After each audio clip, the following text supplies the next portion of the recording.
Chapter 901 Someone is treating us to a meal. Before Ji Weilon finished her words, she pulled Su Mayan up and walked towards the door, and did not forget to shout to the princess. "Aunt, let's go out for dinner. You don't have to bother the kitchen." It can be seen that the king of Pingnan and the princess both favor Ji Weilon. Even if she is unruly, they never blame her. They just smiled and shook their heads, not taking it to heart.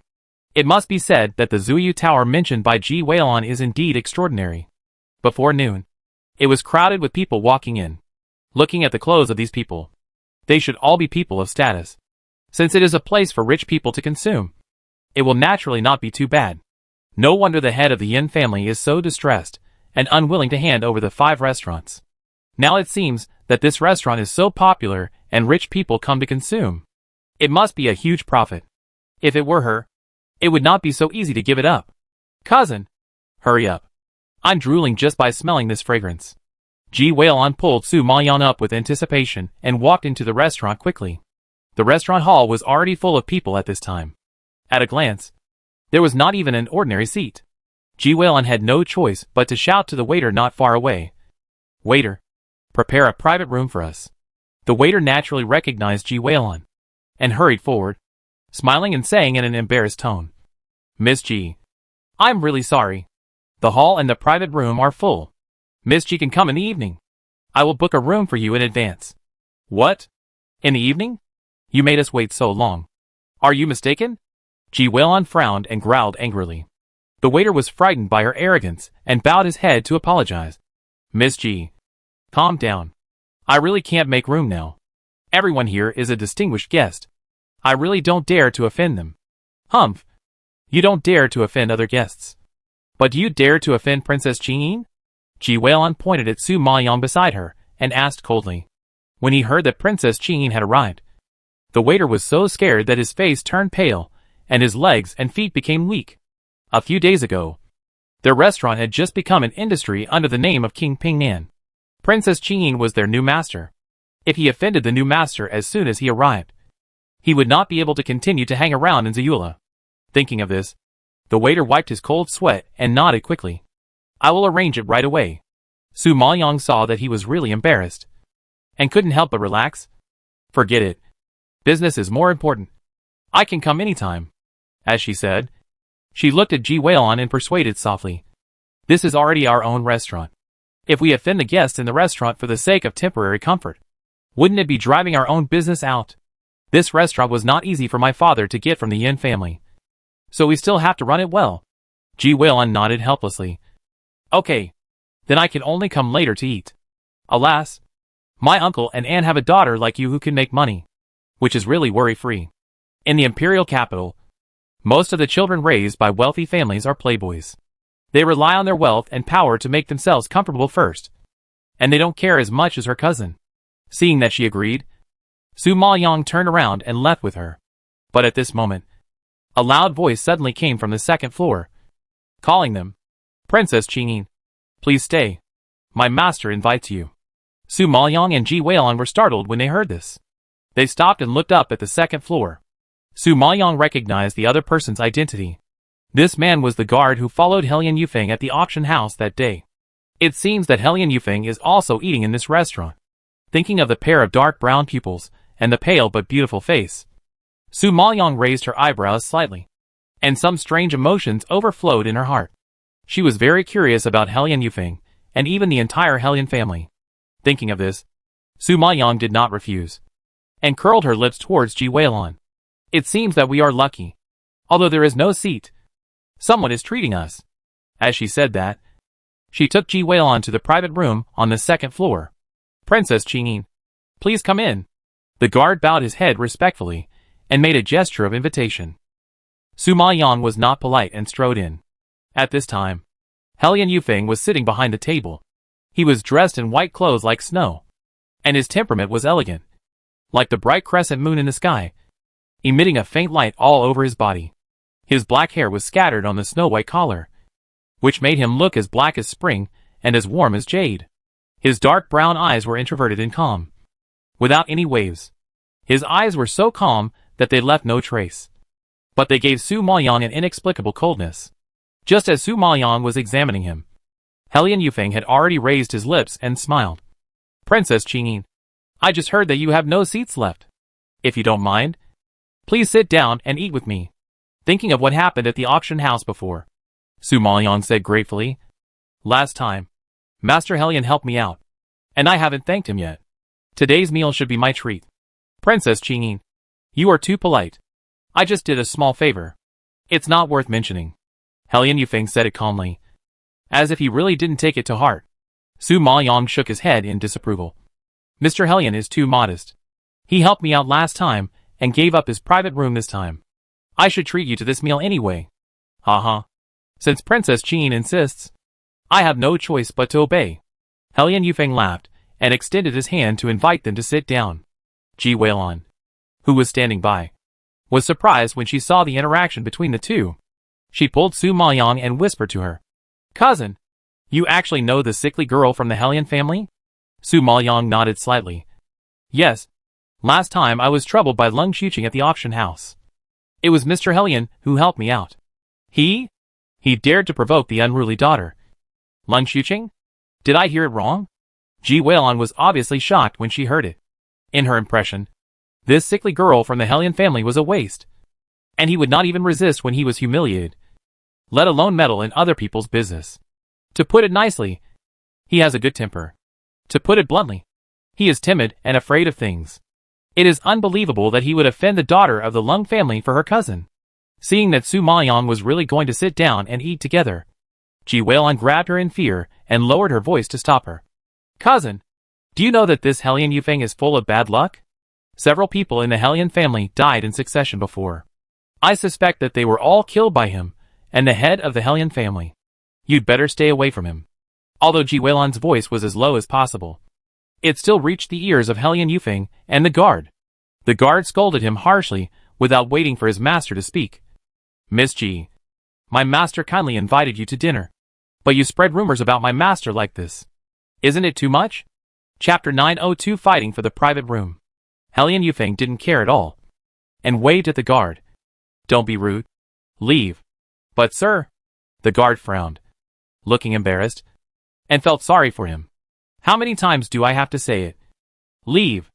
Helian Yufeng's seemingly calm tone gave rise to a bit of majesty, and when it fell into Su Maoyang's ears, it actually produced some subtle emotions. The guard received the order and had to step back a few steps, staring at Ji Weilan with dissatisfaction. Su Maoyang knew that Ji Weilan's words offended Helian Yufeng, and apologized guiltily. I'm really sorry. My cousin is outspoken and didn't mean to spread rumors. Young master, if there is any offense, I hope you will forgive me. Hee. It doesn't matter. In fact, she didn't spread all the rumors. Several people in our Helian family did die before. The rumors outside are overwhelming. I'm used to it. Princess, don't take it to heart. Helian Yufeng explained with a chuckle, and there was no anger on his gentle face. Su Maoyang frowned unconsciously when he saw this. The man in front of him was smiling, as if he didn't care about anything. He could still put on a smile and talk about the death of his family calmly. I really don't know whether he has a good temper or is too deep. If it's the latter, then this person is a bit scary. Thinking of this, Su Maoyang looked at him deeply. At this moment, she met his brown eyes, which were as clear as spring water and calm as water. Without any clues, she could only temporarily dispel her doubts and put away her gaze. Perhaps she really thought too much. What did Mr. Helian say? We have offended you. Please don't worry about it, Su Maoyang said, and then pulled Ji Weilan to sit down together. Raised the wine glass to apologize. I toast to you. Please don't blame me. Helian Yufeng just smiled and said nothing. Raised the wine glass graciously, and took a big sip, which was considered to be her apology. Then, he pointed to the table full of dishes and invited warmly. Princess Qingyin should be the first time to come to Zuyu Tower. The dishes here are all delicious. You must try them. Su Maoyang was not polite. He picked up the chopsticks and tasted a bite. He nodded slightly with satisfaction. It's really good. Although Ji Weilan didn't want to sit and eat with this unlucky sickly person, Su Maoyang insisted, and she couldn't say anything. In addition, she was really hungry, so she had to bite the bullet and eat with him. However, before the three of them had eaten quietly for a while, They were startled by the fierce scolding outside. You bastard. Master Yin has a private room in Zayula. You said there is no room. Are you looking for death? The sharp female voice was so fierce that the waiter apologized repeatedly. Miss Lung, calm down. There is a distinguished guest in Master Yin's private room. I can't afford to offend him. Miss Lung, can you change to another private room? I will try to make some arrangements. The waiter didn't know Yin Lingyu would come. Besides, this is no longer the Yin family's restaurant. So his private room must be given up. Lung Xuqing was not convinced. I want to see which distinguished guest is so bold that he dares to snatch the private room of the eldest master of the Yin family. As she said that, Lung Xuqing ignored the waiter's obstruction and strode towards the private room with the best lighting conditions. She raised her hand and pushed the door open. Su Maoyang, Helian Yufeng, and the other two were still eating when she suddenly interrupted them. They all looked up and stared at Lung Xuqing with displeasure. Ji Weilun had always disliked Lung Xuqing, and directly scolded her rudely. Lung Xuqing, you rushed into other people's private rooms and disturbed others' meals. What do you want to do? Lung Xuqing didn't expect that it was Lu Linyin and Ji Weilun who were still lingering. The anger in her heart rushed up immediately, and she gritted her teeth and yelled. Okay. It turned out to be you. I was wondering who was so ignorant of the rules that they dared to snatch Mr. Yin's private room. Sure enough. Only lowly things like you can do it. Lung Xuqing, please keep your mouth clean. When it comes to not knowing the rules, you admit that you are second. No one dares to compete with you for the first place.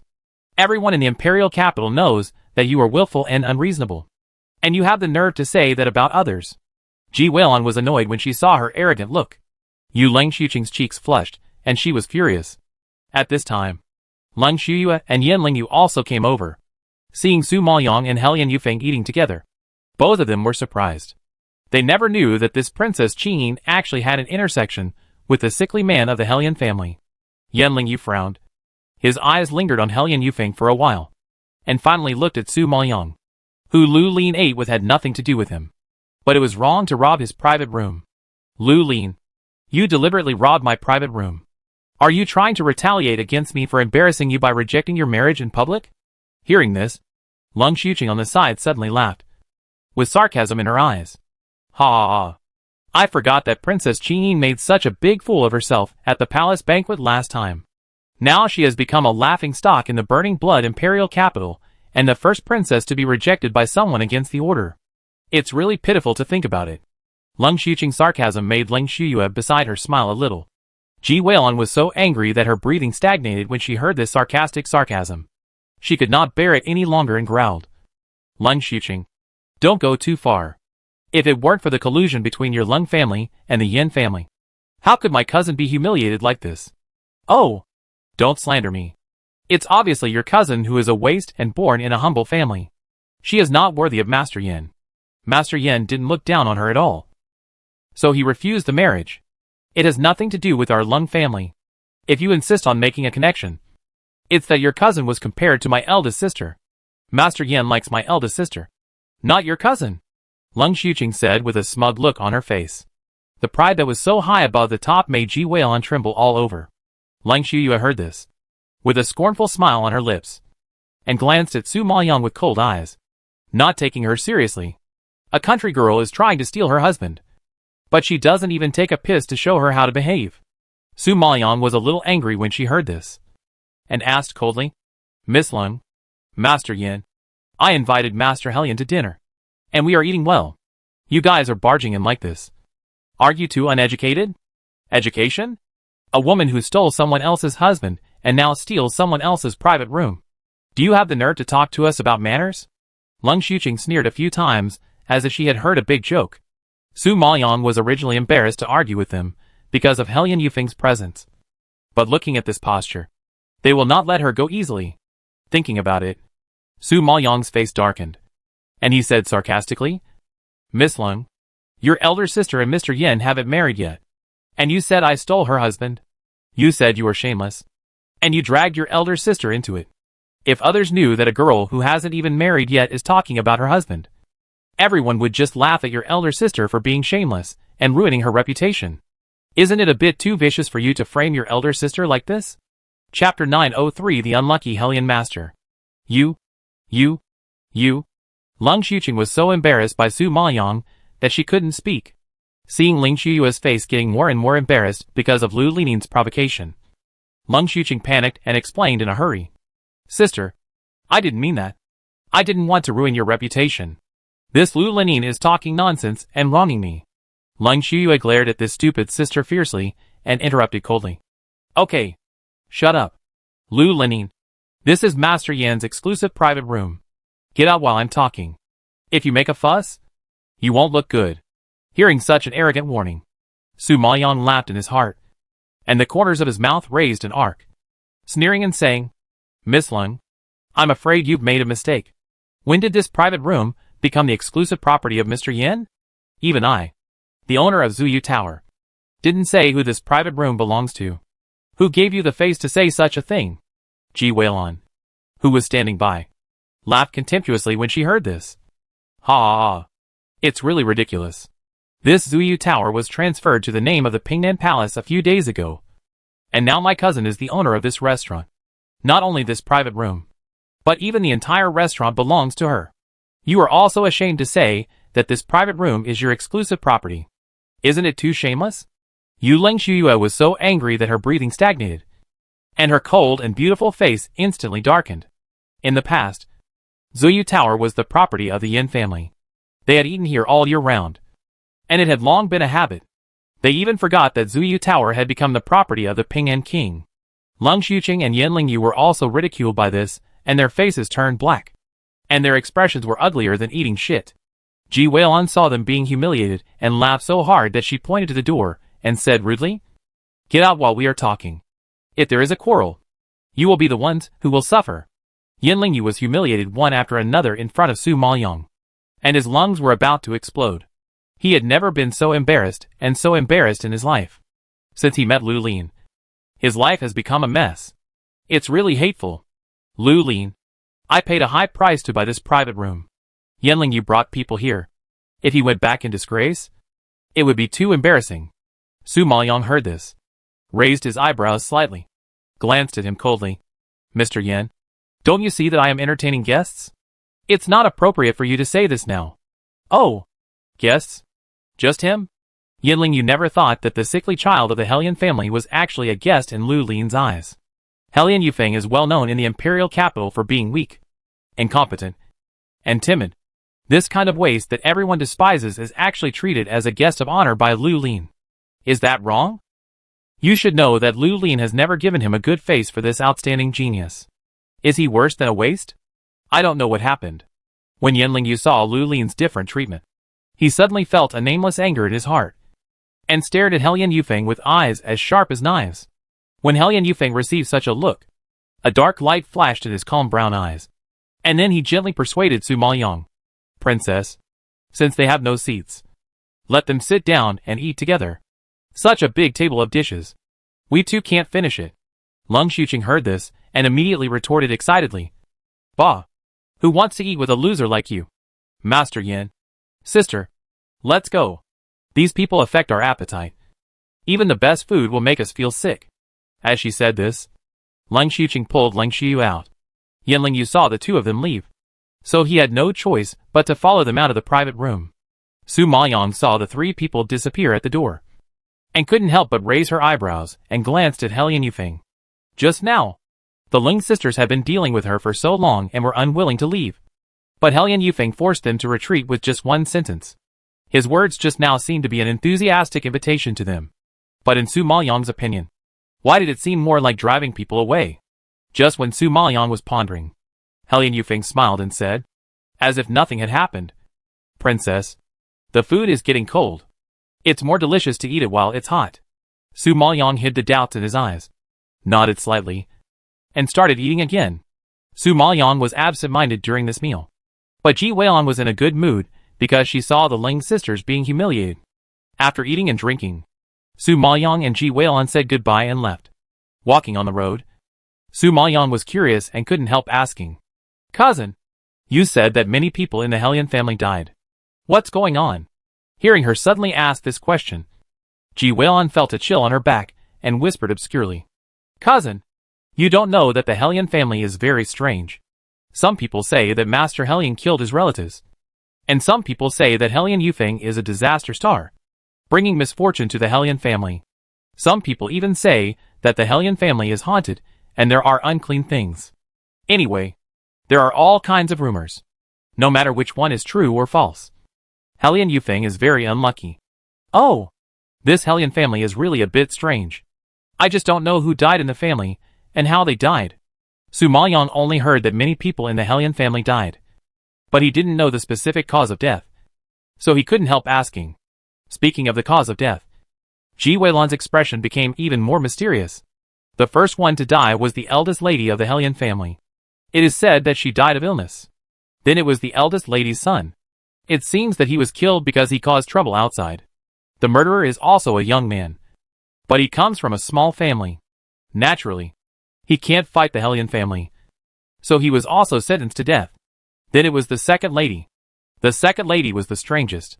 It seemed that she saw something unclean and was scared crazy. Later, she was arranged by Master Hellion to recuperate in a separate courtyard and faded out of everyone's sight. As for the second lady's son, he was a brave and good general. But he was sent to the border by Fentianjin to fight 3 years ago and died on the battlefield. So now the Hellion family only has the 4th and 5th wives left. Su Maoyang heard this.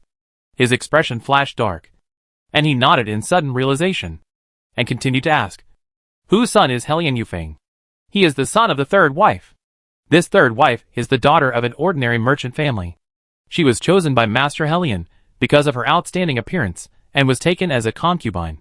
It means that the 3rd wife's status in the Hellion family is not as good as the 1st and 2nd wives. Right? Su Maoyang raised his eyebrows slightly, and a trace of doubt flashed in his eyes. Ji Weilan nodded heavily.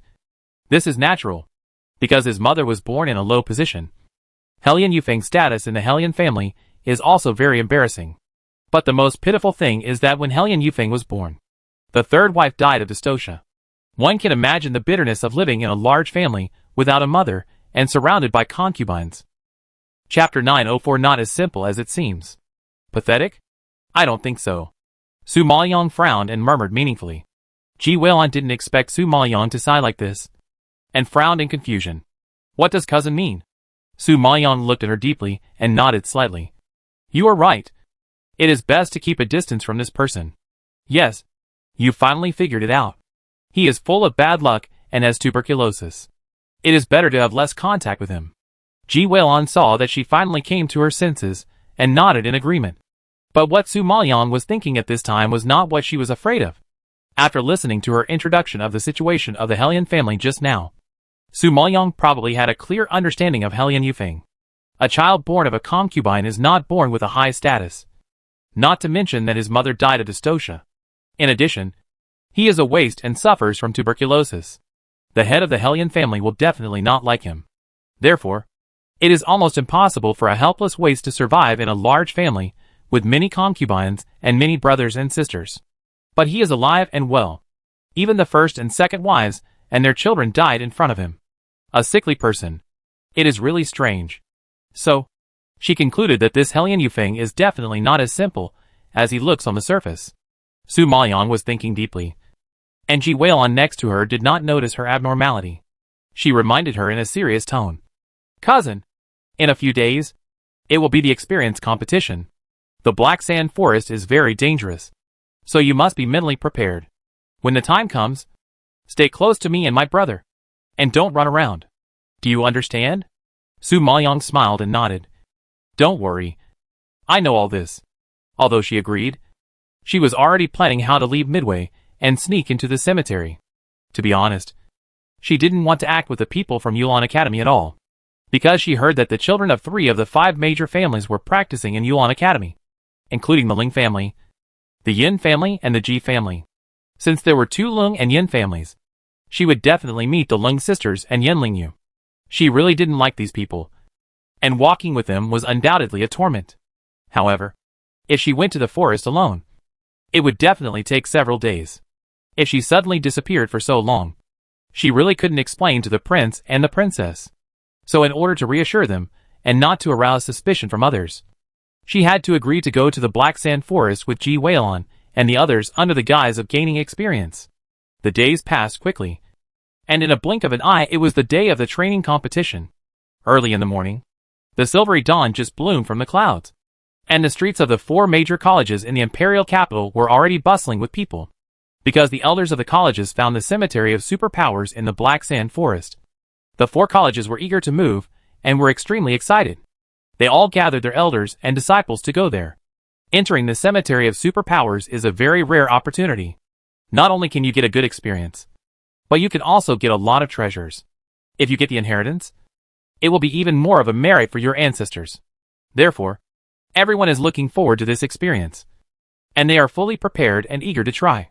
However, when Ji Weilun and Ji Yuzheng took Su Maoyang into the team of Yulan College, it immediately caused quite a commotion. Oh, am I seeing things?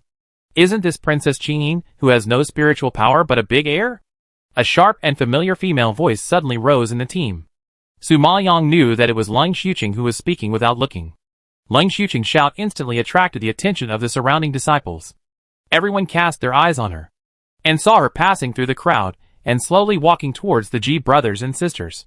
Everyone was familiar with Ji Weilun and Ji Yuzheng, but the woman standing next to them in a light blue dress was a little unfamiliar. However, there were also rich children who had participated in the banquets of the royal palace and the palace in the crowd. And everyone had a very deep impression of Princess Qingyin, because the scandal of Princess Qingyin being rejected in public had been widely spread in the Fenxue imperial capital. And everyone knew about it. She is now the biggest joke in the imperial capital. Even if the others present had never seen her in person, they quickly reacted to hearing Leng Xuqing call her Princess Qingyin, and all laughed in a low voice. I thought Princess Qingyin was too embarrassed to see anyone after being publicly rejected. But I didn't expect that she is walking around like nothing happened. She is really thick-skinned. Leng Xuqing mocked Su Maoyang whenever she got the chance. The disciples around laughed and pointed at Su Maoyang. Su Maoyang heard this taunting, but she smiled and responded, Miss Leng, no matter how thick-skinned I am still the princess canonized by Lord Fenchen. Last time, Master Yen humiliated me in public and almost lost my life. Do you also want to taste the taste of being sentenced to death? Leng Xuqing was choked and her breathing stagnated. She was shocked. Due to the majesty of Lord Fenchen, she had to force herself to suppress her anger. She still remembered the embarrassment of the Yen family last time. She could not repeat the mistakes of the Yen family, no matter what. Thinking about it, she gradually calmed down. She looked at the Ji family brothers and sisters and Su Maoyang. She couldn't help but open her eyes and asked, Ji Weilun, you brought this waste here. Don't you want her to participate in the training together? Ji Weilun straightened her chest and said with the same momentum as her, Yes, I plan to take her with us into the Black Sand Forest. What? Are you crazy? Training is not a child's play. The Black Sand Forest is so dangerous. If you bring a waste with you, if she has any problems, won't it hold us back? Leng Xuqing heard her nonsense and immediately scolded her angrily. Ji Weilun was firm and would not tolerate any rebuttal. You don't have to worry about this. I will protect her well and prevent her from making any mistakes. Leng Xuqing couldn't help but sneer when she heard this. She looked at her with disdain. You are in trouble and still need others to protect you. How dare you say you will protect others? You? Ji Weilun was so angry that she was speechless. Ji Yuzheng saw that his sister was blocked and couldn't speak, so he couldn't help but say, Miss Leng, don't worry. I will watch over the princess all the way and won't cause any trouble for everyone. If there is any problem, I will be fully responsible for everything. Ji Yuzheng's strength is not bad, and his words and deeds in the academy are also quite important. Since he has promised this, others naturally have nothing to say. After all, no one dares to offend the 5 major families casually. Leng Xuqing heard this and snorted unhappily. It's better to be like this. Otherwise, if she drags everyone down, I will not forgive her. After she finished speaking, she glared at Su Maoyang fiercely and turned to walk towards Leng Shuyue and Yan Lingyu. Leng Shuyue and Yan Lingyu, who were not far away, probably heard what Leng Xuqing said, and also cast their eyes towards Su Maoyang. But the contemptuous gaze only stayed for a moment, and then retracted. The attitude of the 2 people clearly showed that they did not take Su Maoyang, a waste without spiritual power, seriously. Now that they heard that she wanted to participate in the training, they probably thought it was even more ridiculous. Chapter 905. If you want the elixir, ask my sister. Just when everyone was talking about it, two elders suddenly came from a distance. They looked around, counted the number of people, and announced loudly, "Because there are so many people, the elders can't take care of it for a while. So we will divide everyone into 10 groups, each with 50 people. Your group will be led by me and Elder Shin. If you have any questions along the way, you can find me and Elder Shin. You also know that it is very dangerous to go to the Black Sand Forest. Remember to follow the main force, and don't get separated. If you don't listen to the command and make mistakes, you will bear the consequences. Okay, it's getting late. Let's go." After the announcement, the elders didn't waste any words, waved their hands directly, led the team, and marched towards the Black Sand Forest. The Black Sand Forest is located to the west of the Burning Blood Imperial capital. The terrain to the west is higher, the climate is humid, and there are more alpine jungles.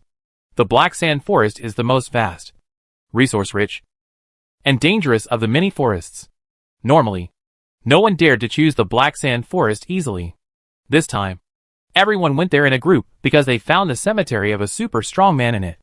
Su Maoyang followed the large group and rushed for 2 hours, finally arriving at the Black Sand Forest, which was known for its dangers.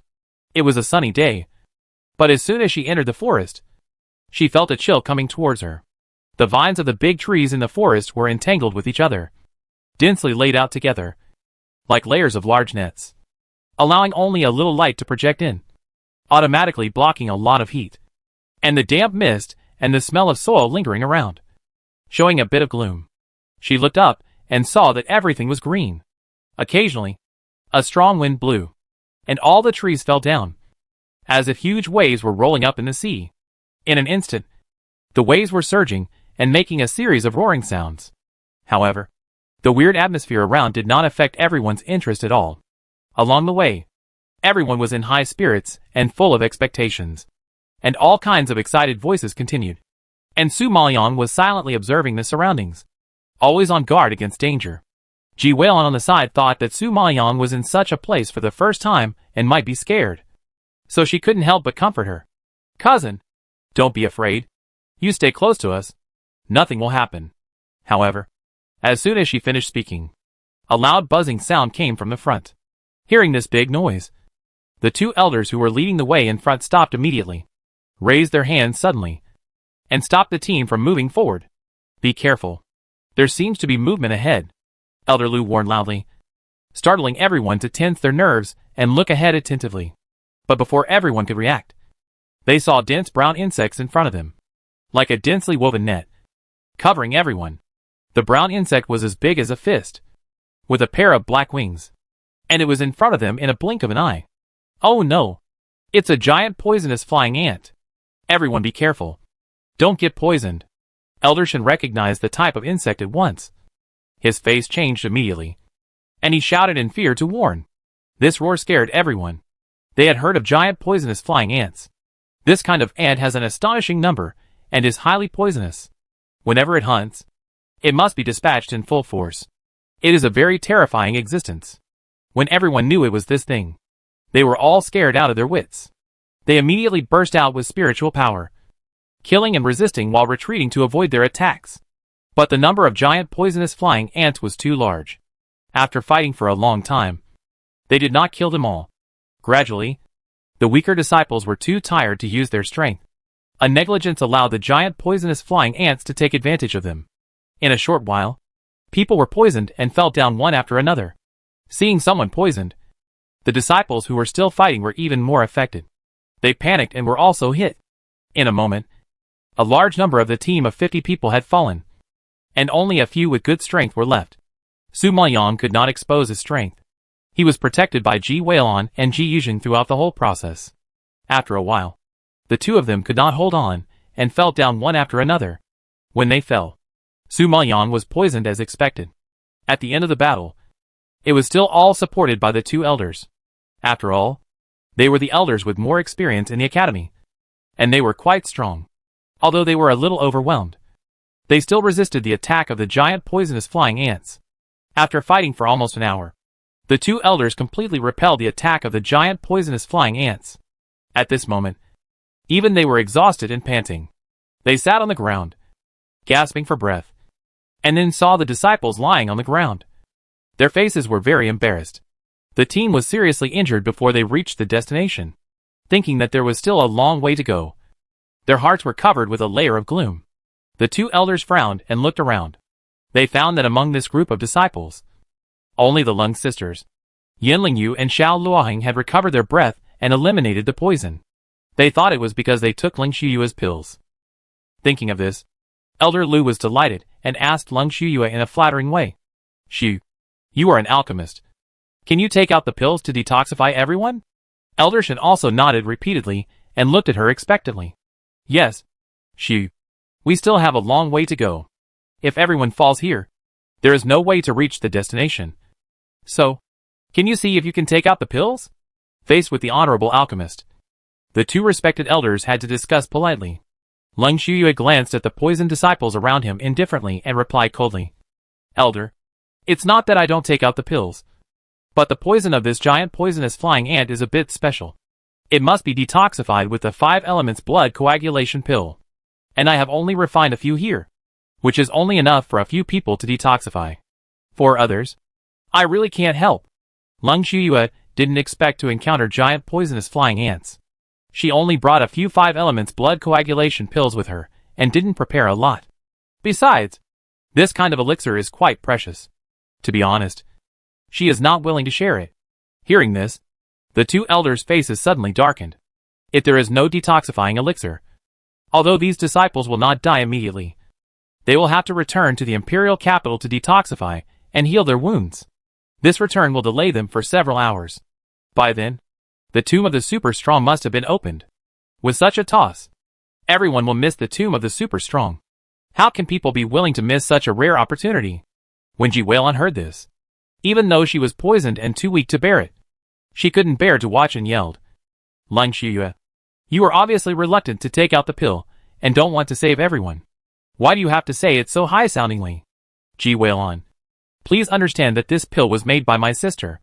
It is her business whether she is willing to take it out to save people. If you want to detoxify, ask my sister. If my sister is happy, maybe she can give you one." Lung Xuqing was happy to see Ji Weilun's embarrassed look, and couldn't help but laugh and sarcastically said, Chapter 906, She has medicinal materials. You, Ji Weilun's pretty face, which was pale due to poisoning, turned red because of her anger. But in this situation, even if she was angry to death, she could not do anything to the Lung sisters, because the 5 elements blood condensation pill is a medium-grade spiritual pill. Only Lung Shuyue, who has reached the middle stage pill emperor, has the ability to refine it.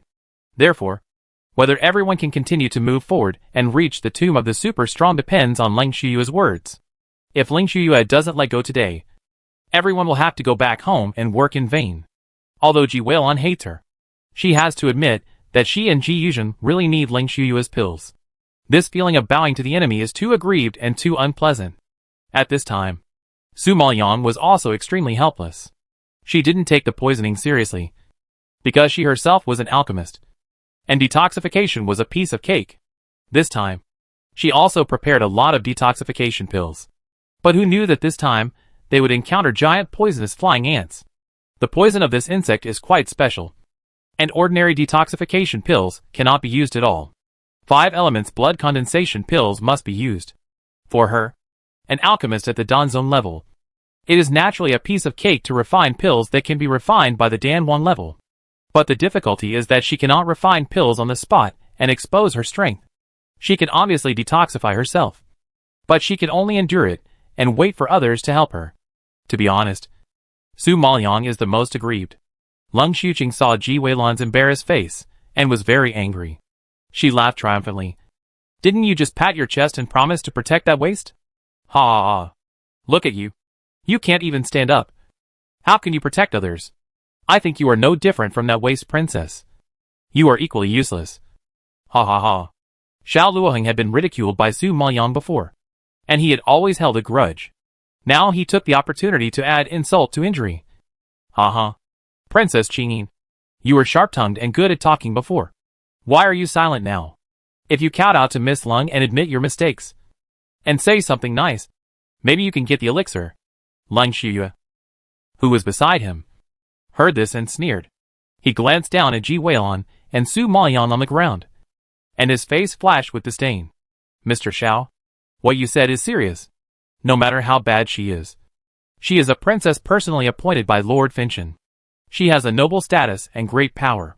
How can you? You can kowtow and admit your mistakes to the young ladies of our noble families. If you say this, be careful that they will crush you to death with their status as a princess. Xiao Luoheng couldn't help but chuckle when he heard these extremely sarcastic words, and quickly changed his tone. If you hadn't reminded me, I would have forgotten her noble status as a princess. After all, I have never seen such an embarrassed and incompetent princess. Since she is so powerful, I won't say much. I don't want to die yet. Leng Xiuqing saw that the two of them ridiculed Lu Lin one by one, and she couldn't help laughing.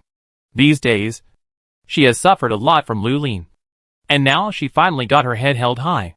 Ji Weilon heard these unbearable words and gnashed her teeth in anger, but she was helpless and could only stare at them. In contrast, Su Maoyan was much calmer, because she knew very well that once her alchemy skills were exposed and people knew that she was the emperor's concubine of the enemy country, her life would be in danger. She has not yet investigated the murderer who killed the princess, and she has no way to clear herself of the crime. As long as she is not cleared of the charges, she will not be able to gain a foothold in the dark area of Yunlu, let alone be qualified to stand by Jun Haotsung's side, because the Yunlu dark domain would never allow a woman who killed the eldest princess to be the imperial concubine. So if she stayed there, it would only embarrass Jun Haotsung and push him to the forefront of public condemnation. Moreover, Lin Water was hit by the pupil technique, and she had to get close to Lord Finchen and get the antidote. Now she has an identity close to Lord Finchen, and has gradually gained a foothold in the imperial capital. She has launched a series of investigations, and everything is going smoothly. If she fails because of such a small matter, it would be too unworthy. Therefore, for the sake of the overall situation, she must not expose her strength. Elder Shen was anxious when he saw Leng Shuyue was unwilling to take out the elixir. He could not help but lower his posture and persuaded softly. Miss Leng, we are a team. The road ahead will be more dangerous. We must unite to overcome difficulties. But now you are the only ones who have not been poisoned. Can you really reach the cemetery of the super strong? Yes. Not to mention this black sand forest, which is dangerous. Now there are disciples from other academies competing with you. When the time comes, there will inevitably be a fight to snatch the treasure of the super strong. Although you are strong, you are outnumbered. Elder Lu also reminded earnestly. Leng Shuyue naturally knew that it would be impossible for them to reach the cemetery of the super strong alone. She just wanted to kill Lu Lin's prestige. Now hearing what the two elders said, she frowned and explained solemnly. Elder Lu, Elder Shen, it's not that I don't want to help. I really only have a few 5 elements blood condensation pills on me, and I really can't do anything. Then you can refine it on the spot. You are a mid-stage Dan Emperor. It will be easy for you to refine a mid-level spiritual pill. It won't take long. Elder Shen quickly suggested. Leng Shuyue shook her head slightly. This pill requires 3 medicinal materials. I have 2 of them in my space, but I still lack a medicinal material called dead leaf grass, so I can't refine it on the spot. Elder Shen was anxious when he heard this. His old face wrinkled and he sighed heavily. Oh, what can I do? The poisoned disciples were also very anxious. They finally arrived at the black sand forest. How could they be willing to miss the tomb of the super strongman? Seeing this, Ji Weilon knew that there was no hope of going to the cemetery, and shook her head helplessly. Cousin, it seems that we are unlucky. This time we can only... However, before she finished speaking, Su Maoyang took out a handful of medicinal materials from the space and shouted to Leng Shuyue. I have dead leaf grass here. You can use it to make pills. Hearing this, the two elders widened their eyes in surprise, and immediately walked over and took the dead leaf grass. It's real dead leaf grass. Miss Leng, look, there are so many dead leaf grass here. Now you can make pills. Elder Lu took the dead leaf grass and hurried to Leng Shuyue, holding it up with both hands excitedly. Leng Shuyue saw the dead leaf grass, raised her eyebrows slightly, glanced at Su Maoyang, and rejected the medicinal materials provided by a waste. So she hesitated to reach out to take it. Although Yanlingyu didn't like Lu Lin, the overall situation was more important. They had to hurry up and get on with their journey. He immediately advised, Hurry up and make the elixir. If other teams get into the cemetery first, we will be the ones who suffer. Lung Shuyue heard this, and reluctantly took the herbs. In front of everyone, she waved her hand, and released the elixir furnace. Chapter 907. I can give it to anyone, but not to her. At this time, a 3-star holy alchemy furnace was located in front of everyone, and it immediately exuded a power that should not be underestimated. When everyone saw this, they all widened their eyes in surprise, and their pupils were full of envy. It's actually a 3-star purple mist strange fire tripod, which is really a rare treasure. Yes, only the disciples of the Alchemy Guild are qualified to get such a good alchemy furnace, which is really enviable. Of course, an alchemy genius naturally needs a precious alchemy furnace to match. Su Maoyang saw the alchemy furnace in front of her, and a trace of surprise flashed across her pupils. The last time she competed with Lung Shuyue in alchemy, Lung Shuyue still used the 2-star Taiching Jade Cauldron. Not long after, she actually changed to the 3-star purple mist strange fire tripod. Sure enough, having an elder of the Alchemy Guild as a master is a different treatment. Changing the alchemy furnace is as simple as changing clothes. At this time, Lung Shuyue heard the voices of envy and admiration around her, and a proud look flashed across her face, and a disdainful sneer rose at the corner of her mouth. Then, in the expectant eyes of everyone, she waved her hand, and suddenly ignited the flame. I saw a ball of bright red flame suddenly rushed into the air, releasing terrifying heat. Lung Shuyue raised her hands. Her fingertips flew, and the movements of controlling the flames were smooth and dazzling.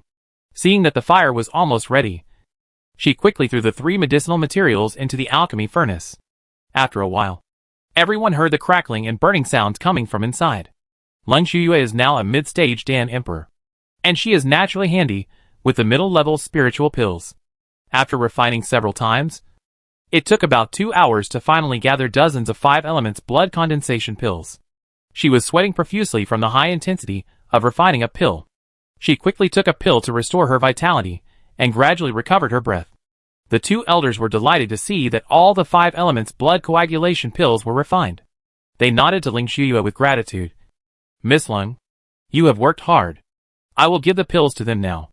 After the words fell, the 2 elders hurriedly took the pills and began to distribute them to the poisoned disciples. However, just as they were about to be distributed to Su Maoyang, Lung Xuqing suddenly stopped and stopped them loudly. Wait! This pill can be given to anyone, but not to her. Lung Xuqing wanted to kill Lu Lin. How could she give such a precious pill to her enemy? When Ji Weilun heard this, she finally burst into anger and yelled, Lung Xuqing, don't go too far. This dead leaf grass was provided by my cousin. Strictly speaking, my cousin already had a share of this elixir. Why don't you give it to her? Humph! Just because this elixir was made by my elder sister. My elder sister has the final say on who she wants to give it to. So what if your cousin has the herbs? Without my elder sister, she still won't have the elixir. If she wants the 5 elements blood coagulation pill, she can make it herself. Lung Xuqing sneered disdainfully, and Ji Weilun was so angry that she trembled all over. You are shameless. Ji Weilun had never seen such a cheap and hateful woman. Lung Xuqing didn't take her insult seriously at all. The more Ji Weilun scolded her, the happier she was. She had a smug smile on her face. It seems that you don't want the elixir anymore. Elder Lu, you are not allowed to give the elixir to the Ji brothers and sisters and Lu Lin. Ji Weilun was so angry when she heard this that she gnashed her teeth again. Elder Lu frowned stiffly and said in embarrassment, Miss Lung, this pill is also the medicinal material provided by the princess. Isn't it a bit too ruthless to do this? It's just medicinal materials. I will return it to her when I return to the imperial capital. But the 5 elements blood coagulation pill is not something she can afford. Lung Xuqing retorted sharply, and her mean face was very ugly. Everyone felt that Lung Xuqing's attitude was a bit excessive. But after eating someone else's pill, they dared to be angry but not speak. And no one dared to speak up for Su Maoyang. Although Yan Lingyu was arrogant, he was not a bad person. Seeing Lung Xuqing deliberately making things difficult for Lu Lin, he could not bear it, and could not help but persuade her. Xuqing, forget it. No matter how useless she is, she still provided the medicinal materials. If we don't give her the pills, and spread the news, others will only scold us for being heartless and ungrateful. saying that we are putting away the bows after the birds are all gone and the dogs are cooked after the rabbits are dead. It was originally just a small matter. If it ruins our reputation, it will not be worth the loss. Although Ling Shuyue couldn't stand Su Maoyang, she had to admit that Yin Lingyu had some truth in what he said. She raised her eyebrows and glanced at Su Maoyang coldly, and finally let go. Forget it. Give it to her.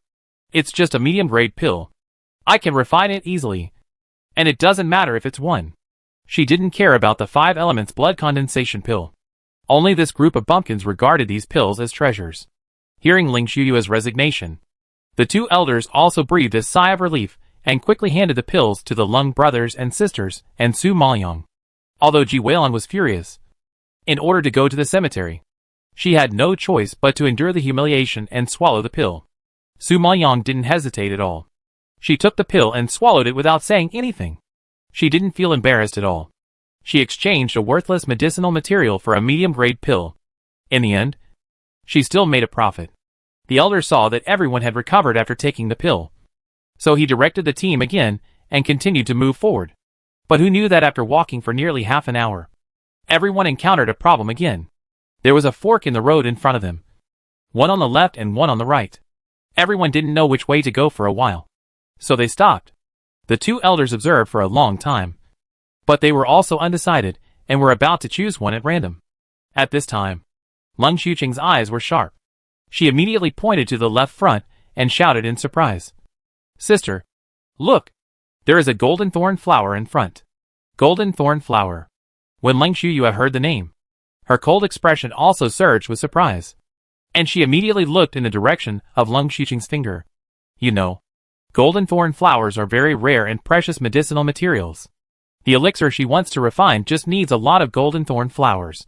She didn't expect that she was so lucky that she actually came across it. Lung Shuyue is an alchemist, so she is naturally most interested in medicinal materials. Without waiting for the elders to speak, she immediately made some choices and pointed to the path on the left, saying firmly, Let's go to the left. I see there are some good medicinal materials ahead of this road. You can pick some by the way. Yin Lingyu is a supporter of Ling Shuyue. He definitely has no objection to which path she wants to take. He nodded and agreed. Well, let's go to the left. Seeing that the 2 geniuses in the team said to go to the left, everyone had no objection. Seeing that they insisted, the 2 elders did not object, and immediately nodded and walked to the left. But at this time, Su Maoyang looked at the road on the left. His face was a little solemn. He couldn't help but frown, and said, The left side is dangerous. You'd better go to the right. When everyone heard this, they all stopped and stared at Su Maoyang in surprise. No one expected that the useless man who was powerless would suddenly express his opinion at this time, and everyone was a little surprised. Chapter 908. She was right. When Ling Shuyue heard that she denied her decision, her slightly expectant face darkened slightly. She stared at Su Maoyang coldly, sneered and said, Danger? Haha. There are dangers everywhere in this black sand forest. Do I need you to remind me? Everyone covered their mouths and laughed secretly when they heard this. Yes, there are dangers everywhere in this black sand forest. Lu Lining was clearly talking nonsense. Lung Xuqing shook her head speechlessly and asked unhappily, Lu Lining, you can't be disgusted with us, deliberately against us, and don't want us to pick the golden thorn flower. Everyone nodded in sudden enlightenment when they heard this. Just now, the Ling sisters deliberately used elixirs to make things difficult for Lu Lining. It is hard to guarantee that she is not holding a grudge and deliberately pretending to be a ghost, waiting for an opportunity to retaliate. She is a waste who has never experienced anything. How can she predict the future? If she knows which road is dangerous and which road is not, wouldn't she be a god? Obviously, the words of a waste are not credible at all. No one takes it seriously, and just thinks she is deliberately going against the Lung sisters. Seeing that everyone didn't believe it, Su Maoyang explained helplessly. The road on the left is low-lying, with dense leaves and many vegetation. If the fallen leaves accumulate, they will definitely store a lot of rainwater and reduce soil evaporation, which will easily cause swamps. This road is obviously more human. I think there is a swamp ahead. Her explanation made everyone confused. What soil evaporation? What rainwater storage? I really don't know what nonsense she is talking about. Lu Lining, don't be superstitious. Of course, there are a lot of plants and grasses in the forest. because there are so many plants. It is humid.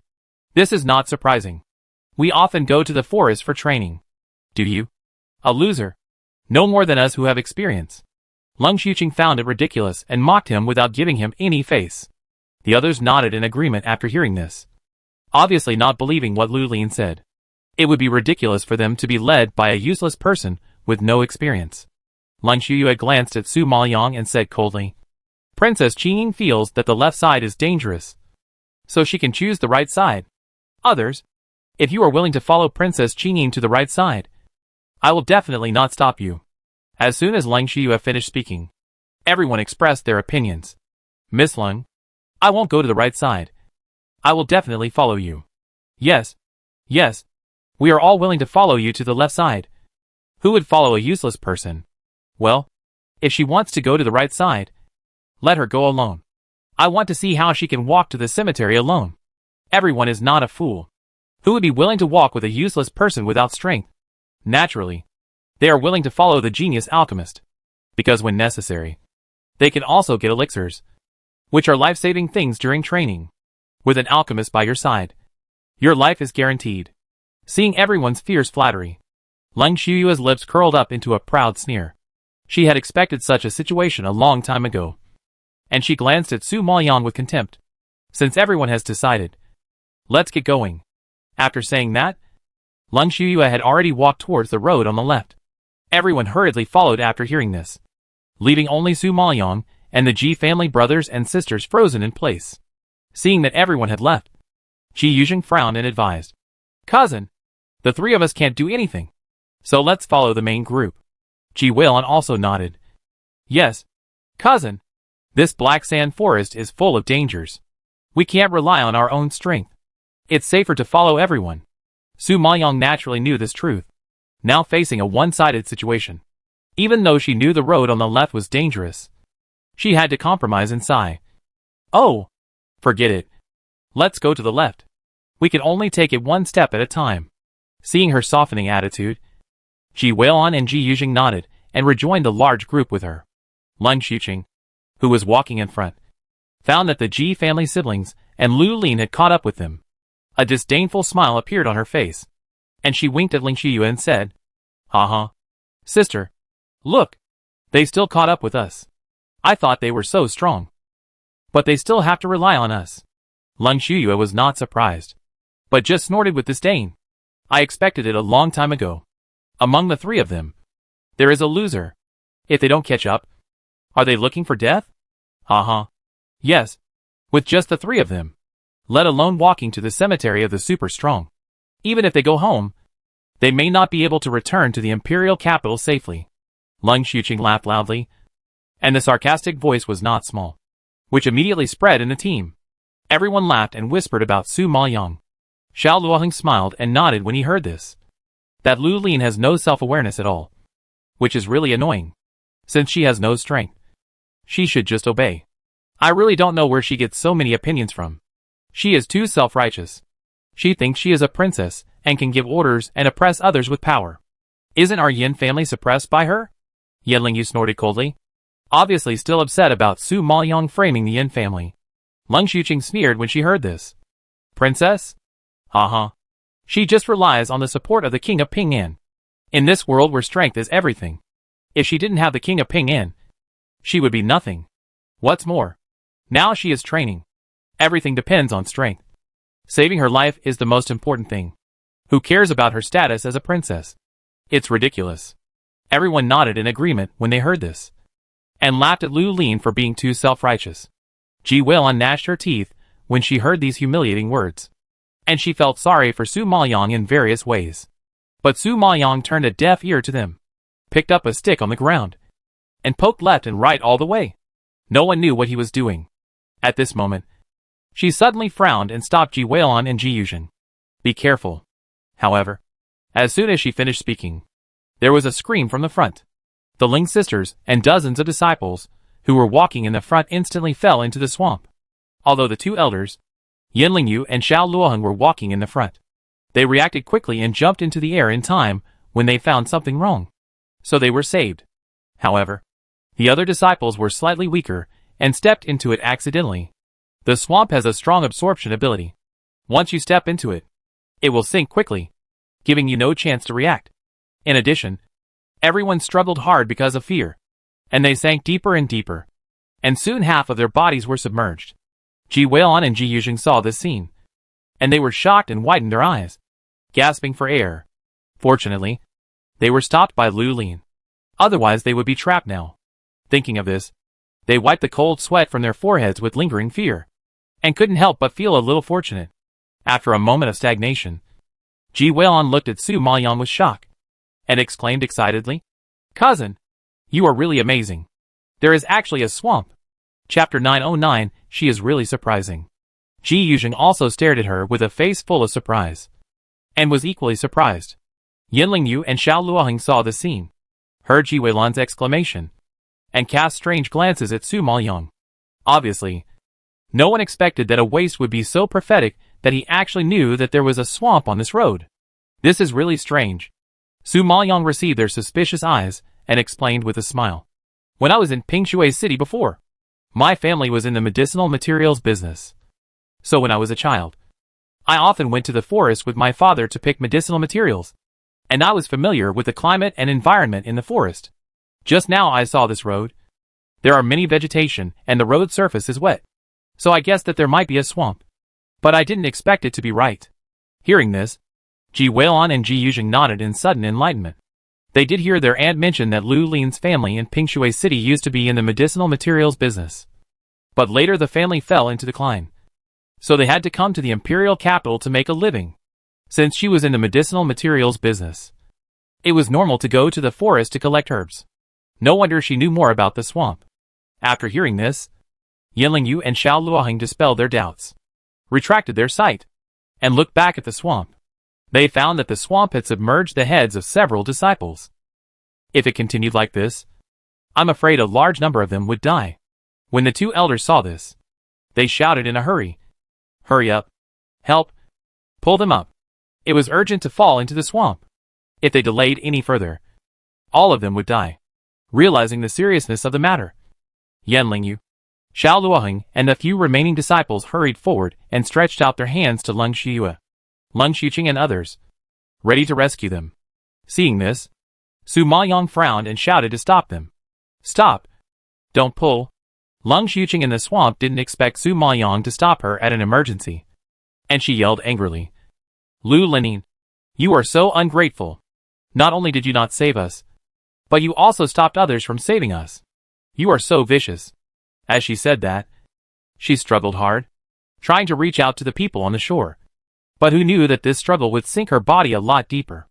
Su Maoyang frowned even more tightly, with a calm expression, and angrily scolded, "Don't move. If you struggle again, you will only sink deeper. Humph. You bitch. You are just a fake sympathy. I don't believe you." Leng Xiuqing knew that Lu Lin had no good intentions, and she spit angrily. Seeing that she didn't accept her good intention, Su Maoyang said helplessly, "Since you don't believe me, just pretend I didn't say anything. Anyway, whether you live or die has nothing to do with me." As she said that, she looked at the others and solemnly ordered, "If you don't want to die, do as I say. Don't struggle. First fall back and try to lie flat to increase the force area with the swamp." The disciples trapped in the swamp didn't know whether they should listen to her, but their bodies kept sinking, and they were about to be completely submerged. They had no choice but to give up struggling and lie back flat as she said. As they lay there, their bodies stopped in the middle and didn't continue to sink. Hey, it really didn't sink. Yes, I didn't sink either. Although this method is a bit strange, it's quite useful. Although they didn't understand why they had to do this, at least they saved their lives, which was better than anything else. Hearing everyone's surprised sighs, Leng Xiuqing and Leng Shiyue, who were still sinking, were shocked. Although they didn't believe that Lu Lin was so powerful, they had to lie down like them to save their lives. At this time, Yanling Yu and Xiao Luoheng on the shore saw that the Ling sisters did not continue to sink after lying down. They opened their eyes wide in surprise, and looked at Su Maoyang in surprise. Although the two elders had experience, it was the first time they knew that increasing the force area could help them escape from the swamp. They looked at Su Maoyang expectantly and asked, "Princess, can we pull it now?" Su Maoyang nodded slightly. Well, move slowly and slowly. Hearing this, everyone carefully dragged the disciples out of the swamp. In this way, it took almost an hour. Except for the few disciples who were drowned at the beginning because of struggling. The other disciples had been successfully rescued and were not in serious trouble. As soon as everyone got out of trouble, they were exhausted and panting, and collapsed on the ground, stroking their chests with lingering fear. It took a long time for them to recover from the shock just now. Even the arrogant Ling Xuqing and Ling Shuyue were covered in mud and panting in embarrassment. At a glance, the pretty girls turned into dirty mud figures, which made people laugh. Ji Weilon was the first one who couldn't help laughing. Ha ha ha. It's so funny. They look so stupid. Hearing such blatant ridicule, Ling Xuqing was so angry that she grimaced. And the anger in her chest was churning, almost exploding from her body. She was the daughter of the Ling family. When had she ever been covered in mud and so embarrassed? How could she swallow this anger? Ji Weilon. Shut up. Ha. You didn't listen to my cousin and insisted on taking this path.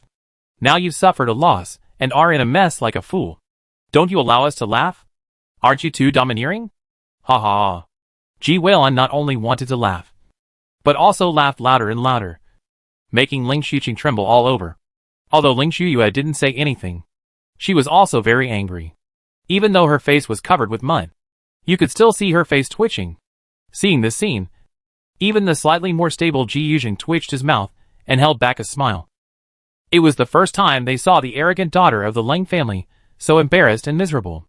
Oh, I don't know who is so self-righteous that he insisted on taking this road. Not only did he hurt everyone, but he also caused several disciples to die. Now he has even wasted time. If you had listened to my cousin, you would have reached the cemetery by now, and there would be no need to make such a mess. As soon as Ji Weilon said this, the other disciples also whispered in displeasure. It's all Ling Shuyue and Ling Xuqing's fault. They almost lost their lives just because they wanted to collect medicinal herbs. If it weren't for Princess Qingyin here today to help them out of trouble, they would have reported to the Hades now. Thinking of this, everyone had a lot of dissatisfaction with the Ling sisters. When Yanling Yu heard this, he had to admit that it was Ling Shuyue's mistake today that hurt everyone. So, this time he rarely defended her, but looked up at Su Maoyang standing in the distance, and saw that the latter had a cold expression and a calm temperament. He seemed to be unmoved by the praise of the disciples around him, and was surprisingly calm. This woman really surprised him. Chapter 910 Lu Lin disappears. At this time, Su Maoyang also noticed Yanling Yu's gaze, and slightly turned his head to meet his eyes. Yanling Yu didn't expect her to look at him, and he actually looked away with a guilty conscience and stopped looking at her. As for why he felt guilty, even he didn't know. Seeing that everyone had rested for a long time, Elder Lu raised his hand and announced loudly, "Okay, everyone, stop arguing. We have been delayed for a long time. We must hurry up and get on with our journey." Then, he and Elder Shen reorganized the team and continued to set off. The rest of the journey went smoothly, and there was no danger. After walking for an hour, they finally arrived at the cemetery of the super strong. But looking around, the cemetery was already surrounded by dense crowds of people. Obviously, they were late. At this time, dozens of elders stood at the place closest to the entrance of the cemetery. They burst out with spiritual power, raised their hands, and pushed all their strength to the cemetery. Perhaps because they had been in a stalemate for a long time, they were sweating profusely. Their faces were pale, and their expressions were extremely strenuous. It seemed that this group of elders were doing their best to open the entrance of the cemetery. Seeing this, Elder Lu and Elder Shen also rushed up and joined the team to open the tomb. In this way, after half an hour, the stone door of the tomb finally showed signs of loosening. Everyone, work harder. After the roar fell, all the elders pushed out all their life strength and smashed it heavily on the stone door. With a loud bang, the formation outside the stone door was finally broken. And the next moment, the stone door was blown to pieces. Seeing the entrance open, the disciples waiting around couldn't wait any longer, and immediately shot out like an arrow from a bow. Before entering the entrance, some people started fighting to compete for the qualification to enter first. After a while, everyone was fighting in a group, and the entrance was in chaos and horrible. Seeing this scene, Yanling Yu frowned slightly, and reminded with a serious face, "Follow closely." I will lead everyone to kill in. As soon as the words fell, everyone followed Yanlingyu and rushed towards the entrance. It must be said that Yanlingyu's spiritual power is indeed good.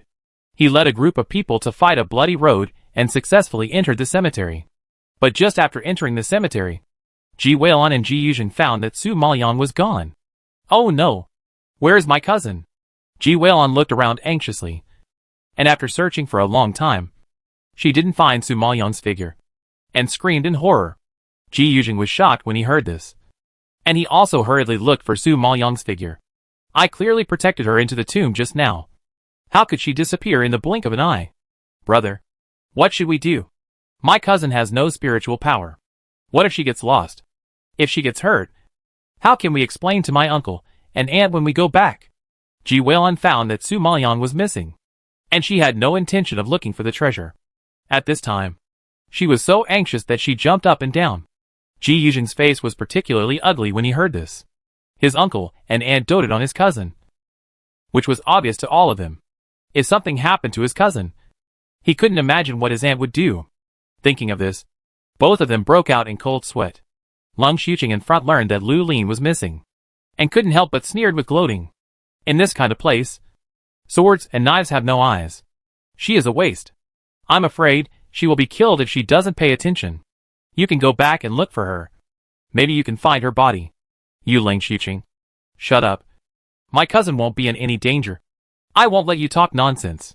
Hearing this, Ji Weilun, who was already anxious, was even more stimulated and roared in anger. Haha.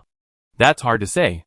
Even if nothing happened, if she got separated in a place like this, wouldn't she be a waste and be slaughtered by others? Lung Xuqing covered her mouth and chuckled. Teasing her, Ji Weilun was already mad, and being stimulated by her, she lost her mind, and suddenly burst out with spiritual power. Rushing forward, Lung Xuqing, I'm going to fight you. If my cousin is in trouble, you can't live. Ji Yuzheng saw that she was really going to fight Lung Xuqing, and was scared and hugged her. Lana, calm down. Now is not the time to seek revenge. The most important thing now is to find my cousin. Ji Weilun regained some rationality after being reminded by him. She suppressed her hatred and looked around. Seeing that there were so many people, she couldn't help but sigh with a sad face. There are so many people now. Where can we find her? Well, no matter what, it's better than sitting here and waiting to die. Ji Yuzheng sighed helplessly, pointed in a direction, and said solemnly, Let's go over there first. Ji Weilun had no choice but to nod. It's better to look around than to stand here. Seeing that the Ji brothers and sisters left the team, Lung Xuqing's mood gradually improved, and she smiled. Haha. I think Princess Qin has probably been killed by someone, and it's useless to look for her. Lung Shuyue was too lazy to care about Lu Lin's life or death. At this moment, she was focused on finding the inheritance. Let's go quickly. We can't let others receive the inheritance first. Everyone nodded heavily upon hearing this, and followed her into the crowd. At this time, the missing Su Maoyang had already gone deep into the tomb under the guidance of the Xianyan Silver Snake. She was very relieved to leave the matter of finding treasures to the Xianyan Silver Snake. Sure enough, within half an hour, the Xianyan Silver Snake took her to the deepest part of the tomb. To be honest, the tomb of this super strong man was not luxurious. It was surrounded by rocky cliffs, like a dark cave. At this time, there was a stone door in front of Su Maoyang, but there was a layer of cold air floating on the stone door. Even if she stood 5 meters away from it, Su Maoyang still felt the cold air invading her body, as if it was going to solidify her blood and freeze her whole body into ice. Su Maoyang shuddered involuntarily, and suddenly some familiar feeling surged in her heart. She found that this biting cold was somewhat similar to the ice palace she encountered in the forbidden area of Xingyuan Holy Land. At that time, the terrible cold air was released from Long Qin, so it had a very strong destructive power. Even Yushu Tianzuan was not its opponent, which showed its horror, so it must be sharper than the cold air here. Su Maoyang had seen that kind of terrifying attack, so he was no longer afraid of the cold air in front of him. He decisively summoned Long Qin, plucked the strings, and played the sound of the piano. Each sound was accompanied by a strong cold air, and fiercely hit the stone door, making a rumbling sound. The cold air on the stone door was dispersed by the strong impact. Without the protection of the cold air, Cracks gradually appeared on the stone door. Su Maoyong plucked the strings faster and faster, and the sound of the piano became louder and louder. The overwhelming cold air was overwhelming, and each time it shook the earth and rumbled. In a moment, the stone door finally couldn't withstand the power of Long Qin, and it exploded, emitting a strong cold air from inside. Su Maoyong plucked the zither vigorously, and the sound of the zither hit the cold air, which immediately blocked the power coming from the tomb for her. At this time, a hollow voice, accompanied by a lot of surprise, suddenly came from the cave. Who are you? You actually own the dragon zither. Chapter 911 The Legendary Secret Technique. Su Maoyong was shocked when he heard the voice, and immediately looked up into the cave. In the middle of the cave, there sat a woman with a slender figure and peerless beauty. She had silver hair and was obviously old, but her face seemed frozen, and she still had the stunning beauty of a young woman. Her eyes were closed, lifeless, and a cold air lingered around her. The cave around her had been frozen into ice by the cold air emitted from her body. At a glance, it was a vast expanse of white. Su Maoyong opened her eyes wide in surprise when she saw this scene. It seemed that the woman in front of her was the owner of the tomb. She really couldn't imagine that this super strong man was actually a peerless beauty who was stunningly beautiful. After being shocked, Su Maoyong hurried into the cave and bowed to the silver-haired woman who had already passed away. I am sorry for disturbing you by trespassing into your tomb. Who are you? Why is the dragon Qin with you? A clear and loud female voice suddenly resounded in this space, shaking the air and trembling. The strong pressure made people breathless. Su Maoyong withstood the pressure and answered respectfully. The dragon Qin was contracted by me by chance. Contract? You actually contracted it? The woman was very excited when she heard this, and was obviously shocked. Su Maoyong didn't understand what she meant. Just as she was thinking about the intention of this sentence, she suddenly burst into a deafening bitter laugh, with some sadness and vicissitudes in her voice. Ha ha ha. I have been looking for the dragon Qin all my life. Who knew that the dragon Qin was contracted by a little girl like you? Ridiculous. It's really ridiculous. Su Maoyong was shocked, and immediately put the dragon harp into the space. Frowning in vigilance, the woman seemed to be aware of her thoughts, and couldn't help laughing. Don't worry. I'm already dead, and what remains here is just a trace of spiritual power. Even if I want to steal your dragon harp, I don't have that chance. Su Maoyong raised his eyebrows in surprise. Spiritual power? Is the senior also an alchemist? Haha. Yes. Seeing that you have contracted the evil blood cauldron, I think you are also an alchemist with amazing talent. Otherwise, treasures like the evil blood cauldron will not recognize their masters casually. Oh, I really didn't expect that you have such an opportunity at such a young age. It's really not simple. The woman admired and praised, with some envy in her tone. She knew very well that the person who could own the two rare treasures of the evil blood cauldron and the dragon harp would be a very terrifying existence when he grew up. Su Maoyong was shocked when she heard her mention the evil blood cauldron, and couldn't help but clenched his fingers. She didn't expect that this woman could see through her so clearly after just a face-to-face meeting. This feeling of being seen through was very uncomfortable. The woman saw that Su Maoyong was somewhat repulsive to her, and she couldn't help but smile and comfort her. Little girl, don't be nervous. Since you are the one who owns the dragon Qin, you are my best successor. I won't hurt you. Did the senior have anything to do with the dragon Qin when he was alive? Su Maoyong frowned in confusion and asked curiously. Hey, if I had anything to do with this peerless treasure, I wouldn't have to spend my whole life searching for its whereabouts. In fact, when I was young, I accidentally learned a secret technique called Ice Sacrifice to the Nine Heavens. It is said that this secret technique was the unique skill of Lord Ice God thousands of years ago. It is very powerful. The ancient world at that time was destroyed by Lord Ice God himself. You will know how terrifying this secret technique is. Ice God. Su Maoyong had heard of this adult's name before, but he was a peak powerhouse thousands of years ago, too far away from her, so she didn't pay attention to him. Now that this old senior mentioned it, Su Maoyong suddenly became interested. What kind of secret technique is this ice sacrifice for the 9 days?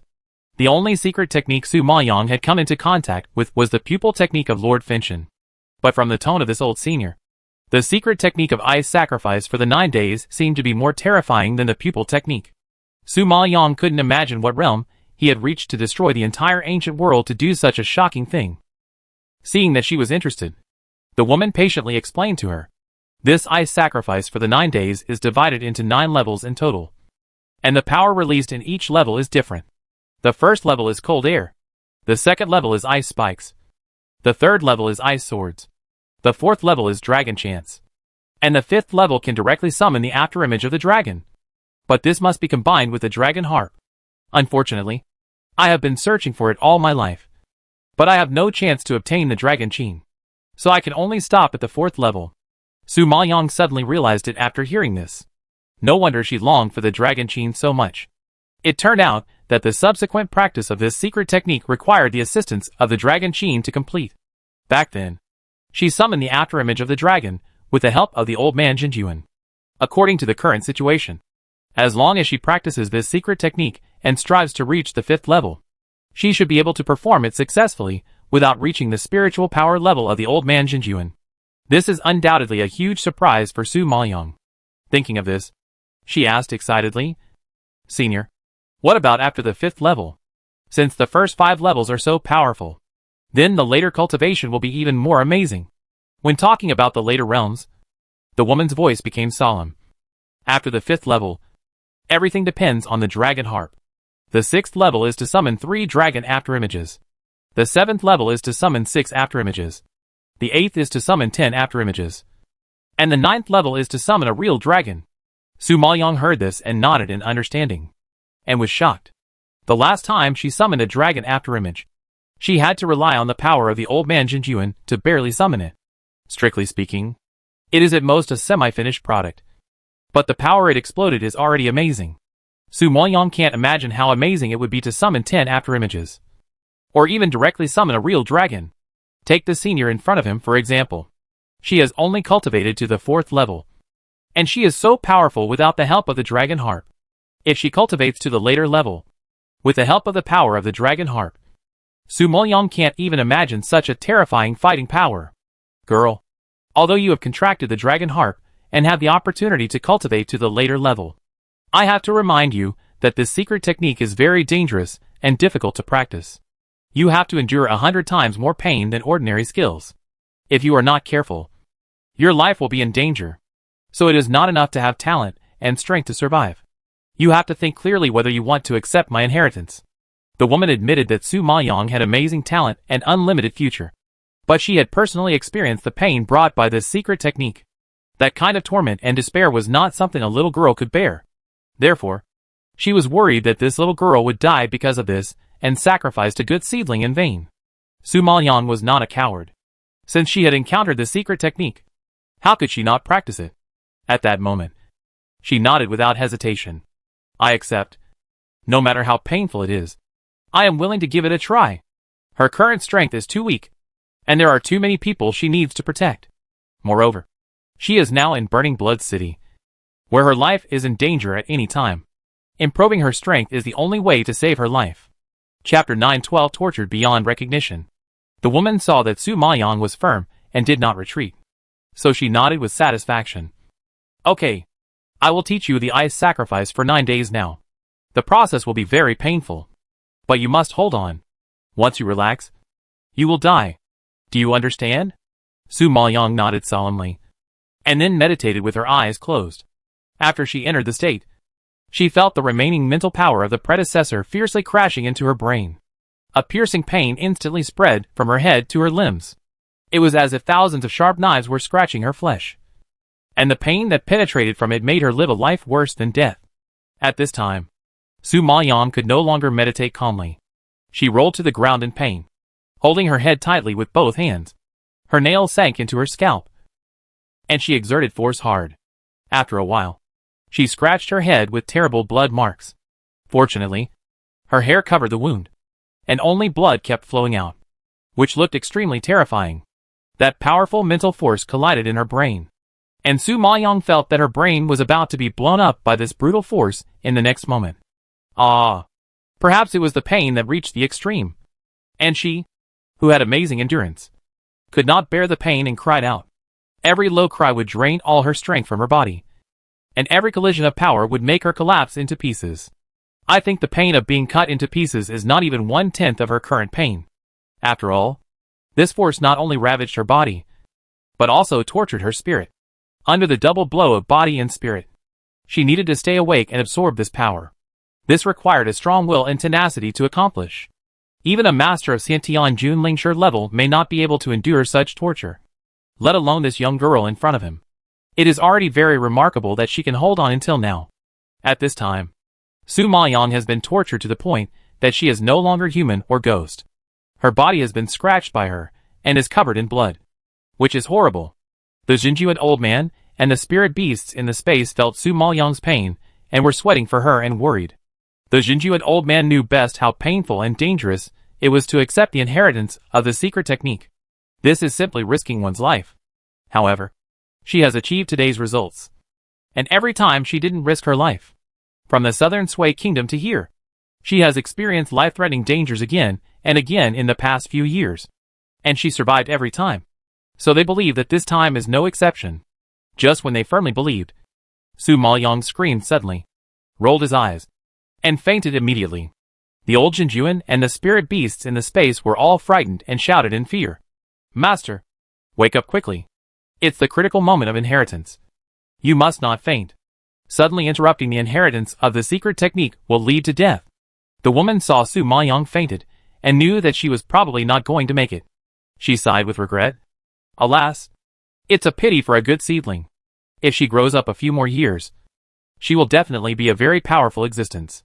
Now she died because of inheritance. To be honest, it's still my fault.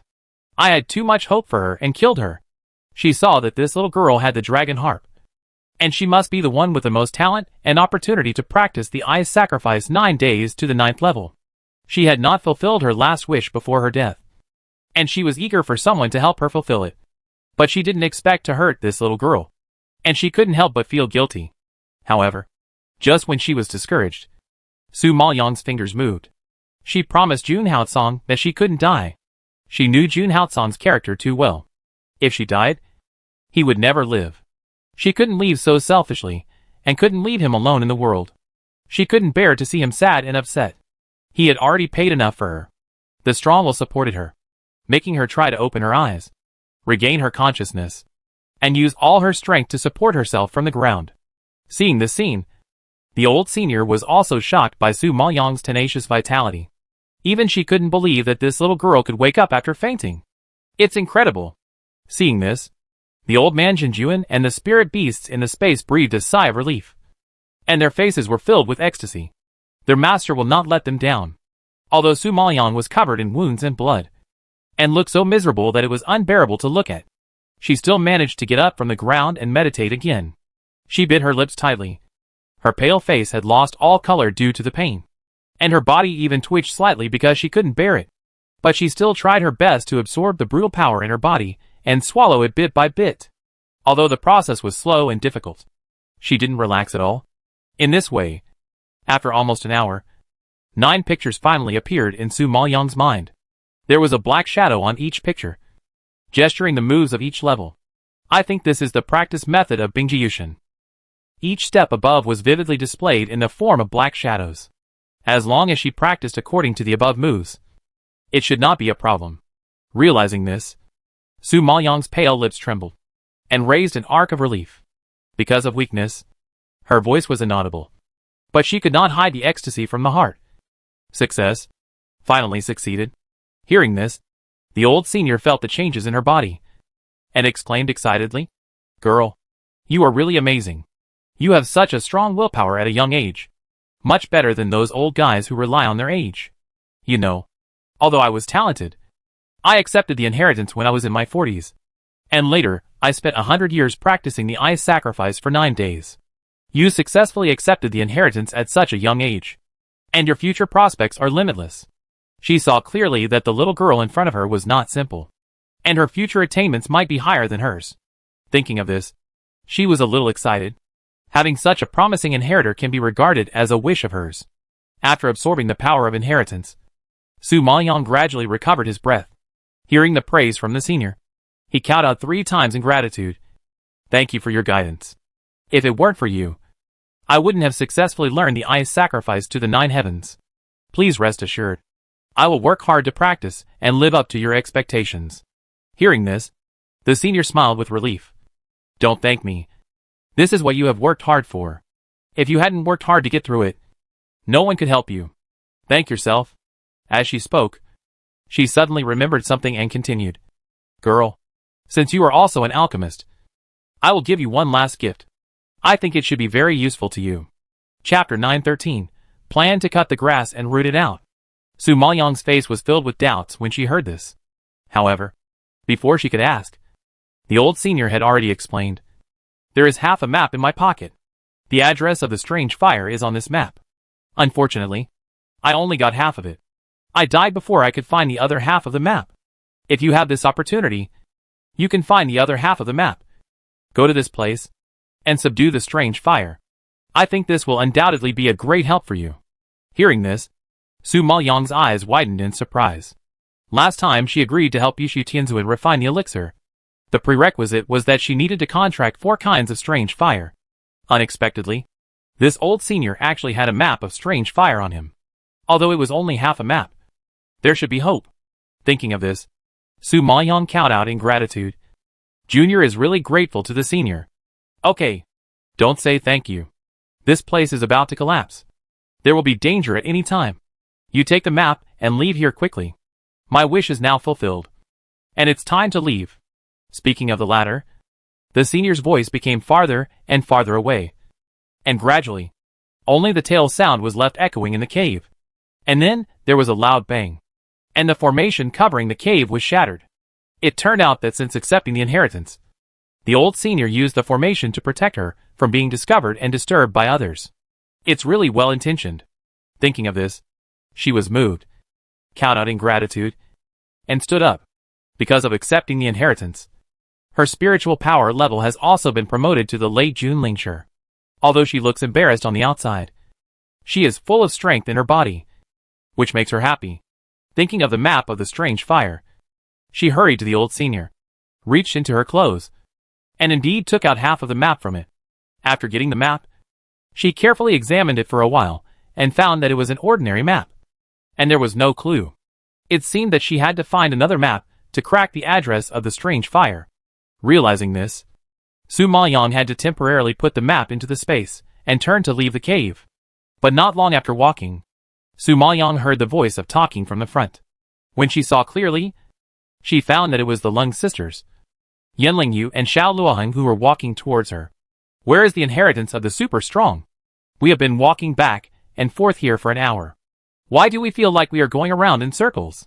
Lung Xuqing muttered with a tired face and depression. Yanling Yu nodded in agreement.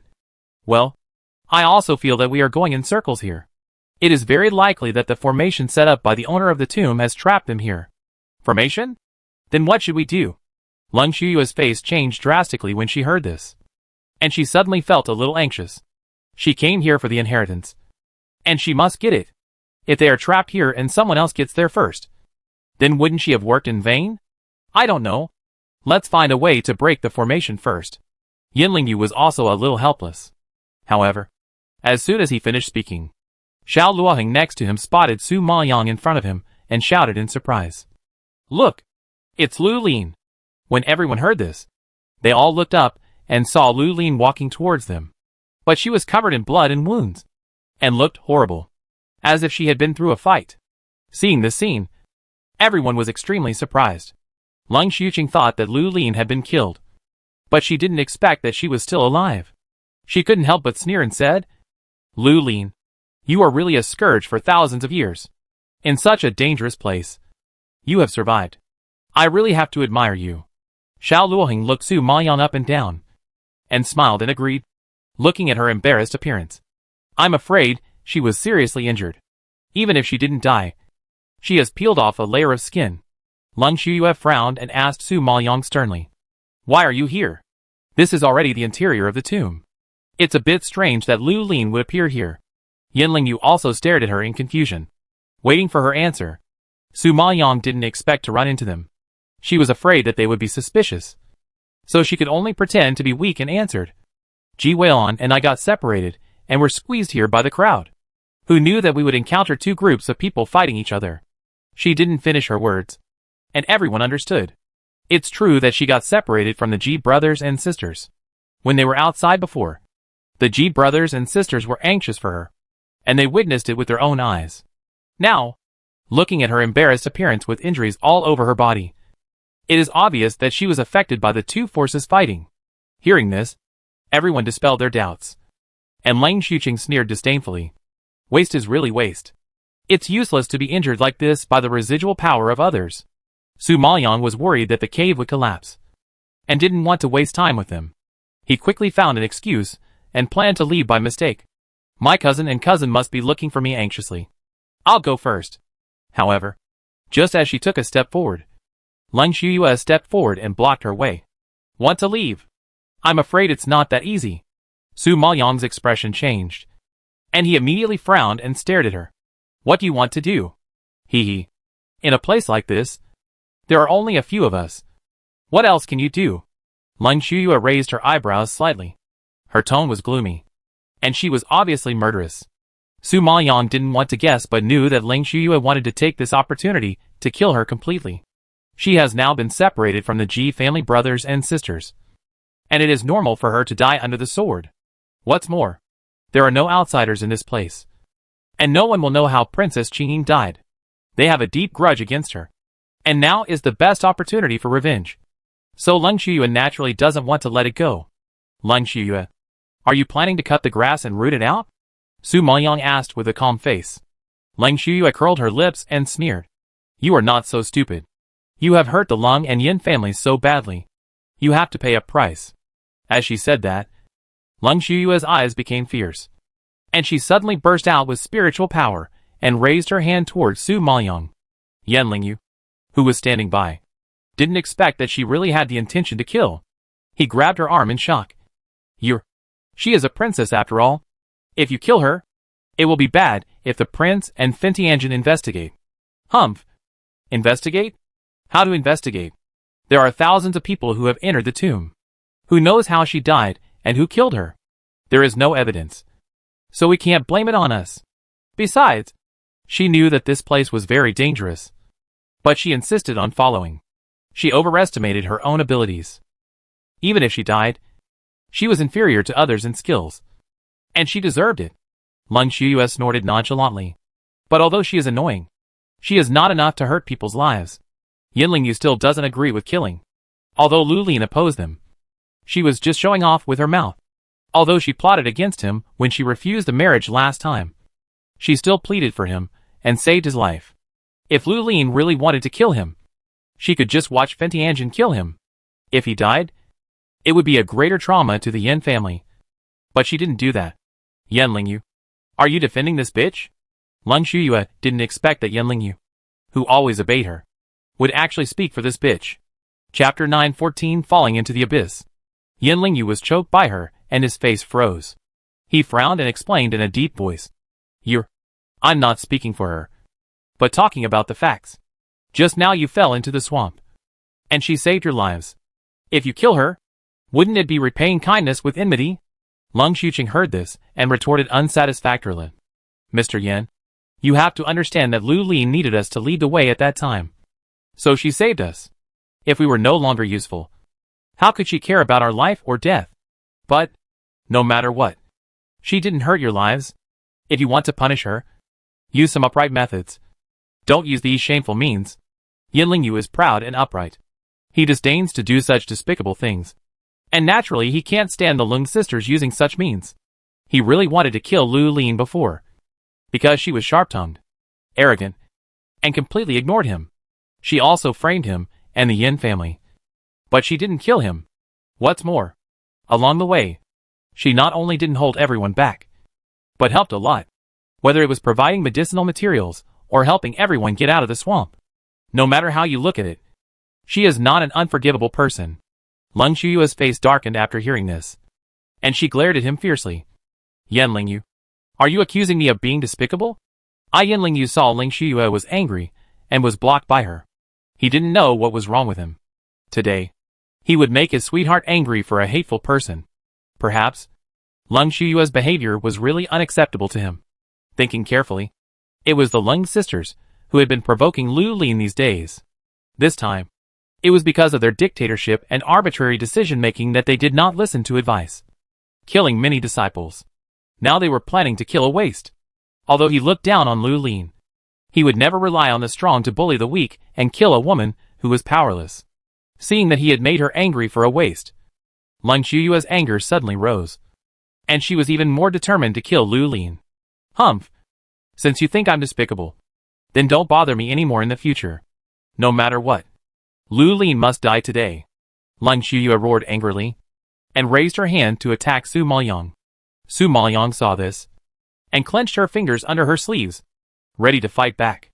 Since the Ling sisters were determined to die, she had no choice but to fulfill their wish.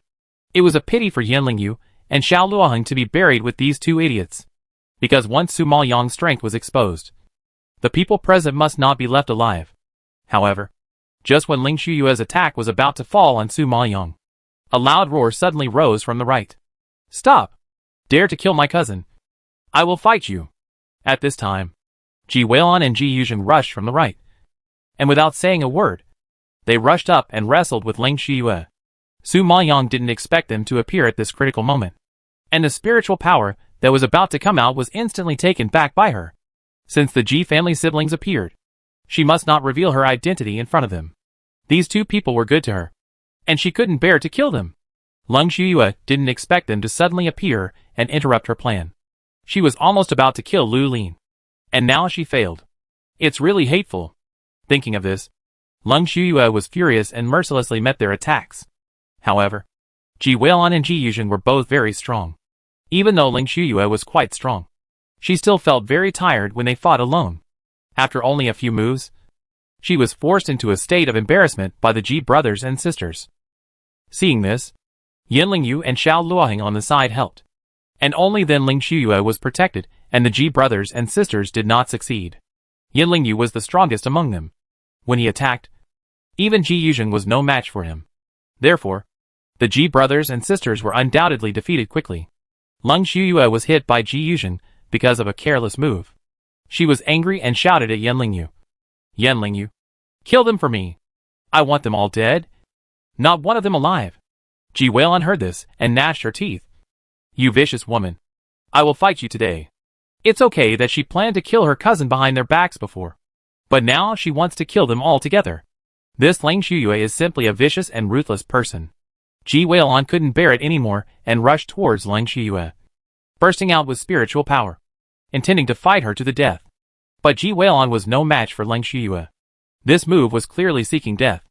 Su Maoyang was also shocked when he saw this. When he was struggling to decide whether to help, the surroundings suddenly trembled, and then a thunderous roar broke out. This movement startled everyone in the battle and stopped. At this time, huge rocks on the cliff above were seen rolling down and hitting the ground, exploding with a terrifying sound. At the same time, the ground was smashed by the huge rocks, leaving terrifying cracks.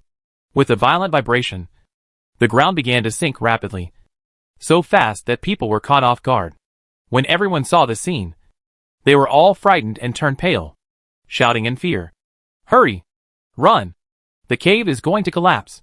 Xiao Luoheng and Lin Xuqing reacted the fastest. Without hesitation, they turned around and fled back to the original road. The ground has begun to sink. If you run slowly, you will fall into the abyss and die. Yan Lingyu naturally knew this truth, and hurriedly reminded Lin Shuyue loudly. Stop fighting. It's important to save your life now. The cave is collapsing now.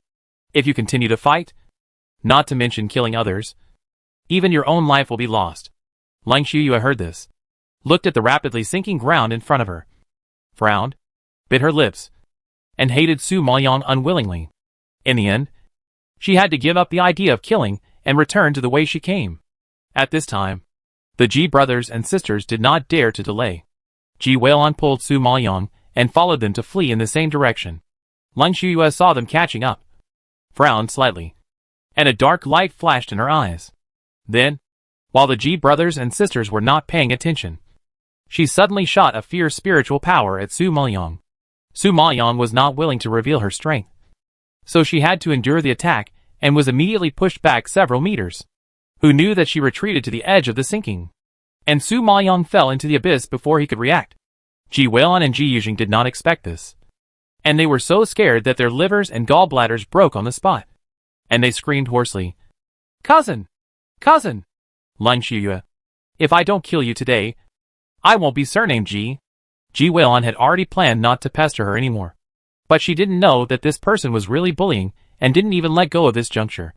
Seeing Lu Lin fall into the abyss, Ji Weilun's eyes were red with excitement, and she rushed towards Lung Shiyue like crazy.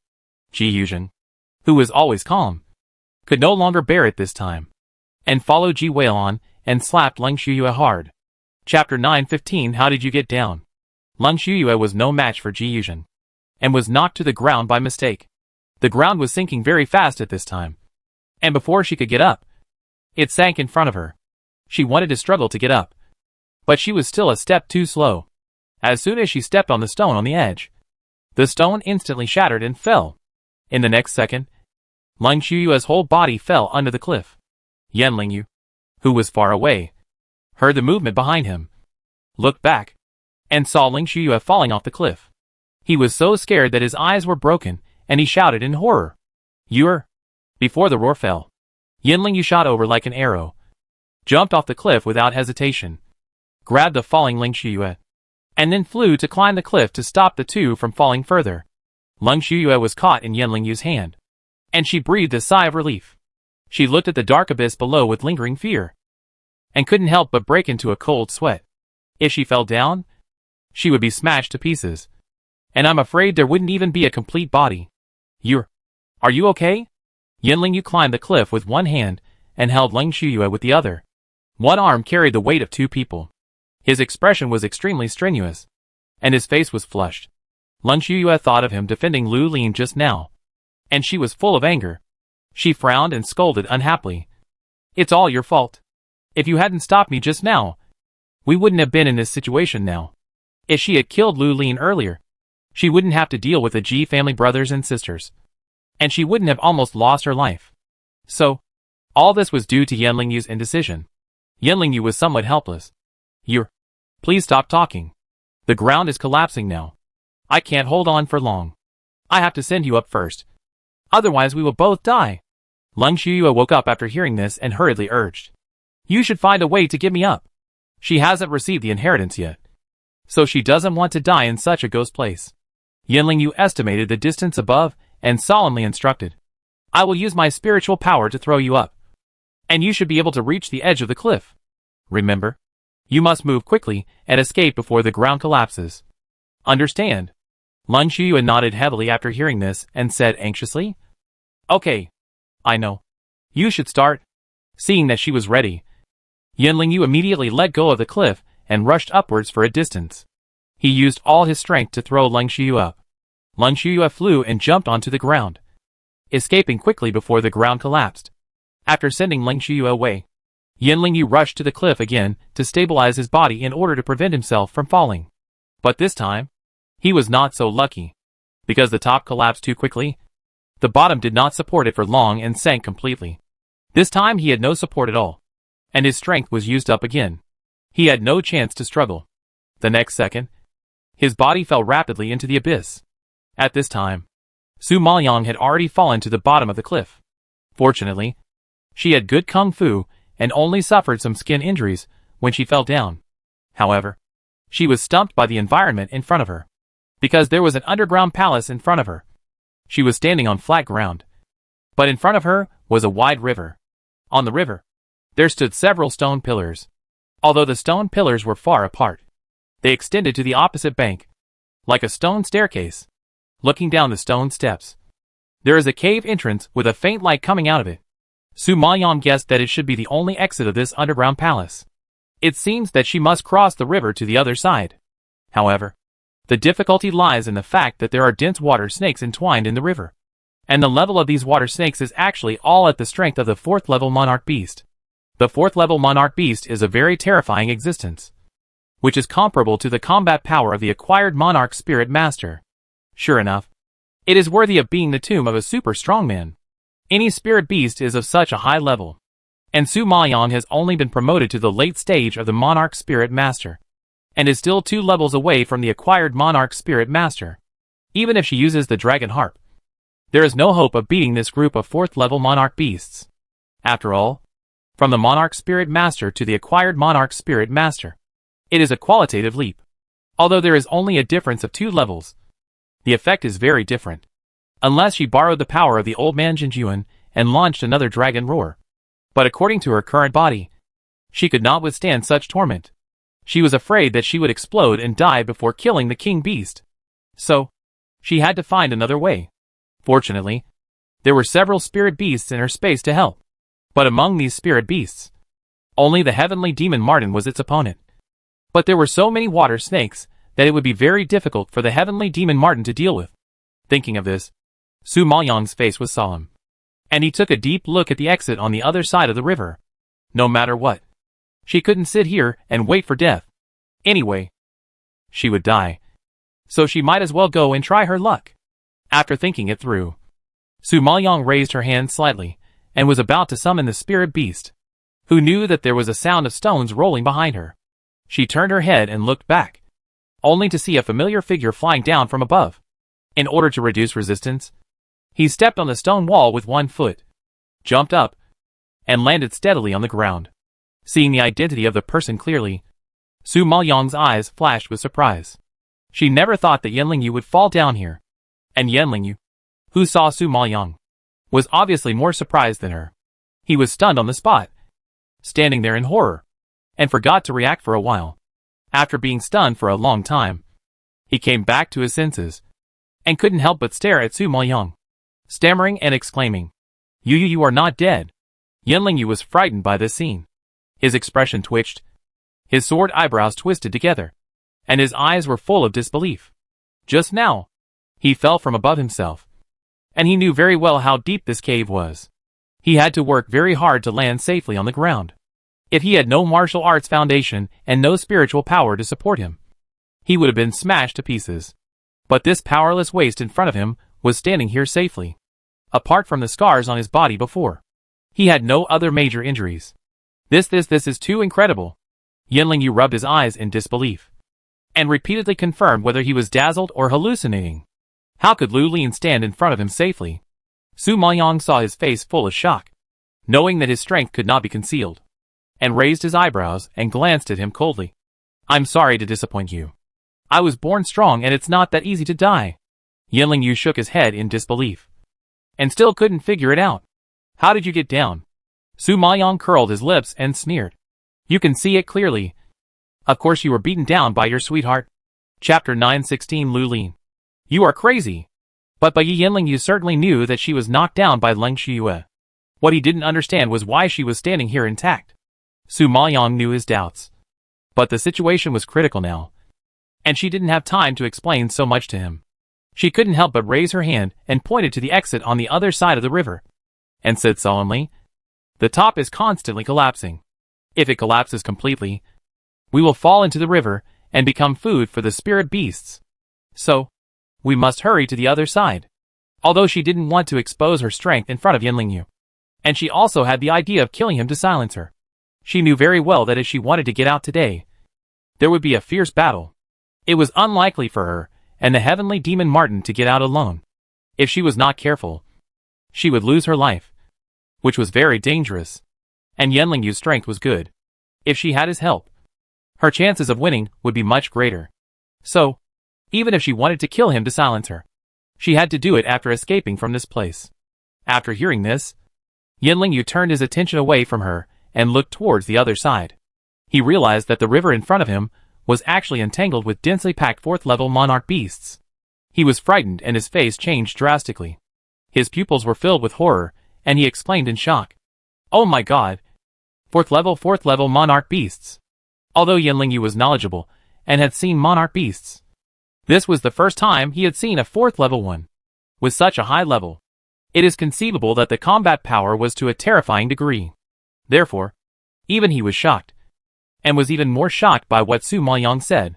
"Lu Lin, are you crazy? There are so many 4th level monarch beasts here, and you want us to go from here to the other side? Isn't this obviously looking for death?" Yanlingyu growled in disbelief. He is now a late-stage monarch spirit master, but not yet a postnatal monarch spirit master. How can he be the opponent of this group of 4th level monarch beasts alone?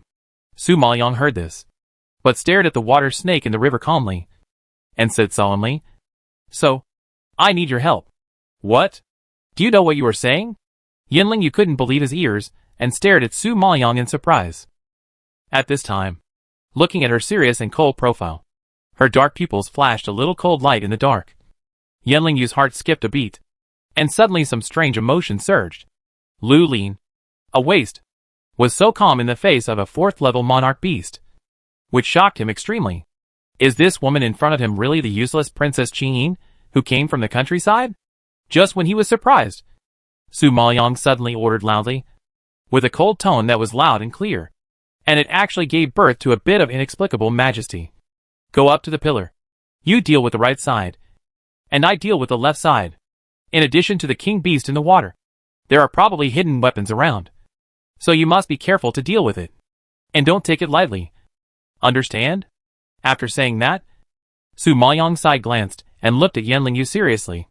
Yinling Yu was stunned by the momentum she exuded, and froze in place, forgetting to react. Su Maoyong saw that he was not in a state, frowned immediately, and roared angrily, "Yinling Yu, I warn you, whether we can survive this time depends on this move. If you dare to be distracted, let alone the king beast in the water, even I will kill you. You better be careful." Yinling Yu was shocked by her roar, and his eyes widened in disbelief. Did he hear it wrong? A waste dared to yell at him and order him. However, before he could open his mouth to refute, Su Maoyong waved his hand and summoned several fierce spirit beasts. Seeing this scene, Yinling Yu's words rolled to his throat and choked instantly. He gasped in shock, as if a thunderbolt hit his head. He felt his mind was blank and his whole body was numb. Oh my god! What did he see? A 7th level Holy Spirit Beast, 2 8th level Holy Spirit Beasts, and a 1st level King Beast.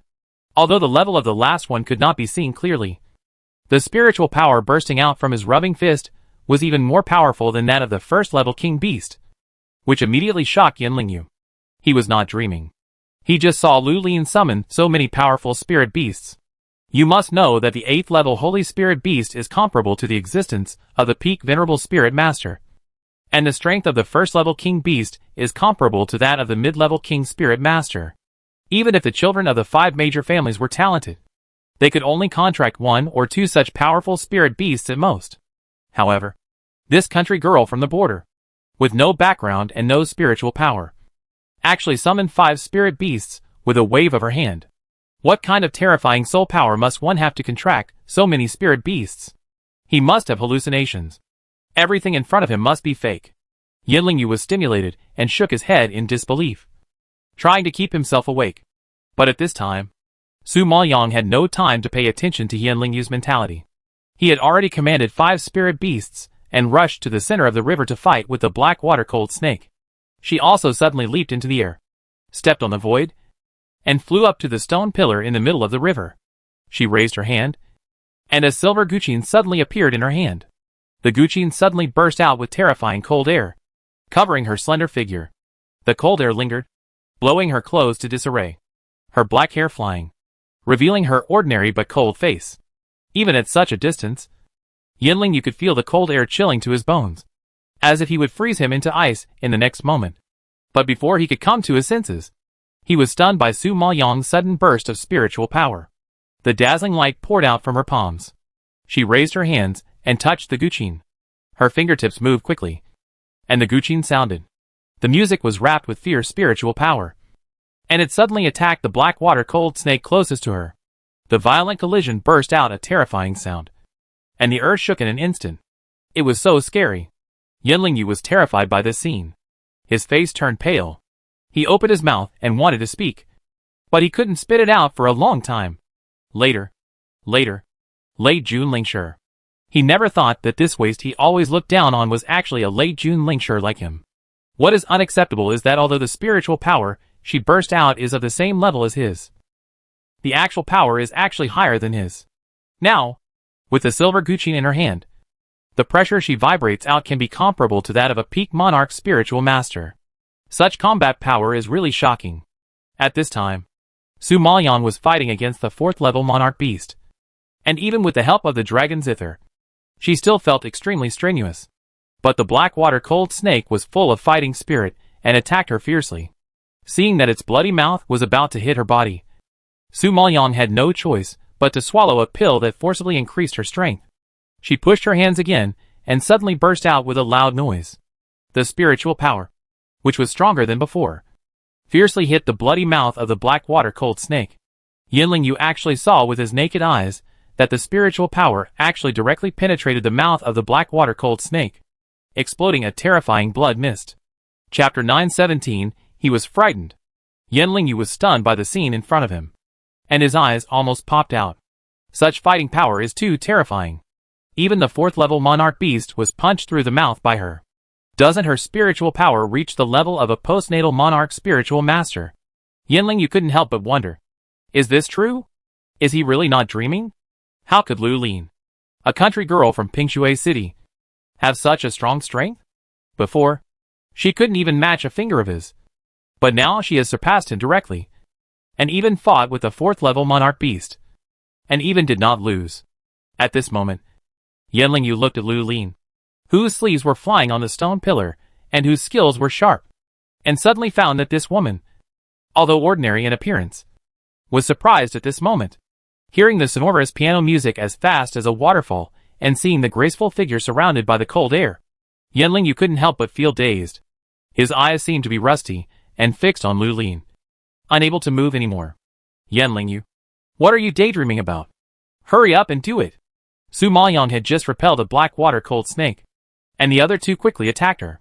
For a moment, she was overwhelmed and couldn't help but yell at Yanling on the shore. At the critical moment, when he needed his help, he actually stood by and watched. How unreasonable! Yanling was shocked by her strength. He woke up immediately after hearing the scolding. Seeing the fierce battle in front of him, he didn't dare to take it lightly. He immediately flew towards Su Maoyang and raised his hand to help her block the attack of one of the black water cold snakes.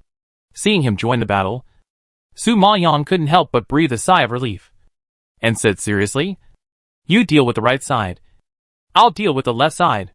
After saying that, Su Maoyang threw a pill to Yanling and ordered directly, "Eat it." Seeing this, Yanling quickly reached out to catch it. Seeing that it was the Xianin pill that forced a late-stage Junlingshi to upgrade to a peak Junlingshi, he was immediately shocked. Last time, he heard that Ling Xuqing was badly cheated by Lu Lin at the auction house, and actually spent 20 million Xian crystals to buy a Xianin pill. Now, seeing Lu Lin easily take out a Xianin pill, Yanling, who is as smart as he is, reacted immediately, and his handsome face suddenly surged with shock. Lu Lin, you, the owner of the Xianin pill auctioned at the auction house last time. Couldn't it be you? Su Maoyang had no mind to deal with other things now, and couldn't help but frown and warn. If you want to avenge Ling Xuqing, you must solve the spirit beast here first. Otherwise we will both die. When Yanling heard this, he knew that Su Maoyang had admitted this fact in disguise, and his heart was in turmoil.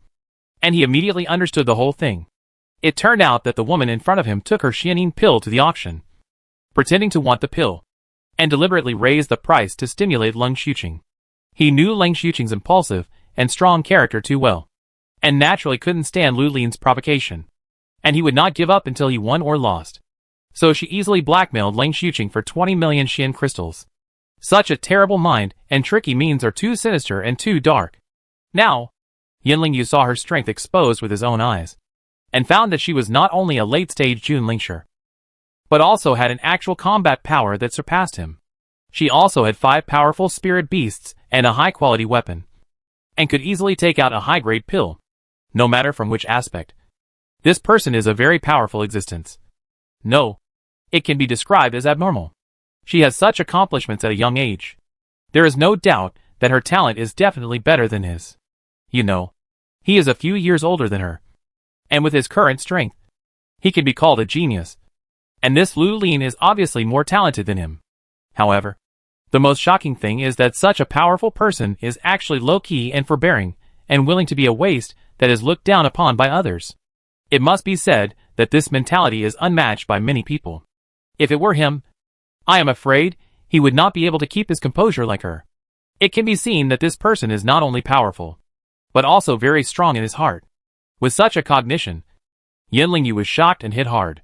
And he could no longer look at this woman with the same eyes as before. From birth to now, because of his wealthy family and amazing talent, he has been smooth sailing in life and cultivation. This is the first time he has felt deeply frustrated. He lost, and lost to a woman.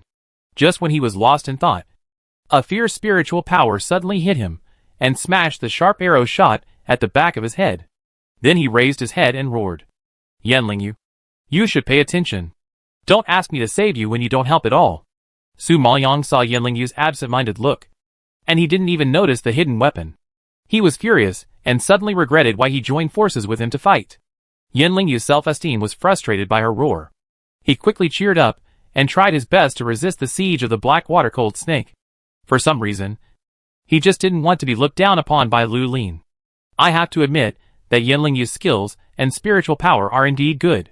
With his full help, the pressure around Su Maoyang was reduced a lot.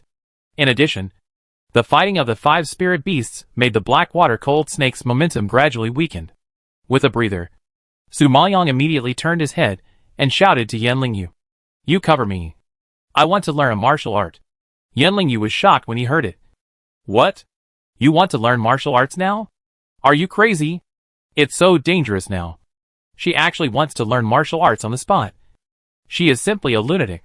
And Su Maoyang stopped fighting and meditated with her eyes closed without waiting for him to object. Yin Lingyu was so angry when he saw this. And cursed. Damn it! After saying that, he rushed to her side and raised his palm to block the attack of the black water-cold snake for her. At this time, Su Maoyang had already entered the state, and the second level of the Ice Sacrifice 9 days, Ice Thorn, suddenly flashed in his mind. The first level of cold air was relatively simple. When she contracted the dragon harp, she learned how to release cold air. Only the second level, she had not practiced before, and she had to memorize the above moves. Yin Lingyu held on for half a cup of tea, and he couldn't hold on any longer. He was sweating profusely and asked loudly, Lu Lin, how long will you take? I'm almost unable to do it. This was the first time he met such a carefree person. It was okay to learn martial arts in battle, but he was facing so many 4th-level monarch beasts. He really had to admire this woman's courage. At this time, Su Maoyang suddenly opened her eyes, and the cold air in her hands continued to flow out. She followed the moves in her mind, gestured once, and immediately attacked the black water-cold snake that was entangled with Yin Lingyu. I saw that her fingertips fiercely shot out several ice spikes, which pierced the body of the black water-cold snake at once, and instantly brought up a blood mist. The black water-cold snake's body stagnated, stiffened for a moment, and then fell down suddenly. Yin Lingyu was stunned when he saw this scene. He had fought hard for so long, but he didn't even hurt the fur of the black water-cold snake. However, Lu Lin's move directly pierced the black water-cold snake's body. What kind of martial arts is this? It's so powerful. Chapter 918, It was Master Yin who saved me. Su Maoyang didn't give Yin Lingyu time to think, and shot ice spikes at the besieged black water-cold snakes. Her technique of using ice spikes became more and more skillful, and the power of ice spikes became stronger and stronger, which made Yin Lingyu speechless and shocked. With the help of the second level of Ice Sacrifice 9 days, Su Maoyang's next battle would be much easier. In this way, they persisted for another hour before they slowly went from the first stone pillar to the last stone pillar. Seeing that they were about to reach the other side, Su Maoyang was delighted and immediately released the last wave of critical strikes. He flew to the other side, called the other 5 spirit beasts, and fled towards the exit. Yin Lingyu's reaction was also very quick. Seeing Su Maoyang escape, he did not have the slightest lingering to fight, and quickly turned around and chased after him. Su Maoyang's guess about the cave entrance was indeed correct. The two of them escaped from the tomb and returned to the forest after running for a short time. After she was completely out of danger, Su Maoyang stopped and turned to look at Yin Lingyu behind her. She had exposed her strength in front of Yin Lingyu, and she could only go back with peace of mind if she killed him. Thinking of this, her eyes condensed slightly, and her fingers under her sleeves clenched quietly, obviously with the intention of killing. To be honest, Su Maoyang didn't want to hurt his life, because Yin Lingyu had just defended her in front of the Lung sisters, proving that although this person was arrogant and indifferent, he was not bad by nature, but a more upright person. Unfortunately, if you want to blame him, blame him for his bad luck. He ran into her secret, and she had to cut the grass and root it out to prevent future troubles. Thinking of this, Su Maoyang's eyes became fierce, and she was about to take action. Unexpectedly, several anxious shouts suddenly came from a distance. Brother Lingyu. Yan Lingyu. Su Maoyang was shocked when she heard the voice. And she was secretly shocked. She knew that it was too late to kill now. She could only quickly restrain her breath and suddenly pinched Yan Lingyu's throat. Then, with a flick of her fingertips, she immediately stuffed a pill into his mouth. Yan Lingyu did not expect her sudden attack. He was caught off guard by her. After being forced to swallow the pill, he asked in shock, "What did you give me to eat?" "Poison." Su Maoyang raised his eyebrows and explained lightly. "What? Are you crazy?" Yan Lingyu was startled by her. Su Maoyang stared at him coldly, lowered his voice, and warned him coldly, "This poison will take effect once every 7 days. So you have to ask me for the antidote every 7 days. If you don't want to die, shut up and don't tell anyone what happened in the underground palace. Otherwise, you and the Yin family will die ugly." Hearing this, Yan Lingyu knew that Lu Lin wanted to continue to hide her strength. Although he didn't know her purpose, he believed that if her secret was leaked, she would definitely do what she said and put him and the Yin family to death. Last time, she was just talking nonsense, and the Yin family fell into such a big setback. According to her strength, if she really killed the Yin family, it would not be as simple as 80 million Xian crystals and a restaurant. Realizing the horror of the woman in front of him, Yan Lingyu's heart suddenly sank, and his face was pale and a little scary. As the two were whispering, Xiao Luoheng in the distance suddenly spotted Yan Lingyu and shouted in surprise, "Look! Brother Lingyu is over there. He's not dead. He's not dead." Leng Shiyue and Lang Xiuqing heard what he said and immediately looked in the direction of his finger. Sure enough, they saw Yan Lingyu standing there, and they all smiled in surprise. But when she saw Lu Lin standing next to him, Leng Xiuqing's face collapsed instantly. "Oh my god! Lu Lin, that waste, is also here. She didn't die even after falling off the cliff. It's really unfair." Not far away, the Ji family siblings, who were looking for Su Maoyang, heard Leng Xiuqing sigh and immediately cast a surprised look over here. At this glance, the two also found Su Maoyang. Seeing that she was still alive, the big stone that was pressing on their hearts finally fell down. They were immediately filled with ecstasy and ran towards her excitedly. "Cousin! God bless me. I finally found you. Are you okay? Are you injured anywhere? You scared me to death." Ji Weilan rushed over, excitedly grabbed Su Maoyang, and looked her up and down nervously. Seeing her fall off the cliff, Ji Weilan's heart almost jumped out of her chest. Now seeing Lu Lin still alive, she couldn't help but get red in the eyes. She had patted her chest and promised in front of the prince and the princess that she would protect her cousin well. If her cousin died, she would have a guilty conscience for the rest of her life. Su Maoyang was amused by her intense emotions. She smiled and shook her head, and said softly, "I'm fine. Thanks to Mr. Yan's help. I survived. It's just a little skin injury. Nothing serious. Don't worry." Ji Weilan and Ji Yuzheng were a little surprised to hear this. They didn't expect Yan Lingyu to be so kind and save the waste that they always looked down on. Not to mention that Lu Lin caused the Yin family to fall so big. Logically speaking, the two of them are incompatible. Yan Lingyu's move was really surprising. Thinking of this, the Ji family brothers and sisters all looked up and stared at Yan Lingyu with surprise. Yan Lingyu felt weak in his heart when he received their suspicious eyes. He coughed awkwardly twice and did not answer. Only he knew that when he was in the underground palace, he was able to come out alive. All thanks to Lu Lin. If it weren't for Lu Lin, with his strength as a late-stage Junlingsher, he would have been torn to pieces by the 4th-level June beast before he even reached the 2nd stone pillar. How could he have the chance to stand here and talk to them? Strictly speaking, it was Lu Lin who saved him. But now he has been given this title in vain. So Yan Lingyu naturally felt a little guilty. However, because he had eaten Lu Lin's poison, he had to remain silent and dared not say much. Besides, he was embarrassed to say that he was saved by Lu Lin. If it were to be spread out, he, the first son, would be worse than a woman. Wouldn't it be too embarrassing? In fact, Lu Lin wanted to hide the truth, which made him feel relieved. However, when the Ling sisters heard that he had saved Lu Lin, They all widened their eyes in surprise, and their expressions were extremely embarrassed. Mr. Yin, are you crazy? Lu Lin has caused you and the Yin family so much trouble. And you actually saved her? Lung Xuqing really couldn't understand his thoughts. Xiao Luoheng also frowned in disapproval and accused. Brother Lingyu, you know that Xuqing and Xuyue are unhappy with Lu Lin. Aren't you deliberately making them upset by doing this? He really didn't know what was wrong with Yan Lingyu. It was fine that he had argued with Lung Xuyue for Lu Lin before. But now he actually saved her. Did he break his brain and become abnormal? Lung Xuyue was so angry that her face turned blue. She stared at Yan Lingyu fiercely, took a deep breath, and tried to calm herself down.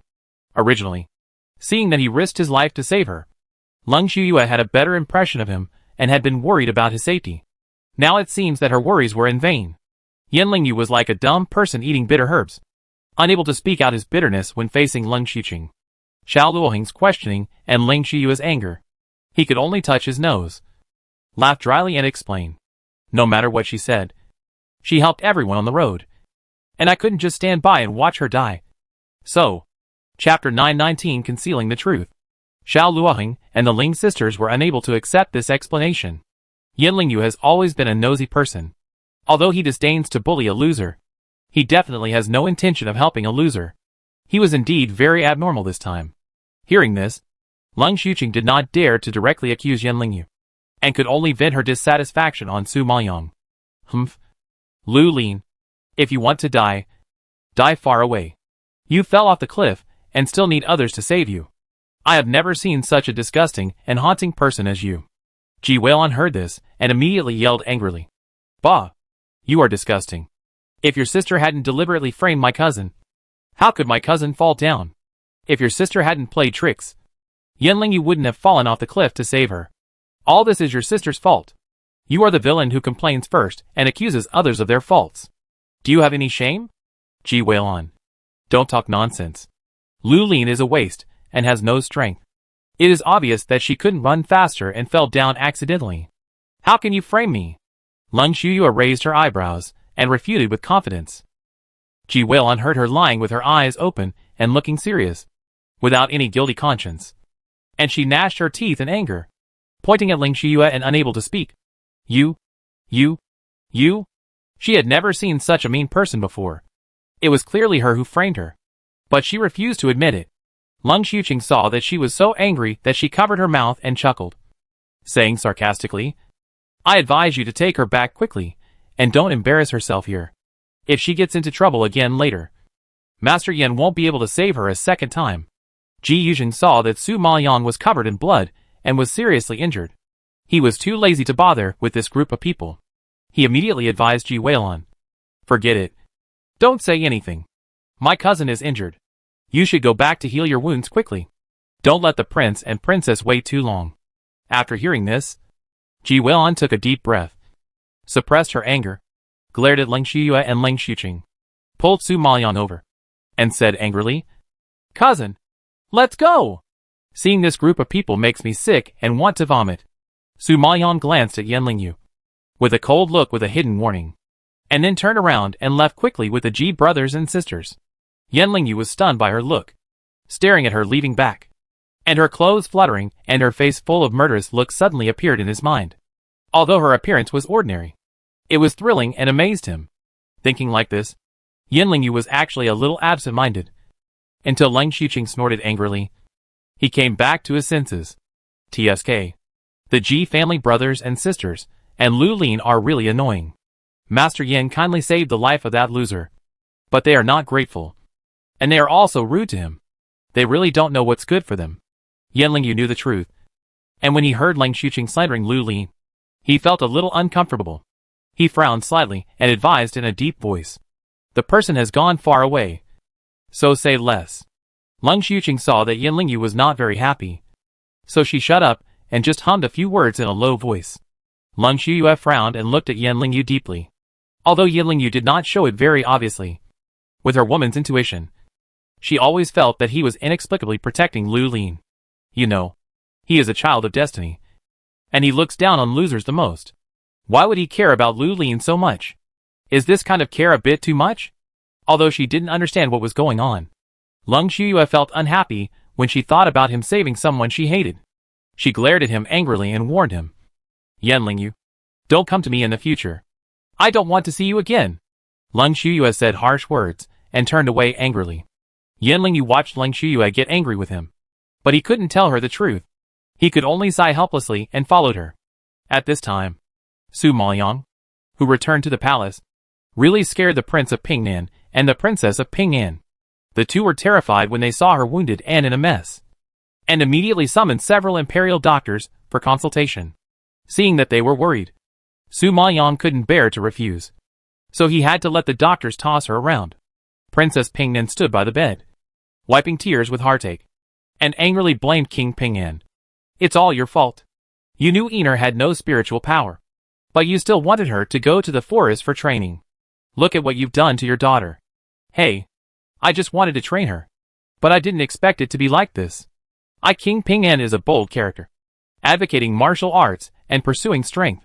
He has fought on the battlefield and made many achievements in his life, so he naturally wants his daughter to be as capable as him. Last time at the palace banquet, someone mocked Lu Lin for being a waste. Of course, he couldn't swallow this breath with his proud character, so he wanted to train her, but he didn't expect that he would almost lose his life. Thinking of this, King Pingnan also got angry, turned to Ji Weilon and Ji Yuzheng and asked sternly, I asked you to protect Ener well. Is this how you protect her? Ji Weilon heard this, full of grievances, and immediately explained angrily, Prince, it was Leng Shuyue and Leng Xuqing. They deliberately separated my cousin and me, and wanted to take the opportunity to attack my cousin.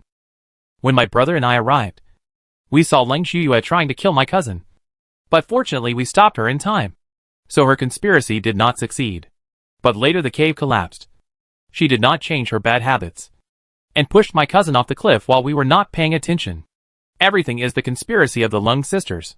Hearing this, the king of Pingnan, she clenched her fists and gnashed her teeth in anger. Damn Leng family, dare to harm my daughter. I will peel off a layer of skin.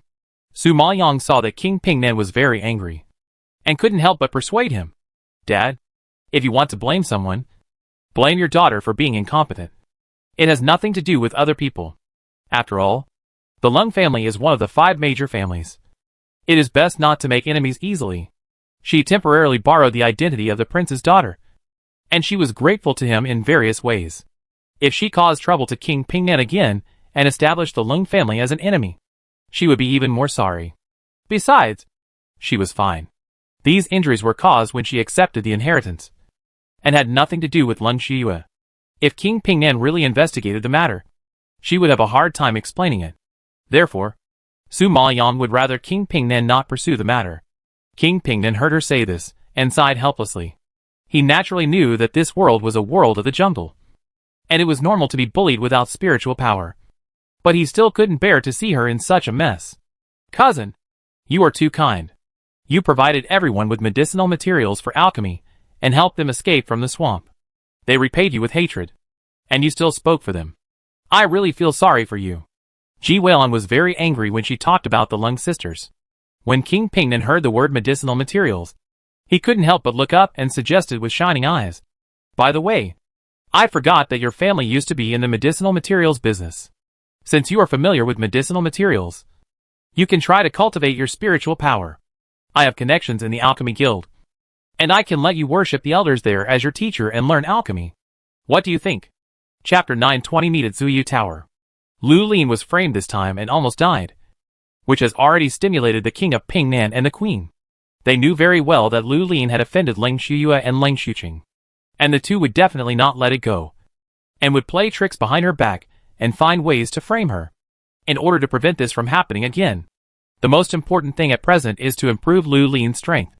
However, Lu Lin is thin and has no martial arts foundation, so it is difficult for her to cultivate spiritual power. Moreover, the princess is worried about her doing such dangerous things again. However, learning to refine pills is different. As long as you don't refine dangerous pills, there is generally no danger. What's more, Lu Lin's family used to be in the medicinal materials business, and she is more familiar with medicinal materials. The ability to control pills is definitely better than spiritual power, so cultivating mental power is more reliable. If Lu Lin can really become an alchemist, It will be more respectable and gratifying than cultivating spiritual power. After all, the status of an alchemist is very noble and rare. The reason why the Lung family is so arrogant is because they have an alchemy genius. When the princess heard this, she nodded in agreement, obviously interested. Yes, Iner is not in good health. She can learn to make alchemy, as long as she becomes an alchemist. I don't know who dares to bully my daughter. Su Maoyong twitched his lips when he heard that he had to go to the alchemy guild to learn alchemy from scratch, and politely refused. Dad, Mom, don't bother. To become an alchemist, you must have a very strong spiritual talent. I only recognize medicinal materials and nothing else. This is more difficult than cultivating spiritual power. She already has a master, the true Lord. Even if the president of the alchemy guild comes out in person to teach her, it won't be as effective as the true Lord's advice. She really doesn't need to waste that time and suffer in the alchemy guild. But the king of Pingnan was in high spirits. Hearing that the princess agreed, he was even more determined to send Lu Lin to the alchemy guild. Iner, don't worry. I know Elder He in the alchemy guild. If I say a few good words, he will definitely accept you as his apprentice. When the time comes, you just need to report to the alchemy guild and learn alchemy from Elder He. Don't worry about anything else. But Su Maoyong wanted to say something, but was interrupted by the princess. Iner, your father will take care of everything for you. So don't worry. Your current task is to heal your wounds, so that you can have the strength to cultivate your spiritual power. You can't let me and your father down. Seeing them talking one by one, with a firm attitude and no room for rebuttal, Su Maoyong was speechless. She wanted to persuade her again, but King Pingnan didn't give her a chance at all, and directly drove Ji Weilon and Ji Yujing out. Okay, it's settled. Iner is injured and needs to rest. Let's all go out. Don't disturb her rest. After saying that, King Pingnan called everyone out of Su Maoyong's room, closed the door for her, left her alone on the bed, and sighed weakly. It seems that she has to go to the alchemy guild. Time passed quickly, and it was 6 days later. Su Maoyong only had some superficial injuries on her body, and under the careful care of the princess, she recovered quickly. During this period, she practiced the third level of ice sacrifice 9 days while refining pills. The third level of ice sacrifice 9 days is much more difficult than the second level. Su Maoyong practiced for a long time, but could not comprehend the essence of it. But her alchemy skills have improved greatly. After these few days of hard work, she has been promoted from the initial stage of Danzong to the middle stage of Danzong, and is one step closer to the level of Danzuan. As long as she reaches Danzuan and finds the so-called fire spirit body, there is hope to cure Jun Haotsong's cold disease. Therefore, she has to intensify her practice. Thinking of this, she closed her eyes again, controlled the flames, and entered the state of alchemy again. However, at this moment, Dong Ling's voice suddenly sounded outside. Miss, there is a letter for you. Su Maoyong heard this, and immediately opened his eyes, and frowned slightly. Her letter? Who else would write to her in Burning Blood Sky City? Could it be the Blood Battle Group? Thinking of this, Su Maoyong waved his hand, put the evil blood cauldron into the space, put on his clothes, opened the door, and asked, Who wrote to me? Dong Ling shook her head and quickly handed over the letter. I don't know. It was sent by a servant. Su Maoyong was puzzled, took the letter, quickly unfolded it, and read it carefully. After reading it, she remembered that she had fed Yanling Yu poison last time in the Black Sand Forest. Now 6 days have passed, and the day when the poison will take effect is approaching. So Yanling Yu booked a private room and waited for her at Zuyu Tower. Thinking of this, Su Maoyong nodded in understanding, curled his lips, and instructed Dong Ling. Ji Weilon invited me to Zuyu Tower for dinner. Tell the princess that I will not have dinner with you tonight. Dong Ling nodded obediently. Yes. Miss, do you want to go out now? I will accompany you. No. You stay in the mansion. I will be back soon after dinner. With that, Su Maoyong put away the letter and walked out without waiting for Dong Ling to say anything else. In the evening, the sun put away the dazzling golden light, and the red afterglow still remained in the sky, blooming like a fiery red.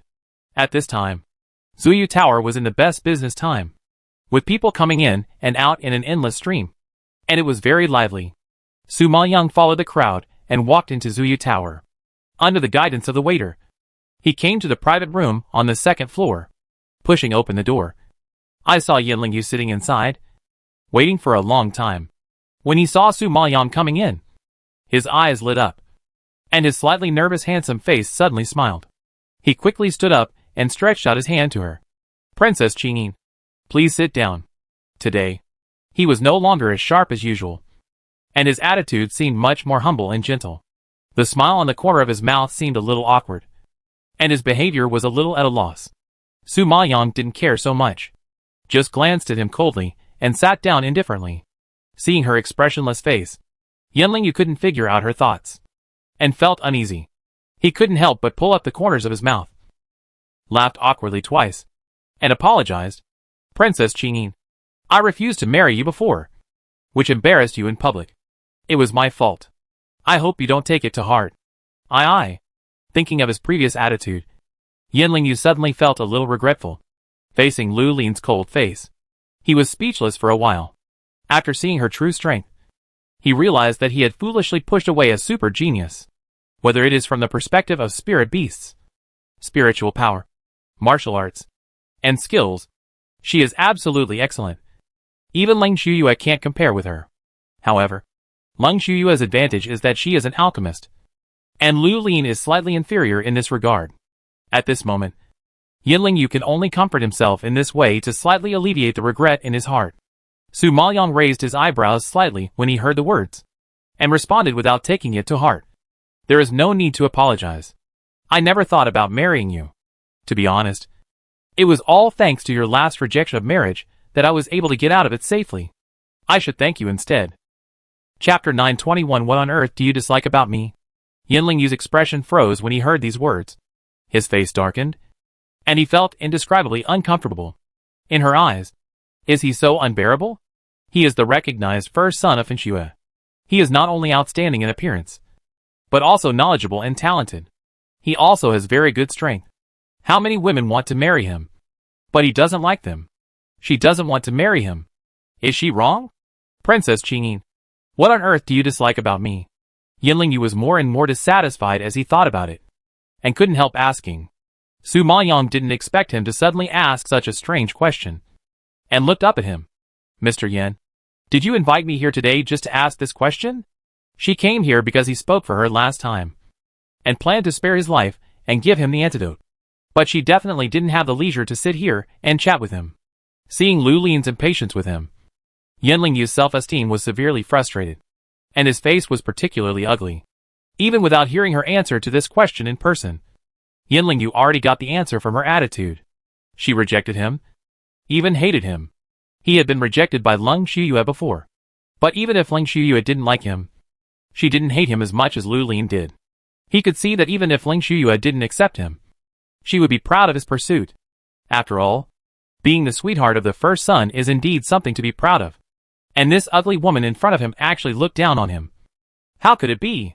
Yin Yu saw Lu Lin's slightly frowned brows and cold expression, and felt all kinds of bad feelings in his heart. But in order to survive, he had to compromise. Took a deep breath, endured the humiliation, and said in a deep voice, "Of course not. The 7th day is coming soon. I came to ask you for the antidote." Su Mayan raised his eyebrows when he heard him get to the point, and took out a medicine bottle. "This is an antidote to temporarily relieve the poison. As long as you forget everything that happened in the underground palace, and keep it in your stomach forever, I will continue to refine the antidote for you and ensure your life, until she leaves the burning blood city safely." After hearing her request, Yin Yu couldn't help but frown. Forget? She brought him such a great shock and impact. How could he forget it just by saying forget? So far, her sharp techniques, powerful spiritual power, and stunning figure are still lingering in his mind. No matter how hard he tries, he can't get rid of it. It's not easy to forget it.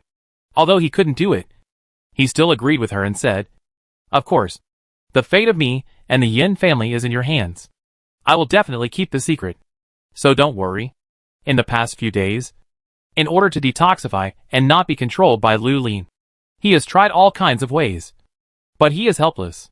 So, only Lu Lin can detoxify this poison. He has fallen into her palm and can't escape. Naturally, he will not joke with his life and the fate of the Yin family. The Yin family has suffered a heavy blow some time ago, and can't stand it a second time.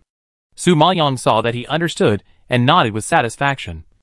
Well, since you understand, I won't say more. As she said, she slowly got up and prepared to leave. Yan Yu saw that she was about to leave so soon, and hurriedly called her. Lu Lin, this dish hasn't been served yet. Let's skip this meal. Your Yin family is also in trouble, so it's better to save some money. After saying that, Su Maoyang walked out of the private room without looking back, leaving Yan Yu alone and gritting his teeth. This woman is really vicious. She didn't forget to rub salt into his wounds before leaving.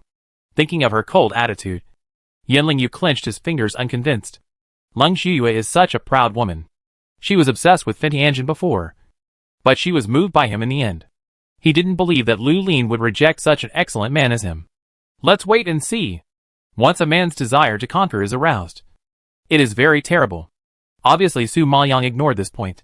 The next day, when Su Maoyang woke up, she heard Dong Ling come to pass on a message, saying that the king of Pingnan and the princess had something to ask her.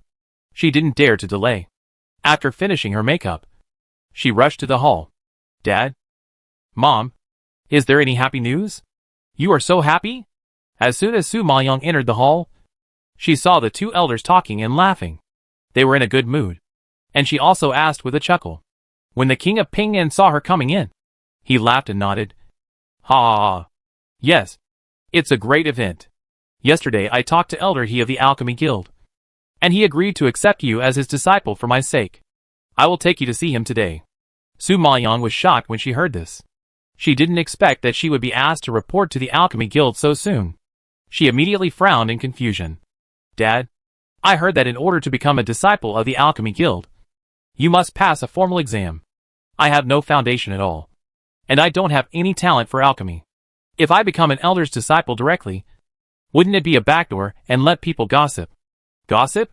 You are the daughter of this king, and the princess, who was personally appointed by Lord Finshan. Who dares to gossip? Except for the matter of alchemy, you don't have to worry about anything. Just follow Elder He and learn hard. Leave the rest to Dad. The king of Pingnan didn't care about gossip. As long as Lu Lin learned real skills, no one would dare to provoke her. But Su Maoyang wanted to speak, but the princess smiled and said, Okay. No buts. It's getting late. You should hurry up and go to the Alchemy Guild with your father to meet your master. Upon hearing this, the king of Pingnan nodded repeatedly. Yes. Let's go quickly. If you go too late, your master will be unhappy. As he said that, the king of Pingnan stood up, called Su Maoyang, and strode out of the hall. Su Maoyang had no choice but to follow him. When he came to the legendary Alchemy Guild, although Su Maoyang didn't take it seriously, he was still shocked by the magnificent building in front of him. The tall and imposing gate, the snow-white high walls, the exquisite patterns carved on the walls, and the colorful glazed tiles bloomed with dazzling golden light under the sun, showing the elegance and luxury. Su Maoyang followed the king of Pingnan into the hall of the Alchemy Guild. The surroundings were exquisitely decorated and magnificent, as if they were plated with a layer of gold. Even the ground was shining with golden light. It was indeed the richest and most luxurious place in Fengshuishan City. Just looking at the decoration, you can tell that a lot of money was spent. Just as Su Maoyang was looking around, a middle-aged man in a black robe and wearing an alchemist badge came from a distance. He looked to be about 50 years old, neither fat nor thin, of medium build, with a somewhat serious face. He only managed to force a smile when he saw the king of Pingnan, nodded, and greeted, Your Majesty is here. Seeing this, the king of Pingnan immediately stepped forward and said with a friendly smile, Haha. Yes. Since Elder He is willing to accept Ener as a disciple, I will naturally let Ener come to meet Elder He. Ordinary people would be respectful when seeing the prince. But the man in front of him just nodded, without any etiquette, and the king of Pingnan was enthusiastic. From this, it can be seen that the identity of the alchemist is indeed extraordinary, and even the prince does not take it seriously. Chapter 922, Rejected as a Disciple. Elder He nodded slightly upon hearing this, and turned his gaze to Su Maoyang, carefully looking her up and down. Perhaps because he could not see any spiritual power or mental power in her, he frowned immediately. Prince, I have taught so many disciples, but I have never seen such a bad physique. Your daughter really has no talent at all. Elder He reluctantly agreed to teach Lu Lin for the sake of Prince's face. But he never thought that someone would be so useless. Prince Pingnan heard the disdain in his tone, and looked a little embarrassed. He tried to explain with a smile. Elder He, Iner is very sensitive to medicinal materials. If you are willing to teach her, she will definitely be able to do it in time. However, before Prince Pingnan finished speaking, a slightly sarcastic voice came from not far away. Prince, you don't know how to make pills. And you don't know the rules of making pills. Just being familiar with medicinal materials cannot be the standard for practicing spiritual power. If you want to make pills, you must have extraordinary spiritual talent. Princess Qingyin doesn't even have the most basic spiritual power, let alone spiritual talent. Even if Elder He teaches her step by step, it's just a waste of energy. At this time, Leng Shuyue and Leng Xuqing walked slowly over from a distance. Leng Shuyue is the apprentice of the vice president of the Alchemy Guild. Because of her extraordinary talent, she is an elite disciple trained by the Alchemy Guild. So she has a high status in the Alchemy Guild. Now that she is in her territory, she is naturally a little arrogant. Seeing that King Pingnan brought a waste to the guild through the back door, she couldn't help but say a few more words. King Pingnan was angry because of her cruel treatment of Lu Lin. Now hearing these words, his face became even more gloomy and snorted angrily. Is the daughter of the Leng family so unruly? She even lost her manners when she saw me. Leng Shuyue smiled when she heard this, not caring so much, and then bowed slightly to him. The minister greets the prince. Leng Xuqing was not very convinced, and with a stern face, she perfunctorily performed a salute.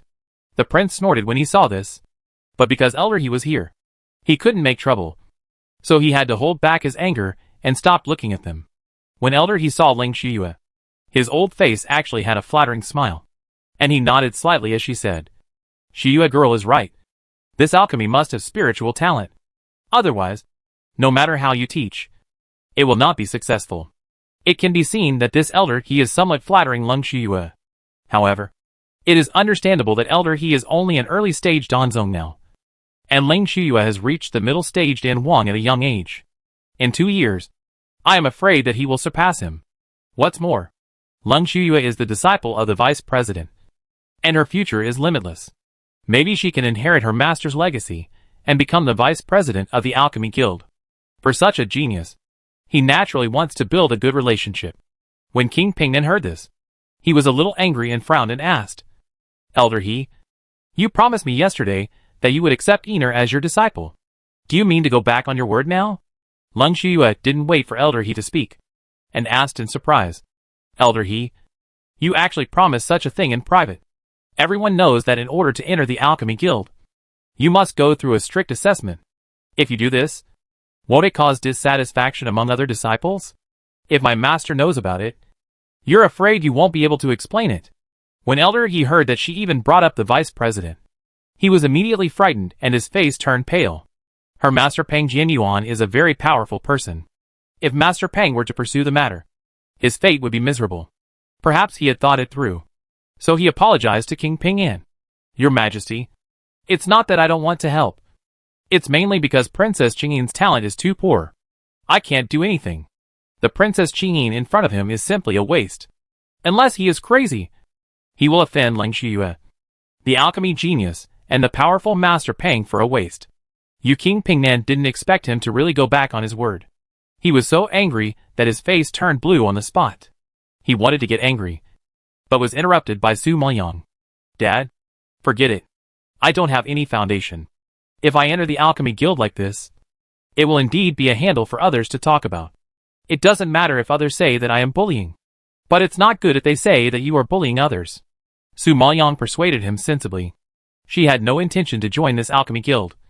Not to mention that the old man Jinjuan in the space just now said that the Elder He in front of her was only an early stage alchemy sect. Now she is already a mid-stage alchemy sect. And this elder is not even as strong as her. How could he be her master? Thinking back to the beginning, even Yushu Tianzuan asked her to become his disciple. She refused, let alone this kind of person, who even she looked down on. What's funny is that this Elder He is still very arrogant and dislikes her in various ways. Little did she know that Su Maoyang disdained him at all. When King Pingnan heard Su Maoyang's words and saw the strange looks from the people around him, He felt a little embarrassed and had to give up. Humph. We don't even want to join this alchemy guild. Einer.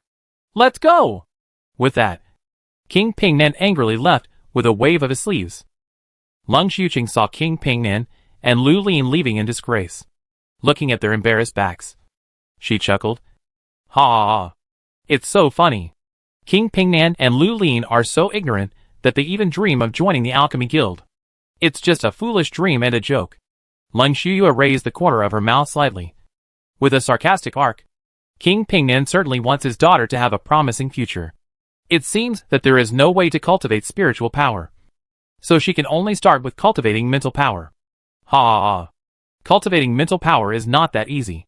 I think it's probably because Yanling Yu refused to marry Lu Lin because he likes you. She was stimulated and wanted to learn alchemy to compete with you.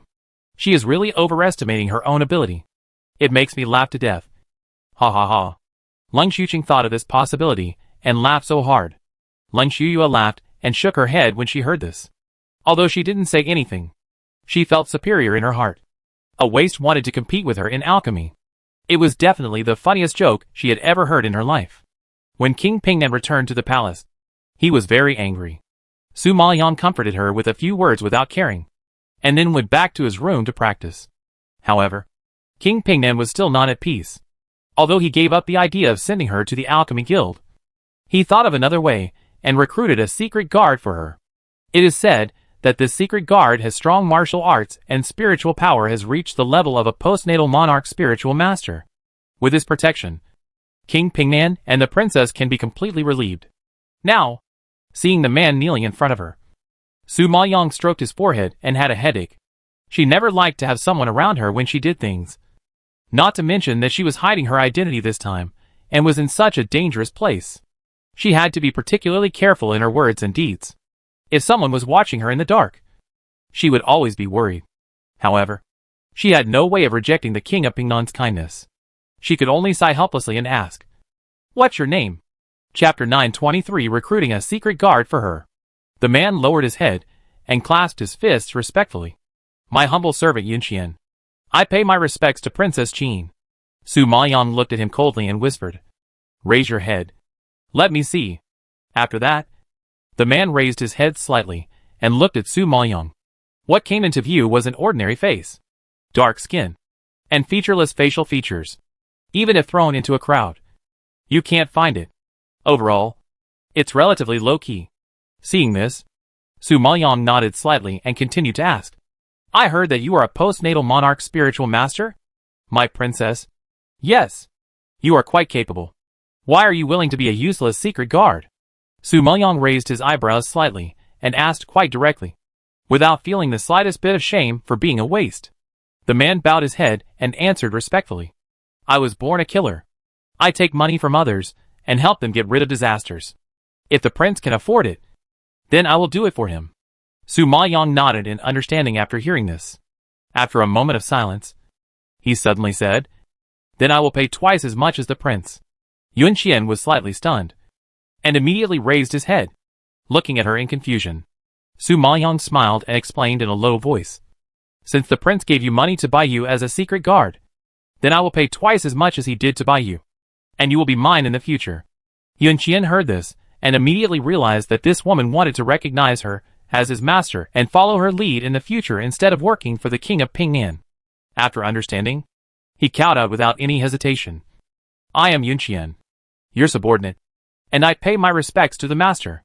Seeing that he understood, Su Maoyang nodded with satisfaction. "Okay. Go out. Don't bother me if you have nothing else to do." Yunqian received the order and immediately stood up and left the room. 2 days passed quickly. Su Maoyang was still resting in the room when she saw Dong Ling hurriedly walk in and reported respectfully, "Miss, there was a servant outside the door just now with a message saying that Master Yin invited you to go boating on Jingyun Lake tonight." Su Maoyang was a little surprised to hear such news suddenly. It had only been 4 days since he took the antidote last time. Wouldn't it be too early to invite her out now? Could it be that the poison took effect so soon? No. The poison was made very accurately. It would not be early or late. It should be correct. However, what surprised her was that the meeting place this time was not in a restaurant, but on a flower boat on the lake. What was the purpose of such a grand meeting? Su Maoyang couldn't figure out his thoughts for a while. Although she was a little confused, she still planned to go there in person. Then she told Dongling, I'm going out for a while. If the princess wants to find me, you can say that I'm asleep. Understand? Dongling thought it was Yen Lingyu, and asked worriedly, Miss, doesn't Mr. Yen hate you very much? Why did he suddenly invite you to go boating? Maybe he has a guilty conscience and wants to apologize to me. Didn't he save my life in the Black Sand Forest last time? In fact, he is not a bad person. Su Maoyang explained perfunctorily. Dongling was more naive. She believed whatever Su Maoyang said, thinking that it was indeed Yen Lingyu who saved Lu Lin last time. She dispelled her doubts and nodded with peace of mind. Well, I'll leave first. Su Maoyang saw that she didn't ask any more questions, so he was ready to leave. But who would have known that before she had taken a few steps? She was blocked by Yun Qian, who appeared out of nowhere. Don't go! Yun Qian had a cold face and lowered his head, but his tone was very tough. Su Maoyang frowned in shock and asked with a bad face, Are you ordering me? Master, please forgive me. I am just thinking about your safety. Yun Qian immediately confessed his crime, but his attitude was still overbearing. Su Maoyang was speechless. I paid you to come here to do things for me, not to stop me from doing things. Do you understand? Yes, I understand. Whatever you want to do, I will do it for you. Yun Qian was like a stone in the toilet, smelly and hard. Su Maoyang simply couldn't communicate with such a person. There are some people I must meet in person. There are some things I must do in person. You just need to do what I tell you to do. But Yun Qian obviously didn't listen to her words, still blocking her in front of her, not giving way at all. You can't see this person. Su Maoyang heard this, and she was somewhat angry, and she scolded dissatisfiedly. Yun Qian, you are so bold. Am I the master or are you the master? Do I need your permission to see someone I want to see? Yun Qian didn't say anything, but his actions explained everything. Standing there unmoved, like a wall blocking her, Su Maoyang didn't expect this person to be so stubborn. He took a deep breath in anger and asked patiently, Tell me why I can't see this person. Yun Qian frowned and was silent for a while, then gave an incredible answer. Men and women should not touch each other. If the master was boating on the lake with a man in the middle of the night, her reputation would be damaged if it got out. Su Maoyang didn't know whether to laugh or cry when he heard this answer. My reputation has always been bad, and I don't mind the damage to my reputation. You don't need to worry about it. If you insist on standing in front of me, I will have to ask my father to help me change a secret guard. When Yun Qian heard this, he looked up in shock, and his attitude was obviously softened. Su Maoyang had lost his patience and yelled angrily, Get out of here! Seeing that she was angry, Yun Qian was probably worried that she would change a secret guard, so he had to compromise and move aside to make way for her. Su Maoyang was confused by him, and was furious. She glared at him fiercely, then walked away. Yun Qian followed her silently, protecting her safety all the way. At night, the moonlight was bright and soft, and it gently sprinkled a faint silver light, like a gentle hand caressing the earth. At this time, the lights of the burning blood imperial capital were already on. The lights were bright, the stars were blurred, and the colorful lights reflected each other, reflecting the scenery on the lake beautifully. Su Maoyang, looking at the view. There are countless flower boats on Jingyan Lake, like colorful flowers blooming on the lake, beautiful beyond words. Even standing on the shore, she can hear the erotic music coming from the center of the lake. As far as Su Maoyang knows, Jingyan Lake is the most lively place in the nightlife of the imperial capital. Many dignitaries, even rich ladies, like to go boating, watching singing and dancing, and enjoying the charming night view. Life is so comfortable. I think a young man like Yen Lingyu should often go boating on Jingyan Lake. So he chose such a place. Just as Su Maoyang was pondering, the boatman on the shore seemed to recognize her identity and couldn't help but ask, Excuse me, are you Princess Qingyin? Su Maoyang nodded slightly. Yes, Mr. Yen. I am already waiting for the princess on the boat. Please follow me.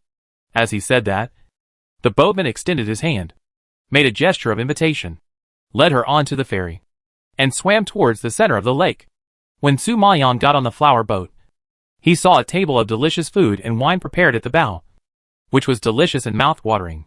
In the middle of the boat, There were dancers dancing to entertain the guests, and singing girls playing musical instruments. Seeing the scene in front of him, Su Maoyan was surprised. What is Yanlingyu trying to do? Chapter 924. Get close to her. Seeing everything in front of her, Su Maoyan was completely confused. Didn't Yanlingyu ask her to come here to get the antidote? Now there are dancers and singers. Isn't it too grand? Su Maoyan was stunned. Before she could figure out what was going on, she saw a handsome and tall figure walking out of the cabin. Who else could this person be but Yanlingyu? But he was a little different tonight. He seemed to have dressed up specially, wearing a blue brocade suit. Under the light, he exuded a charming luster. His long black hair was tied behind his head by a white jade crown, which made his tall body look even more majestic. His eyebrows were long. His eyes were like springs. He was handsome. His skin was white, and his whole person was very graceful, cheerful and upright. He was indeed worthy of being the most beautiful man in the burning blood capital. However, seeing this scene, Su Maoyan was even more confused. Yanlingyu in front of him had a ruddy complexion and normal breath, with no signs of poison at all. Since he was not in a hurry to get the antidote, why did he ask her to come so early? Thinking of this, Su Maoyan frowned slightly, looked around, and asked coldly, Mr. Yan, what do you mean by this? Yanlingyu raised his lips and smiled lightly. His handsome face was illuminated by the surrounding lights. Handsome and beautiful. He glanced at Su Maoyan and answered in a good mood. Of course, I will keep the 7-day agreement. Su Maoyan's face suddenly darkened, and he was in no mood to joke with him. It's only the 4th day. Aren't you too early? This kind of thing can't be done too early. It can't be done too late, Yanlingyu said with a smile. Su Maoyan frowned at his playful appearance and scolded him unhappily. Yanlingyu, don't push your luck. I said 7 days means 7 days. If you break the rules, don't blame me for not saving you. She didn't have that much time to deal with him. Giving him the antidote in 7 days was already the most she could do. He asked her out before the time came. Wouldn't he have to look for her every other day in the future? How could he come out whenever he wanted? She was not the kind of person who could come and go at will. Seeing her angry, Yanlingyu immediately comforted her. Princess Qingyin, don't be angry. I just want to invite you to dinner. I have offended you many times in the past, and I have always felt bad. So I plan to take this opportunity to apologize to you. Yanlingyu was very curious about who this Lu Ling was. Not only did she have strong strength, but she also had 5 spirit beasts. And she casually threw out a noble elixir. He was not stupid. This woman didn't look like a country girl at all. These few days, he was thinking about this matter every day. And the more he thought about it, the more fascinated he became. And he couldn't wait to see her. But Su Maoyan didn't appreciate it, and snorted coldly. Don't try to get close to me. I won't fall for it. This Yanlingyu clearly wanted to please her, and let her completely detoxify him. She wouldn't be fooled easily. Besides, she didn't take his previous humiliation seriously at all. She was already so exhausted from investigating the case of the eldest princess that she had no time to think about these things. Yanlingyu didn't expect that even with his smiling face, she didn't give him any face at all. And the smile on her lips seemed a little stiff. Princess Qingyin, since I have prepared so much, please do me the honor of sitting down and having a meal with me. I appreciate your kindness. I have something else to do. I'm leaving first. Su Maoyan looked at him with a bad look on her face, and then turned to leave. Yanlingyu panicked when he saw her leaving, and quickly grabbed her hand. However, at this moment, a black figure suddenly came from nowhere and shook him away with a palm. Yanlingyu lost his balance and fell to the ground. He covered his injured shoulder and looked up in surprise, only to see a man beside Lu Lin. This man was tall and looked ordinary, but the hostility he exuded was not to be underestimated. He was a powerful man at first glance. Who are you? Yanlingyu frowned, looking very ugly. Su Maoyan didn't expect Yunqian to suddenly appear and beat Yanlingyu. He was also a little surprised. After looking at Yunqian in surprise, he explained, he is my guard. Hey, a mere guard. How dare you to attack me?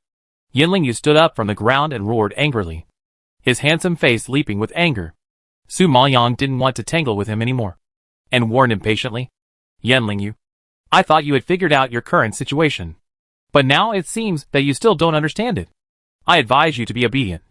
Otherwise, The Yin family will be devastated by the loss of a genius. Hearing these ruthless and ungrateful words, Yin Lingyu was not convinced in his heart, and retorted, "Humph. Don't use this to threaten me. Anyway, I'm going to die. If you are unkind, I will have to tell your secret. If you have the guts, kill me now." In fact, he just wanted to have a meal with her. But this woman didn't give him face at all, as if she felt disgusted to stay with him for one more minute. Is he really so annoying? Since she wants to kill people, he won't let her off easily. Yu Su Maoyan was immediately blocked by him, and her face was frighteningly gloomy. She didn't expect Yin Lingyu to use this to threaten her. Obviously, now in a public place, in front of so many people, Yin Lingyu was sure that she didn't dare to do anything to him. So he resisted so confidently. This Yin Lingyu is really a headache. Just when the two were on the verge of a fight and refused to give in, a surprised cry suddenly came from the boat not far away. "Sister, look! Isn't that Master Yin and Lu Lin?" Leng Shuyue on the boat heard this and looked in the direction of Leng Xiqing's finger. As expected, she saw Lu Lin and Yin Lingyu on the same flower boat. The boat was not only filled with fine wine and delicacies, but also with dancers and singers to entertain. The cozy and comfortable scene made her open her eyes wide in shock. She really didn't expect Yin Lingyu to get involved with Lu Lin. A waste.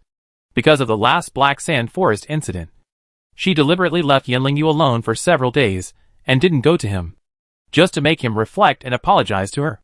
But who knew that he not only had no regrets, but also hid it from her, and had fun with Lu Lin on the flower boat. It was really too much. Leng Xiqing was also full of anger and shouted in confusion. What's wrong with this Master Yin? Why would he go boating with Lu Lin? A country girl? Before, he said he couldn't bear to hurt people. I could understand. But what's going on now? They. What does this mean? Leng Shuyue frowned. Her face dark and gloomy. Her eyes shone with cold light. Staring at the two people on the opposite boat. Gritted her teeth and snorted. What else can it mean? Last time I kicked Lu Lin out of the Alchemy Guild. This is a deliberate revenge against me. Leng Xiqing suddenly realized what was going on when she heard this, and her anger gushed out of her chest like a tide. And she yelled at the opposite side with her eyes wide open. Lu Lin, you bitch. You are so lowly that you seduce someone else's fiancé. Chapter 925 Stealing Other People's Men. Su Maoyang turned around when he heard the voice, and was speechless when he saw the Leng sisters again. Sometimes, the more you don't want to see someone, the more you will meet them. Leng Xiqing, please keep your mouth shut. When did I seduce someone else's fiancé? Su Maoyang was already in a bad mood because of Yin Lingyu, and now he was even more furious when he heard Leng Xiqing's slander. Leng Xiqing didn't expect that Lu Lin was caught on the boat by them, and she dared to deny it. She scolded angrily. Lu Lin, you are on Mr. Yin's boat, with good wine and food, and singing and dancing to cheer you up. Do you think I'm blind? Don't think I don't know. You are just jealous that my sister has won Mr. Yin's favor. So you want to snatch Mr. Yin away from my sister? You ugly and useless bitch. You want to snatch my sister's man? You are so shameless. Su Maoyan was so angry when he heard this that his face tightened and his fingers clenched. Leng Xiqing's series of unfounded charges really made people speechless. She competed with Leng Shuyue for Yin Lingyu? Haha. What a joke. She wanted to stay away from Yin Lingyu now, but she didn't expect that Leng Xiqing would frame her as the man who stole her sister. It was ridiculous. Leng Xiqing, please make it clear that it was Mr. Yin, who you hold in your hands as a treasure, who invited me to the ship. You should question him. Not me. Su Maoyan was furious and frowned in retort. In her mind, Yin Lingyu was just a proud and arrogant young man. She didn't take this kind of pampered and simple-minded man seriously at all, let alone compete for him. Sometimes, she really doesn't understand women. It's obviously the man who is philandering and making mistakes. But she doesn't punish the man, but makes things difficult for the innocent woman. How sad is this kind of human nature? Leng Xiqing obviously didn't believe Su Maoyang's words, and sneered and replied, Lu Lin, you are so shameless. Even if Master Yin invited you to the boat, your feet are on your body. If you don't agree, can he force you and tie you up to get on the boat? It's obviously you who wanted to get on the boat. Now you are taking advantage of it, and putting all the responsibility on Master Yin. It's really disgusting. Leng Shuyue seemed to agree with this statement when she heard it. The corners of her lips tilted with a sarcastic arc. She glanced at Su Maoyang with contempt, and then looked at Yan Lingyu. Her cold voice was full of disdain. Yan Lingyu, I didn't expect your vision to be so bad that you even like this kind of woman. Are you sure you are not crazy? Maybe it was because Yan Lingyu invited a waste to the lake, but didn't invite her. Lung Shuyue was stimulated. Her self-esteem was hurt, and her tone was very sharp. Yan Lingyu was also angry at her cold sarcasm, and sneered without giving face. And his face turned blue, and he was full of anger. In the past, in order to pursue Ling Shuyue, he had been forbearing, and had not lost his temper. He just thought they were just throwing tantrums. After all, it was normal for a rich lady to be a little willful. But since he saw them not only repaying kindness with enmity, but also playing dirty tricks behind her back and trying to kill her, he couldn't stand it anymore. He admitted that Lung Shuyue was talented and capable, whether in appearance or family background. She was the only woman worthy of him. But he didn't want to marry a domineering, arrogant and willful woman. What's more, Lung Shuyue's words just now were extremely disrespectful, making him lose face in front of Lu Linyin and feel very embarrassed. Yan Lingyu wanted to endure it, but now he couldn't bear it anymore, and his tone was very harsh. Yes, I have always had a bad taste. If I had, how could I have liked you before? Ling Shuyue didn't expect Yan Lingyu to be so ruthless and ironic. She was so angry that her breathing stagnated and she couldn't speak. In the past, Yan Lingyu was obedient to her, but now he seemed like a different person. She couldn't accept this contrast, and her cheeks flushed with anger. Lung Xuqing also noticed the change in Yan Lingyu's attitude, and immediately attributed all the reasons to Su Maoyang, pointing at Su Maoyang and cursing. Lu Linyin, you vixen who destroys other people's feelings. You must be the one who instigated the discord and confused Master Yin. You. Enough. As a lady from a noble family, you are a bitch and a vixen. You are not ashamed. I am ashamed for you. Princess Qingyin is my honored guest. You humiliate her like this. It is obvious that you are making things difficult for me. Yan Lingyu couldn't listen anymore, and immediately shouted angrily, interrupting Lung Xuqing's words. Lung Xuqing was stunned when she heard this, and her eyes widened in disbelief. What? Honored guest? Lung Shuyue also found it ridiculous, and couldn't help but take a deep breath, and laughed dryly twice, because it was unbelievable. Yan Lingyu, you are awesome. Keep entertaining your guests, and don't show up in front of me anymore. Xuqing, let's go! As soon as the voice fell, Lung Shuyue called the boatman and quickly sailed to the shore, quickly disappearing from Yan Lingyu's sight. As soon as the Lung sisters' boat left, Su Maoyang couldn't stay any longer. Without waiting for Yan Lingyu to stop her, she boarded the ferry next to her and left. On the way back home, Su Maoyang had a gloomy face and was in a bad mood. Then she suddenly thought of something, stopped abruptly, and turned to look at Yun Qian, who was following behind her. Yun Qian didn't expect her to turn around suddenly, so he quickly stopped and stood 5 meters away from her, not daring to make any moves. Yun Qian. Su Maoyang frowned when he thought of what happened just now, and called out in a raised voice. Yun Qian heard the voice and hurried forward, clasping his fists respectfully. I'm here. Su Maoyang stared at him coldly with a stern face, and said with dissatisfaction, in the future, you are not allowed to do anything without my order. Do you understand? What she wanted was absolute obedience, not his self-willedness. Yun Qian immediately understood that Lu Lin was blaming him for doing something to Yan Lingyu. Realizing this, his cold eyebrows frowned involuntarily. After a moment of silence, he suddenly asked, Master likes him? Su Maoyang's expression became even uglier when he heard this, and he shouted angrily, You are so bold that you dare to ask about the Master's affairs. Master, please forgive me. I dare not. Yun Qian saw that she was angry and apologized in panic. Seeing this, Su Maoyang snorted coldly. His face tensed with anger, lowered his voice, and warned sinisterly, Humph. Remember what I ordered today. If you act privately again, or ask questions that you shouldn't ask, don't even think about getting a penny. Yun Qian immediately responded with a fist. Yes, I obey your order. Seeing that he understood, Su Maoyang turned and walked towards the direction of the palace. Originally, Su Maoyang thought that after this incident, Yan Lingyu would be restrained.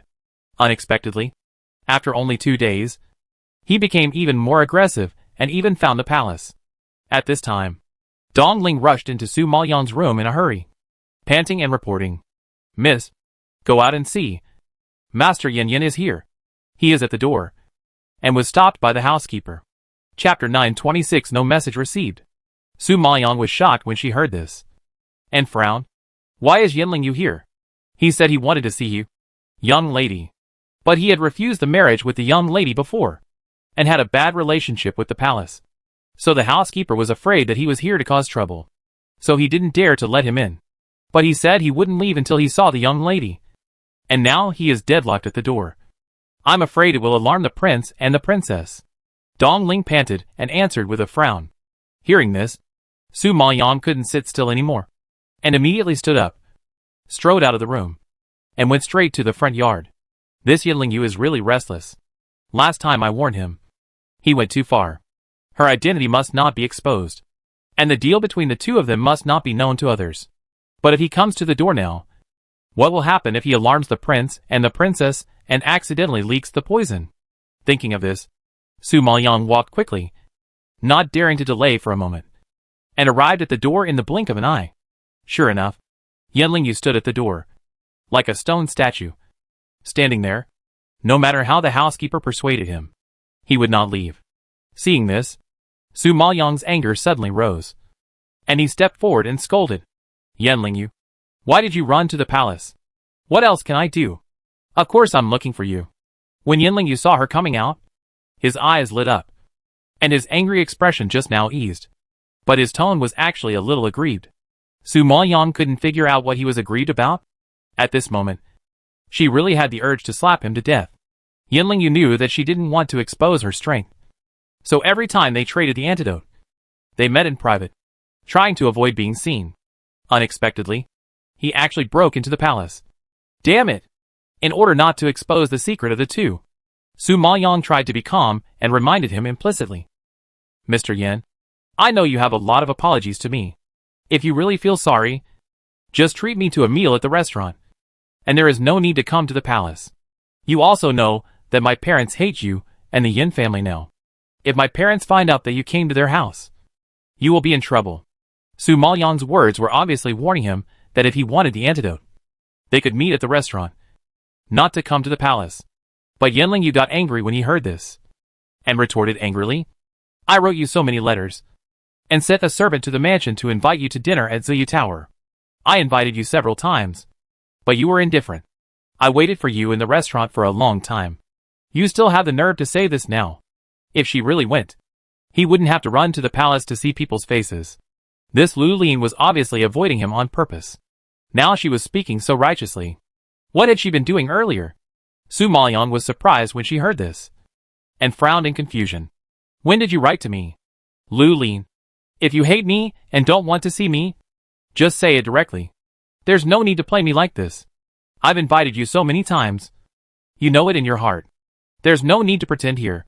Yinling Yu was deeply shocked by Su Maoyang's attitude. He had never been so humble and embarrassed in his life. He thought he was so proud. But he was worthless in front of Lu Lin. It was simply the biggest shame of his life. Su Maoyang was inexplicably scolded by him. She really had never received his letter, and was completely unaware of everything he said. Seeing that Yinling Yu didn't seem to be lying, Su Maoyang frowned and looked at Dong Ling beside him, and asked coldly, Dong Ling, you received the letter. Why didn't you report it? Dong Ling waved her hands innocently. Miss, the letter that Master Yin said? I didn't receive it at all. And Master Yin said that he sent a servant to deliver a message. But I didn't even see the shadow of the servant, let alone hear any message. Hearing this, Su Maoyang frowned even more, and suddenly felt a little strange. Yinling Yu insisted that he invited her. But Dong Ling didn't receive any news. She knew that no matter how brave Dong Ling was, she wouldn't dare to hide it from her. There must be something wrong in the middle. However, Su Maoyang was worried about alarming the prince and the princess. So she could only temporarily calm Yinling Yu and said with guilt, I'm really sorry for keeping Master Yin waiting for so long. How about this? To make amends, I'll host a banquet for Master Yin in Zuyu Tower tomorrow morning? When Yinling Yu heard her say so, he knew that the antidote was in hand.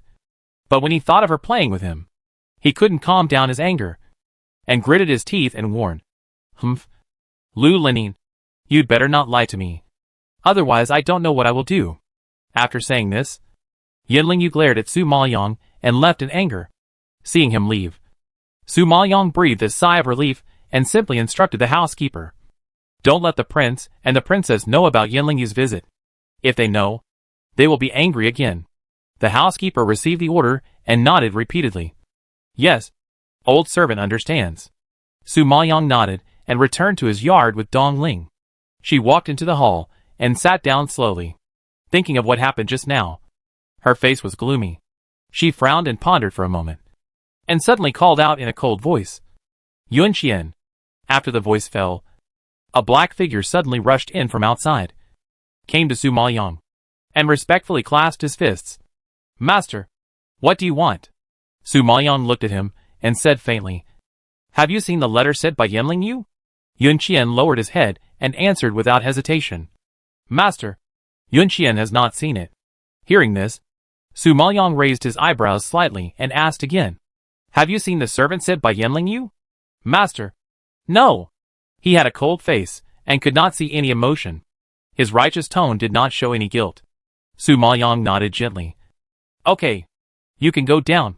Yun Qian clasped his fists again and obediently left the hall. After seeing him go out, Su Maoyang narrowed her eyes, and a hint of darkness passed through her eyes. At night, Su Maoyang was about to rest, but the princess suddenly arrived. She said that the weather had turned cold recently, and she was worried that she was thin and easy to get cold. So she brought some thick quilts. The princess was always very kind to her. Su Maoyang came forward gratefully, took the quilt, and blamed, Mom, you also know that the weather has turned cold recently. It's so late now, but you are still walking outside. You are the one who is easy to get cold. If Dad knew, he would scold you again. I'm wearing thick clothes. It doesn't matter. Your father has been worried about Fentianjin's affairs recently, and he doesn't have the energy to care about me. The princess smiled and waved her hand, obviously not taking it to heart. Su Maoyang was shocked when he heard the 3 words Fentianjin. He suddenly became curious and asked casually, What happened to Fentianjin recently? Hey, I heard from your father that Fentianjin seems to be troubled by nightmares recently. Can't sleep at night. Tossing and turning. Many doctors were invited to treat him before, but no one could find the cause. So now the condition is getting worse. Your father is trying all kinds of ways to help him find a famous doctor to treat the disease. Speaking of this, the princess sighed helplessly. It can be seen that even the king of Pingnan felt that this matter was a bit tricky. Chapter 927. The carriage flipped over. Nightmare? It was the first time that Su Maoyang heard that the powerful Lord Fentian actually had this disease. In fact, nightmares are mostly psychological diseases, and psychological counseling is effective. However, there is no concept of mental illness in this alien continent, so those imperial doctors are naturally helpless. In fact, it is not difficult to cure mental illness, but it is not easy to cure it. It just takes time to slowly induce and improve. Thinking of this, Su Maoyang suddenly had an idea. If she volunteered to help Lord Fentian treat his illness, she could often enter the palace and mingle with him. In this way, she would have the opportunity to investigate the truth and steal the antidote to the pupil technique. Although there may be risks, there is no gain without risk. Perhaps she had thought it through clearly. Su Maoyang suddenly raised her head and asked the princess, Mom, our family used to be in the medicinal materials business. My biological father knows some medical skills. I have learned some methods of treating diseases from him. Maybe I can help my father. You? The princess did not expect her to take the initiative to help, and her eyes widened in surprise. Yes, I lived such a comfortable life in the palace, all given to me by my parents. Now that my father is in trouble, I naturally have no choice but to help. Su Maoyang smiled and nodded. But many imperial doctors are helpless with Lord Fentian's illness. What can you? A little girl. See? Seeing that she was young, the princess had some doubts about her medical skills. Mom, the imperial doctors use conventional methods, while we use folk remedies. You also know that some strange diseases are better treated with folk remedies. So, you have to try everything. Maybe it will work. Su Maoyang advised patiently. The princess always felt something was wrong and shook her head worriedly. This is to treat Lord Fentian. It's not a joke. If you are not careful, it's a matter of life and death. I still don't trust you to take this risk. Su Maoyang heard it, took her hand, and comforted her. Mom, don't worry. If I am not sure of the treatment, I will never show off. I promise you. I won't do it recklessly. But the princess wanted to stop him. But Su Maoyang interrupted him. I have been in the palace for so long. And I have received so much kindness from you two elders. If you don't let me help, I really feel bad. And I won't have the face to stay in the palace in the future. Hey, kid.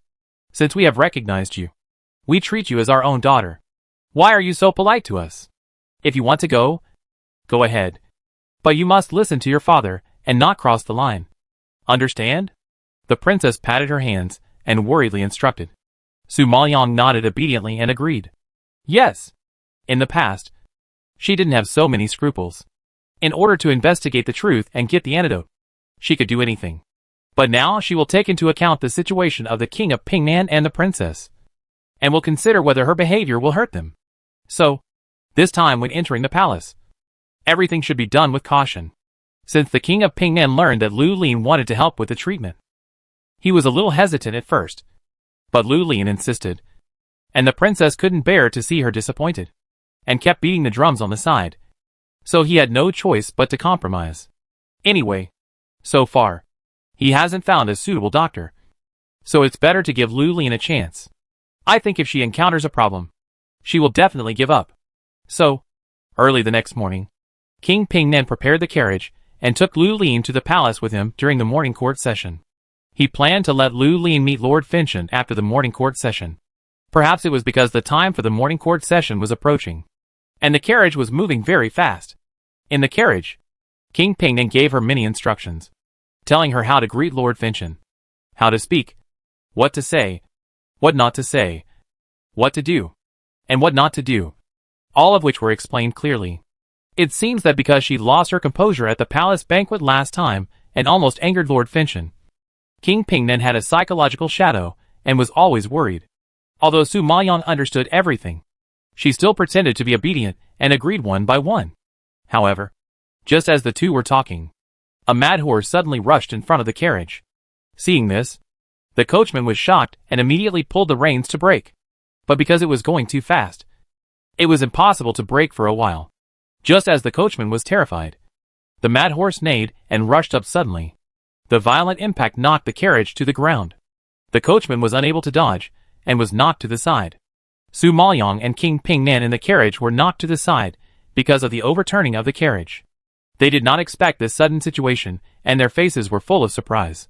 At this time, Yunqian, who had been protecting Su Maoyang in the dark, rushed out immediately lifted the door curtain, and stretched out his hand to Su Maoyang. Master, I will help you out. Su Maoyang was a little embarrassed because of the bumps just now, and she could not reveal her strength in front of King Pingnan. She could only pretend to be weak and let Yunqian help her out. But as soon as she got out of the carriage and hadn't stood still, she heard a crisp tearing sound, and a large piece of her skirt was torn. She was so shocked that she looked down and saw that Yunqian's foot was stepping on her skirt. Because she suddenly stood up, the skirt was pulled by two forces and torn in half, which looked extremely funny. Seeing this scene, Su Maoyang frowned suddenly, raised his head angrily, and glared at Yunqian, who was supporting her. Yunqian was a little slow to react. When he received her angry gaze, he suddenly realized that he had stepped on her skirt. He was at a loss and apologized. Master, please forgive me. I didn't mean it. Su Maoyang raised his eyebrows slightly and asked in an ambiguous voice. Really? It seems that you are really careless. Yunqian immediately knelt down and clasped his fists. I am negligent. Please punish me. Master. Su Maoyang looked at his fearless look, and her eyes raised slightly, and a trace of darkness flashed in her eyes. After a moment of silence, she restrained her emotions and gave a cold order. It was hard to tell whether she was happy or angry, and it seemed that she didn't take it to heart. Everyone makes mistakes, since it was not intentional. Get up. Yunqian heard her say so, and then he quickly got up and stepped aside in a proper manner, not daring to say a word. When the king of Pingnan saw that her skirt was torn like this, he frowned angrily and shouted at Yunqian. You bastard. You are so clumsy that you can't even serve a person properly. What's the use of you? Su Maoyang saw the king of Pingnan getting angry and couldn't help but persuade him softly. Dad, Forget it. He didn't mean it. Forgive him this time. The king of Pingnan knew that she was kind and didn't care about it. But when he thought that he would have to go to the palace and meet Lord Finchen later, he frowned angrily and sighed anxiously. Oh, Einar, how are you going to meet Lord Finchen later in this torn dress? The last time you behaved in front of the palace was because it was your first time to enter the palace. And you were inevitably a little nervous. Lord Finchen could understand it. But you are too out of control to enter the palace like this now. People with bad intentions will definitely deliberately exaggerate that the palace does not take Lord Finchen seriously. So they enter the palace so casually. At that time, another hat will be put down, causing trouble. Chapter 928. Su Maoyong also knew that his appearance was damaged, and it was not suitable for him to enter the palace. He had to temporarily give up the idea of meeting the emperor. Dad, it's getting late now. You should go to court quickly. I can go to the palace tomorrow, and it will be the same. King Pingnan knew that time was a bit tight, so he could only sigh helplessly and nodded in agreement. Well, okay. You go back home and change clothes quickly. I will go to the palace first. As he said, King Pingnan pointed to Yuan Qian beside him and ordered sternly, escort the princess back home quickly. If there is any mistake, you are the one to blame. Yuan Qian accepted the order respectfully. Yes, I obey your order. After saying that, the king of Pingnan took the horse beside him, turned over and rode on it. Before leaving, he did not forget to angrily order the groom. You go check for me immediately.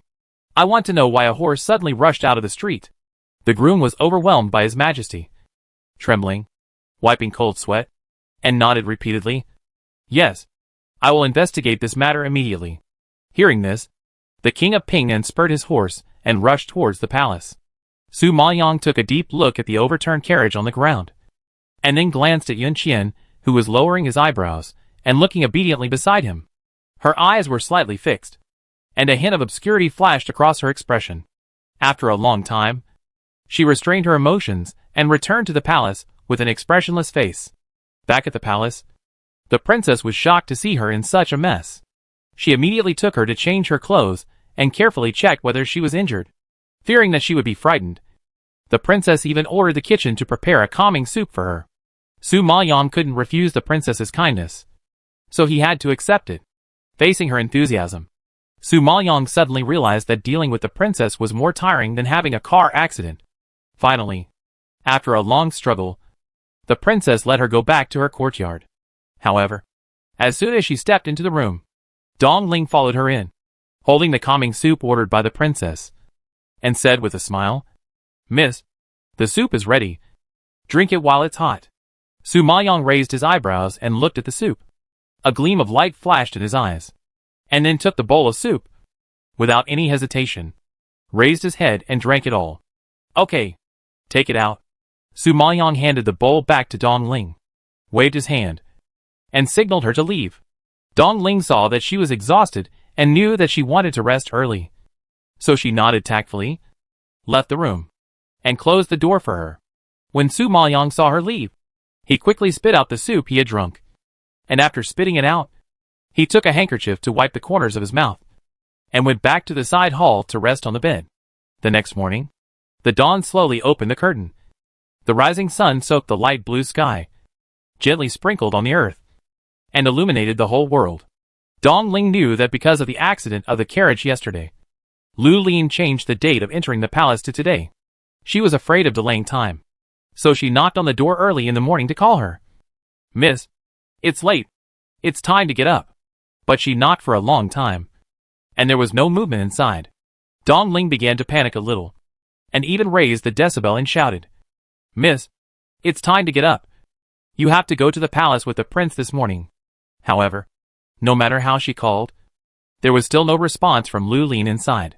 These days, Dong Ling also roughly figured out Lu Lin's living habits, knowing that she has always been a light sleeper, and will wake up when she hears the slightest movement, and will never sleep so soundly. Realizing this, Dong Ling's face was filled with worry. When she was about to push the door open, the voice of King Pingnan suddenly came from behind. "Dong Ling, where is the young lady?" Dong Ling heard the words, and saw King Pingnan striding over. She saluted with a panic expression. "I greet the prince. The young lady is still sleeping in the room." I called her for a long time, but she didn't respond. I don't know what happened. Normally, the young lady would not sleep so late.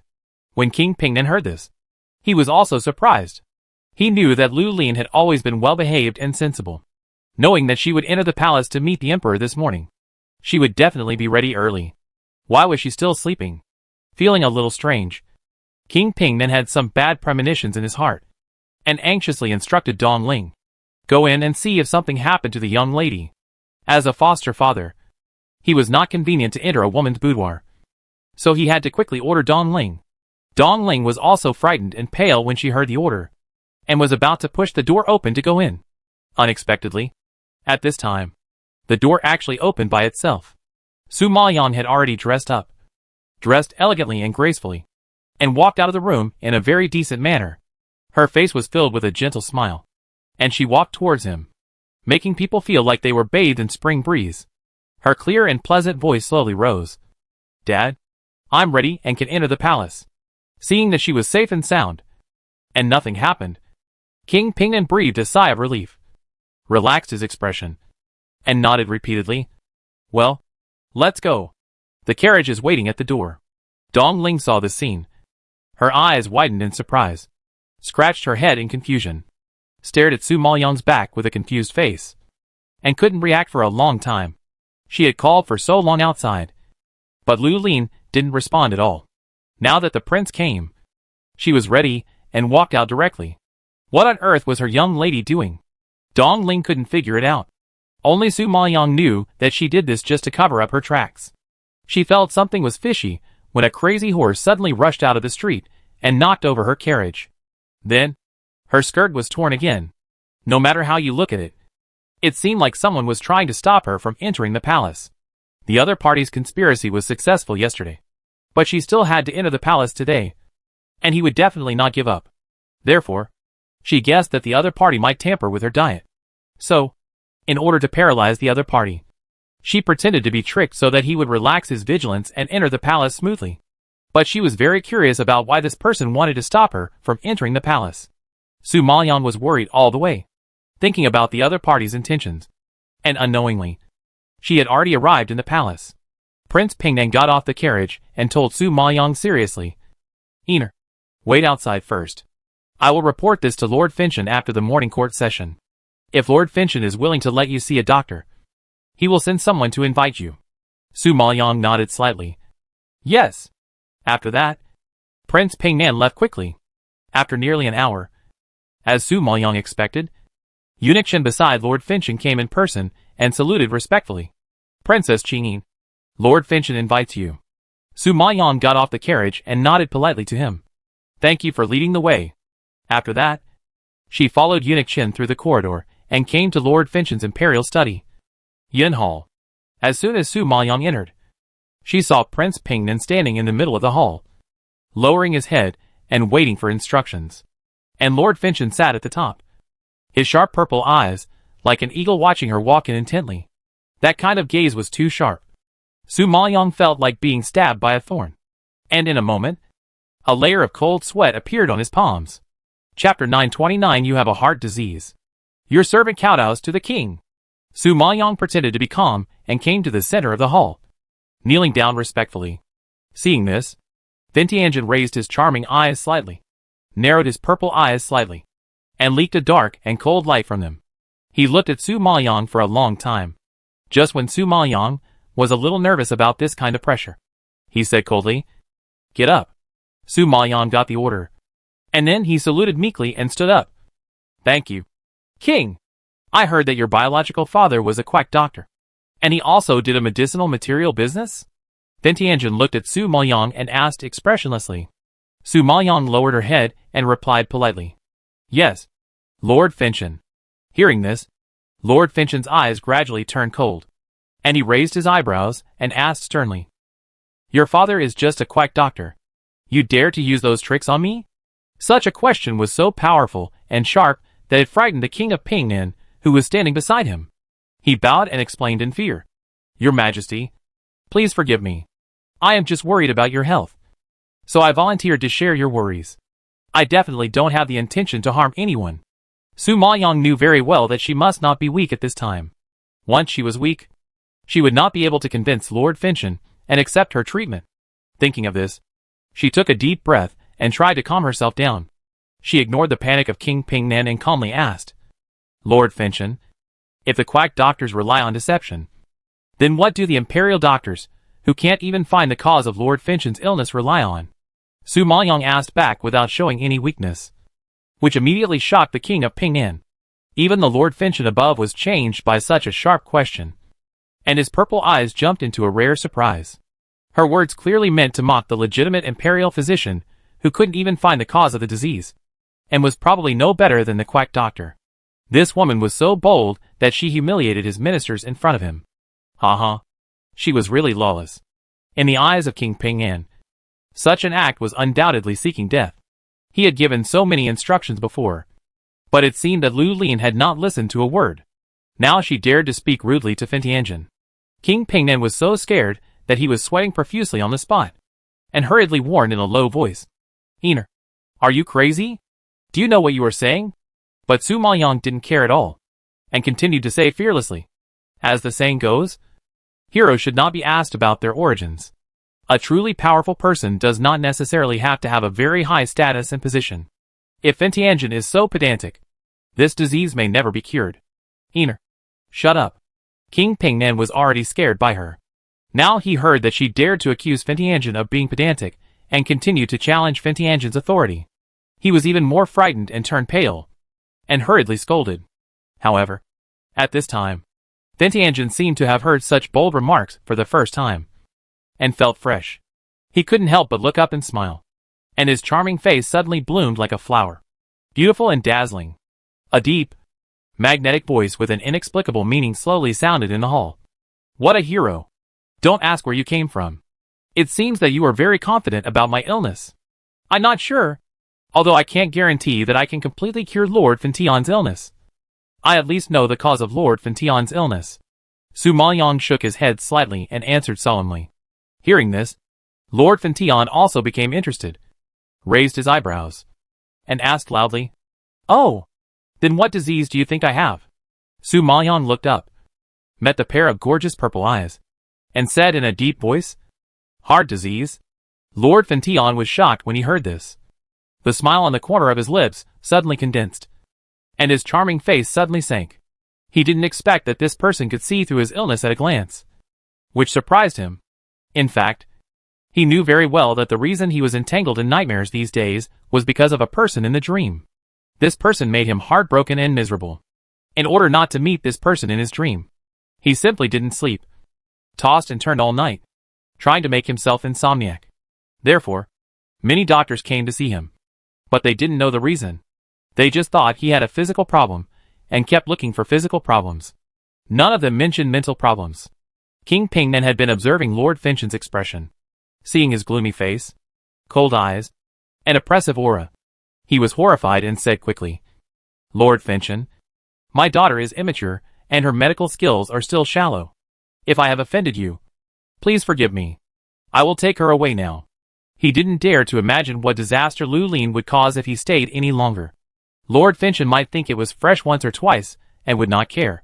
But if it happened too many times, Lord Finchen would definitely not tolerate it. So, it would be safer to evacuate as soon as possible. However, unexpectedly, Finchen Jun did not blame Lu Lin, but nodded in appreciation. Ha. King Pingnan, your daughter's medical skills are quite extraordinary. Hearing this, King Pingnan was shocked, staring at Finchen Jun with a look of astonishment, his eyes full of confusion. Lord Finchen was praising Ener's medical skills just now. Did he hear it wrong? Before King Pingnan asked, Lord Finchen had already made a decision. Lu Lin, since you have found the cause of my illness, I can give you a chance. But you only have 1 month. What if you can't cure my illness after 1 month? Su Maoyang chuckled and asked confidently. I just said that I am not sure I can completely cure the king, but I am willing to give it a try to see the effect. If the king wants to punish me for not curing the king, why should I bother myself? King Pingnan was so scared by Lu Lin's words. He really didn't expect that his weak and docile adopted daughter would become tough. And even he was ashamed of it. This is probably the first time he has seen someone dare to talk to Lord Finchon so boldly. Lord Finchon laughed and nodded repeatedly. But the coldness in his purple eyes was as sharp as a knife, with a terrible murderous aura, which made King Pingnan tremble with fear and sweat for Lu Lin. King, my daughter. King Pingnan wanted to say a few words for Su Maoyang, but Lord Finchon interrupted him and said firmly, King Pingnan, your adopted daughter is courageous and is not inferior to men. I have decided to give her a month to try the effect. If she cures my disease, I will reward her. If not, I will not punish her. Hearing this, King Pingnan was very surprised. He did not expect that Lu Lin would offend Lord Finchon like this. But Lord Finchon was willing to give her a chance. It was really unbelievable. Chapter 930 Sudden Attack. However, Su Maoyang knew that strong men like Fin Tianjin had no sense of security, and were full of vigilance and distrust of people and things around them. Diseases such as nightmares are mostly caused by mental illness. He himself knows the reason best, but he never mentioned it, which led to so many doctors not knowing the cause. He didn't even trust the doctor who was responsible for his health all the year round, which shows how closed his heart was. If she acted cowardly and incompetent, Fin Tianjin would never accept her treatment. But she acted fearless, tough and confident, which could impress him and arouse his interest. So, Su Maoyang made the right move in this move. Although it was a bit risky, at least he won. After being shocked, the king of Pingnan gradually came to his senses and asked uncertainly, Lord Finchon, do you mean that you are willing to let Ener treat you? Obviously, he still couldn't believe it. He had expected that Lord Finchon would definitely refuse to accept the treatment of a little girl. The reason why he brought Lu Lin here was just to make her give up. Unexpectedly, Lord Finchon really accepted it. Lord Pingnan, isn't what I said just now clear enough? Your daughter is so confident and courageous, so I will give her a chance. Since you want to treat her, let's start tonight. Princess Qingyin will stay in the palace for one night. Tomorrow morning, I will send someone to escort the princess back. Lord Finchon looked at the king of Pingnan and said seriously. Lord Finchon had already given the order. Although the king of Pingnan was worried, he could only accept the order. Yes, I obey the order. Well, if you have nothing to do, you can leave. Fin Tianjun nodded slightly and pondered. When King Pingnan heard this, he looked at Su Maoyang beside him with concern, but couldn't help but remind him again, Ener, you must remember what I told you, and never cross the line. Understand? Su Maoyang knew what he was worried about, and nodded gently. Don't worry, Dad. I know my limits. How could he be at ease after hearing what she said just now? He was afraid that she was used to living in the countryside, didn't understand the rules of the palace, and couldn't figure out Fin Tianjun's temper, and caused trouble. However, the arrow was on the string and had to be shot. Fin Tianjun had already asked her to stay, and he couldn't force her to take her away. He could only sigh helplessly and bowed and left Yun Palace. When King Pingnan left, Su Maoyang was arranged by Fin Tianjun to rest in Dongxiang Pavilion of Finchua Palace. At night, she was brought into Fin Tianjun's bedroom by Eunuch Chen. As soon as she entered the smoky bedroom, she coughed twice because of the strange and pungent fragrance. Judging from the smell alone, Su Maoyang could smell several kinds of soothing herbs. Judging from the intensity of the smell and the types of herbs, Lord Fin Tian's sleep was extremely bad, and the imperial doctors had used all the herbs that could soothe him and help him sleep. It seemed that all methods had been tried, but there was no effect. Su Maoyang suddenly became curious about what kind of mental illness could torture a person to this extent. Just as she was thinking carefully, a low voice suddenly came from behind the crystal bead curtain, echoing in the empty and silent bedroom, showing a bit of coldness. Tell me, how are you going to cure this lord's mental illness? Su Maoyang bowed respectfully upon hearing this, and asked softly, how long has Fin Tianjin been having nightmares? Although she couldn't see Fin Tianjin's figure behind the beaded curtain, she could feel a sharp gaze wandering over her. So her every move was under his eyes, and she didn't dare to be rude in the slightest. After a moment of silence, a cold voice came from inside. It's been 6 months. Su Maoyang's face flashed with surprise. She thought Fin Tianjin had always had this disease, but she didn't expect it to be only a few months. Thinking of this, she was confused and continued to ask. Fin Tianjin means that 6 months ago, you didn't have nightmares as frequently as you do now? Well, I've never had such symptoms before, Fin Tianjin murmured. Su Maoyang nodded in understanding after hearing this, and felt even more strange. It seems that Fan Tianjun's illness was triggered 6 months ago. I wonder where Fan Tianjun was 6 months ago. What he did. And whether he was stimulated? When asked here, Su Maoyang suddenly remembered that 6 months ago was the time when the armies of Fanxue Tianqing and Yunlu Dark Domain were fighting. At that time, she disguised herself as a man to participate in this battle, and designed to kill several of his generals, making him return in defeat. Could it be that he was hit hard and never recovered from this blow, and had a shadow in his heart? It's impossible. How could Feng Moxie, such a powerful person, not be able to withstand such a blow? If he was so fragile, he would not be able to climb to this position today. It really doesn't match his temperament. Thinking of this, Su Maoyang shook his head slightly, and immediately denied this speculation. Just when she was confused, Fan Tianjun spoke in a low voice with an inexplicable solemnity. I met someone 6 months ago. A person? Su Maoyang frowned in surprise. She thought that the cause of this disease should be a major accident, or a big psychological trauma, or even a guilty conscience. But she never thought it was just because of one person. Fan Tianjun is so powerful. He is not afraid of anything. Is he afraid of one person? Thinking of this, Su Maoyang suddenly became curious. Who could have such a great influence on Fan Tianjun, and tortured him to such an extent? And immediately asked, who is that person? When asked who this person was, the air pressure around him suddenly dropped. Even standing so far away, Su Maoyang could feel the evil spirit coming from behind the bead curtain. She suddenly felt that the atmosphere was wrong, and her heart became a little uneasy. She was about to give up asking, but she heard a deep and cold voice suddenly coming from behind the bead curtain. It's you? As soon as the word you came out with great force, a strong wind blade attacked from behind the bead curtain and blew fiercely towards Su Maoyang's face. Su Maoyang had never expected that Fan Tianjun would suddenly attack, and she had no time to react, and was hit by his power, falling to the ground under the load. In order not to reveal her identity, she did not use any spiritual power, and fell to the ground like a weak woman, and was seriously injured. The wind blade that came to her face also blew across her face quickly, leaving a blood mark, and blood instantly gushed out from it, which was particularly eye-catching. At this moment, Su Maoyang was horrified, covering her injured face with her hands, and looking behind the bead curtain with shock.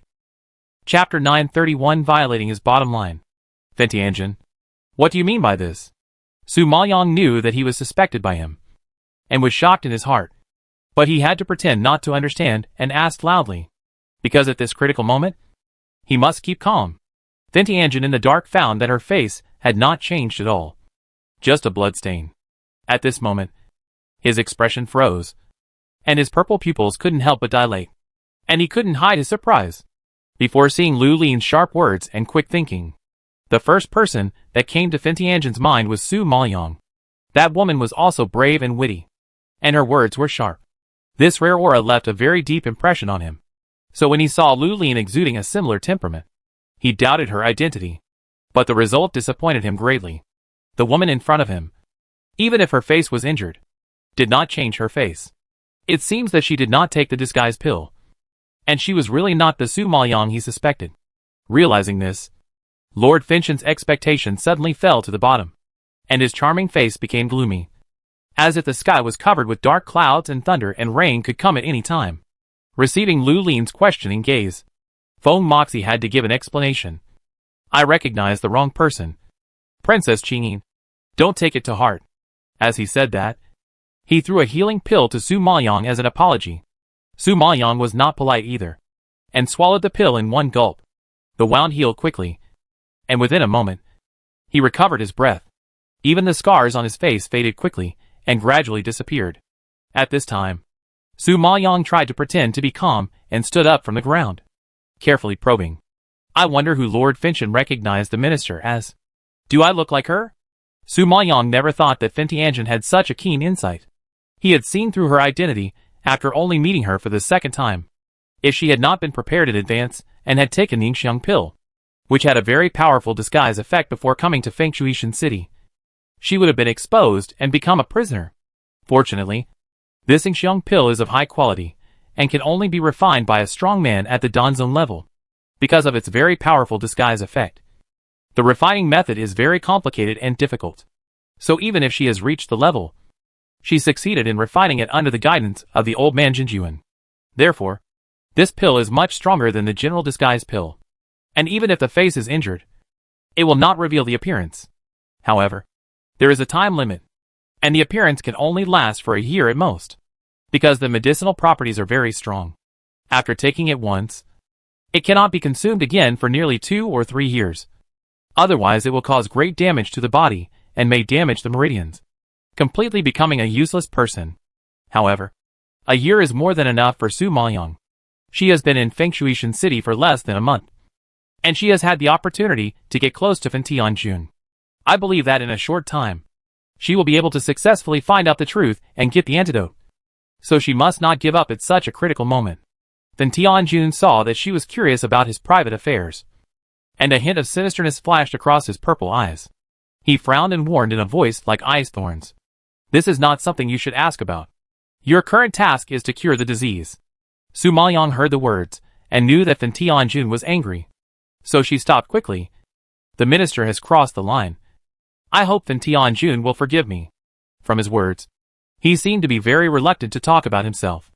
But it is understandable. She killed so many people in Fengshuishan City last time, and also killed several of his capable generals. For the first time, the arrogant Fen Tianjun suffered heavy losses and fell so big. Naturally, he was unwilling to mention his enemy. Hearing Su Maoyang's apology, Fen Tianjun was too lazy to argue with her. His cold voice was mixed with a bit of impatience. I don't have time to talk nonsense with you. Hurry up and treat the disease. Su Maoyang heard this and immediately shut up and returned to the topic of treatment. Fen Tianjun's illness is caused by a person. I don't know what the relationship between this person and you is, and what he has done to you that makes you feel uneasy. As the saying goes, the person who tied the bell must be the one to untie it. If you want to cure this disease, you must start with this person. However, Fen Tianjun's answer was completely beyond Su Maoyang's expectations. I don't know. He didn't know who that person was, what relationship they had with him, and what she had done to him. He only knew that when he saw her, he felt 1,000 arrows piercing his heart. The pain went deep into his bones and soul. In fact, he wanted to know who that person was more than anyone else, what he had done to him, and why he tortured his nerves like this, making him unable to sleep and eat, and in pain. Su Maoyang was confused by his answer. Since his heart disease was caused by that person, how could he not know who that person was? This was too strange. Perhaps he had a secret that he didn't want to mention, so he deliberately concealed it. Thinking of this possibility, Su Maoyang persevered in comforting him. Lord Fenshin, heart disease needs to be treated with heart medicine. If you keep avoiding and are unwilling to face it, this knot will always be hidden in your heart and cannot be untied, and your disease will never be cured. How dare you? Lu Lin, I give you a chance to cure your disease, not to let you find out secrets. If you can't cure it, get out as soon as possible. Lord Fenshin heard this, and the fire in his heart suddenly surged up, and he shouted angrily. To him, Lu Lin's behavior was to pry into his heart and dig out his secrets. As the king of a country, he hated most that people knew his secrets and weaknesses. Obviously, Lu Lin's move had crossed his warning line and made him alert. However, Su Maoyang did not take his anger seriously, but retorted with confidence. Lord Fenshin, the treatment of diseases requires observation, listening, asking and palpation. The word ask means to ask about the patient's symptoms and analyze the cause of the disease. If you can't even ask, how can you call it treatment? Humph. Lu Lin, you are so bold that you dare to criticize me. Didn't your father remind you that some things can be asked and some things can't be asked? Or is it that your father is so bold that he raised you? A bastard who doesn't take me seriously? Lord Fenshin was turned pale by her words and shouted angrily. Su Maoyang was shocked by the shouting. She was worried that she would implicate the king of Ping'an, so she hurriedly distanced herself from the matter. My father has no second thoughts about Lord Fenshin. Those words just now were my own thoughts, and had nothing to do with my father. If she implicated the king of Ping'an, she would be guilty of a great sin. Humph. He personally sent you to the palace. Your words and deeds represent his attitude. How could it be unrelated to him? Just based on your few words just now, I can punish you and the king of Ping'an for being disrespectful. Lord Fenshin snorted coldly. Su Maoyang frowned when he heard this and said dissatisfiedly, "Lord Finchen, I thought you were a wise king. But who knew you couldn't tell right from wrong? Turned black and white. And were extremely stupid. Lu Lin, you are so presumptuous. When did I not know right from wrong?" Feng Moxie never expected that she would be so arrogant that she dared to insult him for being stupid. He was furious and roared on the spot. Chapter 932, Falling into a Nightmare. Su Maoyang's cold voice was filled with undisguised sarcasm. And she asked forcefully, "Everyone knows that treating a king is a dangerous thing. Because one careless mistake can cost you your head. But my father has worked tirelessly to visit famous doctors for the king. And I have no choice but to enter the palace, willing to share the worries of Lord Fentian." Lord Fentian not only did not appreciate it, but also wanted to punish me and my father. If this gets out, wouldn't Lord Fentian be labeled as someone who can't tell right from wrong, who framed loyal people, and who is stupid and cruel? Su Maoyang's words came out like beans pouring out of a bamboo tube, resounding and powerful, which shocked Lord Fentian and made him look particularly ugly. Although he was angry at her disrespect, he couldn't deny it. Every word she said was reasonable and could not be refuted. If he really punished her and the king of Ping'an, he really couldn't explain to the world. After all, they took risks to come to the palace to treat him. It was for his own good. If he punished them for such a thing, he would really become a tyrant who didn't know what was good for him and framed his loyal people. Thinking of this, Finchen Jun had to hold back his anger for the time being and stop pursuing her crime. But after she made such a fuss, Finchen Jun had lost the heart to treat the disease. He could not help but waved his hand and drove her away in a cold voice. "You don't need to treat this disease. Go down." Su Maoyang was anxious when he heard this. She had finally sneaked into the palace and finally got him to receive treatment. How could she give up so easily? "Finchen Jun, you suffer from nightmares and insomnia every day. If you leave it alone, it will only get worse. Although you are very strong, you are also a human being. Once a person can't sleep peacefully, sooner or later, the body will have problems. You cannot care about yourself. But once you fall ill, what will Fin Shui Tianqing do?" Su Maoyang tried his best to persuade him to receive treatment again. It must be said that having nightmares every day is indeed a very uncomfortable torture for Fentian Jun. He also knows very well that this is not a long-term solution. What's more, Fin Shui Tianqing still needs him. And he must not fall. Su Maoyang's words hit his heart.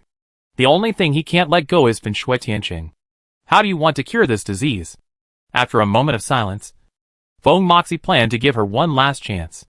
Su Maoyang was delighted to see him compromise, and immediately replied, "In fact, insomnia and nightmares are caused by tension and pressure in the heart. If you want to fall asleep, the first step is to relax your mind. Although the incense around you has the function of calming the mind, the smell is too strong and stimulates the sense of smell, so it must be removed." Fentian Jun heard this, without any hesitation, and shouted, "Come on! Remove the incense. He has been lighting incense all this time, but it is useless, so it's better to remove it now." After she finished speaking, several palace maids came in quickly and removed the incense quickly. Then, Su Maoyang opened the window to let the whole palace breathe, and the pungent smell in the room gradually faded. At this time, she guided step by step. Now Lord Fentian can close his eyes and imagine himself in nature, surrounded by green plants, looking up to see the blue sky and white clouds. Here the view is vast, the air is fresh, and the breeze is gentle. Su Maoyang's tone was very gentle, and the speed of speaking was also very slow. Lord Fentian did as she said, closed his eyes, and tried to feel the picture she outlined. His heart gradually calmed down, and he got rid of some impetuousness. After a moment of silence, Su Maoyang spoke again softly. "Now adjust your breathing as I say. First, place the tip of your tongue behind your upper teeth. Keep your tongue in that position. Then inhale through your nose. Keep inhaling for 4 seconds. Then start holding your breath for 7 seconds. And finally exhale for 8 seconds. Okay, let's do it again. Breathe in and count 4 times in your mind. Hold your breath. Count 7 times in your mind. And finally exhale and count 8 times in your mind." This method is the breathing method she often used when she was under great pressure at work in modern times. It worked for her, so she asked Fentian Jun to try it. In this way, Su Maoyang slowly guided in a low voice while listening to the frequency of breathing inside. After repeated guidance for several times, Fintianjian slowly relaxed and began to fall asleep. In fact, it was not difficult for him to fall asleep. The difficulty was that he would fall into a nightmare after falling asleep. The nightmare was like a big net covering him, making it impossible for him to break free from it. Every time he woke up, he was sweating and exhausted. The heart-wrenching pain in the nightmare would also spread to real life, making him unable to recover for a long time. Not being able to rest in the dream, and still suffering after waking up, was the most tormenting and uncomfortable part for him, because he hadn't had a good rest for several days. He fell asleep quickly after being gently guided by Su Maoyang. Only half an hour later, Su Maoyang heard a faint mumbling from inside. Su Maoyang couldn't hear clearly from outside, and didn't know how he slept, so he couldn't help but whispered, "Fintianjian, are you asleep?" No response. Some were just intermittent hums. "No, don't do it." Su Maoyang frowned slightly, curiously lifted the curtain and looked inside, only to see Fintianjian leaning on the couch. His eyes closed, his brows furrowed, his expression painful, a thin layer of sweat on his forehead, his thin lips trembling slightly, and some strange whimpering sounds coming from inside. Obviously he fell into a nightmare again. That beautiful and handsome face, under the illumination of candlelight, flickered, beautiful and stunning. Although it was beautiful, it was shrouded in a layer of gloom, which made people feel extremely depressed. "Fintianjian?" Su Maoyang called out again carefully, but still got no response. Seeing this, Su Maoyang plucked up the courage to walk in, carefully moved his steps, came to him, looked at him for a while, and couldn't help raising his hand and shaking it in front of his eyes a few times to make sure if he was really asleep. The purpose of her entering the palace to treat his illness was to find an antidote, and now was a perfect opportunity. Thinking of this, she was about to stop and stand up, wanting to walk around. But unexpectedly, Fintianjian on the couch suddenly let out a fierce roar, suddenly stretched out his hand to grab Su Maoyang's hand, and pulled her into his arms with force. Su Maoyang was shocked and subconsciously struggled hard, but Fintianjian was too strong and held her tightly in his arms, making Su Maoyang a little breathless. She was about to speak angrily, but who knew that a painful plea suddenly came from above her head. "No, don't leave. Don't."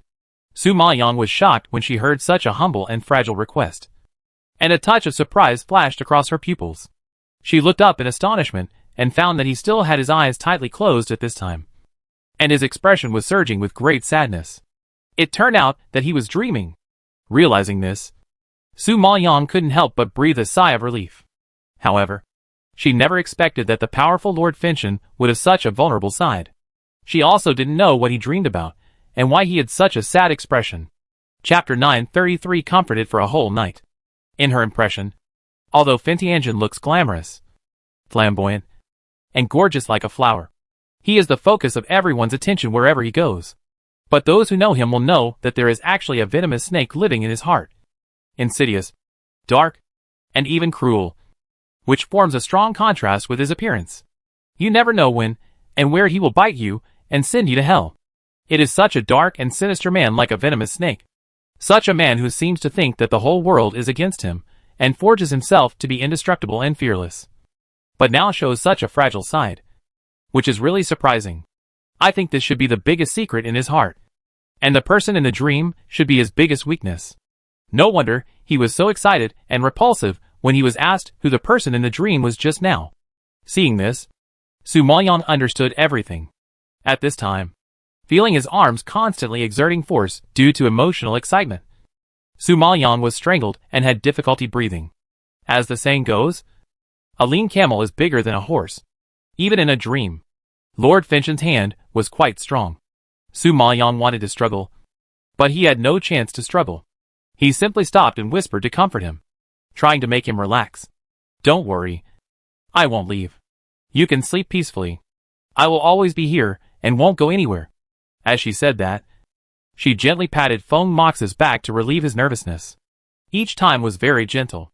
With her soft and gentle comfort, she tried to relax his spirit and break free from his arms. Dreams are all fake. No one wants to hurt you. No one wants to abandon you.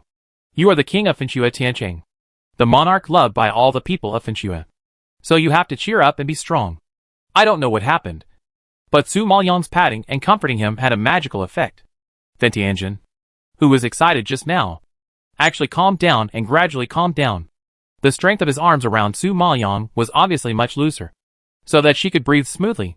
Su Maoyang took the opportunity to try to pry his hands apart, but she didn't know that as soon as she moved, then Tianjin would increase the strength again, making her unable to move. Su Maoyang had no choice but to give up struggling and continue to pat his back and whisper to comfort him, in order to investigate the truth and get the antidote. No matter how much she hated Tianjin, she had to endure it. This comfort lasted for a whole night, and it was the next morning in a flash. Tianjin, it's time to go to the morning court. It was not until the voice of Eunuch Chen sounded outside the palace that Feng Moxie woke up slowly and opened his eyes slowly. At this time, the morning light had already shone in from the window, which immediately made him squint and frown. At this moment, he suddenly woke up and suddenly realized that he had slept until dawn. How could this be possible? Su Maoyang heard the sound outside and woke up, and couldn't help moving. Then Tianjin felt the movement in his arms, and looked down suddenly. Only then did he find that Lu Lin was sleeping in his arms. He was so shocked that his face changed on the spot. He pushed her away with a palm and shouted, "Lu Lin, you are so brave that you dare to climb on my bed." Su Maoyang was pushed off the bed by him and rolled to the ground.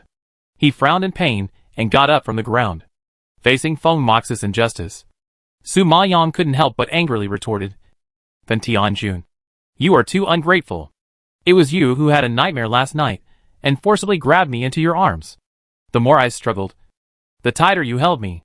I almost died of your breath. How dare you say that I climbed into your bed? All night, I patted you gently and patiently guided you to sleep. My hands were sore from patting you. You actually took advantage of me and didn't know how to be kind. Are you kidding me?" Perhaps because she had worked hard for him all night, Su Maoyang was already full of anger and grievances. Now he was beaten off the bed by him and framed her. The anger in her heart suddenly erupted like a volcano, and she no longer cared about etiquette. When Tianjin heard these words, he was shocked in his purple eyes. She patted him and comforted him all night? It turned out that he slept on the floor last night. It was so heavy because of her. He remembered that he had nightmares at first, and then the person in the dream hugged him. She said she would not leave. She would accompany him, and gave him warm strength when he was most helpless and painful. The heart-wrenching pain gradually dissipated, and his tense nerves slowly relaxed. I didn't expect that all this was Lu Lin's credit. It was incredible. What power does this woman have to make him so relaxed? Realizing this, Feng Moxie looked at Su Maoyang with complicated eyes, and then restrained his emotions and said in a deep voice, "It's morning. I will send Eunuch Chen to take you back." Su Maoyang was a little dissatisfied with his sudden indifference. He really couldn't figure out his mind, and couldn't help asking, "Lord Fenchen, do you still want me to help you cure your illness? When I need you, I will send someone to take you to the palace," Feng Moxie said coldly. Su Maoyang finally felt relieved after hearing this. It seems that her efforts last night were fruitful. As long as she can go in and out of the palace frequently, she doesn't believe that she can't find the antidote and get the truth. Just as Su Maoyang was thinking, Eunuch Chen outside had walked in. Lord Fentian gave him a few instructions, and Eunuch Chen respectfully led Su Maoyang out of the palace. Princess Qingyin is really amazing. Last night was definitely the most peaceful night the king has slept in the past few months. Eunuch Chen served Lord Fentian every day and knew his physical condition best. There were so many imperial doctors who consulted before, but none of them was effective. This was the first time he saw Lord Fentian sleep until dawn. He couldn't help but admire Lu Lin. Su Maoyang just smiled and said nothing, touching his nose guiltily. In fact, strictly speaking, she didn't do anything, just coaxing him to sleep like taking care of a child all night. Who knows? The effect will be so good. This is also a pleasant surprise for her, no matter what the process is. As long as she can make Tianjin trust her and rely on her, it will be okay. Thinking of this, Su Maoyang didn't bother about what happened last night anymore, and followed Eunuch Chen through the garden and walked towards the palace gate. But who knew that when she just walked through the garden, she saw 3 people coming towards her, 2 of whom were old acquaintances. "Lu Lin? Why are you here?" Before the man came close, Lung Xuqing took the initiative to ask loudly, with surprise on her face. Su Maoyang didn't expect to meet the Lung sisters in the palace. His expression sank, and he responded coldly without a good face. You are all here. Why can't I be here? Humph. Lu Lin. We came to the palace to visit the queen. It's legitimate. How can you compare? Lung Xuqing pointed to the beautiful woman in phoenix robe next to her, and scolded proudly. Chapter 9:34 She treats Fentianjian? Su Maoyong heard this, and then turned his eyes to the woman beside her. The woman in front of her was wearing a fiery red phoenix robe, which was embroidered with lifelike colorful phoenixes, and several peonies were interspersed in the middle of the colorful phoenixes. The color of the peony was pure and elegant, and it was embroidered with golden silk threads around it, which looked elegant and luxurious, and could not be looked at directly. She had a cloud-like bun on her head, and wore a golden phoenix crown, which was inlaid with full and round beads, and jade hairpins and phoenix hairpins were inserted on both sides. Under the sunlight, her beautiful face was reflected and dazzling, and it was even more delicate and gorgeous than the flowers in the garden. Looking at this noble and elegant temperament, and the dress that only the queen had, even without Lung Xuqing's explanation, Su Maoyong could not easily guess the identity of this person. When she first arrived at the Fenshua imperial capital, the princess analyzed the power of the imperial capital for her. Su Maoyong heard that the Qin family, the mother's family of Lung Xuqing and Lung Xiyue, had a queen of noble status. The Qin family is also one of the 5 major families, and has a pivotal position in Fenshua Tianqing.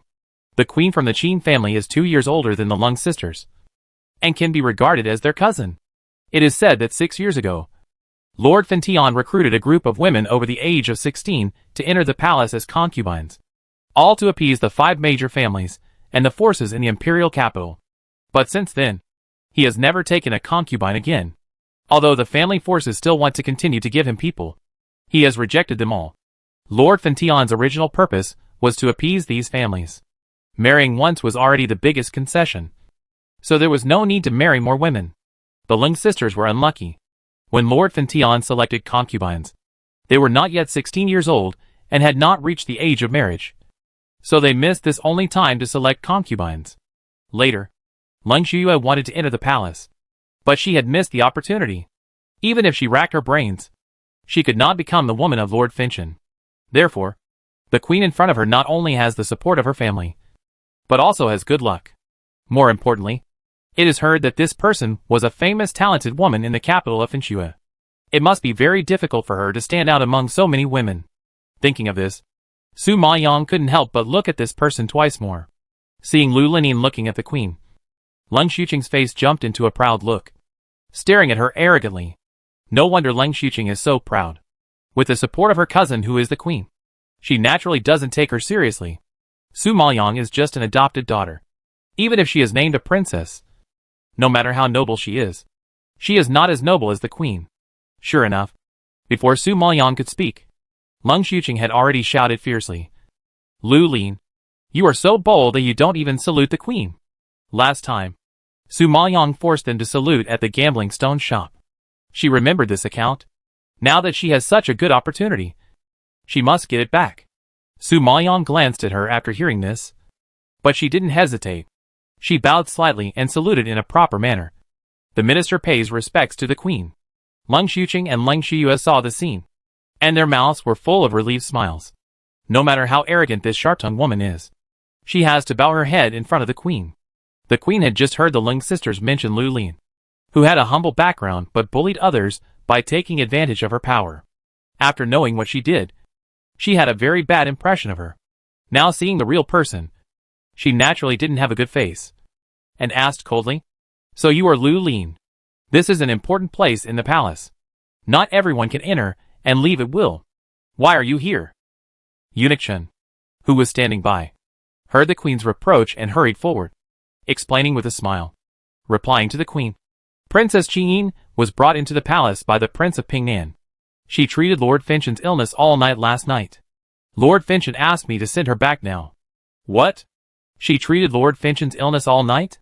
When the queen heard this, her expression, which had just been calm and indifferent, suddenly became surprised. Her beautiful eyes couldn't help but widen and stared at Su Maoyong in surprise. The Ling sisters were also shocked and stared at Su Maoyong in disbelief. Unable to recover. Treat? Did I hear it wrong? Just you. Treat Lord Fentian? When did you know medical skills? Why have I never heard of it? Lung Xuqing felt incredible, and couldn't help shouting loudly. Su Maoyong smiled modestly and replied, I just arrived in the capital not long ago. It's normal that Miss Lung doesn't know. Lung Shuyue obviously didn't believe her words when she heard this. She snorted coldly and exposed her lies mercilessly. Lu Lin, don't think I don't know your little thoughts. I think you are deliberately approaching Lord Fentian and want to enter the palace as a concubine. Lung Shuyue likes Feng Moxie and is very sensitive to women who approach Feng Moxie. Now she heard that Lu Lin treated Lord Fentian for a whole night, which means that the two of them stayed together all night. Such an ambiguous behavior. Except that Lu Lin deliberately seduced Lord Fentian. She could not think of any other possibility. Lung Xuqing, who was standing by, suddenly realized what was going on when she heard this, and yelled angrily, Lu Lin, I underestimated you. It was fine that you snatched Master Yin away before, but now you are actually targeting Lord Fentian. You are too shameless. Lord Fentian, do you think you can get your hands on him? They really underestimated Lu Lin's shamelessness. It was not enough to seduce Yin Lingyu. She also wanted to seduce Fentianjin. Although this woman is ugly, she has great ambitions.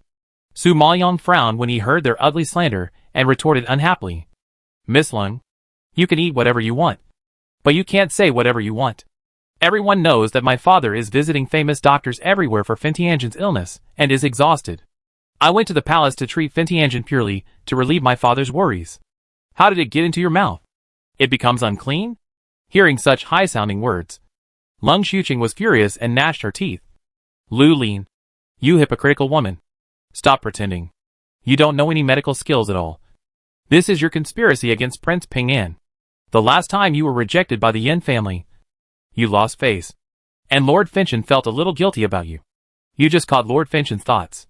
So you want to enter the palace as a concubine. Hearing this, the queen was shocked and her expression became particularly ugly. She had heard about Lord Fentian's previous marriage between the Yin family and Prince Ping'an's mansion. Later, the Yin family refused the marriage, which made Prince Ping'an and Princess Qing embarrassed. Strictly speaking, it had something to do with Lord Fentian. Lord Fentian must feel guilty about Prince Ping'an's mansion, and will try his best to compensate Prince Ping'an's mansion. If Prince Ping'an asks to let Lu Lin enter the palace at this time, it is indeed the best opportunity. Suddenly realizing this, the queen narrowed her eyes slightly, and a trace of vigilance flashed across her eyes. Although Fentian Jun never paid attention to these concubines, she still had to be wary of someone trying to seduce Fentian Jun by treating him.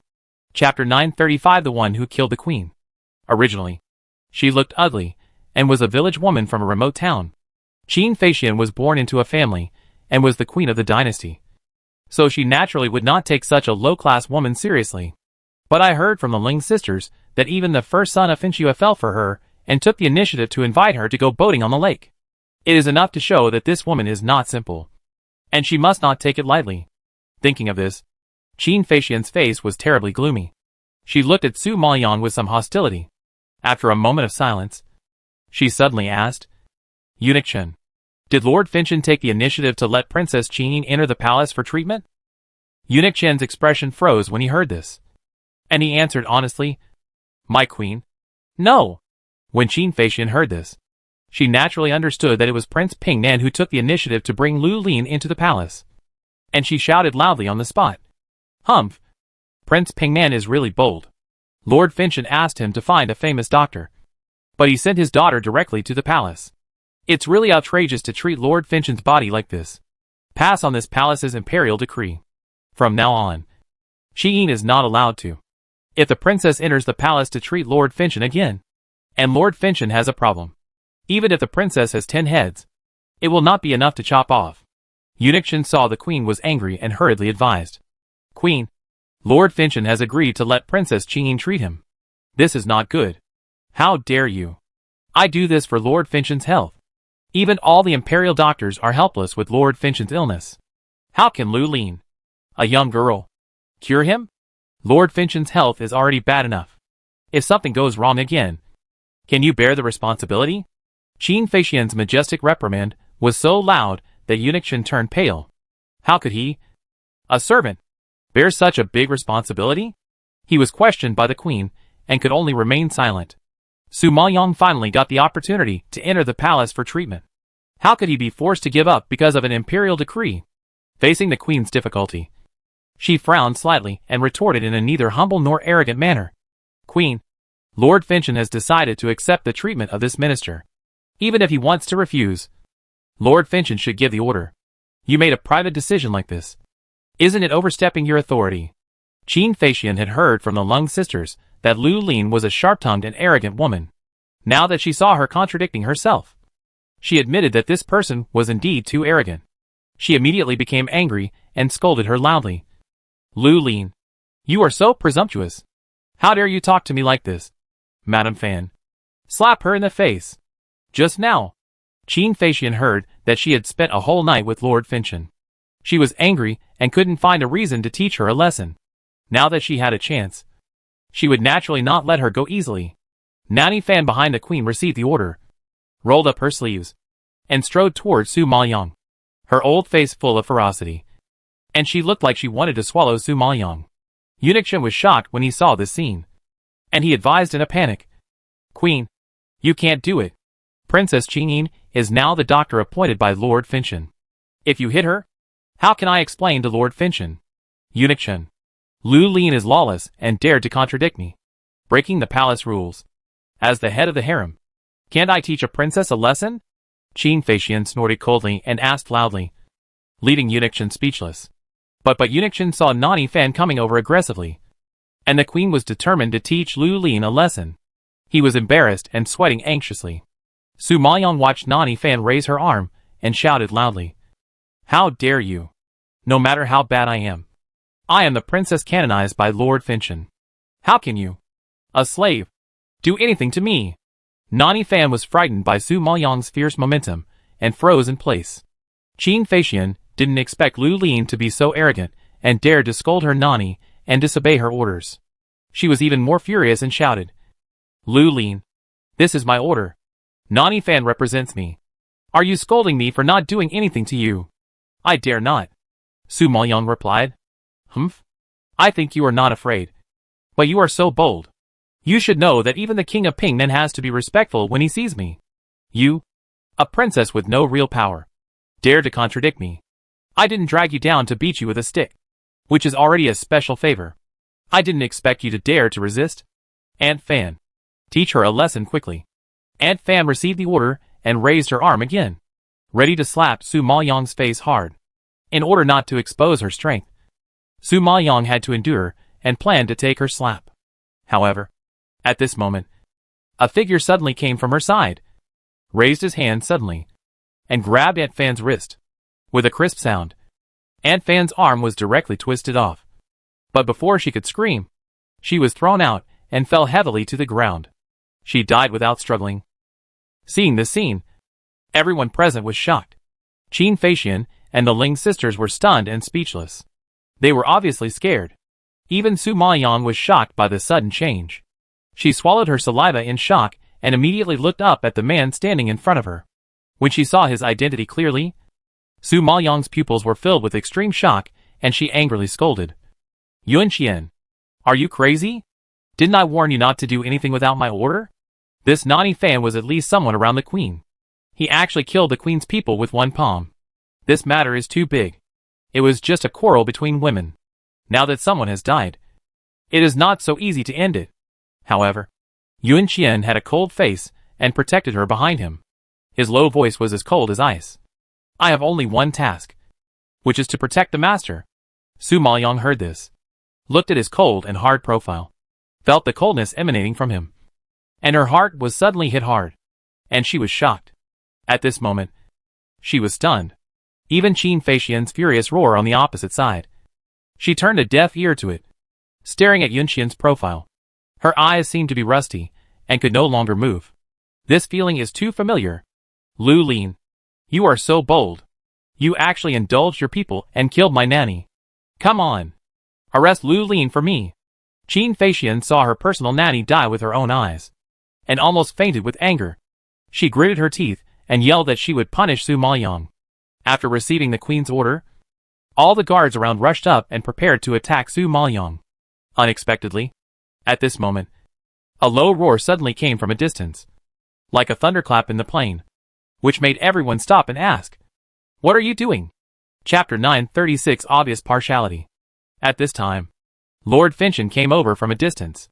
His extremely beautiful face seemed to emit a faint glow under the sunlight, which instantly eclipsed everyone present. His sinister eyes swept over everyone one by one, and the majesty emanating from his body frightened everyone so much that they quickly knelt down to salute, lowered their heads in fear, and dared not say a word. Qin Feixian was extremely excited when she saw Lord Finchon appear because her personal nanny died. She pointed at Su Maoyang and complained angrily, "Lord Finchon, you have to make the decision for me. This Lu Lin actually allowed her guards to kill my nanny Fan. You also know that nanny Fan has been with me for so many years. She is half my mother. Lu Lin is so rebellious and lawless. She dared to kill people in the palace. It's really abominable. Lord Finchon must punish her severely." The Ling sisters were shocked when they saw Lord Finchon coming. They were delighted and stared at Su Maoyang with gloating, waiting for Lord Finchon to erupt. Lu Lin had violated the palace rules by bumping into the queen, and now she killed the queen's favorite in the palace. Such a lawless act. Even if she didn't die, she would be skinned. Humph. This Lu Lin still wanted to seduce Fentianjin, but she didn't succeed, and instead got into trouble and was imprisoned. Come to think of it, she deserved it. When Feng Moxie heard this accusation, a hidden light of shock flashed across his purple eyes. He lowered his head to look at Nani Fan, who had fallen to the ground and died, and then moved his eyes to Su Maoyang and Yun Qian. After his cold eyes fixed on Yun Qian for a while, Feng Moxie withdrew his eyes expressionlessly and said coldly, "He is just a servant. Let him die. The queen doesn't need to make such a fuss." Hearing this, Qin Feixian opened her eyes in disbelief, and a look of astonishment suddenly appeared on her face. Did she hear it wrong? Fentianjin asked her to let it go? There was no need to make a fuss. Lu Lin openly killed people in the palace, and she killed the queen's people. Is this a small matter?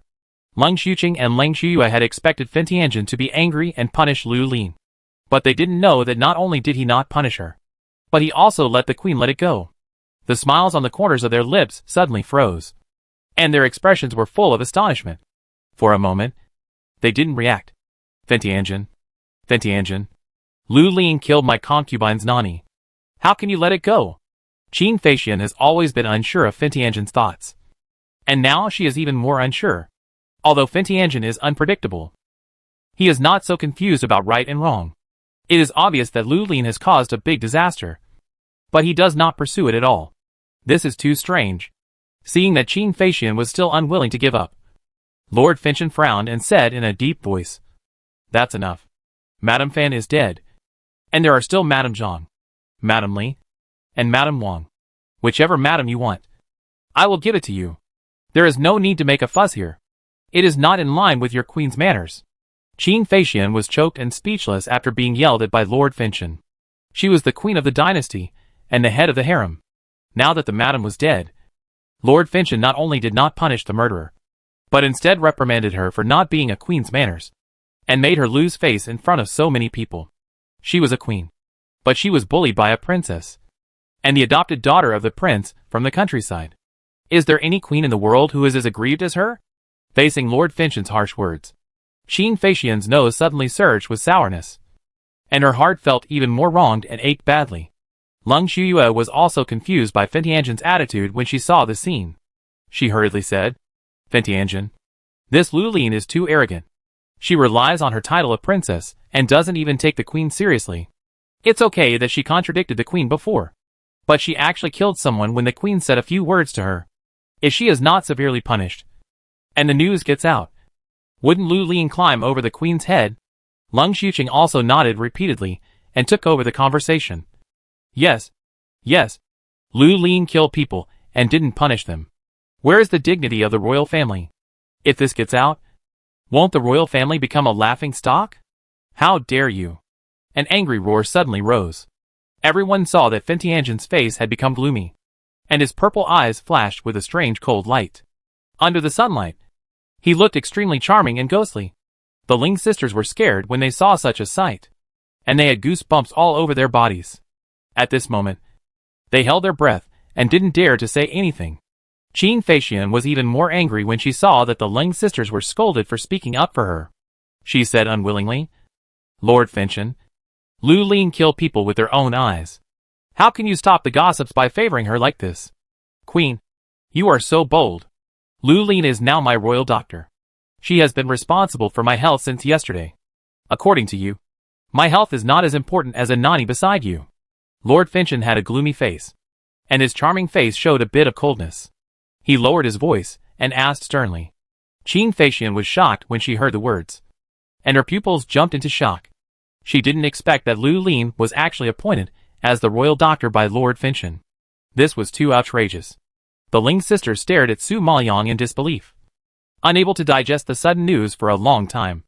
This Lu Lin is really amazing. In just one night, she has won the title of imperial physician for herself.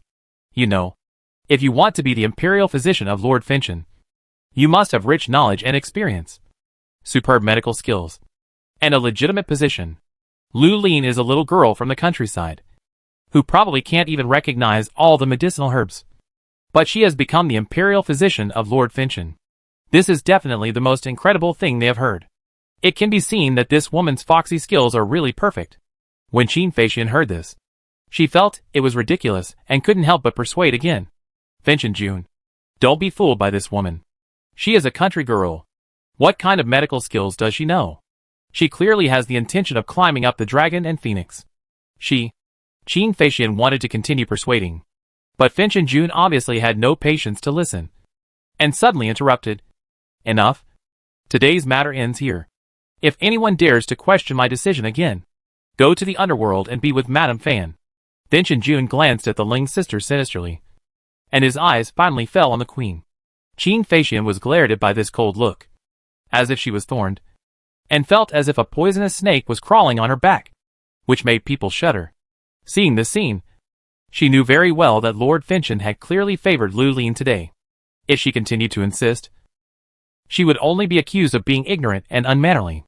Thinking of this, Qin Feixian could only clench her fingers, forcibly suppress her inner anger and unwillingness, and nodded her head reluctantly. Yes.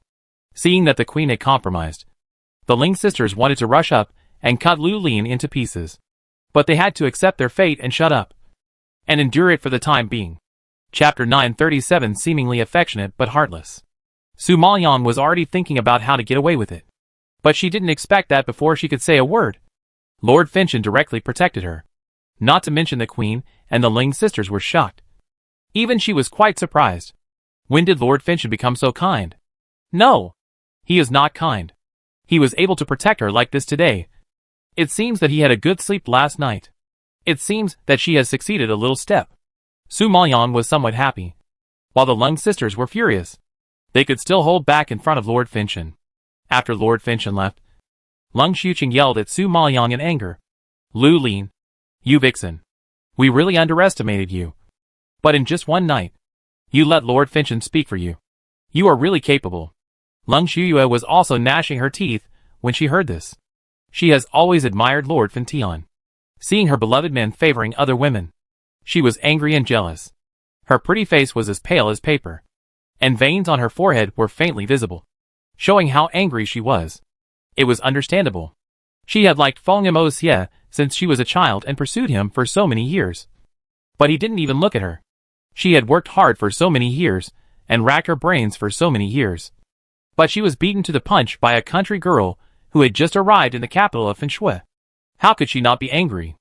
Qin Feixian, who was of noble status, felt that she had suffered a great humiliation and blow. She had been in the palace for 6 years, and had a deeper understanding of Lord Fintian than outsiders. In fact, Lord Fintian was not a celibate person. He had countless beauties, and had played with all kinds of women. But Qin Feixian knew that this man seemed affectionate but ruthless. He treated everyone equally, without any special favoritism. So for him, these women were just different in status and family, and he would only distinguish them by the family power behind them, without any emotion. Therefore, Qin Feixian always knew that Fintianjian was a loveless and heartless person. He could play with you and spend his days in debauchery. But in fact, his heart was as cold as a stubborn stone. Over the years, Qin Feixian was distressed by his indifference, but also glad of his ruthlessness, because only in this way, no other woman could take her position as queen. Only in this way could she become Fentiangen's only special wife. Even if it was special in name, she would be satisfied. But now he embarrassed her, as the queen for a country girl. She realized today that her pursuit of special status was too ridiculous. Because, in Fentiangen's heart, she, the queen, was not as good as a humble village girl. What use is there for her to have such a title? Not only is it meaningless, but it makes her a joke. Qin Feixian thought so, staring at Su Maoyang with sinister hatred in her eyes. After a long time, she warned him sinisterly, Lu Lin, for the sake of Lord Fentian, I will spare you today. But don't think you can do whatever you want. If there is a next time, it won't be so easy. After all, I am not the queen for nothing. Su Maoyang heard this warning, but laughed instead of getting angry, and nodded slightly. The reason why the queen can climb to the position she is today is naturally not simple. I admire the queen's methods from the bottom of my heart. However, no matter how powerful the queen is, she cannot exceed her authority and make decisions for Lord Fentian. If you don't know, you will think you want to monopolize power and surpass Lord Fentian. Qin Feixian was so angry when she heard such sharp words that her breathing stagnated and her face flushed. You? This Lu Lin is really as sharp-tongued as they said. And she actually accused her of such a serious crime. If such rebellious remarks were to spread, she would definitely end up as a hen crowing at dawn. Thinking of this, Qin Feixian was shocked, glared at Su Maoyang angrily, and snorted, Let's go! With that, Qin Feixian stopped talking nonsense with Su Maoyang, and turned around and left the garden with the Lung sisters. Su Maoyang saw that the three annoying women finally left, and then turned to look at Eunuch Chen, and said politely, Eunuch, just send them here. I know the way out of the palace, so I won't bother you. Eunuch Chen is a well-known shrewd person in the palace. He just saw with his own eyes that Lord Fentian favored Lu Lin in front of the queen and made an exception to appoint her as the imperial physician, which made the queen embarrassed. Such an honor is not something that everyone has. It can be seen that Lu Lin's status in Lord Fentian's mind is not low. He naturally wants to please such a person. He immediately smiled and flattered. What are you saying, Princess Qingyin? Lord Fentian personally told me to send you back to the mansion. How can I disobey the order? Naturally, I have to send the princess to the mansion safely before I can come back to report. Su Maoyang saw that he insisted, so he could only smile and nod. Then I'll trouble you to make a trip. Oh, no trouble. No trouble. It's my honor to serve the princess. Eunuch Chen waved his hand in a flattering manner, and then extended his hand to make a gesture of invitation. It's getting late. The prince and the princess must be waiting anxiously. The carriage at the palace gate is ready. Princess Qingyin, please follow me. Su Maoyang glanced at Yunqian beside him, and a hidden smile flashed in his eyes, and followed the direction pointed by Eunuch Chen. Pingnan Palace. Young Master Yin, why are you here again? As soon as the housekeeper opened the door and saw Yanlingyu's face again, he immediately frowned in confusion. Yanlingyu refused to marry their princess, making the prince of Pingnan and the princess a laughingstock in the burning blood imperial capital. He is now the #1 enemy of the Pingnan Palace, and the most unwelcome person in the palace. He is so good, now running to the palace every few days. Isn't it enough to harm their young lady? Yanlingyu hurriedly explained. I have something to ask your princess. Please inform her. The housekeeper waved his hand with a bad look. No need to look for her. My lady went to the palace yesterday to treat Lord Fentian, and she is probably still in the palace now, and she will not be back for a while. When Yanlingyu heard this, he was shocked and opened his eyes wide, and asked in disbelief, What did you say? Going to the palace to treat Lord Fentian? Yes. So you should go back home quickly. Don't let the prince and princess see you, so as not to make them angry. The housekeeper nodded and urged him to leave anxiously. Yanlingyu was shocked by the news and couldn't recover. She entered the palace yesterday. Then Lu Lin stayed in the palace with Lord Fentian for a whole night. When Yanlingyu thought of this, his face became very ugly. And then he excitedly grabbed the housekeeper and asked, why would Lord Fentian ask her to treat the disease? Although he knew that Lu Lin was very powerful, he had never heard that she knew medical skills. Besides, she was very young. Even if she knew some medical skills, Lord Fentian would not ask her to treat the disease. The housekeeper shook his head and said proudly, Lord Fentian did not invite our young lady, but our young lady took the initiative to come to the palace to help the prince. Chapter 938, Who you marry is none of your business. Hearing this, Yan Lingyu finally understood. What about sharing the worries of the prince? It was all a cover. She clearly wanted to enter the palace to get close to Lord Fentian. No wonder she didn't care about him at all. It turned out that her target was Lord Fentian. He said, how could his charm hit a wall? You know, in the Fenchua imperial capital, among the younger generation, there is no one better than Lord Fentian. I really didn't expect that Lu Lin was so ambitious that she set her sights on Lord Fentian. Damn it! Thinking of this, Yan Lingyu's face was tense with anger, and he clenched his fingers in anger. Then, he turned around and left angrily. However, he had just taken a few steps when he saw a carriage speeding over. And then he saw Yunikshin get off the carriage, open the door with his hand, and help the people inside out. Lu Lin's figure suddenly entered Yan Lingyu's sight, which aroused his anger. He walked forward without thinking and shouted, Lu Lin, you are really not simple. I misjudged you. In the past, although I thought you were ugly, I thought you were at least a self-disciplined, thoughtful, and independent woman, different from other arrogant and willful daughters. I didn't expect that you are also a vulgar woman who climbs up the social ladder. Su Maoyang was scolded by Yan Lingyu as soon as he got off the carriage. He frowned in confusion. Yan Lingyu, what are you crazy about? How did I offend you? Su Maoyang found that he had been entangled with him since he fed him poison. If he had known earlier, he should have slapped him to get rid of him, so as not to be upset here. Seeing Su Maoyang pretending to be stupid, Yan Lingyu was even more angry and snorted. Lu Lin, you know what shameful things you have done. I am too lazy to speak, so as not to dirty my mouth. Hearing such unpleasant words, Su Maoyang was also a little angry, and asked, Yan Lingyu, please explain clearly. What is shameful things? Humph. Don't think I don't know. You took the initiative to go to the palace to treat Fentian Jun. Isn't it just to seduce Fentian Jun? A fickle woman like you is really disgusting. Yan Lingyu felt that he was teased. His self-esteem was hurt, and his words were extremely sharp and harsh. He had begun to change his opinion of her, and even had some appreciation. But he didn't expect that everything was fake. Su Maoyang was speechless when he heard this. With a stern face, he scolded unhappily, Yan Lingyu, aren't you meddling too much in other people's business? I go to the palace to treat someone. That's my freedom. What does it have to do with you? Also, don't use your dirty thoughts to judge my behavior. You are not worthy. Yan Lingyu was speechless by her, and his face was suddenly livid with anger. This woman really didn't take him seriously at all. It was so hateful. I'm dirty? It's you who's dirty. Right. You don't qualify if you want to climb into Fentianjin's bed with your looks. Yan Lingyu retorted unconvinced. In his opinion, how could Fentianjin, who was surrounded by beautiful women, look at a woman with Lu Lin's looks and status? At the beginning, even the beautiful Ling Shuyue was ignored by Fentianjin, let alone Lu Lin. So, she was a toad wanting to eat swan meat. And she was daydreaming. Seeing the two quarreling, Yunikshin on the side could not help but persuade them. Mr. Yan, Princess Qingyin is really treating Lord Fentian. Lord Fentian has already appointed Princess Qingyin as the imperial physician. It is not what you think. Yunikshin had the same idea as Yan Lingyu. But in order to please Lu Lin, he still had to speak for her and win her favor. What? Imperial physician? Yan Lingyu was even more shocked when he heard this. Is Lord Fentian crazy? He actually appointed a little girl as the imperial physician.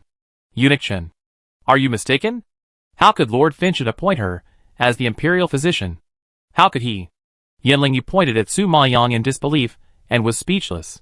Yunikshin smiled. Lord Fentian appointed her personally. How could this old servant be wrong? For her, Lord Fentian did not even give the queen face.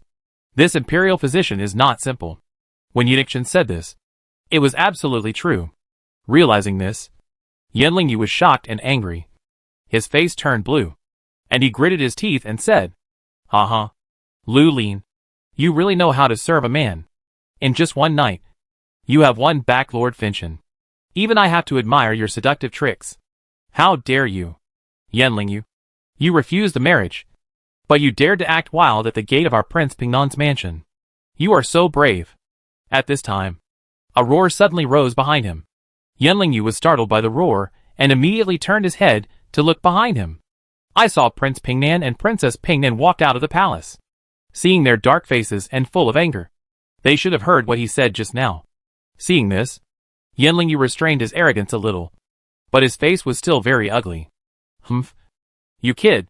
You don't know what's good for you. I condescended to marry into your Yin family. But you humiliated me completely. Now you come to my palace to humiliate my daughter. Yanlingyu. You are really lawless. King Ping'an was furious when he saw Yanlingyu. Thinking of how he embarrassed him in front of so many people. He wanted to rush up and slap him twice. Yanlingyu couldn't help but refute after hearing this accusation. Prince, don't be so righteous. Lu Lin deliberately provoked me to refuse the marriage. Wasn't it your conspiracy? Your purpose was not to marry into the Yin family, but to send Lu Lin to Lord Finchen. It's just that you can't refuse Lord Finchen's will. So let me be the scapegoat. Now you are talking so high-soundingly.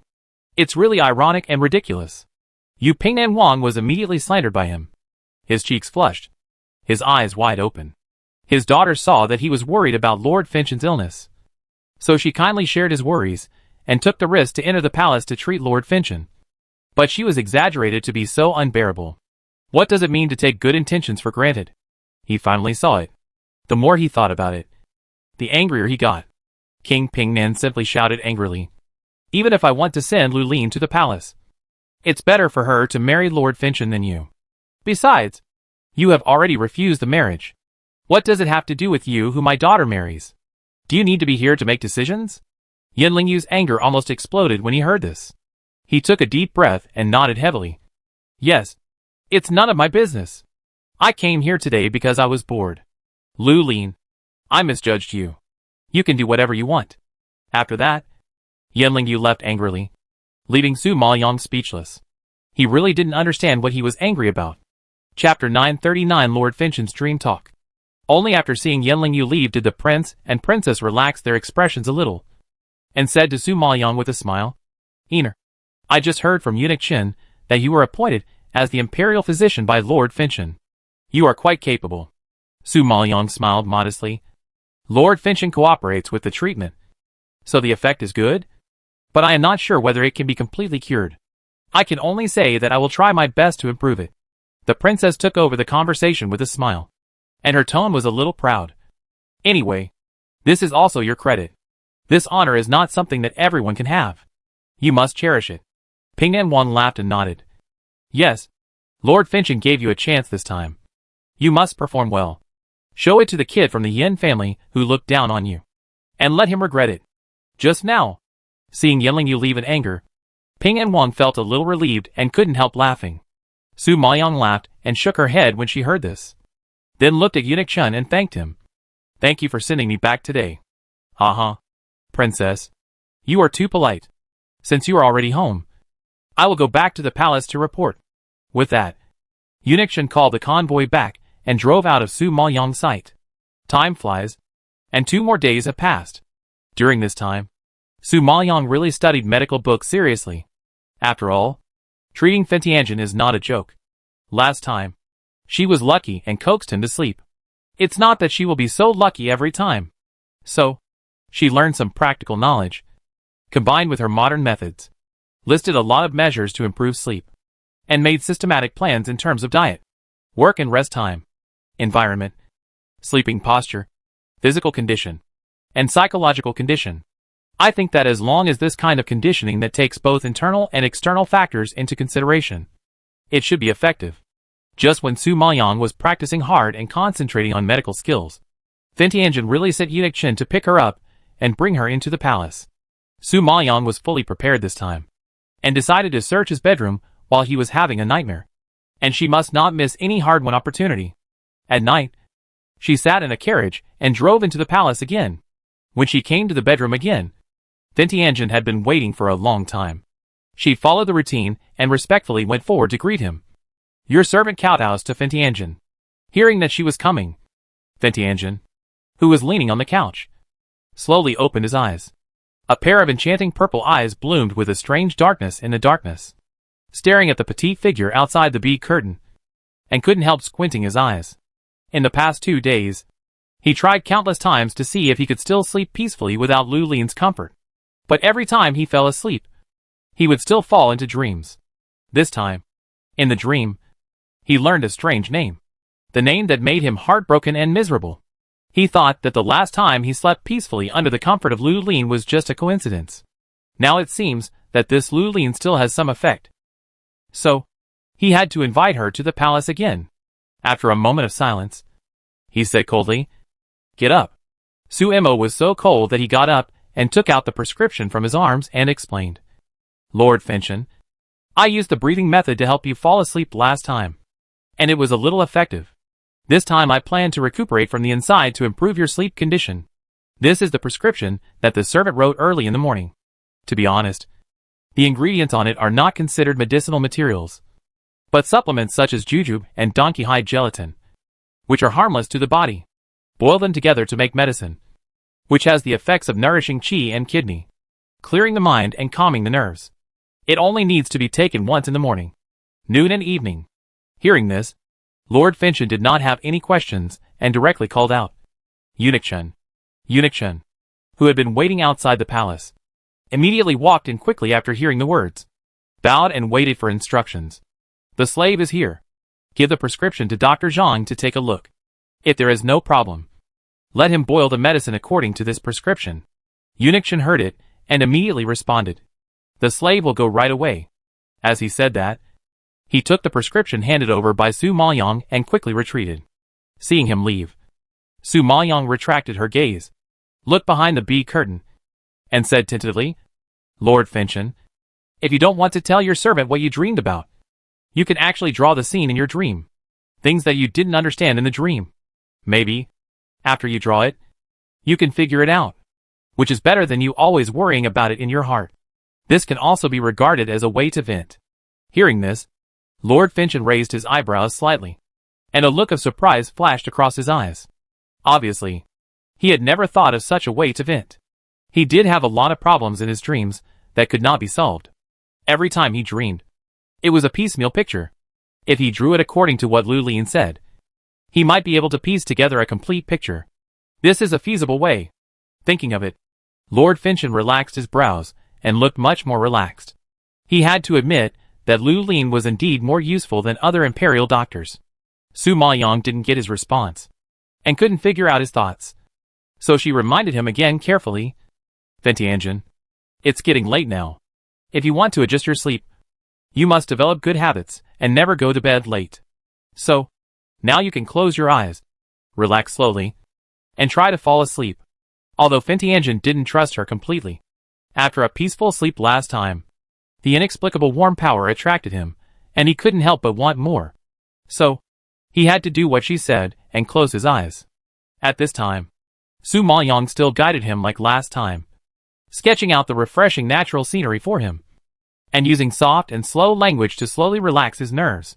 After hypnotizing him for an hour, Su Maoyang gradually stopped, because she was blocked outside by the bee curtain. She didn't know the situation inside, and she didn't dare to open the bee curtain to see rashly. She could only stand there, hesitating, thinking of a way. At this moment, Eunuch Chen came in from outside with a freshly boiled medicine. "Fentianjin, the medicine is ready." Su Maoyang was shocked to see this, and immediately stepped forward to take the medicine bowl. She made a silent gesture to Eunuch Chen, lowered her voice, and warned, "Be quiet. Don't wake up Fentianjin." Eunuch Chen nodded in understanding, handed it to her, and then quietly retreated, not daring to disturb Fentianjin's rest. Seeing him leave, Su Maoyang walked towards the bee curtain with the steaming hot medicine, and asked tentatively in a low voice, "Fentianjin, the medicine is ready. Do you want to drink it and go back to sleep?" At the same time, she quietly lifted the bee curtain and looked inside. At this time, Fentianjin closed his eyes. His face was tangled, and his forehead was sweating like last time, as if he was in a nightmare. I really don't know what he dreamed about, and why he was so painful. Unfortunately, he didn't want to talk about it, and Su Maoyang had no way to know his secret. Thinking about this, she walked forward cautiously, wanting to confirm whether he was really asleep. However, before she could get close, she heard Finchen Jun suddenly call out in pain, "Yunxiana! Yunxiana!" Chapter 940 Thunderstruck. Hearing this very familiar name, Su Maoyang was like thunderstruck, and was shaken on the spot. Her face, which was always calm and composed, was horrified at this moment, and the medicine bowl in her hand fell to the ground with a loud bang. At this time, Finch Jun suddenly opened his eyes, and a sharp purple light flashed in the darkness, scaring Su Maoyang's face pale, and her heart suddenly rose to her throat, and she was so nervous that she was about to burst. Feng Moxie stared at her coldly, his purple eyes lurking like a beast, and his sharp and piercing gaze fell on her face, as if he was torturing her, so that she dared not move at all. A low and cold voice, like floating from hell, with a gloomy air, rose up quietly, and came with a terrible pressure. "What are you doing?" Hearing this, Su Maoyang's heart was suddenly clenched, and her back was already sweating with fear. But she had to pretend to be calm and replied, "The medicine is ready. I am afraid that the medicine will be cold, so I brought it to you while it is hot. You will sleep more soundly after drinking the medicine." Su Maoyang was a smart one after all, and hurriedly lied to evade his questioning. Hearing this, then Tianjun lowered his eyes slightly, glanced at the fragments and medicine residues on the ground, and then slightly restrained his breath. But Su Maoyang still felt terrified when she met the cold purple eyes, fearing that he would discover the clues. However, compared with his suspicion, he called out Yunqiang's name, which shocked Su Maoyang even more. She just heard it clearly. Then Tianjun called out the 3 words Yunqiang in person. She remembered this name very clearly because in the illusion, it was this woman who stabbed to death a man who looked similar to Jun Haosong. That scene, although it was an illusion, caused a great shock to Su Maoyang. To this day, she can still clearly recall that tragic scene when she closes her eyes, and her heart can't help but feel some pain. But why did the name that appeared in the illusion come out of Fin Tianjun's mouth? What does this mean? Did Fin Tianjun also fall into that illusion? But this is Fengshuishan City, not Xingyuan Holy Land. How could he fall into the same illusion as her? No, it's not an illusion. If it's not an illusion, does it mean that Fin Tianjun is likely to know the woman named Yunqiang? Sudden realization of this, Su Maoyang was shocked. In order to hide the shock in her heart, she quietly clenched her hands under her sleeves, trying not to lose her composure. Feng Moxie on the other side stared at her quietly, with subtle emotions floating in his eyes. After a long silence, he raised his eyebrows and said faintly, "How did you comfort me last time when I fell asleep?" Su Maoyang didn't expect him to ask this suddenly. After a moment of shock, he answered honestly, "Hold you and pat you gently, just like coaxing a child to sleep." Fin Tianjun frowned slightly after hearing this, stared at her for a while, and said coldly, "Come here." Su Maoyang couldn't figure out his thoughts, and stood there vigilantly, not daring to act rashly. Fin Tianjun saw that she was standing there like a stone statue, and his face sank. "I asked you to come over. Don't you understand what I said?" Su Maoyang saw that he looked impatient, so he moved his steps and walked slowly towards him. However, his heart was beating like a drum, and he was very nervous, not knowing what his intentions were. Su Maoyang had already had countless guesses in his mind. However, when she came to him, Feng Moxie suddenly stretched out his hand and pulled her into his arms. Su Maoyang didn't have time to react, and rolled onto the couch with him. She subconsciously wanted to resist, but she thought that she couldn't expose her strength, so she endured it. She bit her lips in frustration and asked with disgust, "Fin Tianjun, what are you doing? Don't you have eyes?" "Of course I'm sleeping," Feng Moxie said in a light voice. Su Maoyang was so angry that she was half dead. This was not sleeping. This was clearly taking advantage of her. "Of course I know you are sleeping, but you don't have to hold me to sleep," Su Maoyang retorted angrily. If it weren't for hiding her identity, she really wanted to beat him up now. She is not a doll, and he is not a 3-year-old child. Sleeping like this is simply outrageous. I feel comfortable like this, and it helps me sleep, so it is necessary. Hearing such a shameless answer, Su Maoyang gritted her teeth in anger and pushed him hard. "But I am uncomfortable. Let me go quickly." Feng Moxie hugged her tightly and said even more shamelessly, "I appointed you as the imperial physician. It is your duty to cure my illness. As an imperial physician, are you going to ignore my health now?" Su Maoyang was immediately blocked by him. "Fin Tianjun, my duty is to cure you, not to sleep with you. If people know that I sleep with you, won't my reputation be ruined by you?" Although Su Maoyang doesn't care about other people's eyes, she really rejects close contact with other men. What's more, this man is Jun Haosong's mortal enemy. If it wasn't for the antidote, she would never help this sinister man even if she died. So, she had done her best to cure him. But he dared to push it even further. However, when Feng Moxie heard this, he raised his eyebrows slightly, and asked in a low voice with some inexplicable meaning, "Are you implying that I should give you a status?" Su Maoyang was shocked when he heard this. Was it her expression that was wrong? Or was there something wrong with his understanding? She just meant to refuse to sleep together. So why did he have such a weird idea of giving her a status? If he really gave her a status, and let her become his concubine, Jun Haotsong would probably be furious. Thinking of the jealous scene, Su Maoyang shuddered and quickly refused. "I am of low status, ugly, and incompetent. I am a waste and unworthy of Lord Finchen. I have no other unreasonable thoughts. I have made you a princess, and now you are my imperial physician. How can your status be low? You have medical skills, and are not a waste. Although your appearance is not good, as long as you serve me well, I can accept you at my discretion." Feng Mox's purple eyes flashed with brilliance, and her thin red lips raised a hidden arc. And she said seriously, hearing his serious tone, "It seems that he really intends to give her a status." Su Maoyang was immediately frightened by him, and broke into a cold sweat. He stopped in a hurry. "Finchen Jun, you must not do this. If you give me a status, it will harm me." Feng Moxie frowned. "What do you mean? Now everyone knows that I took the initiative to go to the palace to treat Finchen Jun. Many people think that I seduced Finchen Jun under the guise of treating a disease. If Finchen Jun accepted me, wouldn't it confirm other people's speculation?" Su Maoyang hurriedly explained. "Isn't it?" Feng Moxie heard the words. The corner of his eyes slightly raised, and looked down at her. Chapter 941 Yunqian loses his composure.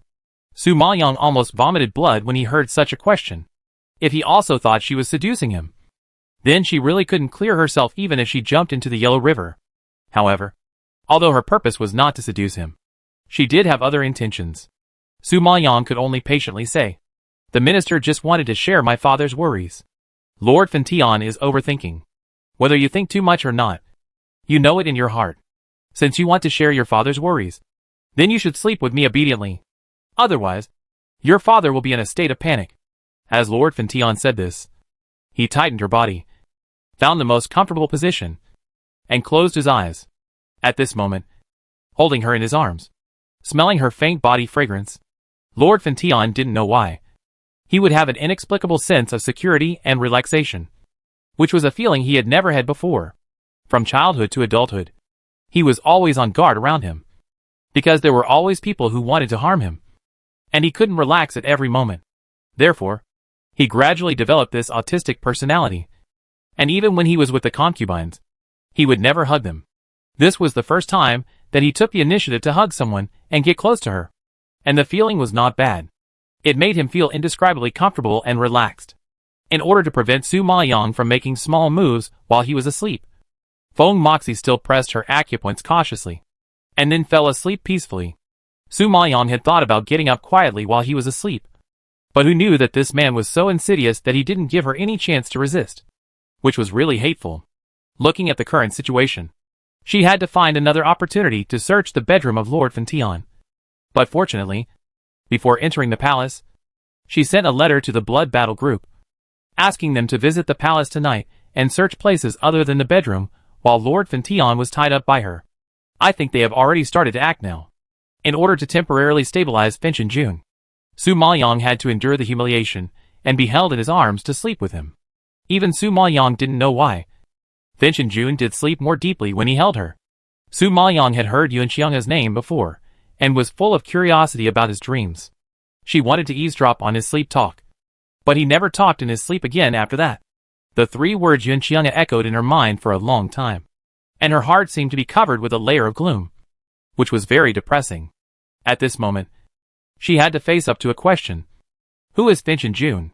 What kind of past is there in his dream? Somehow, she always felt that this past might be related to herself. She thought about this all night, until Yunqiang came in and called her in a low voice. She came back to her senses and realized that it was dawn.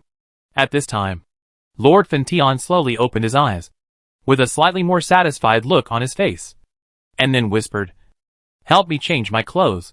Yunqiang heard this and immediately waved his hand, asking the palace maids, who had been waiting on the side, to come forward to serve. The palace maids received the order and quickly opened the curtain and walked in. Su Maoyong saw the crowds of people coming in one after another, and shouted anxiously, "Lord Fentian, you should untie my acupoints." If these palace maids saw that she had slept with Lord Fentian all night, it would probably spread a lot of rumors, and it would even confirm her crime of seducing Lord Fentian. But at this moment, it was obviously too late. As soon as several palace maids came in, they saw Su Maoyong sleeping on Lord Fentian's couch, and their eyes suddenly surged with strange and ambiguous looks. Su Maoyong saw this scene, and she didn't need to guess. She knew that they had misunderstood. Seeing her embarrassed expression, Lord Fentian's eyes flashed to cunning, and then he reached out to unblock her acupuncture points, stood up without a care, took the clothes held by the maid, and put them on. Although she wore them so casually, she looked chic and stunning. Sure enough, with a good appearance, no matter what she does, she is pleasing to the eye. At this time, Su Maoyong was free, jumped off the couch immediately, stepped back several steps, kept a distance from Lord Fentian, bowed her head respectfully, and said goodbye. "It's getting late, and I should go back." After saying that, Su Maoyong bowed and quickly retreated without waiting for Feng Moxie to speak. The figure who fled in a hurry made Feng Moxie raise the corner of his mouth. As soon as Su Maoyong came out of Lord Fentian's bedroom, he saw Yun Qian standing at the door, pacing back and forth anxiously. On that ordinary face that was unrecognizable, the facial features were wrinkled together, and the complexion was dark and smelly, and there was some anger. Seeing this, Su Maoyong swept away the depression just now, and a smile flashed in his eyes. But he pretended to be calm and walked over. Yun Qian saw that Su Maoyong finally came out, and immediately opened his eyes wide and walked towards him quickly. "Why did you come out now?" Su Maoyong saw that he was nervous, and he was amused in his heart, deliberately provoking. "I slept with Fentian all night, so I was delayed." "What did you say?" "You slept together." Yun Qian heard the words, and suddenly widened his eyes, and he couldn't help but roared, and his already embarrassed face was as black as the bottom of the pot. Seeing his violent reaction, Su Maoyong held back the smile at the corner of his mouth, pretending to be angry and rebuked. "You are so presumptuous, you secret guard. Why are you roaring at the master?" After Yun Qian was scolded, he realized that he had lost his composure. He quickly restrained his emotions and clasped his fists, saying, "I know I was wrong. Please forgive me, master." But even when he was asking for forgiveness, his face was still covered with a layer of frost. Su Maoyong saw this and knew without thinking that he was very angry. Now facing her scolding, he had to endure it with grievances. Thinking of this, she couldn't help laughing. Speaking of which, Su Maoyong was also very angry with him. He deserved it. Thinking of this, she glared at Yun Qian unhappily. "It's getting late. Let's go." After saying that, she ignored his reaction and walked towards the direction of leaving the palace. Sure enough, the rumors were terrible. Since the last time she was caught sleeping with Finchen Jun by the palace maid, the news spread like wildfire. Because Su Maoyong was frequently summoned to Lord Finchen's palace for several days in a row, everyone thought the rumors were true and began to point fingers at Su Maoyong. Of course, they said some harsh words. On the surface, they were righteous and moral, but in fact, they were just jealous of Su Maoyong. Su Maoyong didn't take it to heart, but quietly busy with his own things. After these few visits to the palace, the people of the Blood Battle group searched the palace thoroughly. But unfortunately, they didn't find any clues. Su Maoyong also took the opportunity to search Lord Finchen's palace once, but still found nothing. Recently, Lin Wanner had another attack, so Su Maoyong was overwhelmed and racked his brains to think of other ways. Regarding the murder of the eldest princess, the Blood Battle group had no clues. In this way, time passed quickly and another 5 days passed. Su Maoyong was still practicing in the room when he heard the sound of Dong Ling's salute from outside. "I pay my respects to the princess." He. "Get up. Is Ina in the room?" the princess asked, smiling and raising her hand. Chapter 942, Attending the Birthday Party. Dong Ling quickly replied, "Yes, I'm here." The princess nodded with satisfaction. "Well, I'll go in and see her." Su Maoyong heard the noise outside and immediately restrained her breath, got up from the couch, and prepared to greet her. At this time, the princess had already walked in, followed by two maids, one holding a plate of clothes, and the other holding a plate of jewelry. Seeing this, Su Maoyong said helplessly, "Mother, what are you doing?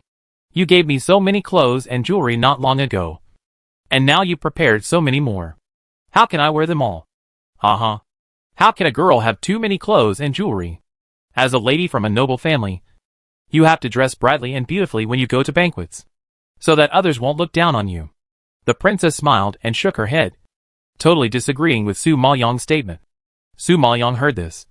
A trace of doubt flashed across her face. "Banquet? Do we have a banquet? Oh, you've been with Lord Finchen every day recently, and you didn't even know that Lord Finchen's birthday is coming soon." The princess saw her face full of ignorance and shook her head speechlessly. Su Maoyong heard this, and then realized that it was no wonder that the palace had been busy in the past 2 days. It turned out that they were arranging a birthday banquet for Lord Finchen. However, recently, she usually went to the palace at night and came back in the morning. She stayed with Lord Finchen the whole time. On the one hand, she had to be alert to him discovering her identity, and on the other hand, she racked her brains to find an antidote. Naturally, she didn't know much about the things in the palace, and of course, she was not interested in knowing. I didn't expect that his birthday was coming soon. As you can imagine, Lord Finchen's birthday will be very grand, and the family forces in the imperial capital will definitely be invited. Now that she sees the clothes and jewelry prepared by the princess, she knows that the Pingnan Palace is also among the invited guests. No wonder the princess took so much trouble to arrange it for her.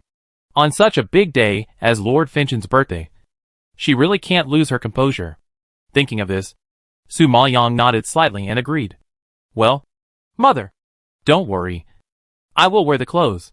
Seeing that she was obedient, the princess nodded with satisfaction, waved her hand, signaled the two maids to put down the clothes and jewelry, and then looked at Su Maoyong, as if she had something to say, but she couldn't speak for a long time. Su Maoyong saw that she was hesitant to speak, and knew that she had something on her mind. So she couldn't help but say, "Mom, just say whatever you want to say." The princess saw that she had made it clear, so she stopped hiding it and asked directly, "Recently, there have been rumors about you and Finchen Jun. Are you?" When Su Maoyong heard this, she immediately understood that the princess was worried that she and Finchen Jun really had something. Su Maoyong smiled and shook her head, comforting her. "Mom, it's not true. I know that I am ugly, talentless, and a waste without strength. How could Finchen Jun look down on me? I think otherwise. Finchen Jun has summoned you to the palace almost every day recently. Anyone can see that he is a little special to you." The princess frowned and refuted disapprovingly.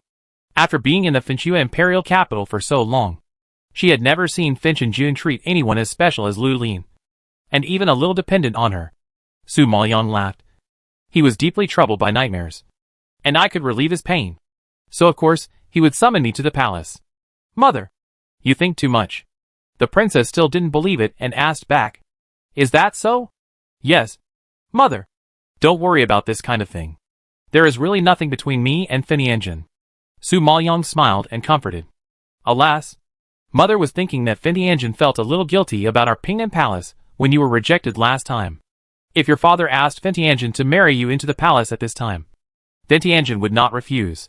It's just that the palace is a place where people are eaten without spitting bones. The women there are not simple. You are so simple. If you really enter the palace, mother is worried that you will be bullied." The princess sighed and said what she was worried about in the past few days. In fact, she didn't want Lu Lin to enter the palace. But seeing her interaction with Fintianjin, she thought Lu Lin fell in love with Fintianjin. "Mother, don't worry. I don't have that kind of thoughts about Fintianjin, and I will never enter the palace as a concubine." Su Maoyong solemnly promised that if she entered the palace as a concubine, someone would probably overturn the burning blood imperial capital. After hearing this, the princess nodded with relief. "Well, that's good. It's getting late. You should rest first. The day after tomorrow, you will enter the palace to celebrate the birthday. You should prepare well, and don't make any mistakes at the banquet." Su Maoyong nodded obediently after hearing this. "Well, daughter knows. Dong Ling, You send your mother out. After the princess gave her instructions, she took the maid and turned to leave Su Maoyang's room. 2 days later, the birthday of Lord Finchin finally arrived. Not to mention the bustle in the palace. Even the streets of the burning blood imperial capital are much more prosperous than before. Su Maoyang sat in the carriage heading to the palace, and saw the colorful night market through the window, which also infected her with a bit of festivity. The carriage was very fast, and in the blink of an eye, it drove into the palace. Speaking of which, in the past few days, she had been walking back and forth between the palace and the prince's mansion every day, and she was already familiar with the routes in the palace. So soon, they arrived at the Yuyong Palace.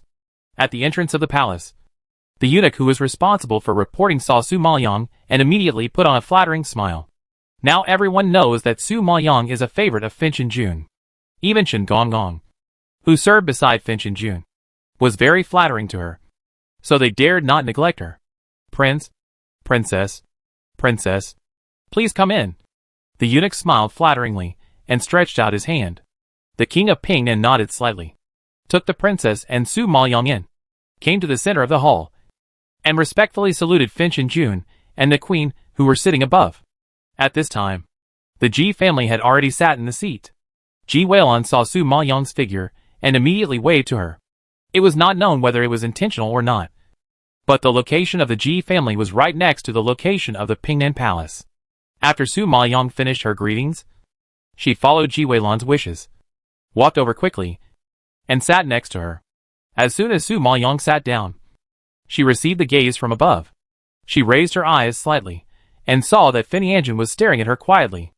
Ji Weilun beside her noticed the clues, followed her gaze, glanced at Finianjin sitting above, as if she had discovered an incredible secret, burst out laughing, winked at Su Maoyang ambiguously, and said with a smile, "TSK, TSK, TSK. Cousin, I really can't tell. You are really good at it. I heard that you have fascinated Finianjin so much that he can't sleep without you." Ji Weilun's voice was not small, and Yenlingyu, who was sitting opposite, heard it clearly. Thinking of the recent rumors, and seeing the two people's eyes meet, his face turned black on the spot, and he picked up the wine glass angrily and took a sip. In his opinion, Lu Lin was simply shameless. Lung Shuyue was also gritting her teeth in anger. During this period, she had heard a lot of rumors about Lu Lin and Finianjin. When she heard Ji Weilun's ridicule, an uncontrollable anger surged in her chest like a tide. She really wanted to tear Ji Weilun's mouth apart. Chapter 943, Destroying the King of Pingnan Stage. Cousin, when you become the queen, don't forget me. Your cousin, Ji Weilun said with a smile, attracting many jealous eyes. Su Maoyang frowned at her teasing and accused her unhappily. Don't talk nonsense. It's okay for outsiders to spread rumors, but you also want to tease me. Seeing that Lu Lin was a little serious, Ji Weilun thought she was shy and quickly apologized with a smile. Okay. I won't say it. It's okay at least. Although she compromised, she had an ambiguous smile on her face, which made Su Maoyang shake his head speechlessly. Seeing the interaction between the two, Yenlingyu couldn't bear it and couldn't help but sarcastically said, "Some people are really shameless. They start dreaming before they even go to bed." When Ji Weilun heard such sarcastic words, the smile on the corner of her mouth suddenly froze, and she frowned, stared at Yenlingyu, and asked angrily, "Yenlingyu, what do you mean by this?" He. What do I mean? Lu Lin knows best. You can ask her yourself. Yenlingyu glanced at Su Maoyang and sneered. Ji Weilun didn't expect Yenlingyu to be so disrespectful and embarrassed in public, and her cheeks flushed with anger. Lung Xuqing couldn't help but intervene when she saw this scene. She raised her eyebrows and smiled charmingly. "Mr. Yan, you rejected the marriage with Princess Qingyin, and made the princess a laughing stock in the blood-burning capital. The princess is already pitiful enough, so just say less.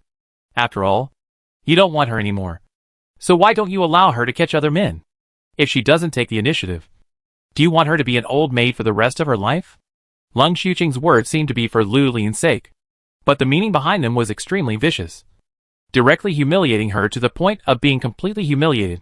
Many people in the palace covered their mouths and laughed secretly after hearing this, knowing that Lung Xuqing was mocking Lu Lin for being rejected by someone and no one wanted her.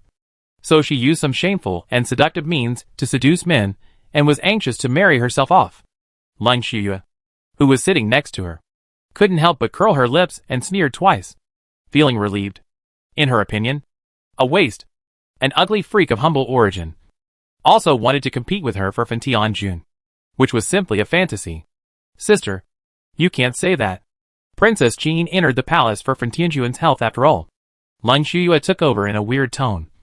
But the meaning behind those words was really easy to make people think wrongly. Lin Xuqing burst out laughing on the spot. Yes, in order to serve Fentianjun's body, Lu Lin really worked hard. Others also understood Lin Shiyue's subtext, and immediately pointed fingers at Su Maoyang, quietly condemning her for being shameless. Ji Weilun heard this, and received mocking looks from all directions. She couldn't stand it anymore, and immediately shouted at the Ling sisters. Lin Xuqing, Lin Shiyue, stop making sarcastic remarks over there. You said so much because you are jealous of my cousin. If you are not convinced, you can become a popular person in front of Lord Finchen if you have the ability. Lin Xuqing was immediately blocked and glared at her in anger, not knowing how to refute for a while. Ji Weilun's words just hit Lin Shiyue's sore spot.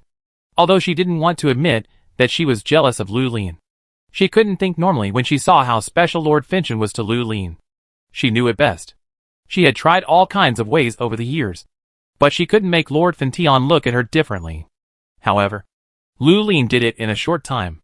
Even if it was a shameful trick, it made her jealous. Thinking of this, Lin Shiyue clenched her fingers in anger. Her nails dug into the flesh, and a bloody mark was pinched. Yanlingyu saw that Ji Weilun seemed to be proud of Lu Lin seducing men, and he couldn't stand it anymore and spoke again. Ji Weilun, don't talk nonsense here and discredit Lord Fentian. Lord Fentian is such a noble person. If you want to become Lord Fentian's concubine, you should be a beauty that can topple a country and a beauty of the ages. How can an ordinary woman match you? Besides, how can Lord Fentian look at a woman that even I don't want? Yanlingyu's words were even more vicious than Lin Xuqing's. Not only did he scold Lu Lin for being ugly, but he also humiliated Lu Lin for being unwanted. At this moment, the crowd who were watching the show were even more amused by Yanlingyu's sarcasm. However, because of the presence of Prince Ping'an, everyone did not dare to be as presumptuous as the children of the 5 major families, and only dared to laugh and discuss in private. The queen sitting next to Lord Finchen heard this, and also suppressed her smile. She raised her sleeves slightly, and covered her mouth, trying not to lose her composure. But she was laughing in her heart. Last time, Lu Lin killed her personal nanny. She had been holding back her anger, and had nowhere to vent it. Today, she felt a little relieved when she saw Lu Lin being humiliated. The concubines of Lord Finchen, who were present, all laughed and ridiculed Lu Lin. Obviously, they did not like an ugly person who did not know his own limitations. The Prince of Ping'an and the Princess of Ping'an were so angry that Yanlingyu gnashed their teeth and trembled all over. Yanlingyu relied on the fact that he was from one of the 5 major families, and was a genius in the academy. So he was a little arrogant, and looked down on others. In addition, he was young and impulsive. He was angry and blurted out without thinking, which made people lose face. You should know that King Ping'an is not a soft persimmon. He naturally couldn't stand being bullied. He retorted loudly on the spot. Yanlingyu, you are so presumptuous. How could no one want my daughter? Others lined up to propose marriage to her. It's obviously you who are blind and don't know what's good for you. You can't see the good of Ener. You are ignorant. But it doesn't mean that others are the same as you. Don't belittle others here. The head of the Yin family was also very dissatisfied when he saw King Ping'an scolding his son. The head of the Yin family still hasn't gotten over the fact that he was tricked by him last time. He sneered and asked back with a somewhat unfriendly tone. Haha.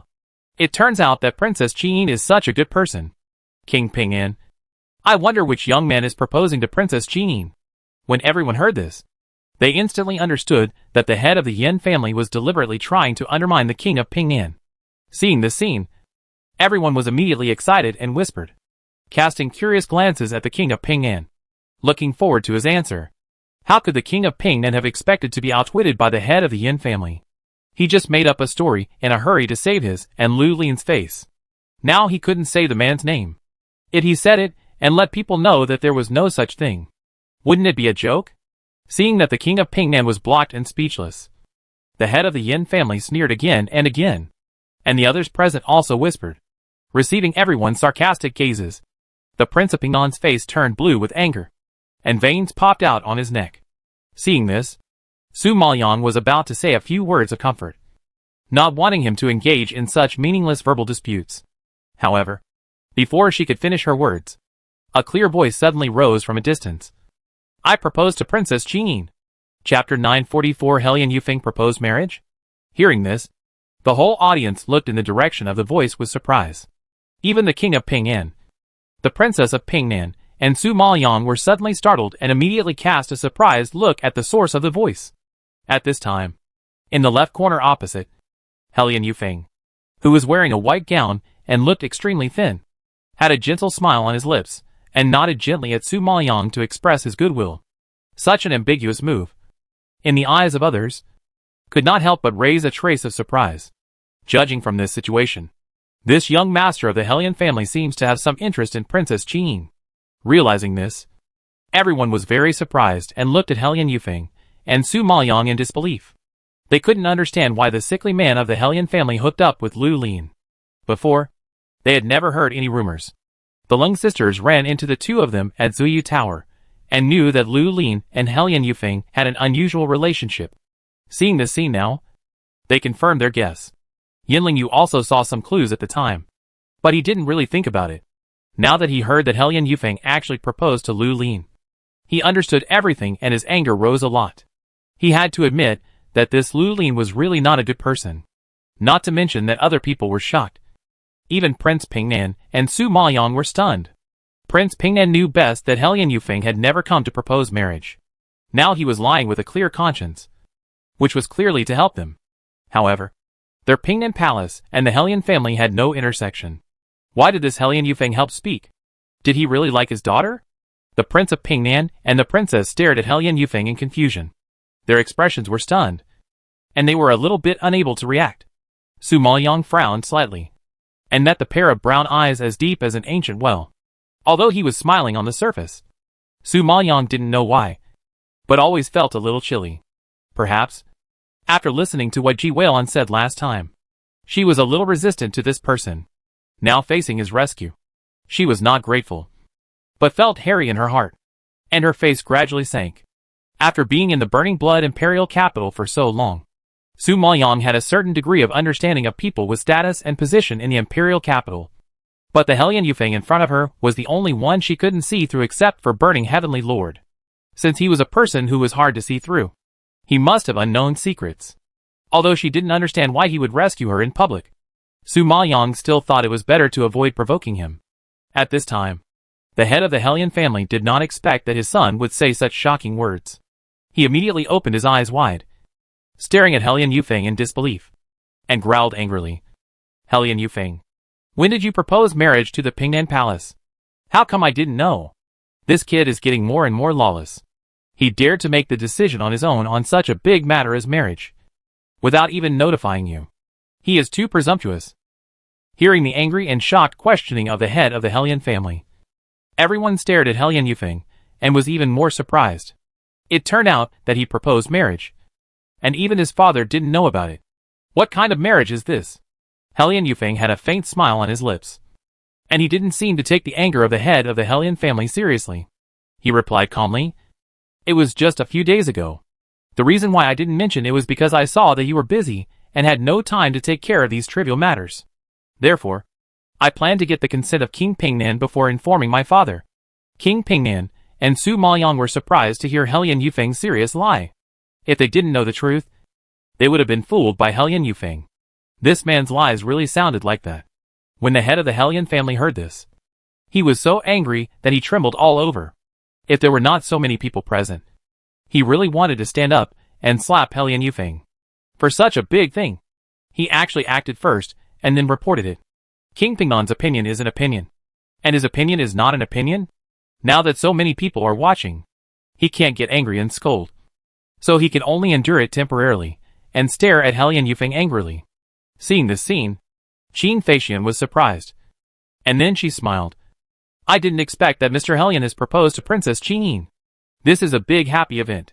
I wonder when the two families are going to hold the wedding." Hearing that the queen was concerned about this matter, It was obvious that she was serious. The head of the Hellion family twitched his expression and looked embarrassed.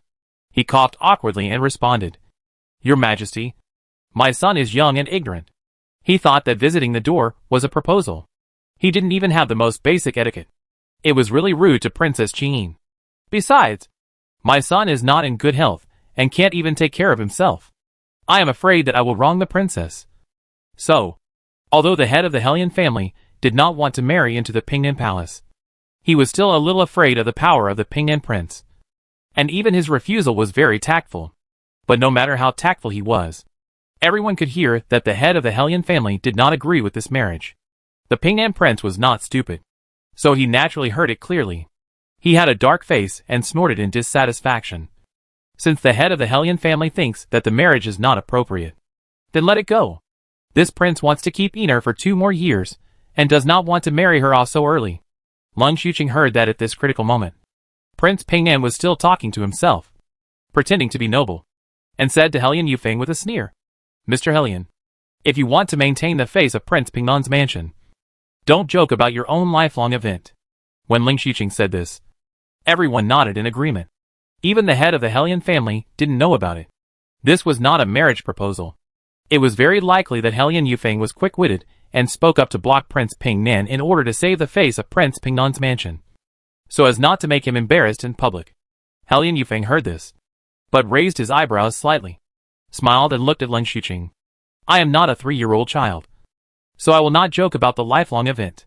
As he said this, he looked at the Prince of Pingnan opposite again, and asked seriously, "Prince, I am sincere and want to propose to the princess, and I hope that the prince will agree to our marriage."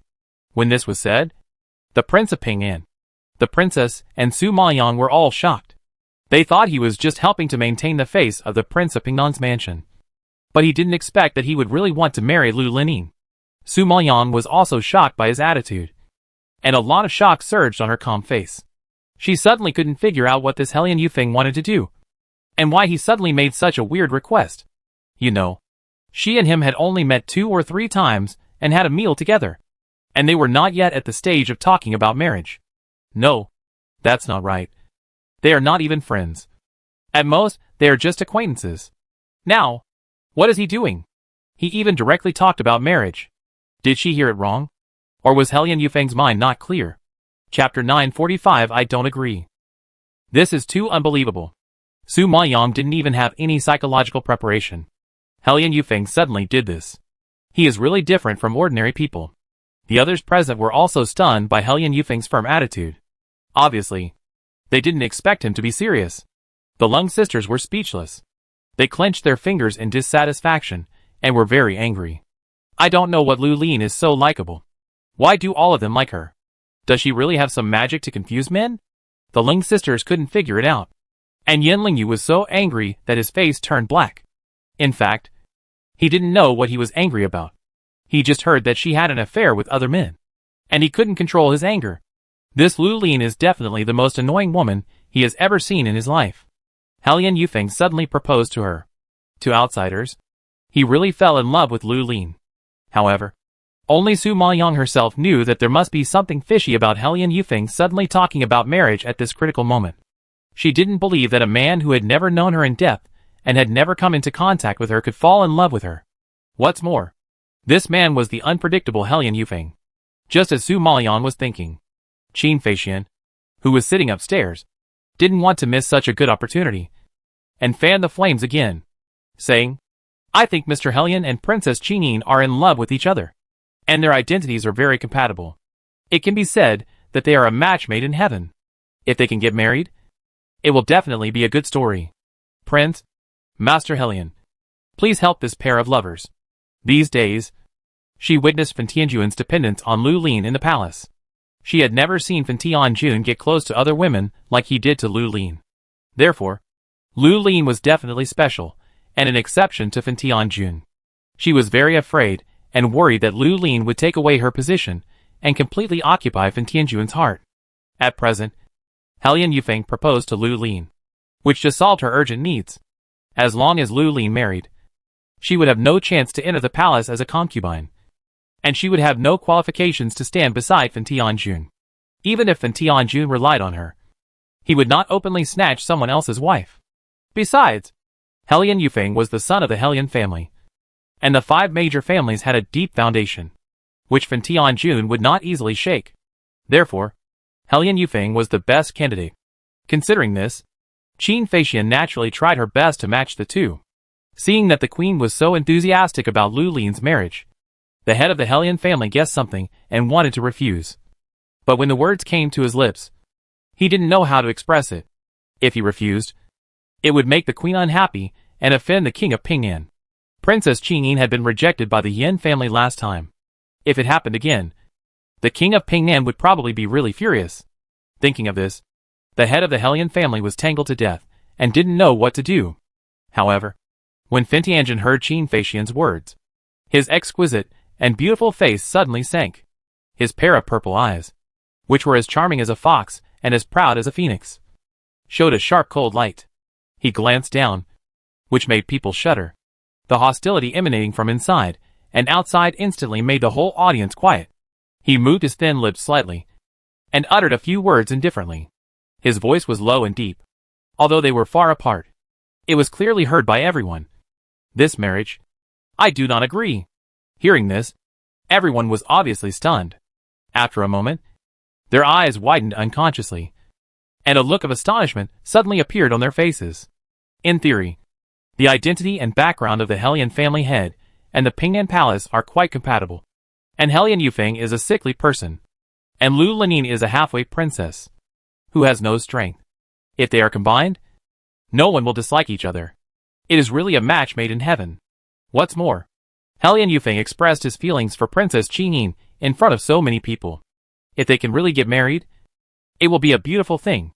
How could Fan Tianjun be so unkind as to break up the couple? Some people don't understand Fan Tianjun's thoughts, but Qin Feixian understands it very well. Apart from not wanting to part with Lu Lin, she couldn't think of any other reason for Fan Tianjun to refuse the marriage.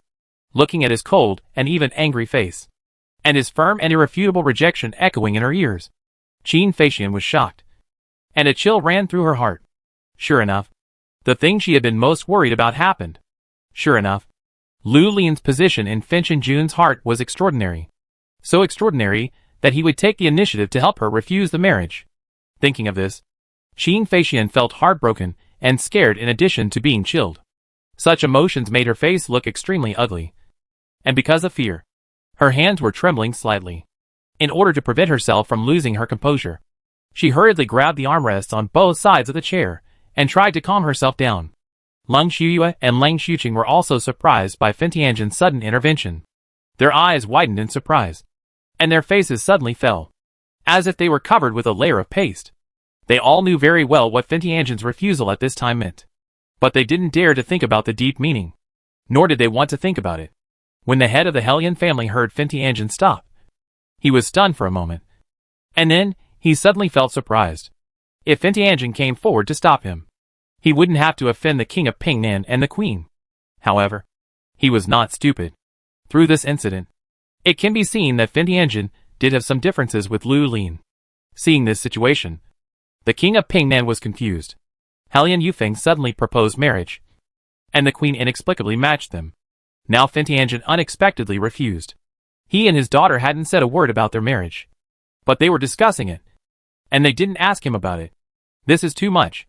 When Princess Pingnan saw this, she frowned with worry and looked deeply at Lord Finchen above. Before, she had noticed it, and later asked Lu Lin. And Lu Lin said that there was nothing wrong with Lord Finchen. Now it seems that Lord Finchen is not that simple to Lu Lin. At this time, Leng Shuyue was not convinced and couldn't help asking. Mr. Hellion and Princess Qingyin are a perfect match, and they're in love. Why doesn't Lord Finchen agree to their marriage? Feng Moxie heard this, and a murderous aura suddenly rose between the wrinkles on his eyebrows. He shouted in a low voice, "How dare you? Do I need to report to you when I make a decision?" Leng Shuyue was frightened by his fierce scolding and trembled, and her face suddenly turned pale. The head of the Ling family, who was sitting next to him, was also frightened by Lord Finchen's arrogance and quickly apologized. "My daughter is young and impetuous, and I have offended Lord Finchen. I hope Lord Finchen will forgive me." Chapter 946 Unexpected Hellion Yufeng. Feng Moxie saw that the head of the Ling family kept apologizing. And then he restrained his breath a little, and warned Ling Xiuyue sternly. His voice was cold and emotionless. You are young and energetic, but you can do whatever you want. This time, for the sake of the head of the Ling family, I will spare you for the time being. Hearing this, the head of the Ling family was relieved and hurried to thank him. But Ling Xiuyue bit her lips in frustration. Her eyes were a little red, and she was obviously hurt by the attitude of Fentianjin. Qin Feixian wanted to persuade her again, but seeing Ling Xiuyue being scolded so disrespectfully, she swallowed the words that were about to roll into her throat. As the queen, she couldn't afford to be insulted by Fentianjin in public. At this moment, everyone was overwhelmed by the majesty of Lord Finchen and dared not speak casually. However, what was unexpected was that Helian Yufeng actually stood up slowly at this critical moment, bowed to Feng Moxie, and pleaded in a tough manner. Lord Finchen, I have admired Princess Qingyin for a long time and want to marry her. Please help me. Seeing this scene, everyone present was shocked. The usually cowardly Helian Gongzi was so courageous at this time. He knew that Lord Finchen did not agree to this marriage. Miss Ling had just asked and was scolded. But he was still unconvinced and started trouble again. This is simply courting death.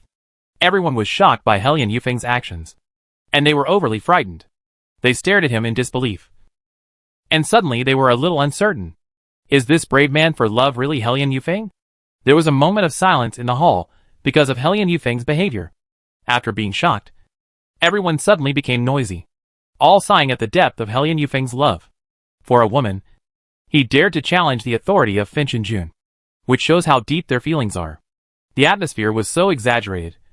If Finchen Jun still refused to agree, it would be really a bit inhumane. Seeing this, Finchen Jun stared at Helian Yufeng with his eyes slightly condensed, and a piercing cold light appeared in his eyes. When he collided with Helian Yufeng's deep brown eyes, he actually produced some subtle feelings. Su Maoyang saw this scene, and was slightly shocked in her heart, and frowned unconsciously. She didn't understand why Helian Yufeng suddenly proposed marriage so strongly, and dared to confront Finchen Jun. You know, this is not a wise move. This Helian Yufeng is really getting more and more incomprehensible. However, just when she was confused, Feng Imosia's sinister and cold eyes showed a complex emotion that was so fast that people could not catch it. And then he shouted at Helian Yufeng domineeringly. How dare you, Helian Yufeng? You dare to question my decision. Do you want to be beaten? Hearing this, everyone was stunned. They thought that because of Helian Yufeng's infatuation, Finchen Jun would let him off. But he didn't expect that he still insisted on not agreeing to this marriage.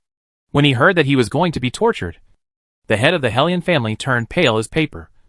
And he quickly stood up, grabbed Helian Yufeng, and told him not to be presumptuous, and then pleaded with Finchen Jun anxiously. Finchen Jun calmed down. Feng'er is weak and can't stand the board. Considering that he is the only son left to me, please forgive him this time. King Pingnan was grateful to Helian Yufeng for speaking for him just now. He could not sit still and stood up to plead with Lord Finchen. Lord Finchen, the head of the Helian family is loyal to you and has dedicated his whole life to Fengshuishan City. Considering that he has only Helian Yufeng as his only son, please spare his life. Hearing this, Lord Finchen frowned and snorted coldly. Humph. If you don't want to be punished, just stay in your place and don't do anything that will make you and your family regret it. Yes. Yes. Lord Finchen is right. The head of the Helian family nodded repeatedly, and then forced Helian Yufeng to sit down, and warned him in a low voice. Helian Yufeng saw Finchen Jun's tough attitude, and his face became very embarrassed. His deep brown pupils quietly passed a trace of pain that even Su Maoyang couldn't understand. Then, he lowered his eyes and lowered his head, not knowing what he was thinking. Su Maoyang was confused when she saw this, and felt a little weird. She observed his expression in confusion, but after watching for a long time, she didn't see any clues, and finally had to choose to give up.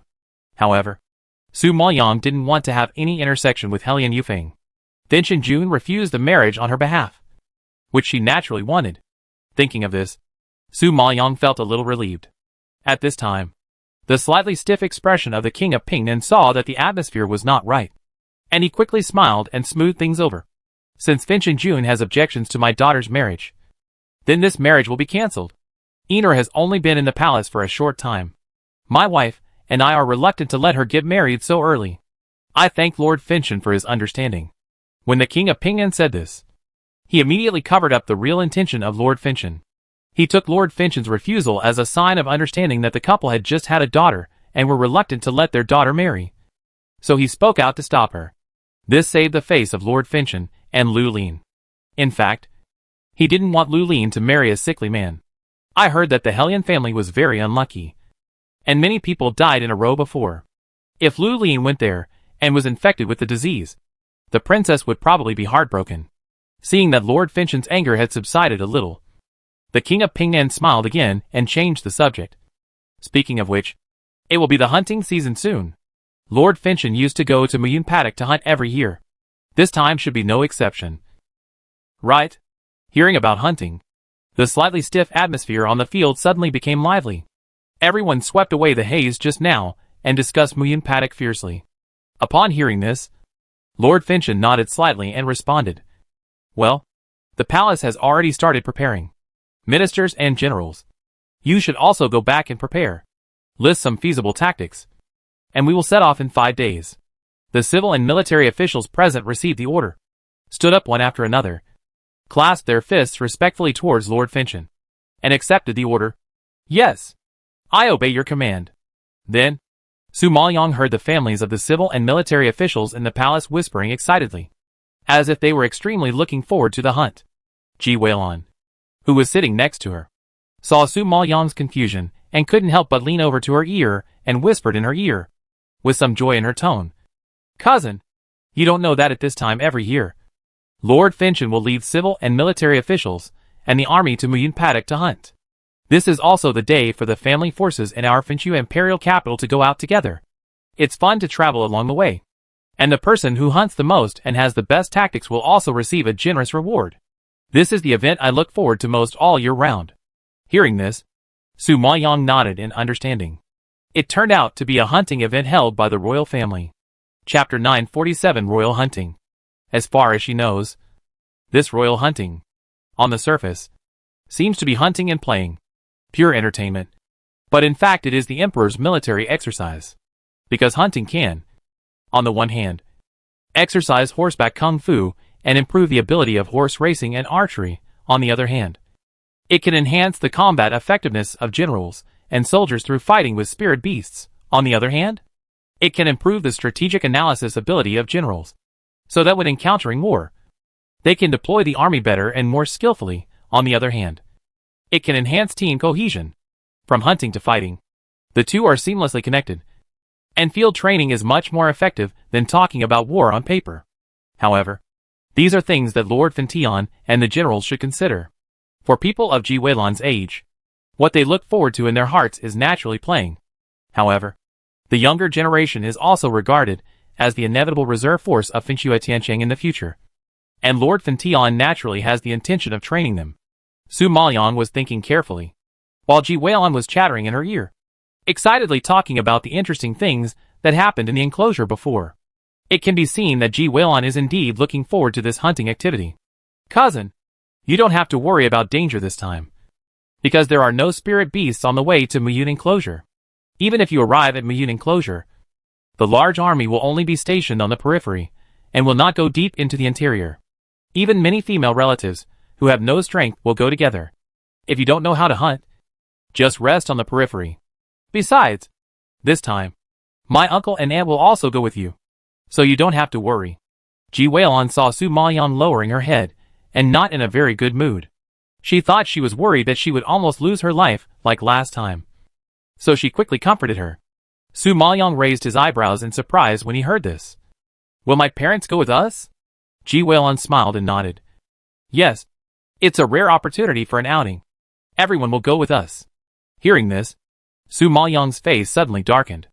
"I had originally wanted to take advantage of Lord Finchon's departure to search the palace, but when I heard that Prince Pingnan and the princess were going to go with him, it seemed that she couldn't escape." Since Prince Pingnan started talking, the discussion about hunting has never stopped in the hall. Everyone was enthusiastic and soon put aside the unpleasantness just now. Some young people, before they went home, had even begun to plan this action. The night passed quickly, and Lord Finchon's birthday ended in laughter. Lord Fincham was not a person who liked excitement, and after the ceremony, he let everyone go. At this time, all the ministers present stood up and saluted. Lord Fincham waved his hand and planned to leave from the side hall accompanied by Eunuch Chin. He had just walked 2 steps when he suddenly stopped. Slightly side-glanced, his eyes passed through the crowd and fell accurately on Su Maoyang. A slightly abrupt voice suddenly came. Princess Qingyin, stay. Without much explanation, he disappeared from everyone's sight without looking back. Seeing such special treatment, many people immediately cast jealous eyes at Su Maoyang, making her extremely embarrassed. The Lung sisters and the queen were so angry that they almost bit their silver teeth and stared at Su Maoyang angrily. If eyes could kill, Su Maoyang would probably have been skinned and bones pulled out by them, and his bones would have been crushed to ashes.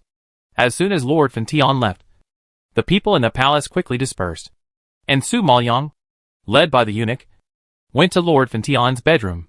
The Lung sisters, who were so angry that they were half dead, were also kept by the queen. Fengning Palace.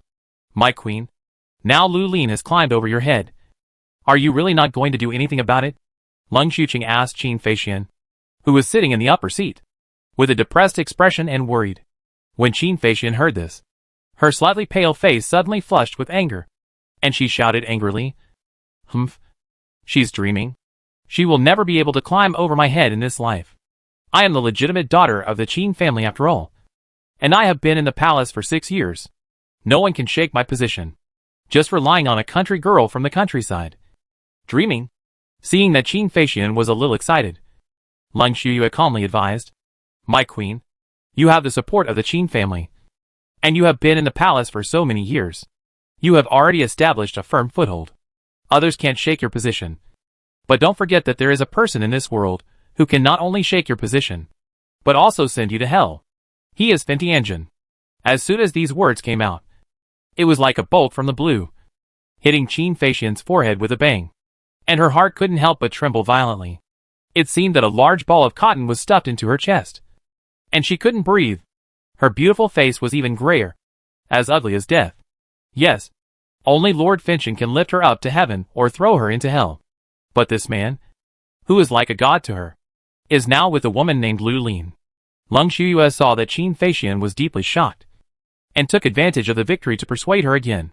My queen, since you were born, the Qin family has been cultivating you with all their heart, and pushing you to the position of queen. After so many years of dedication and hard work, you finally have the status you have today. Do you really want to give up the fruits of your hard work to others? These words were undoubtedly a heavy hammer, hitting Qin Feixian's heart so hard that she could hear the sound of her chest breaking. Yes, she had worked hard step by step, and finally climbed to the position of queen. She had put in so much effort and hard work, and she had endured for so many years. How could she just give up the fruits of her hard work to a vixen who relied on her body to seduce men to the top? How could she be willing to accept this? Thinking of this, Qin Feixian suddenly felt a little panic in her heart, and her voice trembled when she spoke. But last time, Lord Fincham defended Lu Lin so much. Even when Lu Lin killed someone in public, he did not pursue it. What else can I do? Lord Fincham protected that woman and embarrassed her in public. From that moment on, she knew that she had no status in Lord Fincham's mind. If she fights with Lu Lin, if she angers Lord Fincham, the consequences will be disastrous. Lung Xuqing saw Qin Feixian start to waver. A hint of cruelty flashed in her eyes, and she said in a deep voice, My queen, don't worry. Lu Lin is just a waste. She has no strength at all. In fact, it's easy to kill her. Kill her?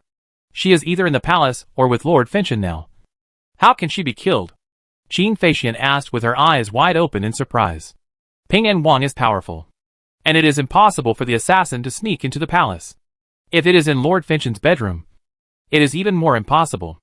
According to Lord Fincham's strength, the assassin will probably be wiped out before he even steps into the bedroom. Lung Shuyue smiled softly upon hearing this, her beautiful eyes flashing with sinister coldness. Madam, have you forgotten that we will be leaving for Muyun Paddock in a few days? Qin Feixian was so anxious that she actually forgot about this. After being reminded by her, she immediately realized it. Her surprised eyes gradually overflowed with a smile of understanding, and she murmured to herself, Yes, I forgot that there is also Muyun Paddock. Chapter 948 Helian Yufeng's Show of Goodwill. When the Ling sisters saw that she understood, they smiled at each other. And it was obvious that they had already made a plan. In the burning blood capital, they might not be able to touch Lu Lin. But when they were out, they could not guarantee it. And Su Maoyang, who stayed in the palace of Lord Finshan as a hypnotist, was still kept in the dark and knew nothing. In this way, time passed quickly. And soon it was the day to set off for Muyun Paddock. On this day, the sun was shining brightly. The sky was clear and blue. And there were no clouds in the sky. It was as clean as if it had been washed. Early in the morning, the gate of the burning blood capital was very lively. And the long dragon-like team stretched as far as the eye could see. The generals rode horses at the front of the team, ready to set off at any time. And the wives of the civil and military officials got on the carriages behind the team one after another. The excited laughter echoed in the street out of the city. And the happy mood was like water, as if it was about to overflow. Su Maoyang witnessed such a big battle with her own eyes, and had to admit that this hunting activity was indeed quite grand. No wonder Ji Weilan was looking forward to it so much. With her restless personality, she naturally liked such a lively scene. As she was thinking this, Ji Weilan's cheerful voice came from not far away. "Cousin, come here. Come with me to a carriage." Ji Weilan's voice was very loud, and this shout immediately attracted the attention of many people. Seeing Su Maoyang's figure, everyone's expressions were a little complicated, and they all whispered about something. Lin Shuyue and Ling Xuqing, who were not far away, saw Ji Weilan's high spirits and couldn't help but sneer. "Laugh? Laugh? You probably won't be able to laugh soon." Thinking of this, the two glanced at Ji Weilan and Lu Lin with contempt, and got on their Lung family's carriage. In front, Qin Feixian, surrounded by the main palace maids, also cast a glance, and looked at the situation behind with indifference. Although her face was calm, a cold light flashed in her eyes. Then, she retracted her gaze, and got into the carriage expressionlessly. At this time, Ji Weilan was in high spirits, and pleaded with the princess expectantly. "Aunt, I want to sit with my cousin. Can she get on my carriage?" Without waiting for the princess to speak, the king of Ping and shook his head with a smile, and spoke first. "Since the younger generation wants to be together, let them be together. It's really boring to sit with us old bones." The princess was a little helpless, and nodded with a smile. "Uh-huh. Okay. Einer, you go. This hunting activity is also to travel and play. And she doesn't want to be too serious and demand too much from Lu Lin." With the princess's permission, Ji Weilan happily ran over like a monkey, pulling Su Maoyang and quickly getting on her carriage. After a while, the carriages of each family were ready, at the command of the general leading the team. The team set out from the city gate and marched towards the north of Fengshuishan City. Along the way, Ji Weilan enthusiastically introduced Muyun Paddock to her. According to her, Muyun Paddock is located in the north of Fengshuishan City, and is a forest with a large number of beasts. The spirit beasts here are much stronger than those in other places in terms of level and combat power. Therefore, many strong people who want to contract better spirit beasts or dig out good quality beast cores will choose to come to Muyun Paddock. Royal hunting is no exception. However, the Muyun Paddock is far away from the Finchua imperial capital, and the caravan will have to travel for at least 3 days and 3 nights to reach the paddock. However, the scenery along the way is very good, and everyone can enjoy the scenery along the way. In this way, the purpose of sightseeing is achieved by stopping and starting. After the caravan drove for a day, as the night fell, Fan Tianjun, who was sitting in the leading carriage at the front, ordered to set up a tent to rest, because every time he hunted, Fan Tianjun would stay in the paddock for 10 days or half a month. And during these days, he usually slept in the mountains and forests. So tents were indispensable. Over time, everyone gradually prepared all the daily necessities. So even if they slept outdoors, there was no inconvenience. "Oh, I've been sitting in the carriage for a whole day, and my butt is sore. I can finally rest." When Ji Weilan heard that they were going to set up a tent to rest, her face lit up and she couldn't help but sigh. As she spoke, she lifted the curtain and jumped off the carriage without saying a word. "Cousin, you should get off quickly too." Ji Weilan saw that the convoy in front of her had gathered in groups of 3 or 5, started to make a fire and set up tents. And she also shouted to Su Maoyang in high spirits. Su Maoyang laughed and let her help her get off the carriage. Since there were so many people, Everyone gathered together with those who had a good relationship. But everyone sat not far away and looked after each other. The Pingnan Palace was naturally close to the Ji family. The two families sat together, talking and laughing, and the atmosphere was very harmonious. At this time, a guard suddenly came from not far away, holding a food box in his hand, and handed it to Su Maoyong respectfully. "Princess, this is a little gift from our master. Please accept it." Su Maoyong looked up at him after hearing this. She had met this man several times before, and recognized him as the guard who often followed Helyan Yufeng. At this moment, seeing the food box he handed over, Su Maoyong couldn't help but look at a trace of surprise. Is this what Helyan Yufeng meant? Realizing this, Su Maoyong turned his head and looked at the convoy in front. Helyan Yufeng was sitting by the fire not far away. When he met Su Maoyong's sight, the gentle smile in his brown eyes became stronger, and the corners of his shallow lips were hooked with a beautiful arc. His delicate face, which was not delicate, was actually amazing in the light of the fire, giving people a sense of elegance and noble beauty. When the people around saw this scene, they naturally recognized the identity of the guard, and immediately whispered to each other, "This Helyan master is really affectionate to Princess Qin. Last time at the birthday banquet, he was rejected by Lord Finshan and almost beaten. Now he dares to show his affection to Princess Qin. I have to say he is very courageous. Isn't it? Don't look at him as sickly. He is very courageous. I don't know what's so good about Lu Lin. Is it worth it for her to do this? You don't know this? Although she is ugly, she is good in that aspect. Otherwise, how could she serve Lord Finshan so well?" As they said this, a group of gossiping women covered their mouths and laughed secretly, and cast contemptuous glances at Su Maoyong from time to time. The king of Pingnan and the people of the Ji family were also embarrassed by Helyan Yufeng's actions. They looked at each other with stiff expressions, and their pupils were filled with complicated expressions. Lord Finshan obviously doesn't want Princess Qin to marry into the Helyan family. But now the young master of the Helyan family is still pestering her. If Lord Finshan hears about this, it won't be good. Chapter 949. Yunqian is angry.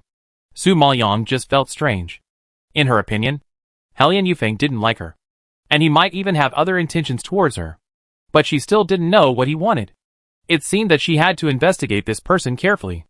Ji Weilon didn't think so much, seeing Su Maoyong hesitate and unwilling to accept it. She anxiously helped her take the food box, and couldn't wait to open the lid. At this time, a plate of exquisite pastries came into view, and Ji Weilon shouted in surprise. "It's actually dragon beard pastry. Cousin, you are so lucky. You live in the open air, and someone actually gave you such exquisite pastries. Master Helyan really cares about you." Her tone was envious and jealous. Sour. And Su Maoyong couldn't help laughing, and said, "Since you like it, you can eat it." Hearing this, Ji Weilon looked happy, but thinking that it was given to her by someone else, it was a bit difficult to start. "This is a gift from Master Helyan to you. How can I have the nerve to eat it? What are you embarrassed about? Aren't you always thick-skinned?" Su Maoyong hooked his lips and teased. "Well, you actually learned to tease me," Ji Weilon shouted in shame and anger, pretending to reach out and hit her. Su Maoyong quickly reminded, "It seems that you don't want to eat." Su Maoyong pretended to take the food box back, and Ji Weilon's face changed.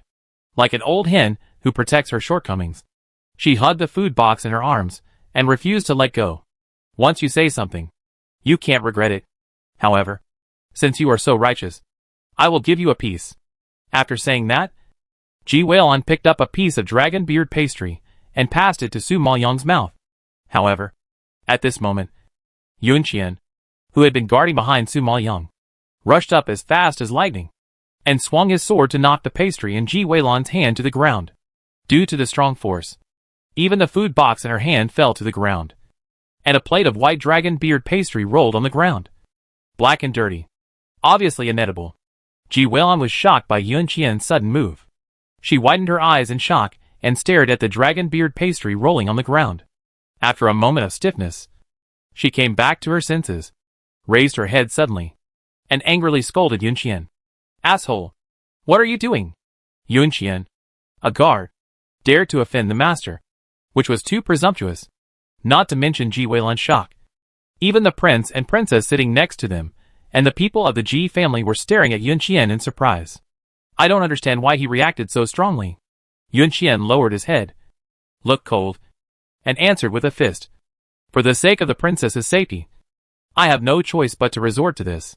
Ji Weilon was so choked up by the words that her breathing stagnated and her face flushed. You?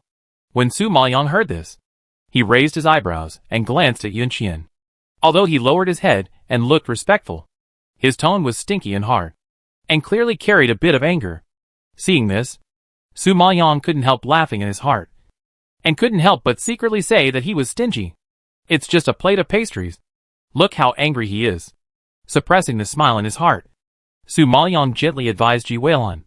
Yun Qian is right. When you go out, you should be more careful about what you eat. But just as she finished speaking, an elegant voice came from not far ahead. If you listen carefully, you can detect a hint of coldness in it. Hee hee. Does the princess mean to suspect that I poisoned the food? Helian Yufeng, who was not far away, took in the scene just now. Now, when he heard Su Maoyang's words, he couldn't help but smile and asked. Facing his questioning, Su Maoyang's expression was slightly stiff. He pulled up the corners of his mouth and explained, apologetically. Mr. Helian, I misunderstood. I didn't suspect you of poisoning me. My guards are always cautious and overly sensitive, so I hope you can forgive me. Helian Yufeng didn't seem to mind and smiled. The princess is so lucky to have such a loyal guard. However, this little brother obviously misunderstood. I gave the princess poison cakes in front of so many people. If the princess has something bad, I can't get away from it. What's more, I have admired the princess for a long time and want to marry her. How could I do such a thing? Everyone nodded in agreement when they heard this. Yes, even if you want to harm someone, there is no need to do it in public. Isn't this telling everyone that he did it? Although Helian Yufeng is a sickly person, he is not stupid. Before, everyone saw him asking for a marriage despite the pressure from Lord Finchen and the risk of being punished, which was enough to show that Helian Yufeng was sincere to Lu Lin, and he was not the kind of person who would do such a thing. At this moment, everyone condemned Lu Lin's guards for being too cautious and hurting Helian Yufeng's good intentions. But only Su Maoyang knew the reason why Yun Qian did this. Feeling somewhat helpless, she could only apologize to Helian Yufeng. My guard judged others by his own standards. I apologize to Mr. Helian on his behalf. After Su Maoyang said this, Helian Yufeng could not hold on to it. He could not help but smile and wave his hand, not taking it to heart. The princess is serious. It is his duty to protect the master. It is not a fault. Hearing this, Su Maoyang nodded with gratitude and politeness, and then retracted his gaze. Ji Weilon was angry that Yun Qian knocked over the food, and whispered in a bad tone. Okay. You quickly roll aside. Looking at you is an eyesore. Seeing Ji Weilon's command to Yun Qian, Su Maoyang's mouth twitched, and he could no longer hold back and raised a faint arc. This is definitely the first time in his life that he was ordered around like this. And he was ordered around by a young girl. No need to guess. Su Maoyang also knew that he was probably so angry that he wanted to kill someone at this moment. At this moment, she suddenly wanted to see how long he could endure. Thinking of this, she became playful and remained silent, watching Yun Qian retreat stiffly to the side. After the commotion just now, the prince and the princess were a little worried and lost their interest. They chatted for a while, then felt sleepy, and then got up and went back to their tent to rest. Su Maoyang was not very interested in sightseeing, not to mention that she had something on her mind and was thinking about the next move, hoping to leave the Burning Blood Imperial capital as soon as possible. So she had no intention of playing at all. Therefore, she chatted with Ji Weilon for a few words and returned to her tent early. The night passed quickly, and unknowingly, it was the next morning, when the morning light just lifted the veil of the night and bloomed with bright light. A scream broke through the sky, scaring everyone to run out of the tent. Chapter 950, The Queen Loses Her Control. At this time, everyone saw Qin Feixian wearing her underwear and pants, and she ran out of the tent in a state of panic, perhaps because she was too frightened. Her hair was messy, her clothes were untidy, and the light gauze she wore outside her underwear had retreated to her arms because of running, revealing her snow-white and delicate shoulders, and the scenery on her chest was about to burst out, which made everyone stunned. At this time, Qin Feixian's pretty face was as pale as paper with fear, and she didn't notice her loss of control at all, and she kept screaming loudly, "Centipede! There are centipedes! So many centipedes. Although Qin Feixian was a well-deserved talented woman in the imperial capital, proficient in piano, chess, calligraphy, painting and dance, she just didn't know martial arts. Now she suddenly found that her bed was full of palm-sized black centipedes. And she was scared to death and rushed out without thinking. In a state of panic. She didn't care about her manners. However, when everyone saw the queen, who was of noble status, running out in her underwear and exposing her body in public, they all gasped in shock and quickly covered their mouths to prevent themselves from exclaiming. Those pairs of eyes almost popped out of their heads. And they couldn't believe what they saw. This is too shocking. At this time, Lord Finchon also came out of the tent. Seeing that Qin Feixian had lost her composure, he immediately frowned and shouted angrily, "Queen, what are you doing? Running out in such a way is really indecent. And it is simply a disgrace to the royal family." Qin Feixian was still in the panic just now, and had not recovered. She hurriedly said, "Lord Finchon, my tent is full of centipedes. Someone wants to poison me to death. You have to make the decision for me." Qin Feixian trembled constantly when she thought of the horrifying scene just now. Feng Mox's face darkened when he heard this, and he shouted angrily, "Humph! I think if I don't poison you to death, you will be laughed at. Why don't you quickly put clothes on the queen?" The maid who served the queen was also scared enough just now. Now she came to her senses after being yelled at by Fen Yanjin. She hurried forward, handed over the cloak, and reminded anxiously, "Queen, put on clothes quickly." Qin Feixian suddenly regained some reason from her horror when she heard this. She looked down and saw that she ran out dressed like this. Her heart suddenly turned cold. Her expression was shocked, and she was so scared that she almost fainted.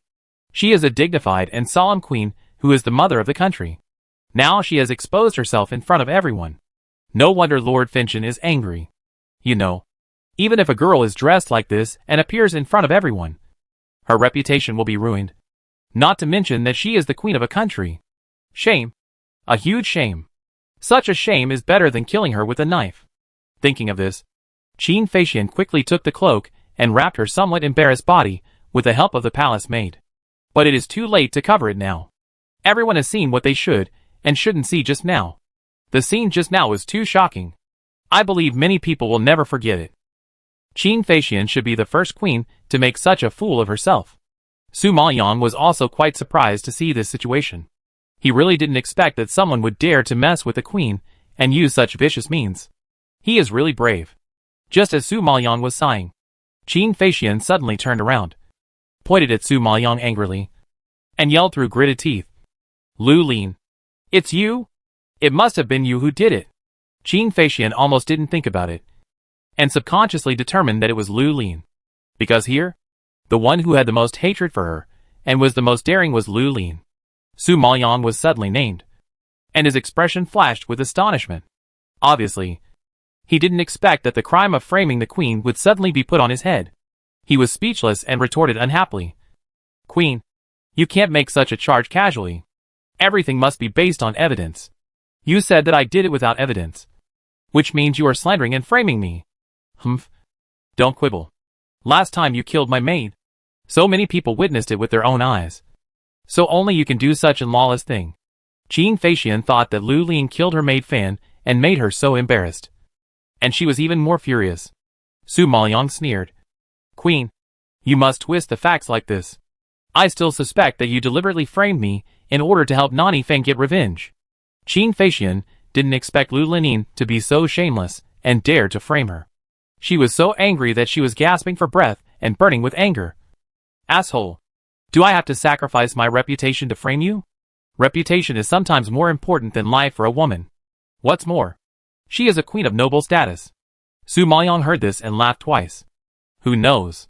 Some people will do anything to achieve their goals. This is not surprising. You, Lu Lin, you are too shameless. You killed me. But you turned black and white and turned the tables, saying that I framed you. You relied on the support of Lord Finchon to do whatever you want. It's really hateful. Qin Feixian was so angry that she trembled all over, and felt out of breath, and even had difficulty breathing. Feng Mocf frowned when he heard this, and shouted coldly, "Enough, Queen. Now the matter has not been clarified, and you are yelling here. just like a shrew. How can you behave like a queen? Feng Moxia yelled at Qin Fei Xian, and she restrained her arrogance. She was so unwilling that she almost broke her teeth and said with hatred, Lord Finchen, there are so many poisonous centipedes in my tent. Someone must want to harm me. Please search everyone's tent and give me justice. Lord Finchen naturally couldn't sit idly by. Although he had no feelings for the queen, he would not allow anyone to challenge the authority of the royal family. Murdering the queen is such a serious crime. He will definitely investigate the matter thoroughly. Thinking of this, he suddenly ordered loudly, and his majestic voice shook. Search for me. See whose tent has something related to centipedes. The guards received the order and acted quickly, searching each tent one by one, making everyone tremble with fear and panic. Su Maoyang had never done it before, so he was naturally open and not afraid of the search, and let the guards go in and out of his tent. However, before the guards found evidence in Su Maoyang's tent, the guards in other tents actually made a discovery. The guard was holding a black cloth bag, trotting to Fentianjin, clasping his fists and reporting, Fentianjin, I found a black bag in Miss Lung's tent, and there are many earthworms in it. I suspect that this is the bag containing centipedes. Hearing this, everyone widened their eyes in surprise, and cast surprised glances at Leng Shiyue and Leng Shiyue. Leng Shiyue and Leng Xuqing were shocked. Their brains went blank, and they just stood there in a daze. Chapter 951, Conspiring to Accuse Her. When Lord Finchen heard this, his brows knitted, and his purple eyes immediately revealed a murderous aura. He heard a majestic and deep roar, which suddenly rose up, as powerful as thunder, shaking the air slightly. Leng Shiyue, Leng Xuqing, you murdered the queen. What crime should you be punished for? The Ling sisters' legs softened after being yelled at, and they knelt on the ground, feeling the terrifying anger of Lord Finchen. Their hearts instantly chilled a lot, and they kowtowed and begged for mercy with pale faces. Lord Finchen, spare my life. It's not us. We didn't do it. We are wronged. Leng Xuqing was so frightened that she kowtowed and explained in panic. She couldn't figure out how those centipedes, who she had clearly sent secret guards to put into Lu Lin's tent, could run into the queen's tent. If the queen's tent was next to Lu Lin, it would make sense. But the key is that the two were far apart, and it was impossible for centipedes to crawl so far in groups. She never thought that this time, instead of punishing Lu Lin, she made the queen lose face. This was not her intention. In fact, she was indeed wronged. Humph! Wronged? The guards personally searched your tent and found the bag of centipedes. Now the evidence is irrefutable, and you still dare to quibble. Feng Moxia snorted coldly and scolded again, obviously not believing her words. Leng Shiyue saw that he seemed to have determined that they did it, and she felt a chill running down her spine, and cold sweat broke out on her palms. She knew very well that if the charge of murdering the queen was charged, both she and Leng Su Qitian would die. Thinking of this, she swallowed her saliva in panic and quickly explained. Lord Finchen, the queen is our cousin and has always taken good care of us two sisters. How could we be so ungrateful as to murder our own relatives? Therefore, this must be someone who wants to put the crime of murdering the queen on our heads and put us to death. Please Lord Finchen investigate and give us justice. As she spoke, Leng Shiyue kowtowed heavily, with a very sincere attitude. Everyone nodded in agreement when they heard this. The Ling sisters and Queen Qin Fei Xian have always had a good relationship. It is precisely because they have a cousin, the queen, to support them, that the two sisters are willful and arrogant, looking down on everyone, and even looking down on the concubines in the palace. So, how could they murder their own backers? Thinking about it this way, it really doesn't make sense. Feng Moxie raised his eyebrows slightly when he heard this, and a cold light flashed across his evil and charming purple eyes. After a moment of silence, he asked in a cold voice, Tell me, who wants to kill someone with a knife and frame you? Hearing this, everyone around looked at each other and speculated in a low voice.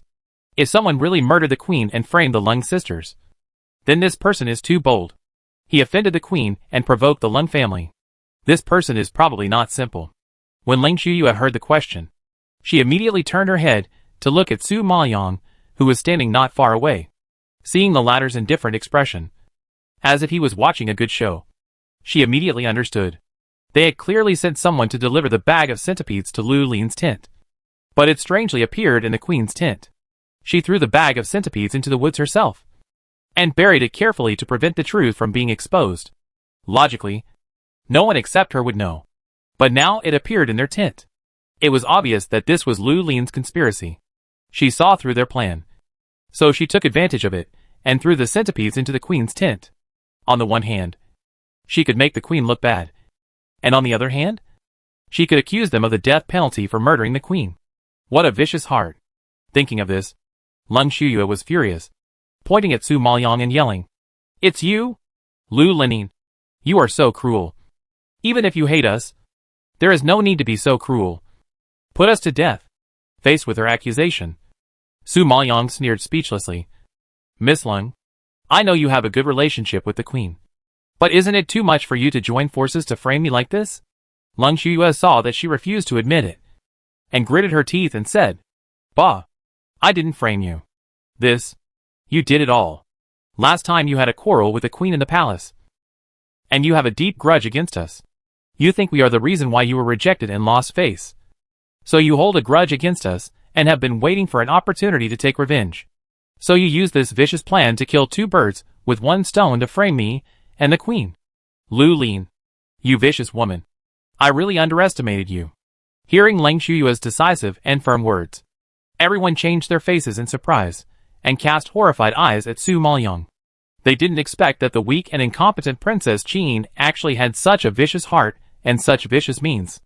It was really terrible. I really didn't expect that this Princess Qin looks kind and harmless.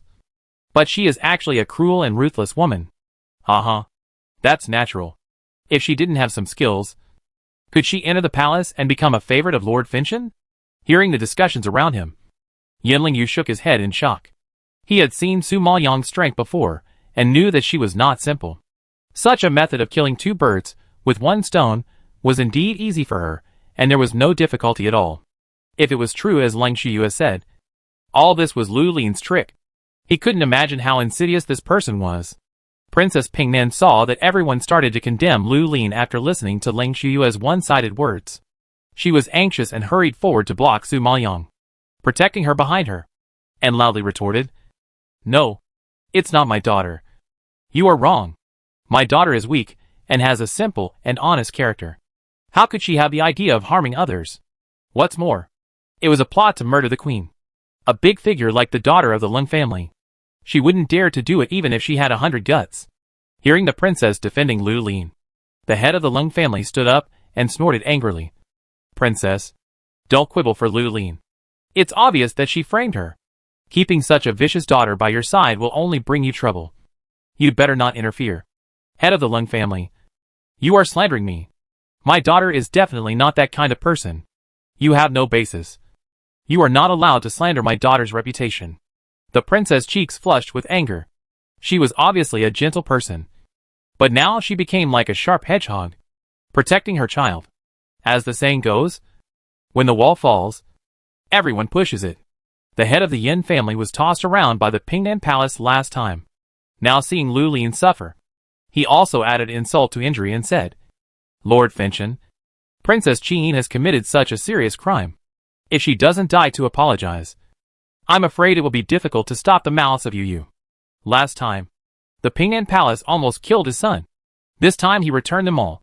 When the princess heard that she would die to apologize, her face turned pale with fear. She quickly opened her arms to block Su Maoyang and shouted in panic, "You are not allowed to touch my daughter. If you dare to touch her, I will fight you." Seeing the princess's tough attitude, the heads of the Leng and Yin families both looked gloomy. Su Maoyang looked at the princess's thin and slender back, and heard her bold words of protecting her to the end. His heart was deeply moved, and a feeling of pain and sorrow suddenly surged up.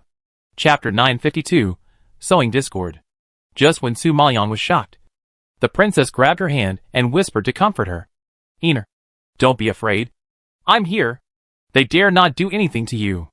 Holding her fair and delicate hand, feeling the warmth from her palm, Su Maoyang's heart seemed to be warmed up, surging with warmth. At this moment, she suddenly felt a little guilty. Although she did not do this incident, she did conceal her strength and identity, and she herself was not as kind and simple as the princess thought. As Leng Shuyue said, she was indeed a cruel person. Thinking of this, Su Maoyang's heart felt as if it was grabbed. The king of Ping had also believed her without a doubt. And he shouted in displeasure. Master Lung, you have to understand clearly that the bag of centipedes was found in your daughter's tent. The evidence is solid. And everyone has witnessed it. You have no evidence.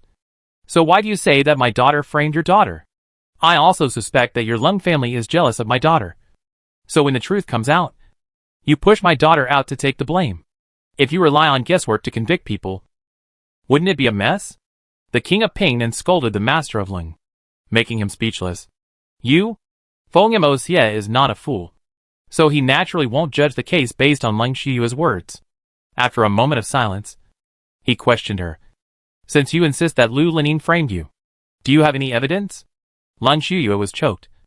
The evidence now is the centipede in the bag. And those centipedes and the bag were originally prepared by them to frame Lu Lin. Lu Lin only used them to frame the queen. And those centipedes really had nothing to do with it. Where can they find evidence? Qin Feixian saw that the two sides were in a stalemate. Neither of them would give in. And she was extremely anxious. She thought that Lu Lining had framed her. So she decided to take this opportunity to skin her. But she never expected to find evidence in the tent of the Lung sisters. Seeing this scene, as smart as she was, she naturally understood that this was a conspiracy by the Lung sisters. And it was very likely that they were trying to murder Lu Lining. But unfortunately, Lu Lining discovered it. So she moved the centipede to her. Realizing this, Qin Feixian immediately spoke up for the Lung sisters. Lord Fenchen, I believe Leng Shiyue and Leng Xiqing. They are close to me, and will never do such a thing. It is Lu Lin who has a grudge against me. So she is the most suspicious. Su Maoyang heard this, grinning with a sneer, and took over the conversation. Queen, are you really close to Leng Shiyue? I heard that Leng Shiyue admired Lord Fenchen and wanted to enter the palace as a concubine. So she deliberately made friends with you and took advantage of you to go in and out of the palace? As the queen, you can often accompany Lord Fenchen. Are you so sure that Leng Shiyue is not jealous of you? So she wants to murder you and take the throne herself? Su Maoyang's words immediately set off an uproar, and everyone was extremely shocked and disgusted. Speaking of which, they only looked at the surface of the relationship between the queen and the Lung sisters, but did not think deeply. Now that Lu Lin reminded them of this, everyone suddenly felt that the Ling sisters did have the motive to murder the queen. Even the queen herself was shocked. Her face turned pale, and she stared at Leng Shiyue with an extremely ugly expression. Although she knew that Leng Shiyue had always admired Fin Tianjin, she had been respectful to her all these years, and had not shown any ambition. Moreover, Leng Shiyue had tried every means to make Fin Tianjin agree to marry her into the palace. So Leng Shiyue was not a threat to her. So she did not take it to heart. But after being reminded by Lu Lin, she realized that maybe Leng Shiyue did not respect her as much as she seemed on the surface. And it was possible that he was really planning to poison her behind her back. Qin Feixian was a very suspicious person. When she was provoked by someone, she would inevitably have other thoughts. Leng Shiyue was shocked when she saw her face change, and explained in a panic, My queen, I absolutely have no intention of harming you. You are my cousin. How could I frame my own people? Don't let Lu Lin's words provoke us and hurt the sisterhood between us. Leng Xiqing also nodded repeatedly, fearing that she really misunderstood them. The head of the Lung family saw the situation turn around, and they were at a disadvantage in an instant. And he couldn't help but be secretly shocked. Just now, the Ling family and the queen were able to unite to accuse Lu Lin. But they didn't expect that Lu Lin's few words would cause a gap between them and cause internal strife. This woman is really not simple. Fearing that the situation would get out of control, the head of the Lung family stopped immediately and bowed to Lord Fenchen. Lord Fenchen, since neither side has evidence, why not temporarily suppress this matter, and then thoroughly investigate the murderer after returning to the palace, and then make a decision? What do you think? The head of the Lung family knew very well that if he continued to pursue the matter, his two daughters would definitely not get any benefits. If he suppressed this matter first, he would have time to arrange and deploy, so that he could easily clear Leng Shiyue and Leng Xiqing of the charges, instead of being caught off guard like now, unable to defend himself, and not even having time to prepare. Seeing that the matter was about to be suppressed, Su Maoyang raised her eyes slightly. A glimmer of wisdom flashed across her dark pupils, and then her red lips moved slightly, and her cold voice seemed a little abrupt at this moment. Who said there is no evidence? Isn't that black bag the evidence? Lung Shuyue didn't expect Lu Linning to still hold on to it, and was immediately angry. Lu Linning, I just said that this bag is not mine. Someone deliberately hid the bag in my tent, so it can't be considered evidence. Are you sure this bag is not yours? Su Maoyang raised his eyebrows and asked back to confirm. No, Lung Shuyue answered decisively. Su Maoyang saw that she was so righteous, nodded slightly, and then looked at Fentianjin and asked, Fentianjin, I wonder if I can take a look at the bag containing the centipede. What do you want to do? Seeing Su Maoyang suddenly make such a request, the head of the Lung family growled vigilantly. Su Maoyang smiled. Her ordinary face became brighter under the sunshine. But what she said was very unpleasant to hear. Why? Master Lung is so excited. Is he guilty and afraid that I will find something in his pocket? You, don't spit blood on me. Master Lung was so angry at her question that his breathing stagnated and his face turned pale. Although Finch and June didn't know why Su Maoyang wanted to look at the bag, he was a little curious in his heart. What exactly was she up to? Thinking of this, he nodded slightly and gave the guard a look. Show it to Princess Qin. Chapter 953. It's not difficult to find the murderer. Su Maoyang saw Fentianjin nodded in agreement, and then he reached out to take the black bag handed by the guard. Seeing this scene, everyone opened their eyes wide and stared at Su Maoyang curiously, wondering what she was going to do. Lung Shuyue and Lang Xuqing frowned, suddenly a little nervous, and felt uneasy. Su Maoyang opened the black bag under the puzzled eyes of everyone, looked inside, and found that there were indeed a lot of earthworms, and there was even centipede venom left on it. At this time, she carefully looked at the bag, and then put it to her nose and sniffed it, as if she noticed something. Her pupils flashed a touch of surprise, and finally she smiled and looked up at Fentianjin. Fentianjin, it's actually not difficult to know the owner of this black bag. Upon hearing this, everyone took a deep breath in surprise, and Su Maoyang whetted their appetite. She just took 2 glances and knew the owner of the black bag? Is it possible? Lung Shuyue and Lang Xuqing were shocked when they heard this. They turned pale and stiff. Their throbbing hearts almost burst out of their throats. Feng Moxie was also aroused by Su Maoyang's words. He raised his eyebrows and said, Tell me what to do. Su Maoyang raised his eyes and glanced at everyone. He explained lightly, Just now I sniffed, and there was a faint scent of lilies on this black bag. That is to say, the murderer brought this bag all the way here, after carrying it for a long time. The bag will naturally be stained with the owner's scent. Therefore, the lily scent on this bag must be the smell left by the murderer. Lung Shuyue and Lang Xuqing couldn't help but tremble in their hearts when they heard this, and a layer of cold sweat came out of their backs. They never thought that Lu Lin would start with the fragrance. You know, girls usually like to carry sachets with them, and they are no exception. But who knew that they would reveal a flaw in this? However, the old ginger is still spicy. When the head of the Ling family heard this, he felt it was ridiculous and couldn't help but snorted and questioned. Humph! What a joke. There are so many young ladies here. They all carry sachets with them. And this lily sachet is extremely common. At least half of the 10 people carry sachets with this smell. So, don't you mean that they are all murderers? Hearing this, Lung Shuyue and Lang Xuqing both nodded in agreement, and the guilty mood just now was slightly restrained. But with the lily fragrance, Lu Lin couldn't catch them. Su Maoyang heard the words, just smiled and nodded slightly, with some calmness and confidence on his ordinary face that made people unable to look away. Master Lung, don't worry. I haven't finished my words yet. I admit that the lily sachet alone cannot explain the problem. But the fragrance on this black bag is not just as simple as the lily fragrance, because it is also mixed with angelica and cloves. Angelica can dispel wind and relieve exterior symptoms, eliminate dampness and open the orifices. And cloves can be aromatic and regulate qi, warm the middle, and reduce adverse reactions. They are 2 medicinal herbs that are beneficial to the body.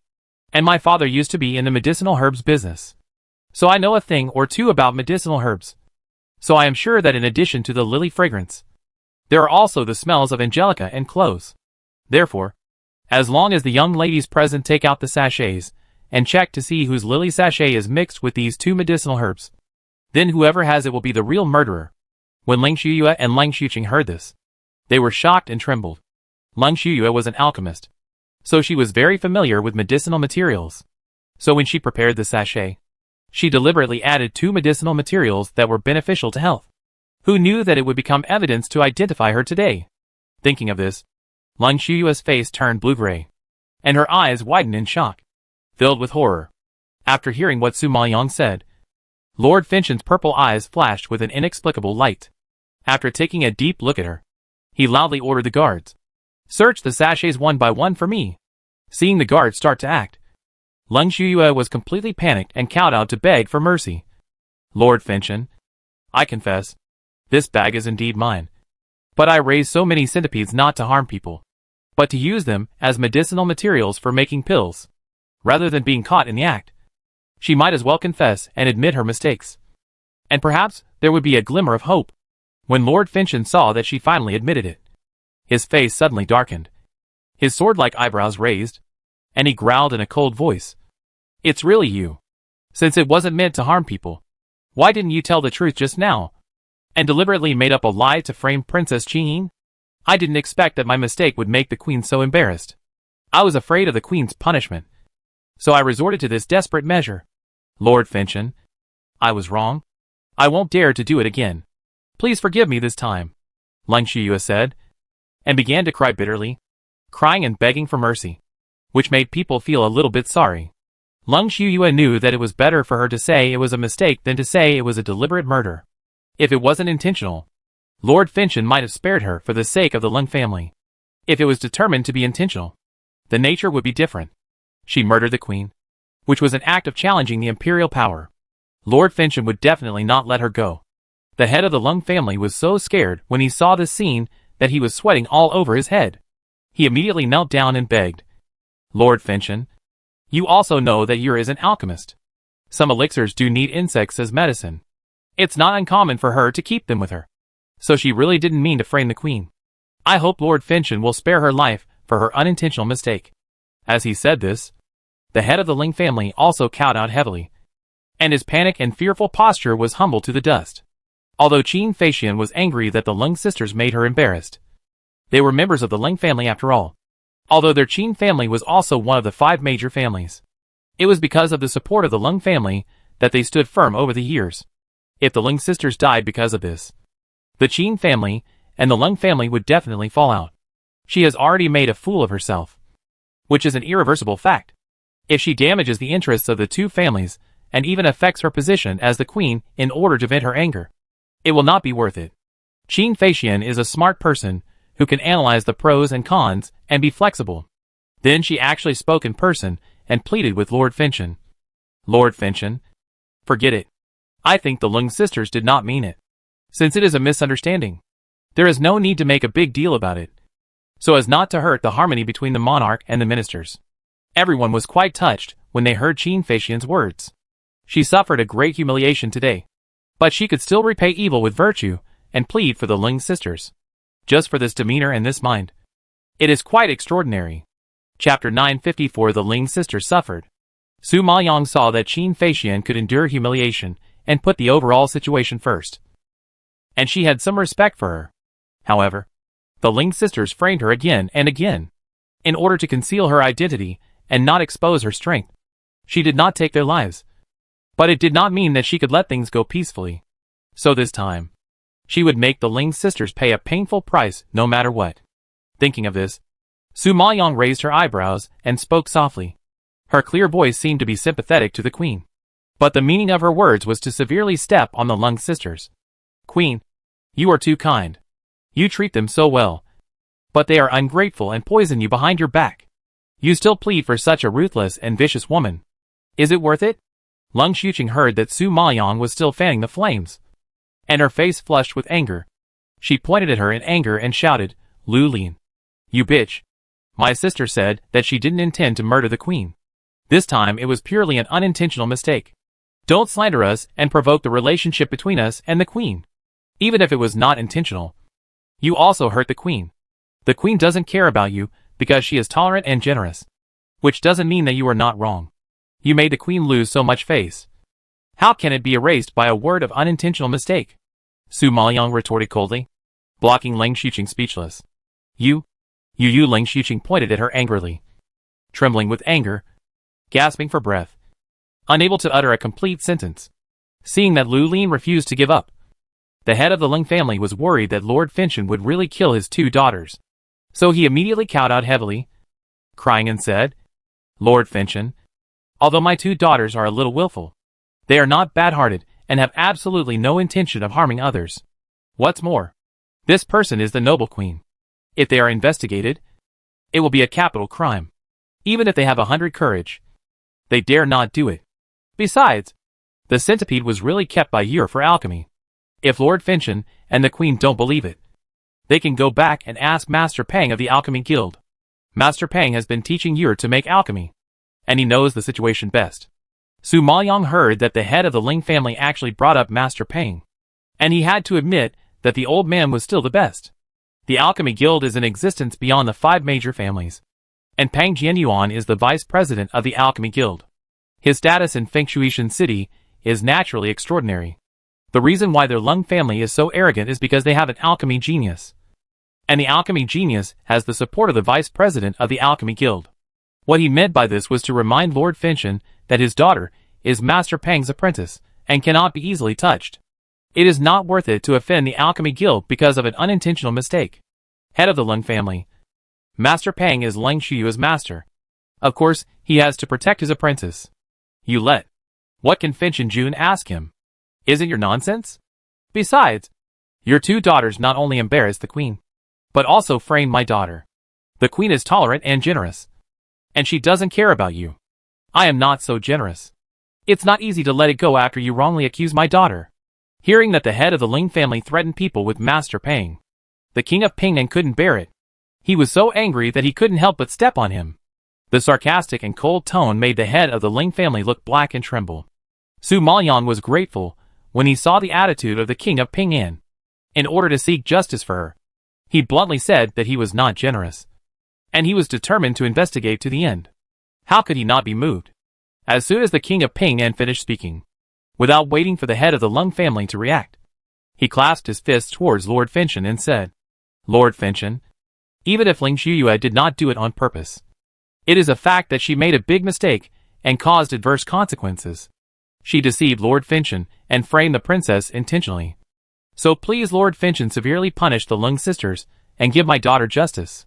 The king of Pingnan's words carried a lot of weight. He wanted to hold the Lung sisters accountable.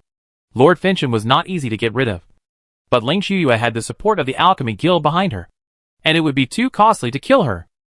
However, with so many people watching, if he didn't punish her at all, where would the dignity of the royal family be?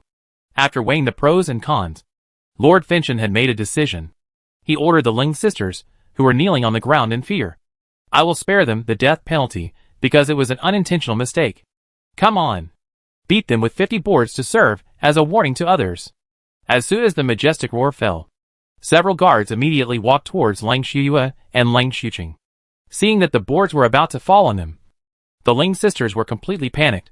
Their beautiful eyes were instantly filled with fear. Their bodies were like fallen leaves in the wind, shaking non-stop, and hitting the ground heavily, making a loud noise. "Lord Finchen, spare us. Lord Finchen, spare us. We know we were wrong. We will never dare to do it again. Please forgive us. Lord Finchen." After these 50 boards, their buttocks will definitely be broken. However, Lord Finchen's orders cannot be disobeyed, no matter how the Ling sisters beg for mercy. The guards did not hesitate at all. They pressed the 2 to the ground and beat them. The next second, heart-wrenching cries suddenly rang out, making the surrounding onlookers shudder. The Ling sisters were usually arrogant and domineering, but now they were beaten to the point of grimacing and distorted expressions, which simply knocked away their original pride and nobility. After a while, the 2 of them looked pale, sweaty, and blood was faintly oozing from their buttocks. Some of the onlookers avoided their eyes because they couldn't bear to look directly at them, while some people had long been fed up with the Ling sisters. Now seeing the 2 of them being beaten miserably, they felt happy and secretly happy. It is rare to see the Ling sisters in such a miserable state. While everyone was whispering, Su Maoyang raised his eyes and glanced at Yuan Qian, who was standing next to him with his head slightly lowered. Seeing that he had no expression on his face and seemed not very interested in everything in the outside world, Su Maoyang couldn't help but raise his eyebrows slightly. and a smile with an ambiguous meaning appeared in his eyes. This drama came too suddenly, and too strangely. You don't have to guess that the Ling sisters released the centipede to mess with her. But in the end, it was the queen who suffered. It was obvious that someone was behind all this. However, no one would have thought that the culprit was actually the insignificant secret guard. Su Maoyong had to admit that he was too treacherous, causing great harm to the queen, and causing the Lung sisters to be beaten. After this beating, the two delicate girls were in a lot of trouble. Thinking of this, Su Maoyong laughed. After this incident, the Lung sisters learned a big lesson. Although the Queen Qin Feixian pleaded for them, she also had a gap with the two of them. The farce ended. In order not to delay the hunting time, Then Jun commanded the carriage to continue moving forward while it was still early. Everyone was a little tired after 2 days of travel. At night, the caravan stopped again and took a short rest. Su Maoyong wanted to go directly into the tent to sleep, but who knew that she had just taken 2 steps when she was stopped by a maid. I pay my respects to the princess. The queen wants to see you. Chapter 955 A Hongmen Banquet. The queen invited her? She and the queen had such a big conflict. Why did the queen invite her? Isn't it enough to cause her trouble? Su Maoyong thought about it, but nodded slightly and agreed. Lead the way. Dong Ling, who was standing by, didn't expect Su Maoyong to really go. She was afraid that the queen would do something to her. So she said worriedly, Miss, I will go with you. Su Maoyong nodded and tacitly allowed her to follow. When she walked into the queen's tent, Su Maoyong smelled a strong incense. Although the smell was pleasant, it made people feel a little weird. Before she could think about it, Qin Feixian, who was sitting behind the dining table, waved at her with a smile and invited her warmly. Haha. The princess is here. Please take a seat and have a drink with me. Su Maoyong saw that the table in front of her was full of delicious food and wine, and Qin Feixian was smiling and very affectionate to her. The scene in front of her made her look slightly stunned, and a trace of surprise flashed across her pupils. If someone didn't know that they were celebrating the festival, they would probably think that they were sisters with a very good relationship. Seeing the 180-degree change in the queen's attitude, a thought flashed through Su Maoyong's mind instantly. If you are too attentive for no reason, you are either a traitor or a thief. Realizing this, she suppressed her inner thoughts, raised the corners of her lips, and saluted the queen with a smile. The minister greets the queen. Haha. No need to be polite. In fact, I invited you here today because I want to apologize to the princess. Qin Feixian saw that she was polite, so she quickly raised her hand and explained with a smile. Su Maoyong was surprised when she heard this, and waved her hands hastily. Queen, please embarrass me. I really can't bear it. Haha. I can bear it. I misunderstood the princess before, and almost let the princess take the blame and lose her life. I have always felt bad. If the princess can forgive me, please give me face and sit down to have a meal together. It will be my apology to you. Qin Feixian was very humble and spoke very politely. She didn't have the airs of a queen at all. Her words and deeds were full of sincerity. If it were someone else, she might really be moved by her sincerity. Unfortunately, she was facing Su Maoyong. Su Maoyong obviously didn't believe her words, but still pretended to be flattered and said with a smile, The queen is the victim. She was emotional at the time and didn't have the ability to distinguish right from wrong. It was reasonable that she wronged people. I have never blamed the queen, let alone forgive her. After that, Su Maoyong sat down under the guidance of the maid, which meant that she accepted the queen's apology. Qin Feixian's smile froze slightly after hearing this, but she still pretended to be kind and nodded. The princess is so magnanimous. I admire you. I'll toast you a glass here. As she said this, Qin Feixian raised her glass to Su Maoyong and took a sip. Seeing this, Su Maoyong looked down at the glass, his expression unpredictable, and his movements were a little hesitant. The queen knew that she still had some grudges against her, so she smiled and asked, Are you worried that I poisoned the wine? But I can understand that we had an unpleasant experience before, so you will naturally be more careful in these aspects. However, you can rest assured. I invite you to the tent for dinner. If something happens to you here, I will be in trouble. After hearing her say this, Su Maoyong naturally believed that there was no poison in the wine, because according to Qin Feixian's methods, she would not be so stupid as to poison the wine directly. She would not do such a stupid thing of shooting herself in the foot. However, The absence of poison in the wine does not mean that there is no other thing. Su Maoyang knew it in her heart. But she did not show it. She quickly picked up the wine glass in front of her and replied, "Your Highness naturally believes that your Highness will not poison." This time, the Ling sisters framed the queen so badly, and the queen could plead for them regardless of the past. How could such a kind and generous person do such a dirty thing as poisoning? Don't you think? Your Highness? This light rhetorical question sounded soft, but it was like a heavy hammer falling on Qin Feixian's heart. Her expression suddenly became a little stiff, even embarrassed. In order to hide her inner guilt, she forced the corners of her mouth and smiled, but did not answer directly. The one who is truly worthy of respect is the queen. "Your servant toasts to you," Su Maoyang said, without any hesitation, and drank it all in one gulp under Qin Feixian's gaze. Seeing that she had drunk the wine, Qin Feixian's slightly stiff expression eased a little, pointed to the dishes on the table, raised her thin lips slightly, and said with a smile, "Let's not talk about the unhappy things in the past. Eat the dishes. Eat the dishes." Su Maoyang nodded slightly, picked up the chopsticks and started eating with her, chatting a few words from time to time. But it was hard to tell. After this meal, Su Maoyang was forced to drink a lot of wine. Although he was still sober, his face was flushed. Su Maoyang was about to say goodbye and leave on the pretext of a headache.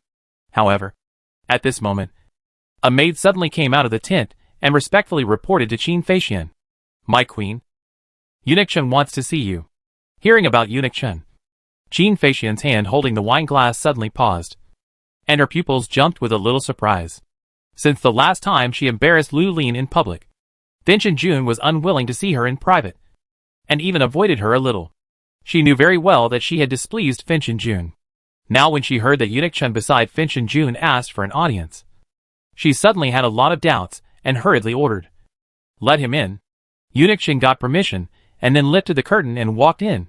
Seeing that the queen was entertaining Lu Lin, he looked a little surprised. After a moment of stunned, he respectfully saluted to Qin Feixian.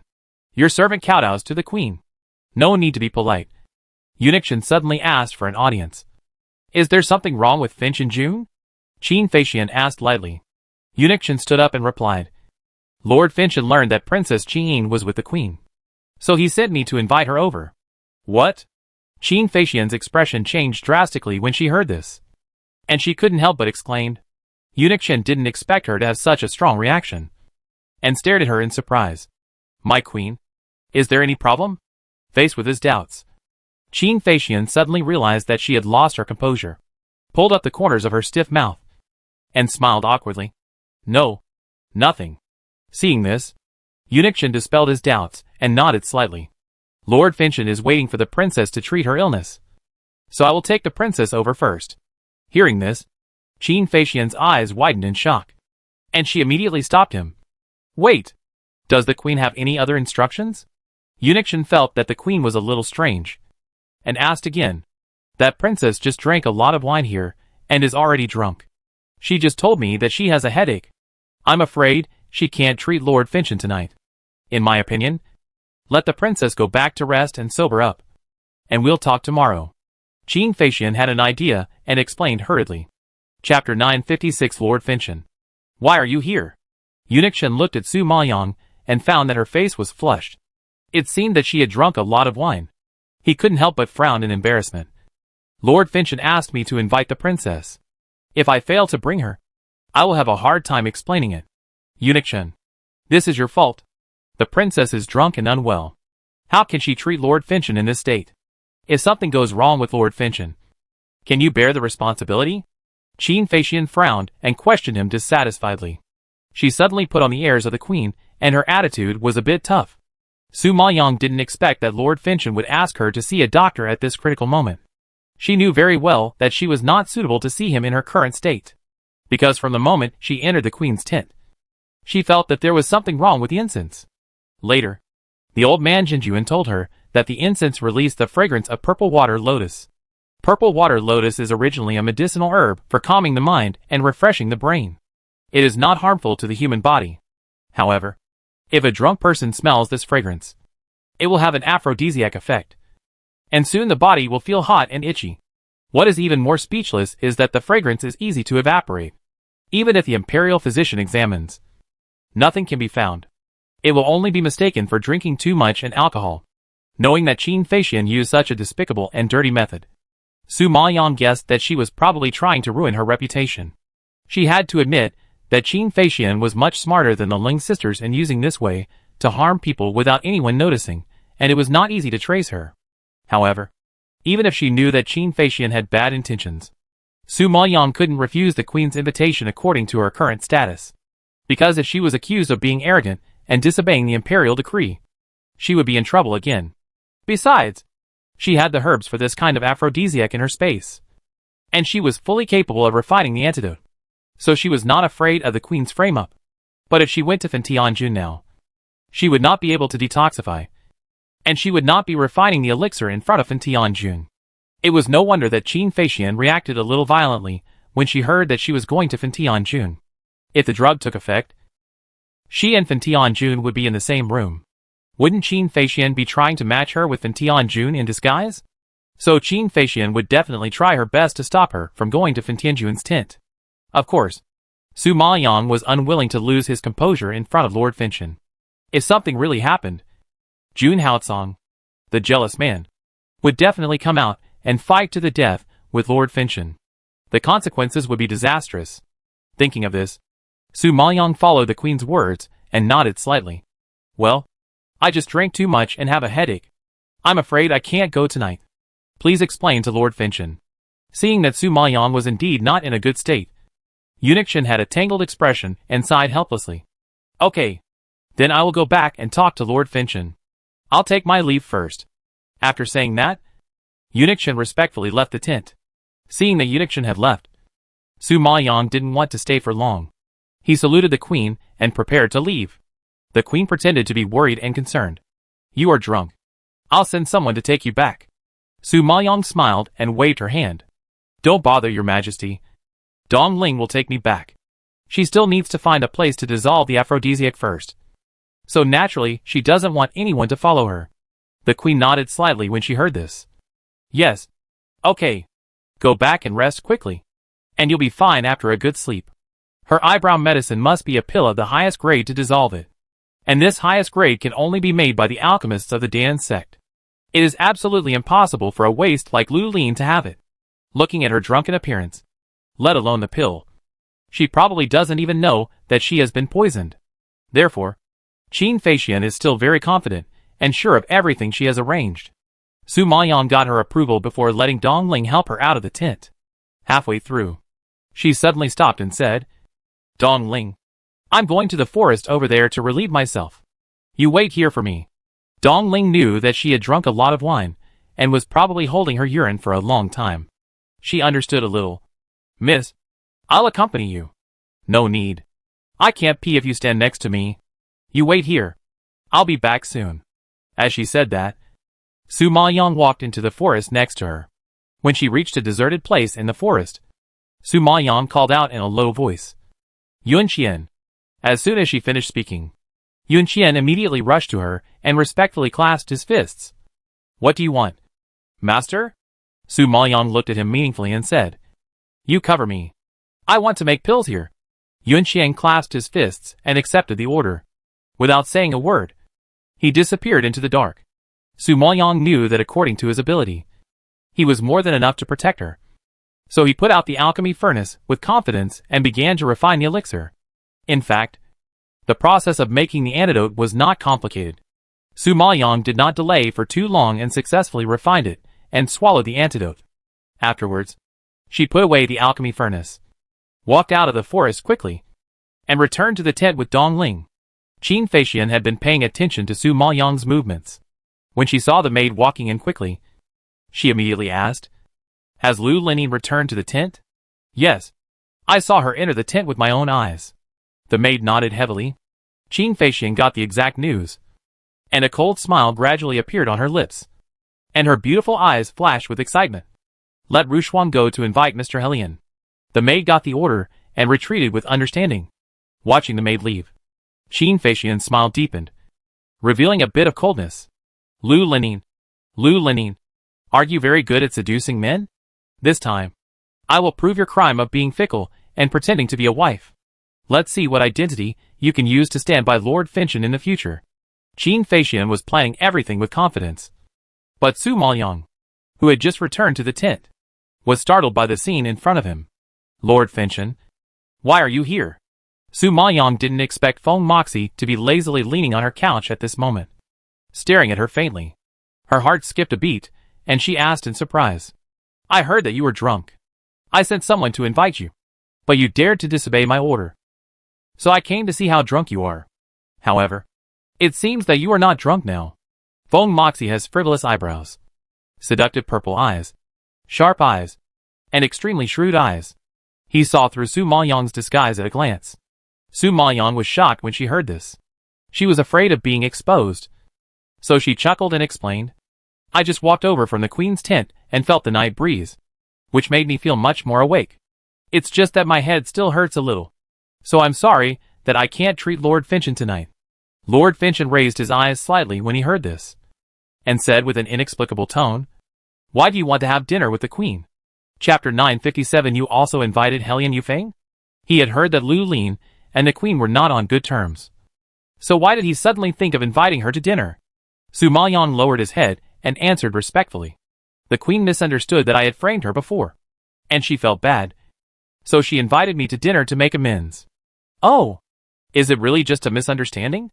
Fin Tianjin raised his eyebrows unexpectedly, and his voice was very light, but it was as heavy as 1,000 gold in Su Maoyang's heart, which made her heart tremble and freeze.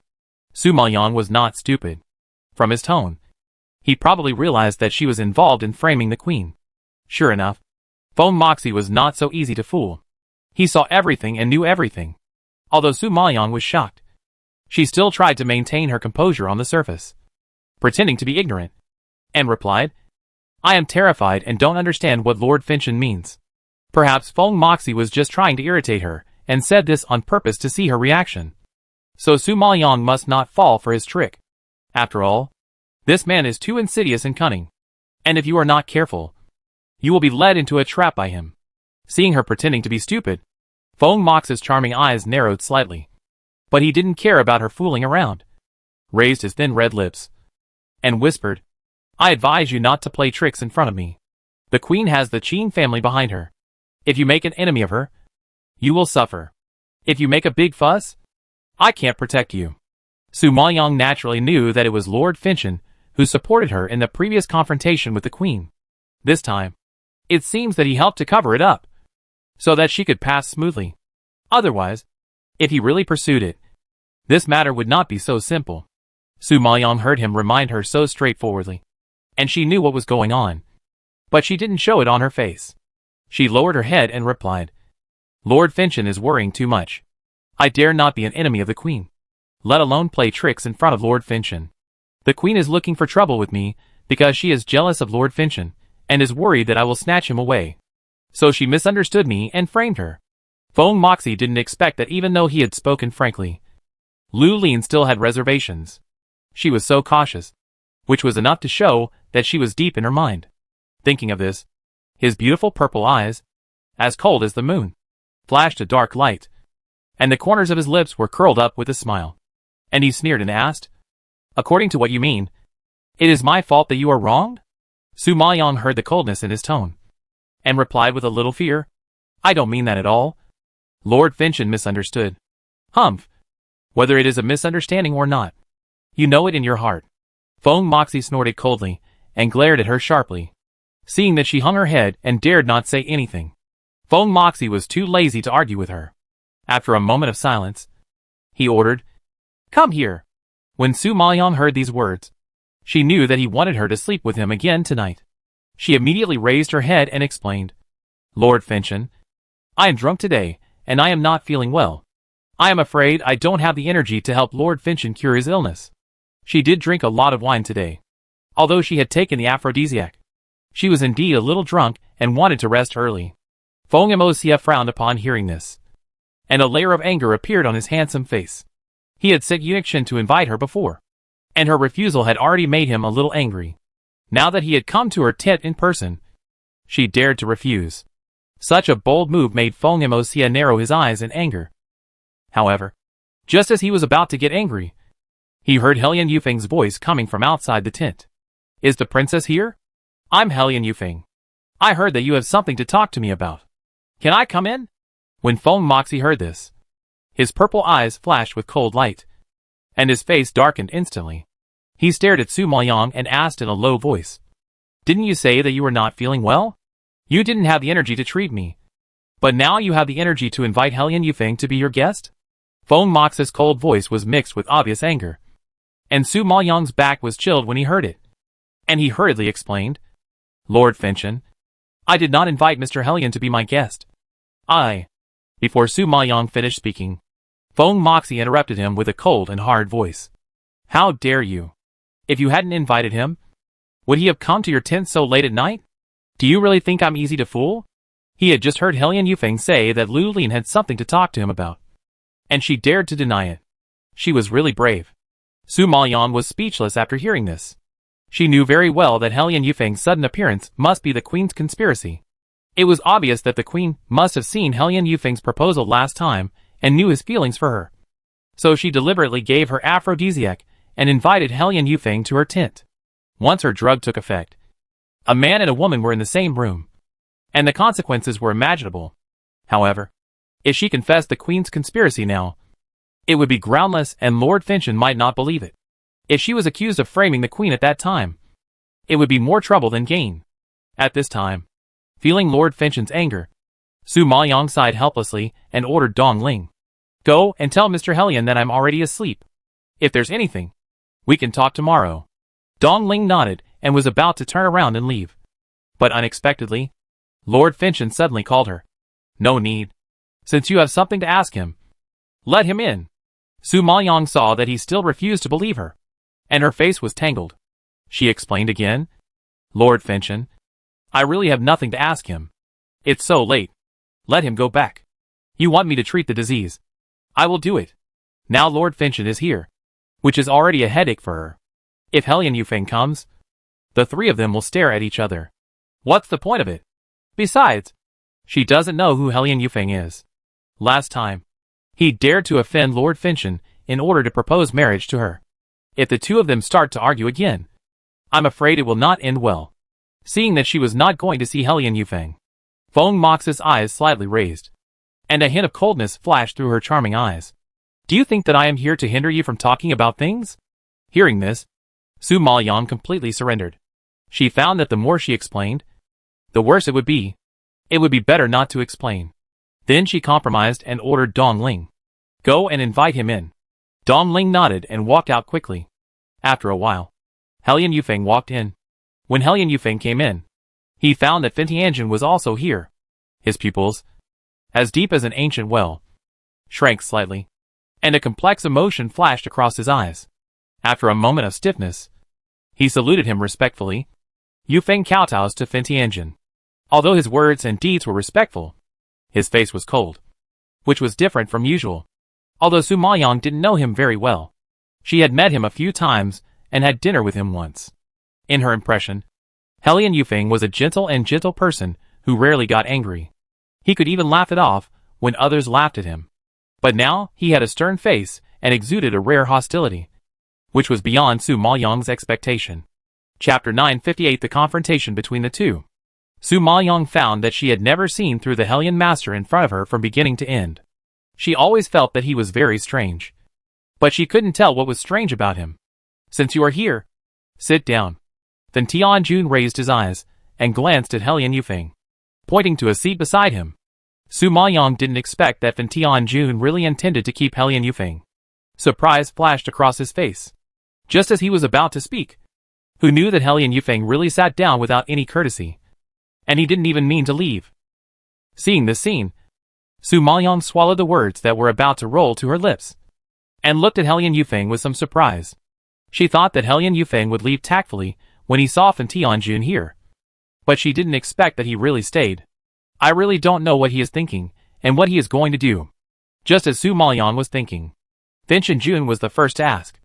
His low voice was a bit cold. It's so late. I wonder what Mr. Helian wants to see Princess Qingyin for. Helian Yufeng heard this. The corners of his lips slightly raised, and replied lightly, Princess Qingyin asked me to talk about family matters. There is nothing special. Su Maoyong knew that he had misunderstood, and quickly denied it. Mr. Hellion, I didn't ask you to come. You might be used by someone. Princess, why should you be shy? There are no outsiders here. No one will laugh at you. Hellion Yufeng had a doting smile on his lips, and his gentle voice was like a breeze.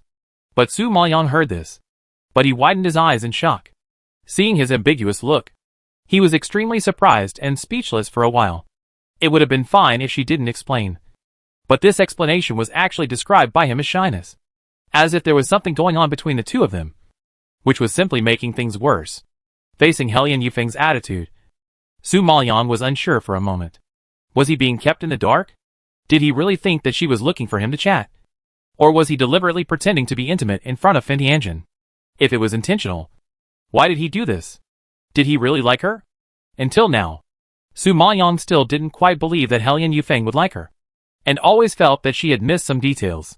Su Maoyong was now exaggerated by him, and she couldn't wash it off even if she jumped into the Yellow River. When Fin Tianjin heard this, his already gloomy face turned even darker, and his charming and seductive purple eyes surged with obvious anger. Su Maoyong was at least 2 meters away from him, and could also feel the cool air emanating from him. Then, he said with a serious face, the princess invited you to come. So you came. Have you ever thought that it's not a good idea to enter a woman's tent so late? Facing Fin Tianjin's questioning, Hellion Yufeng's smile deepened, and then he raised his eyes to meet his gaze, and his gentle and magnetic voice rose slightly. It was obviously a gentle tone, but it fell into the ears of Su Maoyong and Fin Tianjin. But it was quite powerful. Fin Tianjin, it's so late. Isn't it here? Su Maoyong was shocked by his words and changed her face, and a lot of surprise surged in her black eyes. She didn't expect Hellion Yufeng to be so bold that he dared to ask Fin Tianjin back and refute his words. He really didn't want to die. As expected, Fin Tianjin was blocked by him at this moment, and an indescribable anger and coldness floated on his handsome face. Obviously, Lord Fin Tian was angry. Seeing their confrontation, Su Maoyong couldn't help but sweat for Hellion Yufeng. She finally realized that Hellion Yufeng was deliberately provoking Lord Fin Tian. Hellion Yufeng was really brave to talk to Lord Fin Tian like this. At this moment, she felt that the air seemed to be thinned by the sharp breath emitted by the two people, and the air pressure around was extremely low, which made people feel a little breathless. Just when Su Maoyong thought that Lord Fin Tian was still attacking Hellion Yufeng, Lord Fin Tian unexpectedly restrained his breath and said coldly, Lu Lin is my imperial physician. It's normal for me to come to her and receive her treatment. After hearing this, Hellion Yufeng's face was gloomy, and the corners of his lips that had been smiling gradually solidified. The fingers under his sleeves were quietly clenched, as if he was trying his best to hide some unknown feelings. His behavior was very subtle, and Su Maoyong didn't notice it. What surprised her at this moment was the attitude of Lord Fin Tian. Hellion Yufeng's words and deeds today were very bold. If it were in the past, Lord Fin Tian would have exploded long ago. But now, although he was unhappy, he didn't mean to punish Hellion Yufeng. For some reason, Su Maoyong actually felt that Lord Fin Tian was particularly easy to talk to now, and was particularly tolerant of Hellion Yufeng. Was this her illusion? Su Maoyong couldn't figure it out, and couldn't help but frown, looking at the two of them, with a lot of questions in her mind.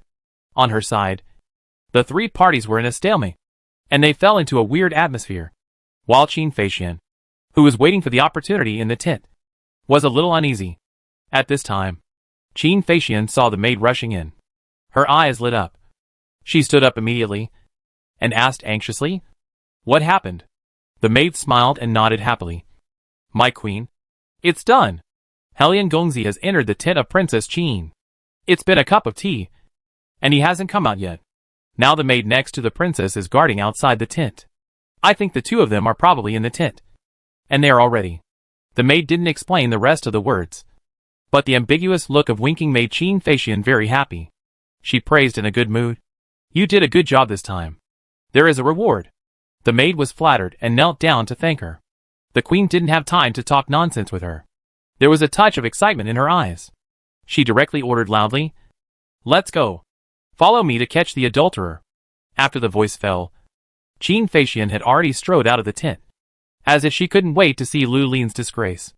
At this time, Su Maoyang, who was tired of facing two inexplicable men, felt that the atmosphere was a bit stiff. After a while of silence, she wanted to smooth things over and adjust the atmosphere. Who knew that as soon as she started talking, she heard Dong Ling's trembling voice coming from outside. "Queen, you can't go in. The princess and Lord Finchen are talking inside." Qin Feixian didn't expect that a maid would dare to stop her, lie and spread rumors, and bring up Lord Finchen to scare her. She was so angry that she frowned and shouted, "Get out of here. Don't think that I don't know that your master is making love with Helian Yufeng in the tent. As a lady from a noble family, you dare to do such a dirty thing under my nose. I must catch her. Severe punishment is not allowed." Dong Ling was shocked when she heard this. Her face turned pale, and she quickly explained, "Queen, you misunderstood. It didn't happen." Qin Feixian didn't have the patience to talk nonsense with her. She kicked her away and growled viciously. "Humph! Someone saw Helian Yufeng enter your master's tent with their own eyes, and you still dare to quibble. Today, I must catch this pair of dogs in couples." As she said that, Qin Feixian pulled open the curtain and rushed in. Chapter 959, Are you going to catch me committing adultery? As soon as she stepped into the tent, she was shocked by the scene in front of her. She paused, and her whole body froze in place. Her expression, which had just been aggressive, suddenly froze, and her beautiful eyes instantly filled with horror. At this time, Qin Feixian saw Fin Tianjin leaning on the couch in front of her and staring at her, feeling his sinister and cold eyes and the cold air emanating from his body. Qin Feixian's mind suddenly went blank. The next second, she was shocked by this terrible pressure and took a step back. "Fin Tianjin, why are you here?" Qin Feixian was shocked and trembled when she spoke. Facing her surprise, Feng Yimou's evil eyes flashed with a sinister look, and with a cold face, he asked sharply, "I was going to ask you something else." It was late at night, and the queen was not resting in the tent. She rushed in recklessly. Which couple did she want to catch? Qin Feixian heard the deep and pleasant voice with a hint of danger, and her body trembled suddenly. A chill ran down her spine, and she hurriedly explained, "Lord Finchen, I heard that Mr. Helian entered the princess's tent and did something shameful inside. As the queen, I naturally cannot sit idly by. So, just rushed in to catch the adulterer." Hearing this, Su Maoyang curled his lips, chuckled, and reminded earnestly, "Empress, Mr. Helian and I are innocent and honest, and have never had the so-called affair you said. Don't be instigated by the evil man and believe in rumors." Qin Feixian heard this, and realized that Lu Lenin and Helian Yufeng, whom she was going to catch in bed, were sitting on both sides, 2 meters apart, without any signs of ambiguity at all. Lu Lin, who was a little drunk just now, was now sober as if nothing had happened. She was staring at her with a smile on her face. The light and decent smile was full of sarcasm and coldness. Qin Feixian was shocked, and her eyes widened in disbelief. Wasn't she drunk? Wasn't she drugged by her aphrodisiac? How could it be? How could she be completely fine? Qin Feixian had a lot of questions in her mind, but she didn't have time to answer them. She heard the volcanic eruption of Finchen Jun in front of her, and shouted loudly, "Queen, you are so brave. Rushing in to catch an adulterer? Who do you want to catch an adulterer? Are you going to catch me too?" Qin Feixian was terrified by this thunderous roar, and trembled all over. She knelt on the ground suddenly and cowed out repeatedly with a panicked look on her face. "Finchen Jun, calm down. I dare not. Finchen Jun misunderstood me." "Humph! Misunderstanding? You knew that I was inside, but you kept saying that you wanted to catch an adulterer and rushed in aggressively. Is this also called a misunderstanding?" Feng Yimou's eyes were grim, and he scared Qin Feixian half to death. Her face was pale. Her whole body was shaking, and she cried hoarsely, "I really didn't know that Lord Fintian was in there. I didn't want to catch Lord Fintian for adultery. I just heard from the palace maids that Mr. Helian and Princess Qing were having an affair, so I came to take a look. I know nothing. Please beg Lord Fintian to see clearly," she cried and cowed out, her body shaking like a sieve, and it was obvious that she was scared out of her wits. Qin Feixian had been sending palace maids to pay attention to Lu Lin's whereabouts, so she didn't notice that Lord Fintian came to Lu Lin's tent. Besides, she didn't expect Lord Fintian to condescend to come to Lu Lin's tent in person. Now, she didn't catch the adultery, but was caught by Lord Fentian. Even if she wanted to ruin Lu Lin's reputation, she couldn't frame her now. After all, the three of them were in the tent. Even Fentianjun was there. How could she frame them? Say that the three of them were doing something shameful in the tent? Not to mention spreading it. Even she herself felt it was absurd. Realizing this, Qin Feixian's heart seemed to have fallen into an ice cellar. And she felt cold and cold. She could only kowtow and beg for mercy, trying to distance herself from the matter. Feng Moxie heard her heart-wrenching cry, frowned in disgust, and said coldly, "Tell me, which palace maid is spreading rumors, making you, the queen, lose your judgment?" Hearing this, Qin Feixian immediately raised her head, pointed to the maid next to her in panic, and answered with tears. "It was Rushuang. She is my maid. I have always trusted her. She said she saw Helian Yufeng enter the tent of Princess Qing with her own eyes, and did not come out for a long time. She must be doing something shameful. So I rushed over to see what was going on." Rushuang was confessed. Her legs softened with fear. She also knelt on the ground, kowtowed repeatedly in fear. "Lord Fentian, spare me. I didn't mean it. I saw Master Helian enter the tent. So I guessed. I didn't mean to slander the princess and Master Helian. Please forgive me." "Lord Fentian." "Humph. Forgive you? It's you gossipers who spread rumors and make trouble behind the scenes. This time, they even spread rumors about the princess and Master Helian. Come on. Drag Rushuang out and behead her." Lord Fentian didn't buy her pitiful trick, and ordered her to behead her without saying a word. Rushuang was so scared when she heard that she was going to be beheaded that her eyes were bloodshot and her face was full of horror. She hurriedly asked Qin Feixian for help. "My queen, please save me. I have been with you for so many years. I have no merits, but I have worked hard. My queen, I don't want to die yet. Please save me." The crying and grief-stricken voices made Qin Feixian feel uncomfortable. In fact, Qin Feixian didn't want to push her out to take the blame. Rushuang, like Nani Fan, was the closest and most capable person around her. Last time, she lost Nani Fan, and now she only had Rushuang to talk to her. Naturally, she didn't want to give up Rushuang again. But if no one came out to take the blame, she would be the one to suffer. And Qin Feixian had to make a choice. Thinking of this, Qin Feixian had to grit her teeth and harden her heart to avoid Rushuang's pitiful eyes for help. Rushuang's request for help was not responded to, and she was dragged out soon. With a scream, all the crying stopped abruptly, and Qin Feixian was horrified and trembling all over. The fear and pain in her heart instantly spread to her limbs, making her weak and sweating. "Queen, don't blame Lord Fentian for killing Rushuang. Having such an unruly maid by your side will bring you trouble sooner or later." Lord Fentian didn't blame the queen this time because it was a misunderstanding. But next time, it may not be the same. Speaking of which, Lord Fentian is also doing it for the queen's good, and doesn't want the queen to be manipulated by the traitor. Su Maoyong saw Qin Feixian, who was sweating coldly on the ground and couldn't recover for a long time, and felt a little funny in his heart. But he was gently comforting on the surface. But her comfort seemed to be for the queen's sake on the surface. But every word made the queen tremble with anger. Obviously killed her maid, and said it was for her own good. Such soft words are sometimes more maddening than cursing. Looking at the sarcasm on Lu Lin's lips, Qin Feixian clenched her fingers and hated it to the bone. Chapter 960 Arrival at the Paddock. Feng Moxie was so confused by Qin Feixian's trouble that he frowned unhappily and warned in a deep voice. "As a queen, you should act like a queen. It's not right to be so reckless. If you can't be the queen, I don't mind changing someone else to be the queen." Then Tianjuan's words were undoubtedly a bolt from the blue for Qin Feixian. She was shocked and her face turned pale.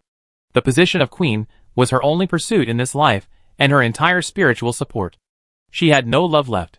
If she was deprived of the only position she was proud of, she would be completely finished. Then Tianjun had never thought of changing the queen before. But for Lu Lin, he actually said such ruthless words. At this moment, Qin Feixian realized that the Lung sisters were right. Lu Lin was a dangerous woman. If she whispered in Tianjun's ear, she might really be abolished one day. Thinking of this, Qin Feixian raised her eyes and glanced at Lu Lin. At this moment, she met those dark, deep, and calm eyes. She couldn't help but shudder, and she was actually quite frightened. Yes, this woman is not simple. Qin Feixian originally wanted to make her lose her reputation and stop seducing Lord Finchen. But now she found that this woman couldn't stay at all. With a plan in mind, Qin Feixian tried to calm herself down and kowtowed to Lord Finchen to admit her mistake. I know my mistake. This time I listened to slander and was too reckless. I hope Lord Finchen will forgive me. Lord Finchen considered that it was just a misunderstanding and did not cause any big mistakes. Moreover, he had already killed the chicken to scare the monkey and gave a warning. Now that he saw Qin Feixian's attitude was correct, he didn't need to hold on to it and make a big deal.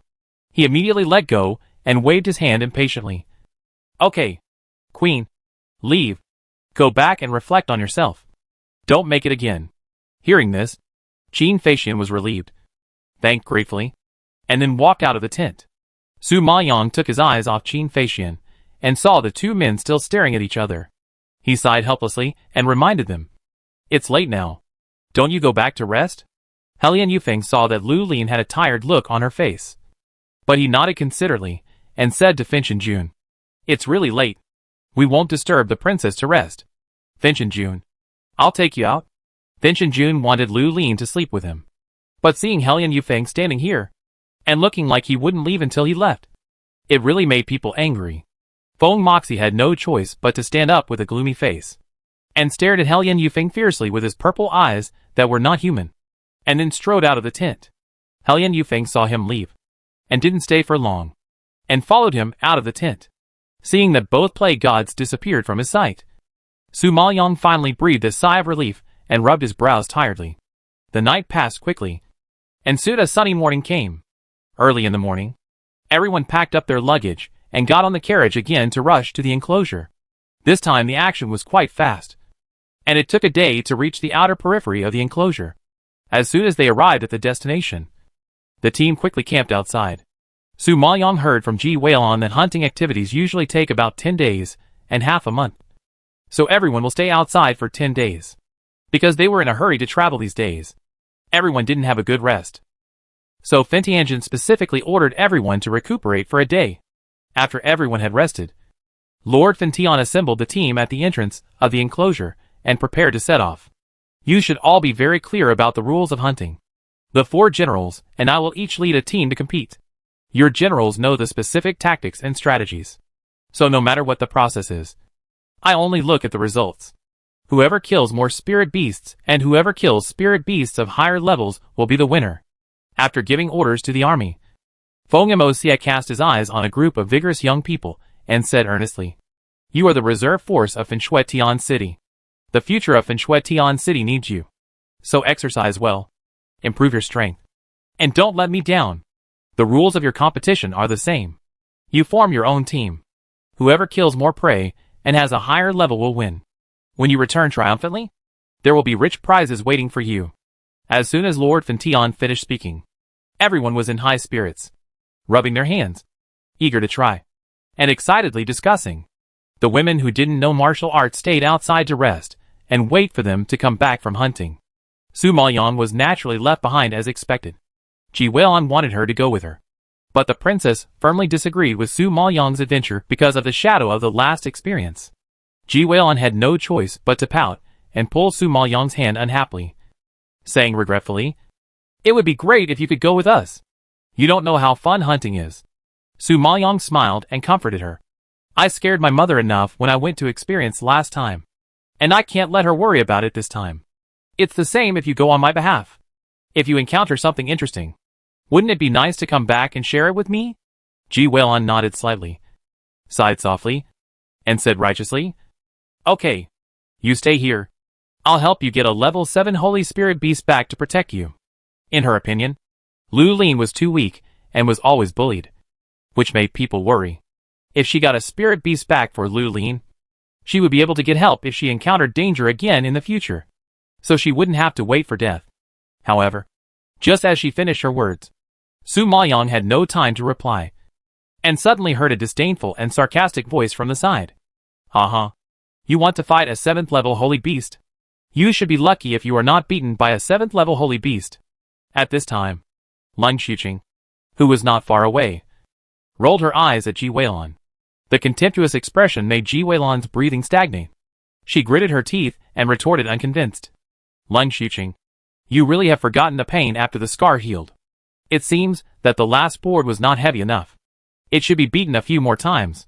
It would be best if you can't get out of bed and can't participate in the hunt. Lung Xuqing was so angry that her face turned red. Originally, her delicate little body could not withstand 50 boards. Fortunately, Lung Shuyue's elixir was effective, which allowed her to heal the wound quickly. Otherwise, she really lay in bed and couldn't get out. She was the daughter of the Lung family, and she had never been beaten so many times in public. This was definitely the biggest shame in her life. Now that Ji Weilun mentioned it again, Lung Xuqing wanted to tear her mouth apart. Lung Shuyue's face was not very good when she heard about the beating. But she was about to leave, and she was in no mood to talk nonsense with Lu Lin and Ji Weilun. So she couldn't help but remind them seriously. Say less. If you don't like Ji Weilun, go to the paddock and teach her a lesson slowly. Chapter 961, He is a Monster. After hearing this, Lung Xuqing didn't bother with Ji Weilun. She glared at her angrily and walked away with Ling Shiyue. Yan Lingyu, who was talking with Xiao Luoheng, seemed to have heard the movement from Su Maoyang and couldn't help looking in her direction. Seeing that she stayed and didn't plan to go hunting, Yan Lingyu frowned slightly, and his expression became complicated. In fact, he knew Lu Lin's strength best. During the last training, he and she fell into the black hole together, and it was she who helped kill the spirit beasts that allowed them to escape. Such strength is definitely rare among their group of young people. And the spirit beasts she contracted are even more terrifyingly high in level. Not to mention the 7th level Holy Spirit Beast. She even has a King Beast. How could she look down on ordinary Holy Spirit Beasts? However, he didn't understand why Lu Lin disguised herself when she had such a strong strength and such a perverted talent. It was a simple matter for her to enter the enclosure to hunt. What secrets does she have to hide her strength like this? What does she want to do? Although he was angry with her these days, his curiosity about her never stopped. Xiao Luoheng didn't notice Yan Lingyu's abnormality. Seeing Lung Xuqing leaving, he patted him hurriedly and reminded him, "Let's go quickly. Take this opportunity to perform well in front of Ling Shuyue and ease your relationship. Understand?" In Xiao Luoheng's view, Yan Lingyu was too stupid to fall out with the Lung sisters for a waste. And this hunting trip was the best opportunity. As long as Yan Lingyu performed well, it was still possible to win Ling Shuyue's favor again. Yan Lingyu heard this, but didn't say anything. After taking a deep look at Lu Lin, he followed Xiao Luoheng to catch up with the main group and enter the enclosure. Su Maoyang said goodbye to Ji Weilun and Ji Yuzheng, and turned back to her tent. She could practice well during the absence of Fin Tianjin, but not long after she entered the state, Dong Ling came in from outside and reported respectfully, Mr. Helian is outside. He wants to see you." Su Maoyang frowned unhappily when she heard that it was him again. Helian Yufeng also stayed because of illness and did not participate in the hunt. But they just met in the tent the day before yesterday. What's going on now? The queen has received such a big lesson. She won't resort to this trick again. Although Su Maoyang didn't know what Helian Yufeng was going to do. She didn't like him and didn't want to see him. She immediately ordered, "Send him away and tell him I'm asleep and can't see guests." However, before she finished her words, Helian Yufeng walked in by lifting the curtain. "Am I so unpopular with the princess? Are you so heartless to drive me away?"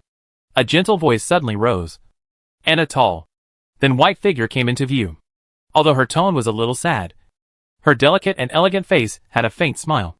As if she didn't take it to heart, Su Maoyang didn't expect him to barge in, and he felt somewhat dissatisfied. He asked with a cold face, "Mr. Helian, what's the meaning of your coming here uninvited? The princess seems to be very repulsive to me. I don't know what I did wrong to make the princess unhappy." Helian Yufeng probably didn't expect Su Maoyang to question him in such a faceless manner, and a hint of surprise flashed across his face. Su Maoyang glanced at him, frowned slightly, and said in a deep voice, "Everyone will be wary of someone who is hard to see through." Helian Yufeng was quite surprised by her answer. After a moment of stunned expression, he suddenly laughed. "Ha! This is the first time I hear someone say this about me. It's really fresh. I don't know. What made you unable to see through me? Helian Yufeng, let's be frank. In fact, you knew the queen's plan last time and deliberately asked you to come to my tent." Su Maoyang didn't want to beat around the bush with him. She found that this person was lying in ambush. If she played Tai Chi with him, she was afraid that she would never dig out useful information. It's better to be straightforward. Helian Yufeng heard this, but he did not deny it. His eyebrows were slightly raised, and his pupils were filled with interest. Yes, I know. Su Maoyong frowned in surprise and asked, since you know, why did you come to the tent? I have always wanted to see you, but I can't find a reason to see you alone. The queen just gave me this reason. Isn't it just right? Helian Yufeng stared at her black eyes intently. His tone was ambiguous and full of affection. If it were another woman, she might be moved by his feelings. But Su Maoyong couldn't believe what he said. Is it really like this? Su Maoyong raised her voice and asked back. Helian Yufeng was amused by her defense and laughed again. If it's not like this, what else can it be? Doesn't the princess know my feelings? I really don't know your true feelings. But I'm not interested in knowing. Since you have said so much, then I will also tell you clearly that I can't marry you. Please don't bother me again in the future. Su Maoyong drew a clear line directly. The princess is so heartless. It's really sad. Even if you don't want to accept my feelings, you shouldn't not even give me a chance to sit down and talk. Hearing this, Su Maoyong saw that he was unwilling to leave so easily, and felt a little helpless. In the end, he ordered Dongling, bring tea to Mr. Helian. Seeing her let go, Helian Yufeng raised a gentle arc on his lips, and sat down unceremoniously. Say it. What else do you want to say? Su Maoyong didn't have much patience. Helian Yufeng was very patient, staring at her with a faint gaze, and asked, Princess, do you like Fentianjin? Su Maoyong's expression was cold, and he asked ambiguously, like, so what? Don't like? So what? Does it have anything to do with you?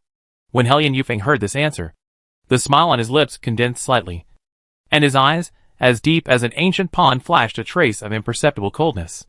It seems that the princess really likes Fentianjin. After a long time, he came to a conclusion. Su Maoyong did not refute.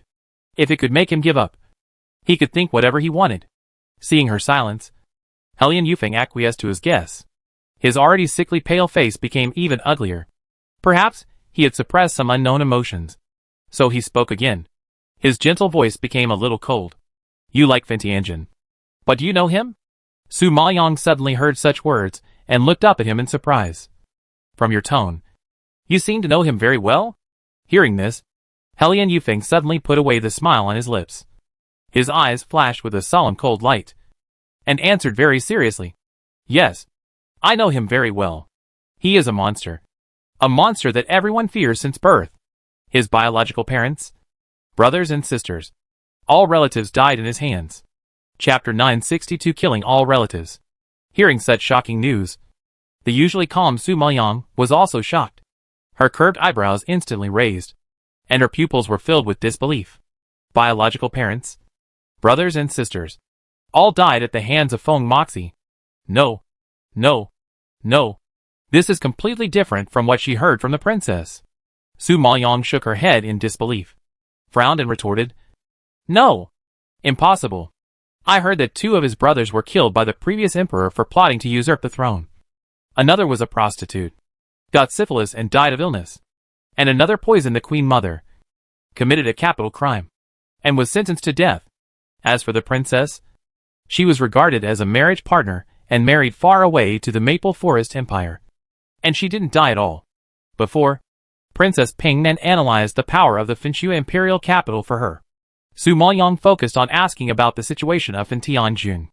Although she didn't know much about Fentianjun, she had heard of his deeds to some extent.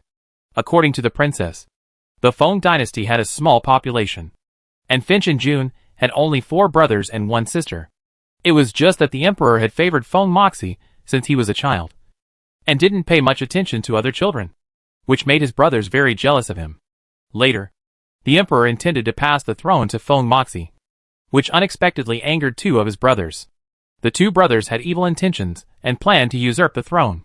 Unfortunately, the plot was exposed and they were beheaded in public. The mothers, wives, children, and even the relatives of the mother's family of the 2 brothers were all implicated and slaughtered. There was no one left. At that time, blood flowed like a river. It was horrible to watch, and everyone was in danger. That year, Feng Moxie was only 14 years old. Still a child who knew nothing. How could he kill his brothers? As for the brother who had syphilis, he was lustful by nature, so it was not surprising that he died among the flowers. As for the brother who poisoned the Queen Mother, he seemed to have some grudges with the Queen Mother. But no matter how you look at it, he had nothing to do with Fin Tianjin, because the Queen Mother was his mother, who had raised him and sent him to the throne. He had no reason to kill his mother who had raised him. Moreover, the late emperor loved him the most. He ignored his other grown-up brothers and passed the throne to a boy who had just turned 16. This showed the late emperor's preference for him. So, if Feng Moxie killed his brothers, it was a bit possible. But it was absolutely impossible for him to kill the late emperor and the Queen Mother who loved him. Besides, he was only 14 years old when his two brothers died. Is it possible for a 14-year-old to kill his own brother?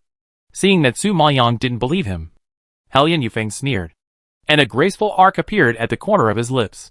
At this moment, he looked a bit weird and seductive, which made Su Maoyang's heart tremble suddenly, and a chill surged. Princess Qingyin, it seems that you really don't know anything about Fin Tianjin. Today I will tell you how they died. Lian Yufeng murmured softly with thin lips, and his usually gentle voice became unusually solemn at this time. Su Maoyang couldn't help holding his breath and pricked up his ears when he heard it. At this time, he heard a heavy and cold voice. It is true that Fin Tianjin's two brothers plotted to usurp the throne. At that time, the late emperor was in good health and had no intention of passing on the throne. Fin Tianjin was only 14 years old, so the late emperor never expressed the intention of making Fin Tianjin the crown prince. Therefore, the news of the succession was spread by Lord Fin Tian himself, with the purpose of stimulating his two brothers. Lord Fin Tian knew very well that his two brothers had always been jealous of the late emperor's preference for him, and they had always been worried about the issue of establishing a crown prince. How could they sit still after hearing such rumors? Lord Fin Tian expected that they would take action. Therefore, all this was a plan by Lord Fin Tian to put the two of them to death. Hearing these words, Su Maoyang, who was calm, was also shocked at this moment. However, before she could digest this shocking truth, Lian Yufeng continued to speak. Although the brother with syphilis coveted beauty, as a prince, do you think he didn't have any women? Why did he have to pick those unclean women? Hearing this, Su Maoyang also reacted and immediately widened his eyes. You mean? He got sick because of the woman said by Lord Fin Tian. Lian Yufeng saw that she understood, but nodded slightly in appreciation, smiled and said, Yes, the princess is very smart. What about the Queen Mother and the late emperor? Su Maoyang was a little nervous when she learned the truth, and countless questions emerged in her heart. The Queen Mother. You already know that he was poisoned by his other brother, and the late emperor was poisoned by Fin Tianjin himself. Lian Yufeng stared at her. His low voice was a bit cold, and the last sentence was dropped, which shocked Su Maoyang's body. Her hair stood up, and her pupils were instantly filled with horror. Did she hear it wrong? The late emperor was poisoned by Fin Tianjin himself? Lian Yufeng chuckled, as if he knew the doubts in her heart, and nodded slightly. Yes, you didn't hear it wrong. Lord Fin Tian claimed that the late emperor had an incurable disease and died of it. In fact, Lord Fin Tian poisoned the late emperor when he was 8 years old. It was a chronic poison that could not be detected in normal tests, but it would become more and more serious as time went by, and it would be out of control in the end. The late emperor had been ill for many years, and it was reasonable that he would die of it in the end. What? 8 years old. Su Maoyang was really scared when he heard such words. He stared at Lian Yufeng with an extremely ugly face, as if doubting the truth of this matter. If what Lian Yufeng said was true, an 8-year-old child began to plan to murder his father. How vicious and terrible must he be to do such a cruel and bloody thing that is worse than beasts? He murdered his father at the age of 8, killed his brothers at the age of 14, and after ascending the throne at the age of 16, he framed his other two brothers and killed the Queen Mother who raised him. Such means cannot be described by humans. No wonder Lian Yufeng said he was a monster. If Lian Yufeng was lying to him, why did he describe Fin Tianjin's schemes and means in such detail, as if it really happened? No, it was as if he had seen it with his own eyes, or even participated in it. Suddenly realizing this, Su Maoyang was shocked, secretly shocked, and alertness instantly rose in her eyes. She looked at him for a long time, then narrowed her eyes and asked carefully. You are just a family son. How do you know all this? And you know it so clearly and in detail? Hearing this, Helian Yufeng curled his thin lips slightly, raised a meaningful smile, and his dark brown eyes met Su Maoyang's cold gaze, flashing a gleam, and then pretended to negotiate mysteriously. If you marry me, I will tell you the reason. Su Maoyang did not expect him to suddenly make such an impolite request, and his already stiff expression was even more angry. Chapter 963. Why does he know this place? Helian Yufeng, you don't want to marry me, and you deliberately made up a lie to alienate the relationship between me and Finianjin. Do you? Su Maoyang frowned slightly, observing his expression intently, always feeling that this man was strange and a little creepy.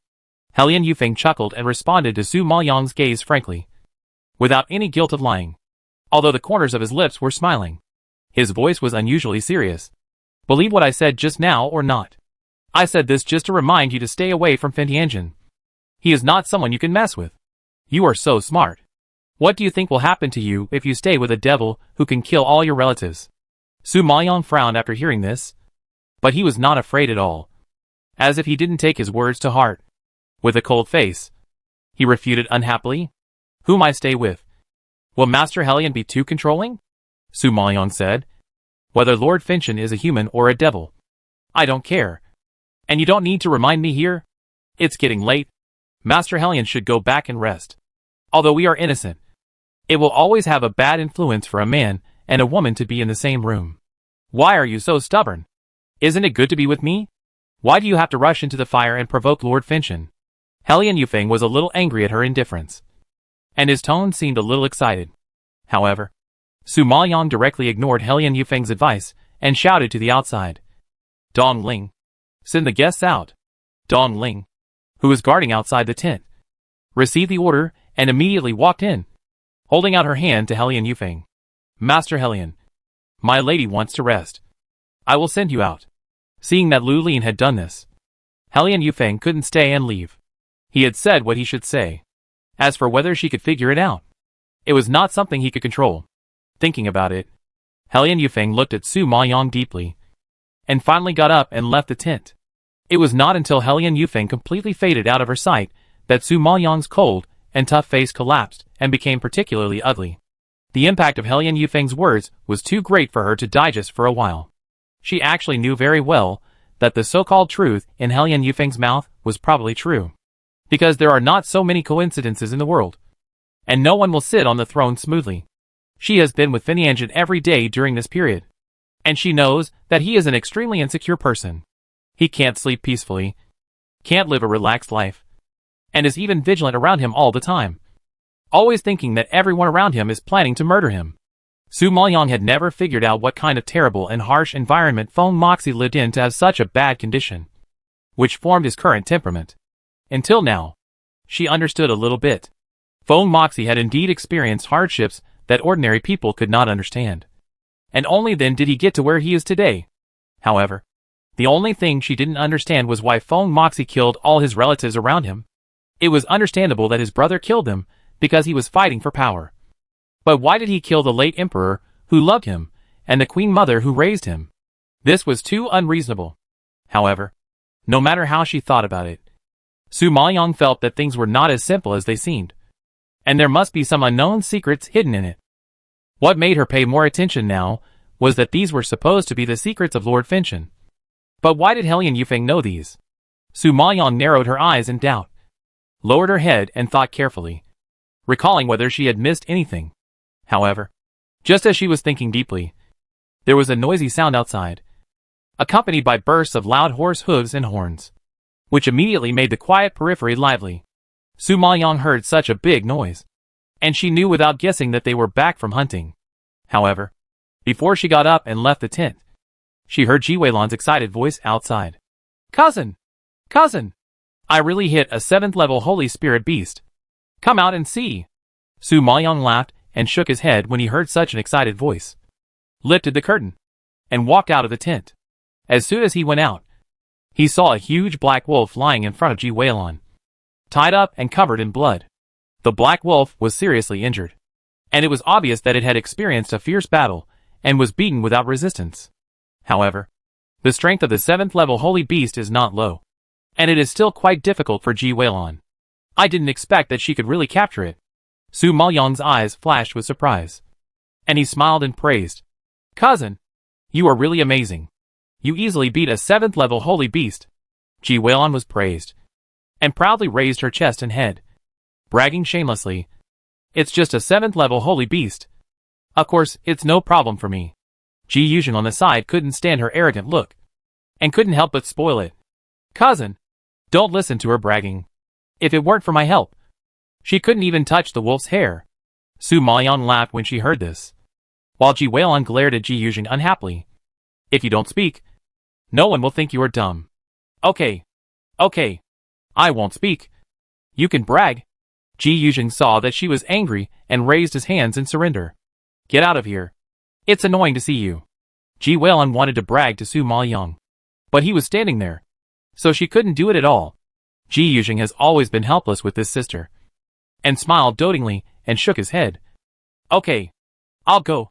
You two can chat slowly. I won't disturb you. With that, he left tactfully. Seeing him leave, Ji Weilon smiled and said to Su Maoyang, Cousin, you should contract this 7th level holy beast. In this way, you won't be afraid of being bullied in the future. Su Maoyang was grateful for her kindness.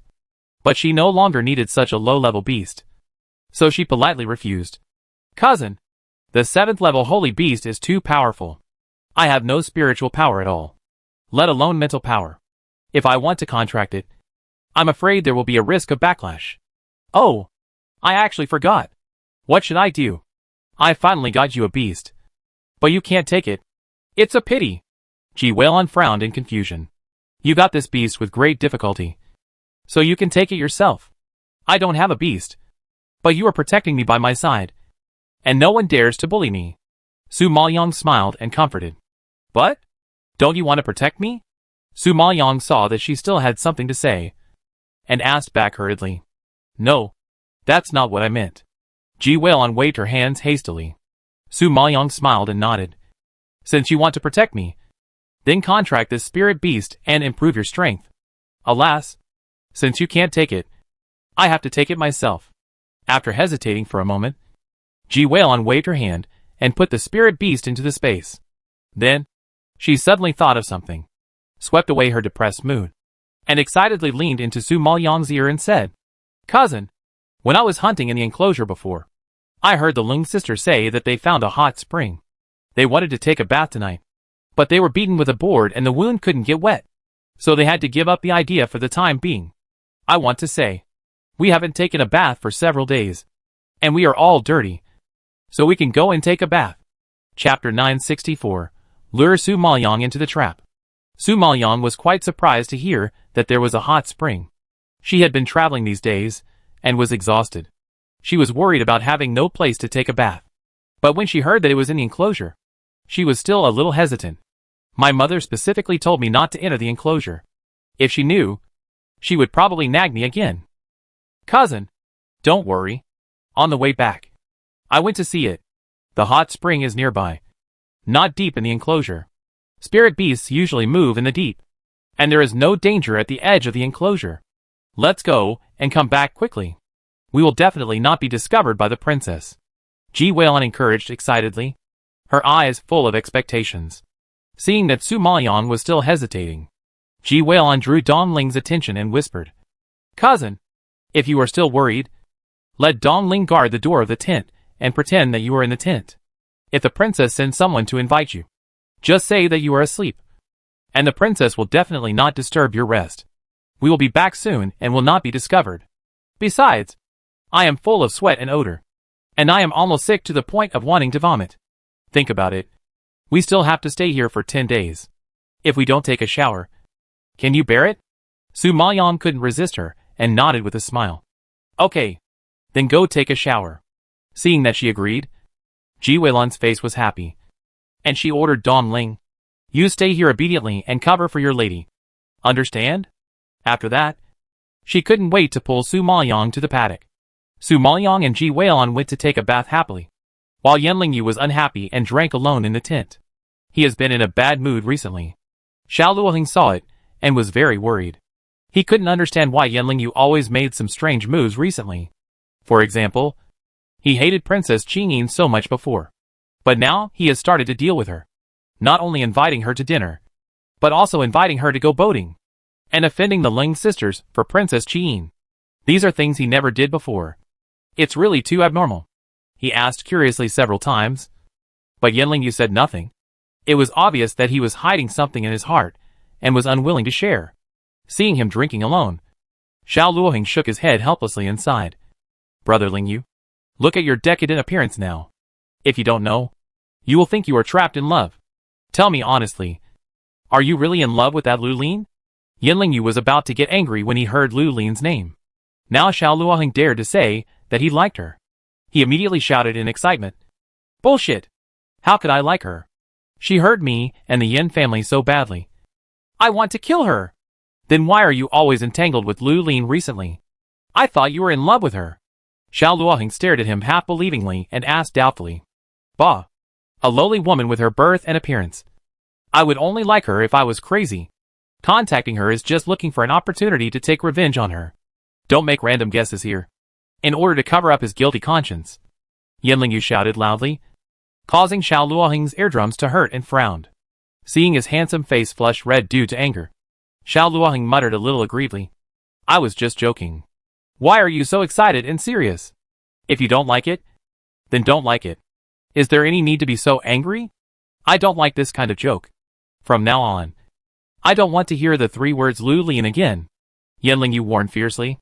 Seeing that he seemed to really hate Lu Lin to the core, Xiao Luoheng smiled and flattered. Don't worry. After tonight, you really don't have to hear the 3 words Lu Lin again.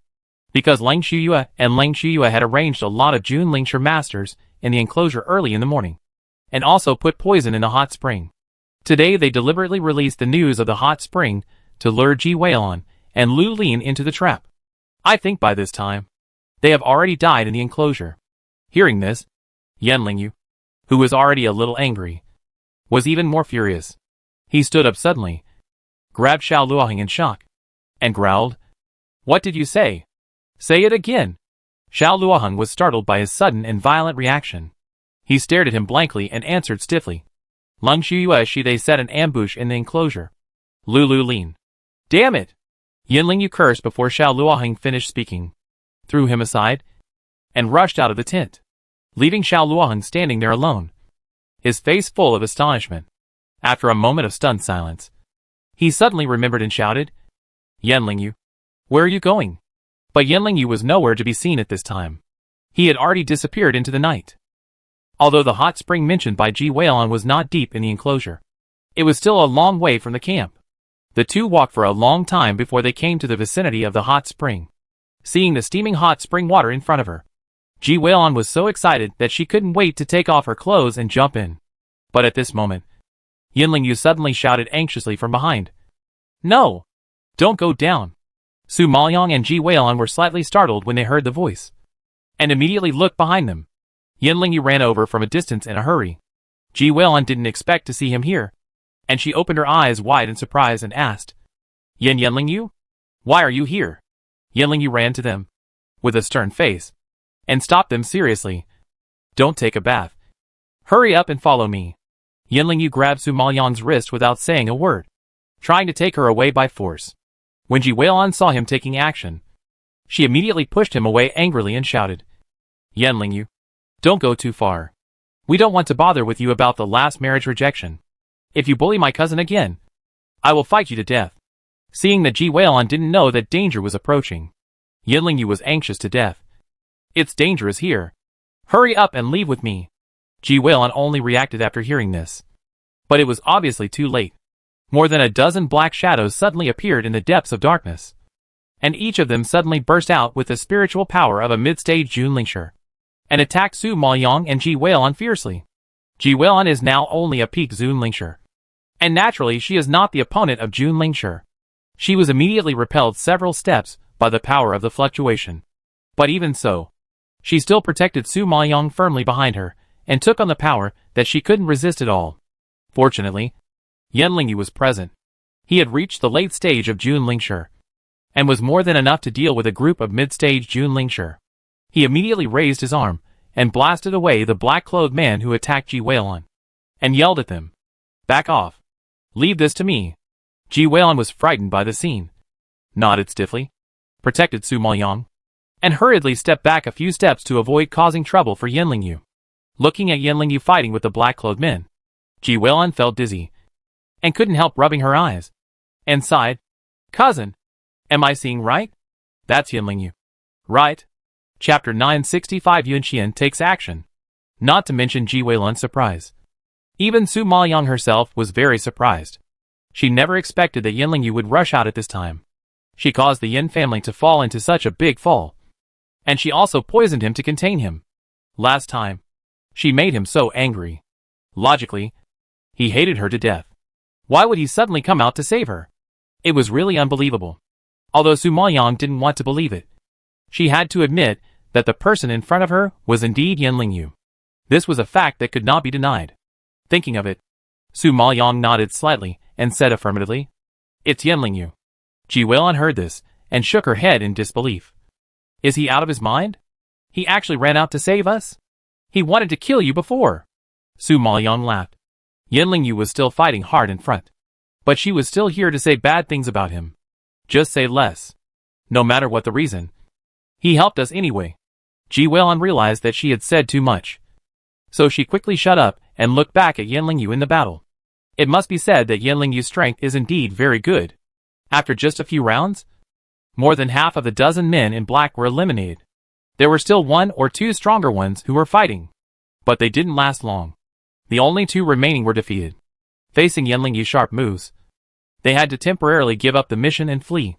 Seeing that the men in black had run away, Yan Lingyu restrained his momentum, turned his head to look at Su Maoyang, and asked with a bad face, "Are you okay?"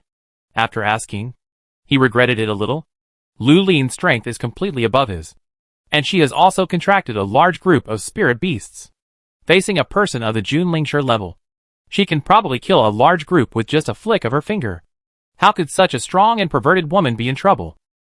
However, when he heard Xiao Luoheng say that the Ling sisters set an ambush in the hot spring and released poison, he rushed into the enclosure without thinking. There was only one thought in his mind. That is, Lu Lin was in danger, and there was no time to think about other things. Now that he calmed down, he realized that he really liked to worry about things. Realizing this, Yan Lingyu suddenly hated himself for being so nosy and hated himself for not being able to control his behavior. He hated this woman so much, but he came to save her. He must be crazy. Yan Lingyu was so confused that he didn't want to look at Lu Lin anymore. He immediately walked back to the original path. Even so, he couldn't help but tell her, "Go back quickly. It's not safe here." Ji Weilun thought Yan Lingyu was weird. She looked at him suspiciously, and finally followed him with Su Maoyang. However, after the three of them took a few steps, a stronger force surged in front of them again. Even Yan Lingyu, who was a late-stage Junlingshi, was shocked back several steps by the fierce pressure and struggled to stabilize his body. Feeling such a terrifying level of suppression, Yan Lingyu was horrified and looked up suddenly. Who's there? There was a man in black standing under the shade of the tree in front. He was tall and slender, wearing a bamboo hat on his head. The black cloth hanging from the bamboo hat blocked everyone's sight, making it difficult to see his appearance. Even though they were so far away, they could still clearly feel the fierce murderous aura emanating from this person. It came with the night wind and scraped on their faces, as sharp as a knife. Seeing this scene, Yan Lingyu couldn't help but change his face, and muttered to himself in shock. It's actually a late-stage acquired Junlingshi. Looking at the straight body of the man in front of him, he should not be an old man. So Yan Lingyu guessed that this man is likely to be a young man. Is it possible that a young man has reached the late-stage acquired Junlingshi? You know, as a genius in the Burning Blood Imperial Capital, he has only reached the late-stage Junlingshi, and there is still a long way to go from the early-stage acquired Junlingshi, not to mention the late-stage acquired Junlingshi. With such strength, I'm afraid that many powerful elders in the academy are not his opponents. Perhaps, the dean of the academy still has the possibility of a battle, but those are old guys who have lived for 100 or 200 years, and it is not uncommon to have such strength. And the young man in front of him has actually reached such a realm, which is really unacceptable. However, What shocked Yanling Yu even more was that when did the Ling sisters actually invite such a powerful super strong person? Will the cost of hunting down Lu Lin be too high? Thinking of this, Yanling Yu was shocked and clenched his fingers nervously. All the cells in his body sounded the alarm and were on alert. Because he was a late-stage Junlingshi. Facing a late-stage acquired Junlingshi, he really had no chance of winning. If the opponent punched him, he would probably be wiped out. Su Maoyang and Ji Weilun also noticed the ferocity of this person. They held their breath and dared not move casually. They just stared at him and guessed his identity. As a late-stage Junlingshi, Su Maoyang could have a chance to fight against the early-stage Ho Tian Junlingshi if she cooperated with Long Qin. If she took the pills that improved her strength and released the spirit beast to help, she could still fight to the death with the mid-stage Ho Tian Junlingshi. However, she knew very well that even if she took out all her trump cards, she would not be the opponent of the late-stage Ho Tian Junlingshi. Unless she borrowed the power of the old man Jinjuan. Her body could not support it. And borrowing power was purely seeking death. So, this time, I am afraid it will be really dangerous. At this time, Ji Weilun realized that she was doomed and regretted it. She never thought that she would lose her life just because of taking a bath. This is too bad. Just when Ji Weilun was regretting, the black-clothed man in the distance instantly turned into a rainbow light and flew towards them. The overwhelming force seemed to tear the air and make the earth tremble. In a flash, the powerful force was about to fall on the three people, and they were ready to be blown away. However, at this moment, a black shadow fell from the sky and waved his hand at the black-clothed man on the opposite side. Suddenly, a more ferocious air wave than the black-clothed man on the opposite side burst out, with earth-shaking power, and hit him overwhelmingly. At this time, a loud explosion suddenly sounded, and the devastating power shook the surroundings with strong winds, flying sand and rocks, and the wood swayed like waves, making a terrifying whimper, which frightened Ji Weilun and Yanling Yu so much that they turned pale, stiffened, and a chill poured from head to toe. Completely frightened, after being shocked, Yanling Yu and Ji Weilun raised their heads and looked at the super strong man who was protecting them behind them. Yanling Yu's face changed drastically when he saw this, and he exclaimed in disbelief. Lu Lin's secret guard? That day on the flower boat, he saw Lu Lin's secret guard with his own eyes. At that time, he had attacked him. Although he did not use spiritual power, his momentum was not weak. He knew that this person was very capable, but he did not expect him to be so awesome. Chapter 966 Identity of the Man in Black.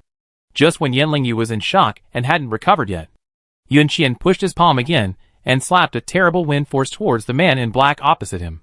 With just that one move, Yanling Yu and Ji Weilun actually saw with their naked eyes that the postnatal Junlingshi on the opposite side had no power to resist and was directly blown to the ground. Seeing this scene, the two were so scared that their eyeballs almost fell out. Their mouths twitched, their eyebrows jumped wildly, and they opened their mouths and pointed at Yun Qian, wanting to speak. But they couldn't spit out a word for a long time. Obviously, they were greatly stimulated, blowing away the postnatal Junlingshi with one move. Isn't such strength too abnormal?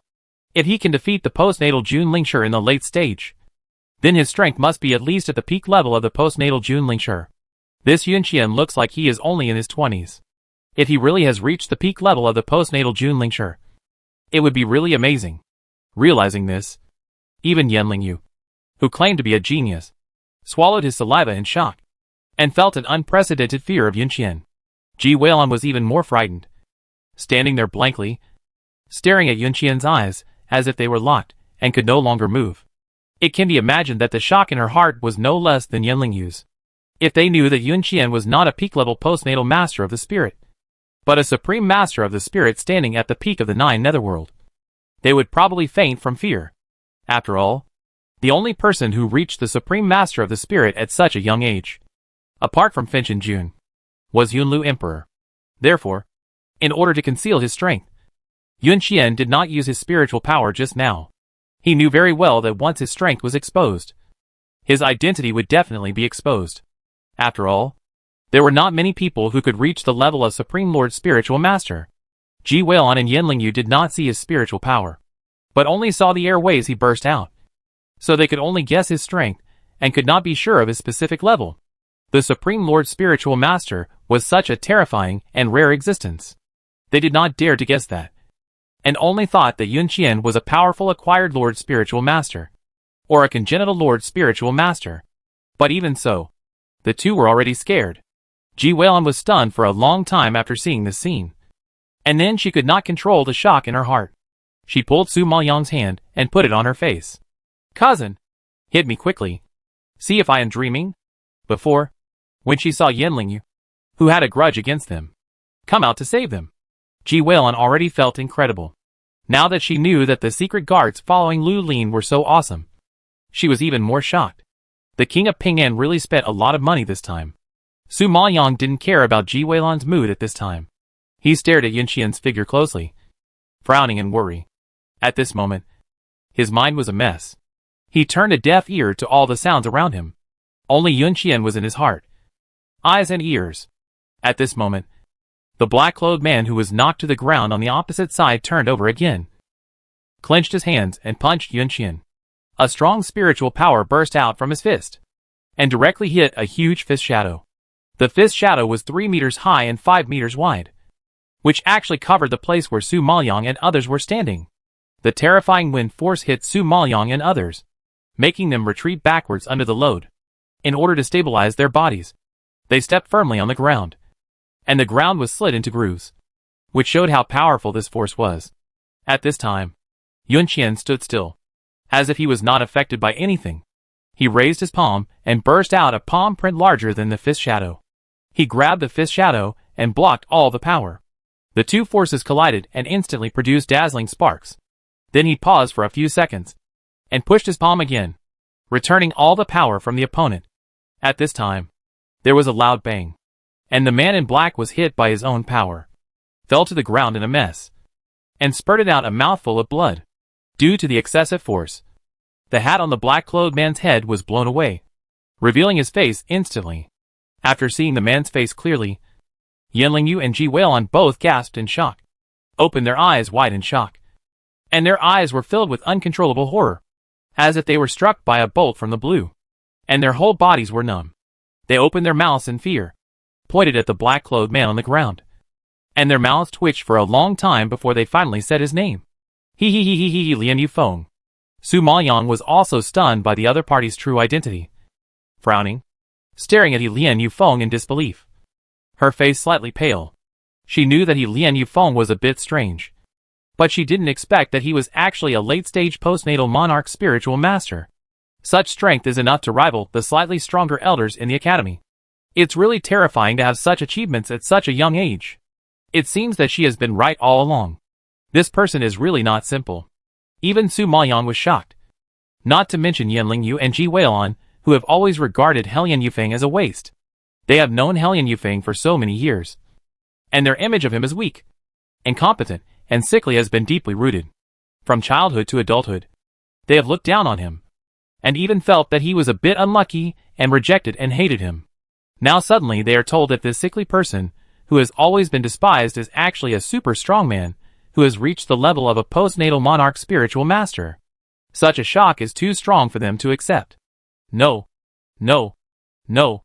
I must be dreaming. Hurry up. Wake me up. Ji Weilun turned her head and looked at Su Maoyang. Her whole pretty face was stiff and pale, as ugly as seeing a ghost. First it was Yan Lingyu, then Yun Qian, and now Lian Yufeng has appeared. The successive blows and the huge amount of information filled her brain, making her dizzy and starting to doubt her life. Yan Lingyu was naturally not much better. He was speechless and stood there, forgetting to react. At this moment, Yan Lingyu realized that he was not a genius at all. Even the most inconspicuous sickly person was 4 levels higher than him. He was so powerful, but he kept a low profile and let others call him a waste. While he was only a late-stage Junlingshi, but he was called a first son in a high-profile manner. Irony! It was simply irony. The truth before him shattered Yan Lingyu's proud heart, making him look lost and dazed. At this time, Su Maoyang suppressed her inner shock, calmed her face, and asked loudly, Lian Yufeng, who are you? Why do you want to kill me? This person has been approaching her from the beginning. Not only did he openly propose to her, he showed his affection to her in public, and told her the secret of Lord Finchen. After doing all kinds of inexplicable things, he now wants to kill her. What conspiracy does this person have? And what is he planning? Chapter 967 Cold Disease breaks out. Faced with Su Maoyang's questioning, Helian Yufeng remained silent and did not speak. Instead, he looked up at Yunqian with a pale face, and a trace of surprise flashed across his pupils. Obviously, he did not expect Yunqian to have such a strong strength. In fact, before taking action, Helian Yufeng investigated everything very clearly and arranged it very carefully. He planned to take action against Lu Lin in the name of the Lung sisters. Even if the matter was exposed, the king of Ping'an would only find out about the Lung sisters, and would never connect him with a sickly person. But his mistake was that he ignored the secret guard beside Lu Lin. Now, he acted so rashly, not only exposing his identity, but also failing to kill Lu Lin. It was too unwise. Faced with Yunqian's fierce breath, Helian Yufeng did not dare to stay any longer. After taking a deep look at Su Maoyang, he fled into the depths of darkness. Yunqian saw that he wanted to run. His eyes became fierce, and he swooped over and slapped him on the forehead, obviously wanting to kill him. Under his nose, touching his woman is courting death. Helian Yufeng felt the murderous aura coming towards him. His face changed drastically, and he was horrified. He quickly waved his hand and sprinkled poison powder.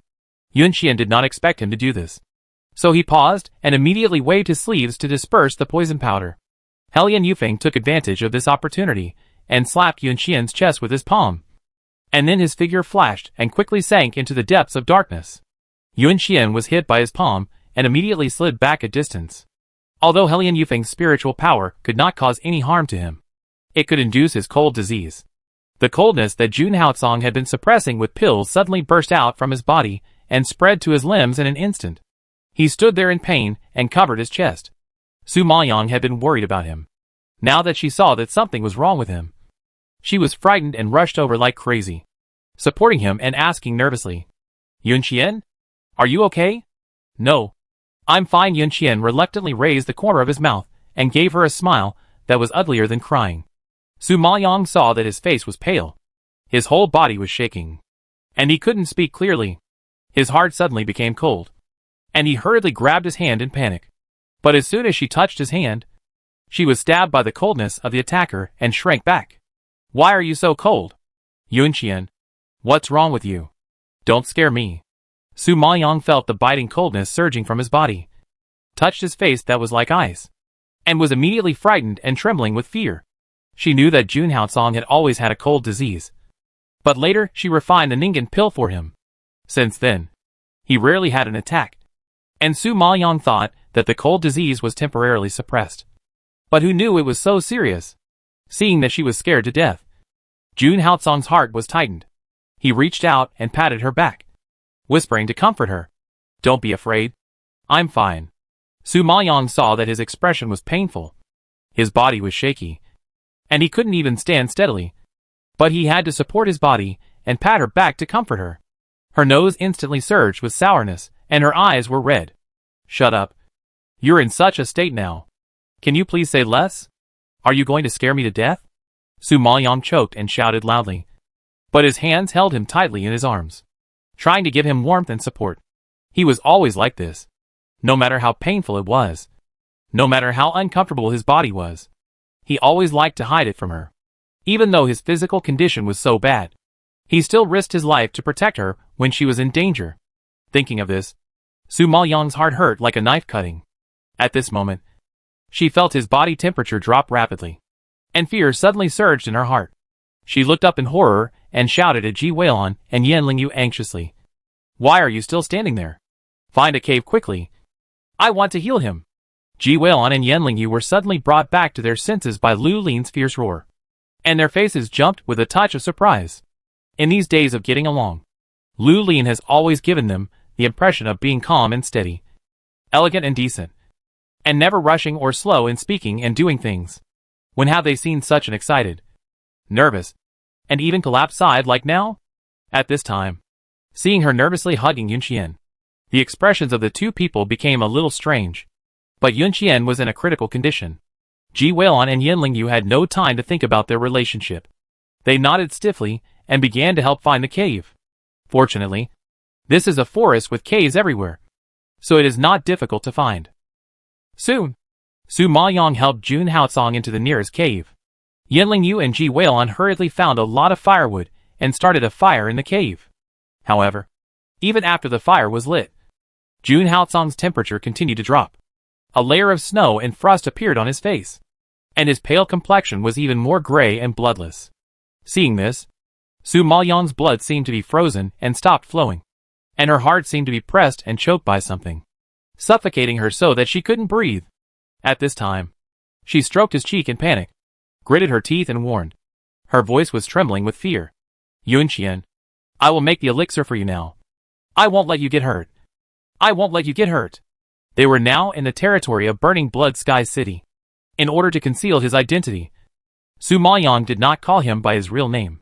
She knew very well that once Jun Haotsong Yunlu Emperor's identity was exposed, it would definitely cause a big sensation. It would be almost impossible for them to walk out of Burning Blood Sky City alive at that time.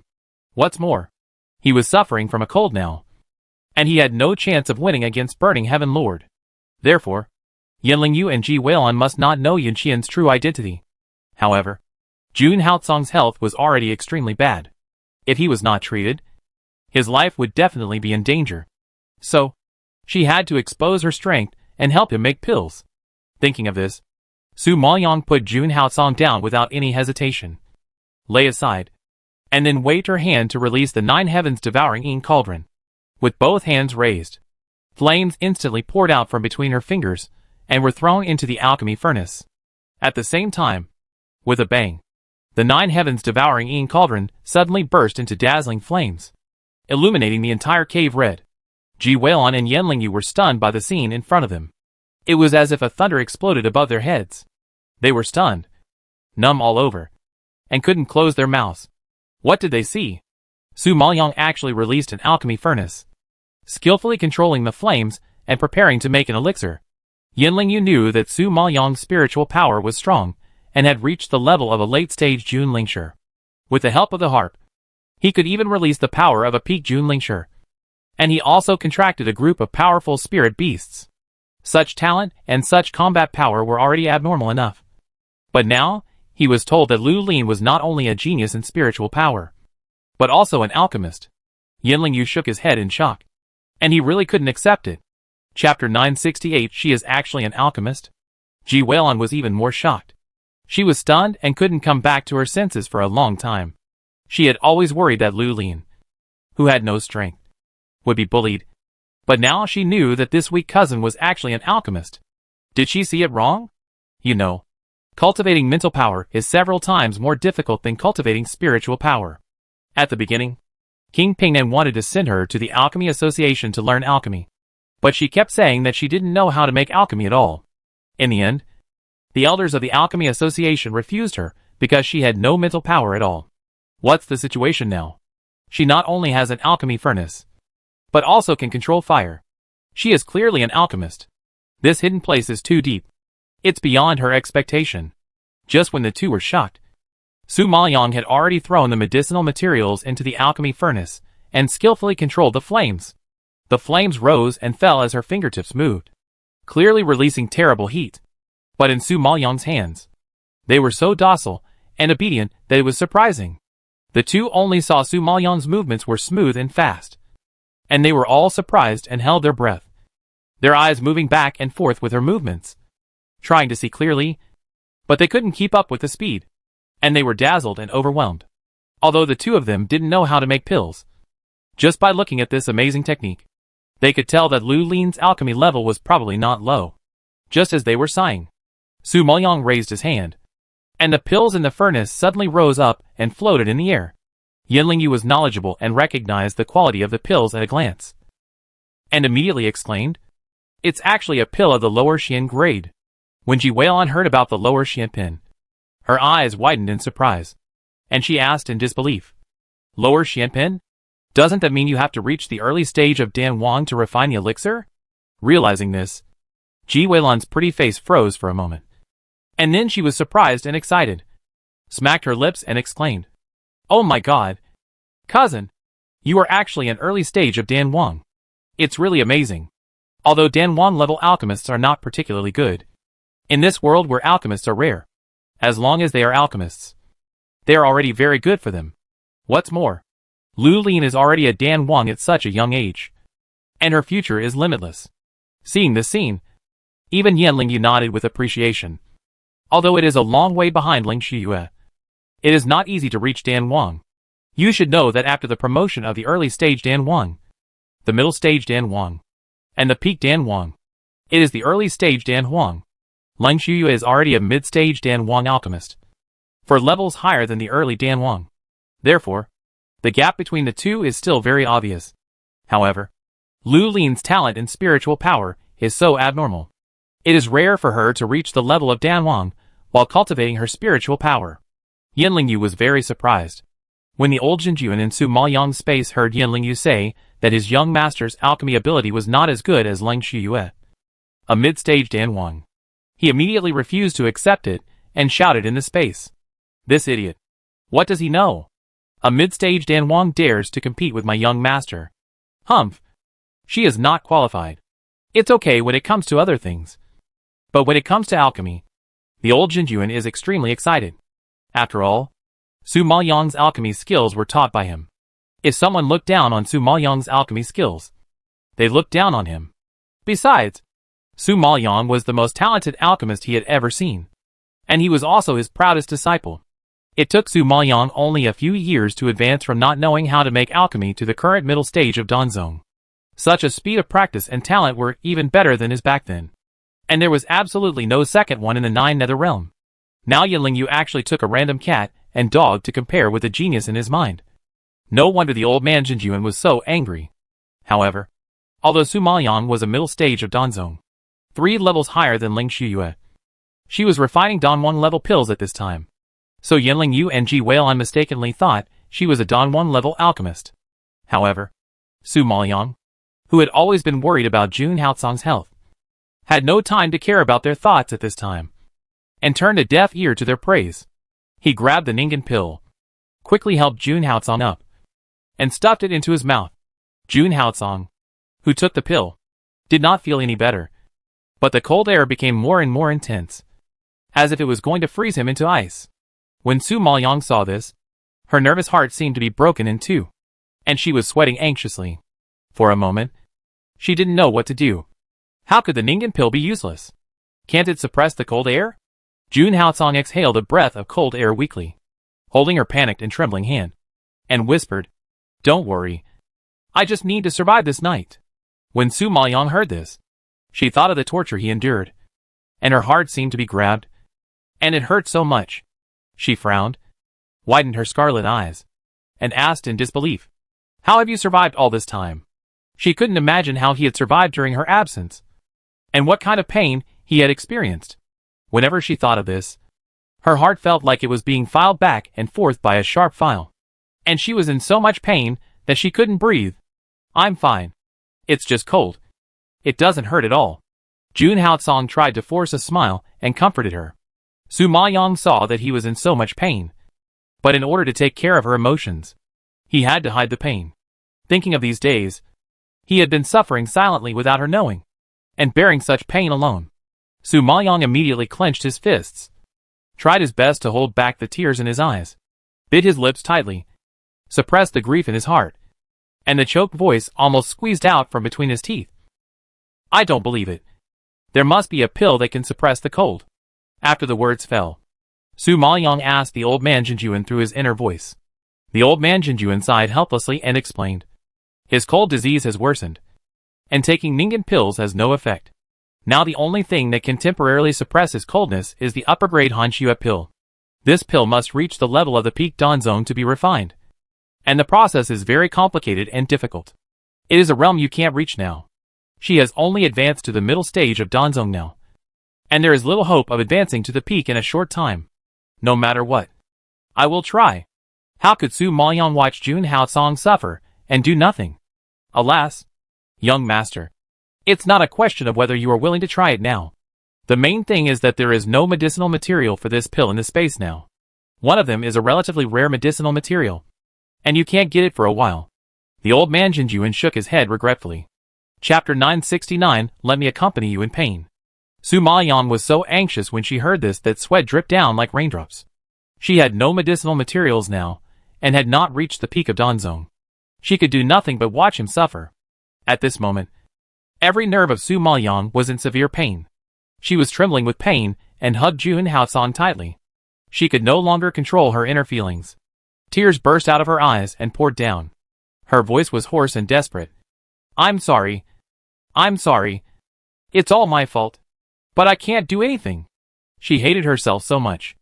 Every time she was in danger, Jun Haotsong could always protect her. But when he was in danger, she could do nothing. Jun Haotsong paid so much for her and endured so much. But she enjoyed his protection and love with peace of mind. She really hated herself for being like this. No. It's not your fault. I did all this willingly. No. Don't say sorry to me. Jun Haotsong couldn't bear to see her cry. He weakly reached out to wipe her tears away. Feeling heartbroken, Su Mayan lost control of her emotions and shook her head vigorously. Her tears were like a flood that broke through the dam, becoming more and more turbulent. She hugged his body and trembled slightly because of crying. It's my fault. It's all my fault. If it weren't for me, you wouldn't be like this. Your sister is right. I will only bring you pain and disaster. If I had known that I would make you so painful, I would rather never have met you. Silly. If I hadn't met you, I would regret it for the rest of my life. That kind of pain is 100 times more terrible than this pain. Jun Haotsong frowned and retorted disapprovingly. Su Mayan felt his body getting colder and colder. But he said something from the bottom of his heart. She hugged him tightly with heartache and cried loudly to stop him. Stop it. Please stop it. Jun Haotsong knew that the coldness in his body was getting worse and worse. He was afraid of hurting her. So he stretched out his hand and pushed her away with difficulty. Don't hug me. I'm too cold. I will freeze you. Su Mayan felt like 1,000 arrows pierced his heart when he heard this. He was in so much pain. And he was still worried about hurting her. Such concern made Su Mayan collapse. She hugged his body tightly with heartache, unwilling to move a bit, and cried heartbreakingly, No. I want to hold you. I can't make pills for you. So let me give you warmth. If you are in pain, I will be with you in pain. If you die, I will die with you. Don't push me away. Never push me away. At the end, Su Mayan was already crying, and the heartbroken sobs almost came from his chest.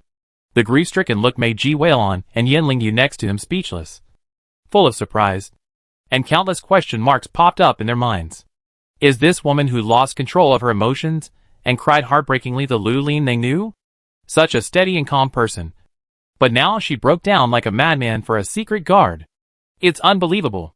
Yen Lingyu saw them hugging each other tightly, and Lu Lin was nervous and distressed. At the same time, he was shocked, and a ball of nameless anger surged in his heart. Frowning with an ugly face. Who is this secret guard named Yuan Qian? How could she have such a big reaction? Although nothing can be confirmed. Just by watching the interaction between the two of them, Yen Lingyu can be sure that they are definitely not as simple as master and servant. He was not stupid enough to think that Lu Lin would be so grief-stricken and out of control just because of a servant. It can be seen that Lu Lin likes the secret guard very much, and likes him to the bone.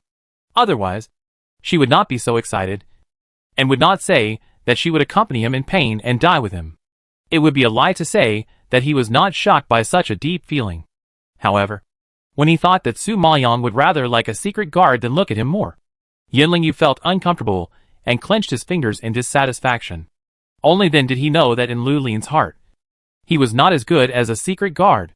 This was undoubtedly a big blow to Yen Lingyu. However, there was one thing he found out that he was wrong. In the past, when he saw Lu Lin take the initiative to enter the palace to treat Fan Tianjun and often accompany Fan Tianjun, he thought that Lu Lin liked Fan Tianjun and wanted to enter the palace as a concubine. Now it seems that he misunderstood Lu Lin. She was not as he imagined.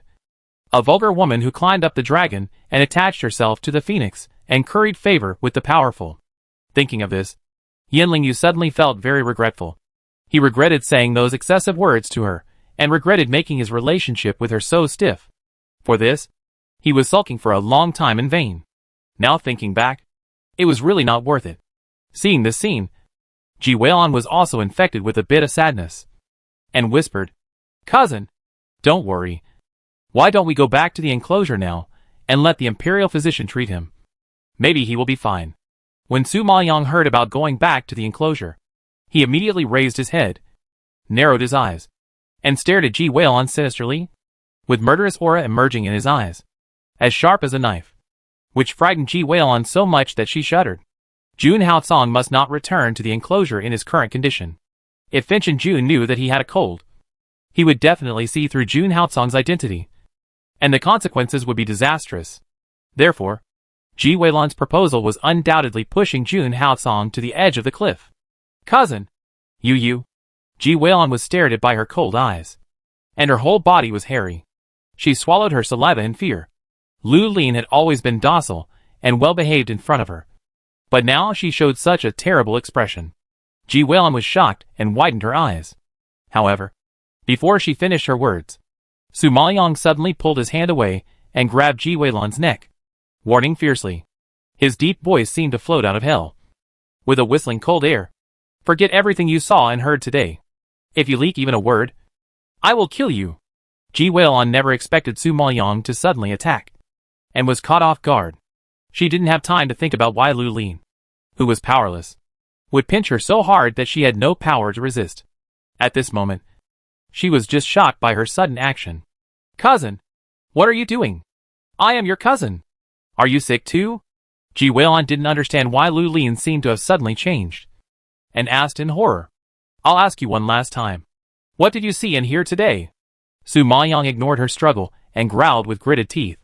Ji Weilon was choked by her and couldn't breathe. She didn't have the energy to ask why. She could only follow her and answer. I didn't see anything. I didn't hear anything. Su Maoyang restrained his breath a little after hearing her words, but still stuffed a pill into her mouth with some concern. Cousin! What did you give me to eat? Ji Weilon coughed and asked in shock. Chapter 970. The princess is missing. What I gave you just now is poison, which will take effect every 7 days. However, as long as you keep your mouth shut and keep what happened today to yourself forever, I will give you the antidote. Su Maoyang's voice was a little hoarse because of crying, but the coldness in her words frightened Ji Weilon. Poison? What are you doing? Cousin? Hearing about poison, Ji Weilon's face suddenly changed in fear, and she exclaimed in disbelief. She didn't understand why her cousin, whom she had always loved, treated her like this. Su Maoyang felt a little uncomfortable when she saw her hurt expression, but for the safety of Jun Haocong, she had to do this. I'm sorry, cousin. I was forced to do nothing but wrong you temporarily. I hope you don't leak out what happened today, even if I ask you. As for the reason, I will tell you later, Su Maoyang explained patiently. After hearing that Lu Lin had difficulties, Ji Weilon calmed down. After a moment of silence, she nodded slightly. Although I don't know what your difficulties are, you are my cousin anyway. Don't worry. Even if you don't use poison to restrain me, I will keep it a secret for you. Hearing this, Su Maoyang would be lying if she said she was not moved.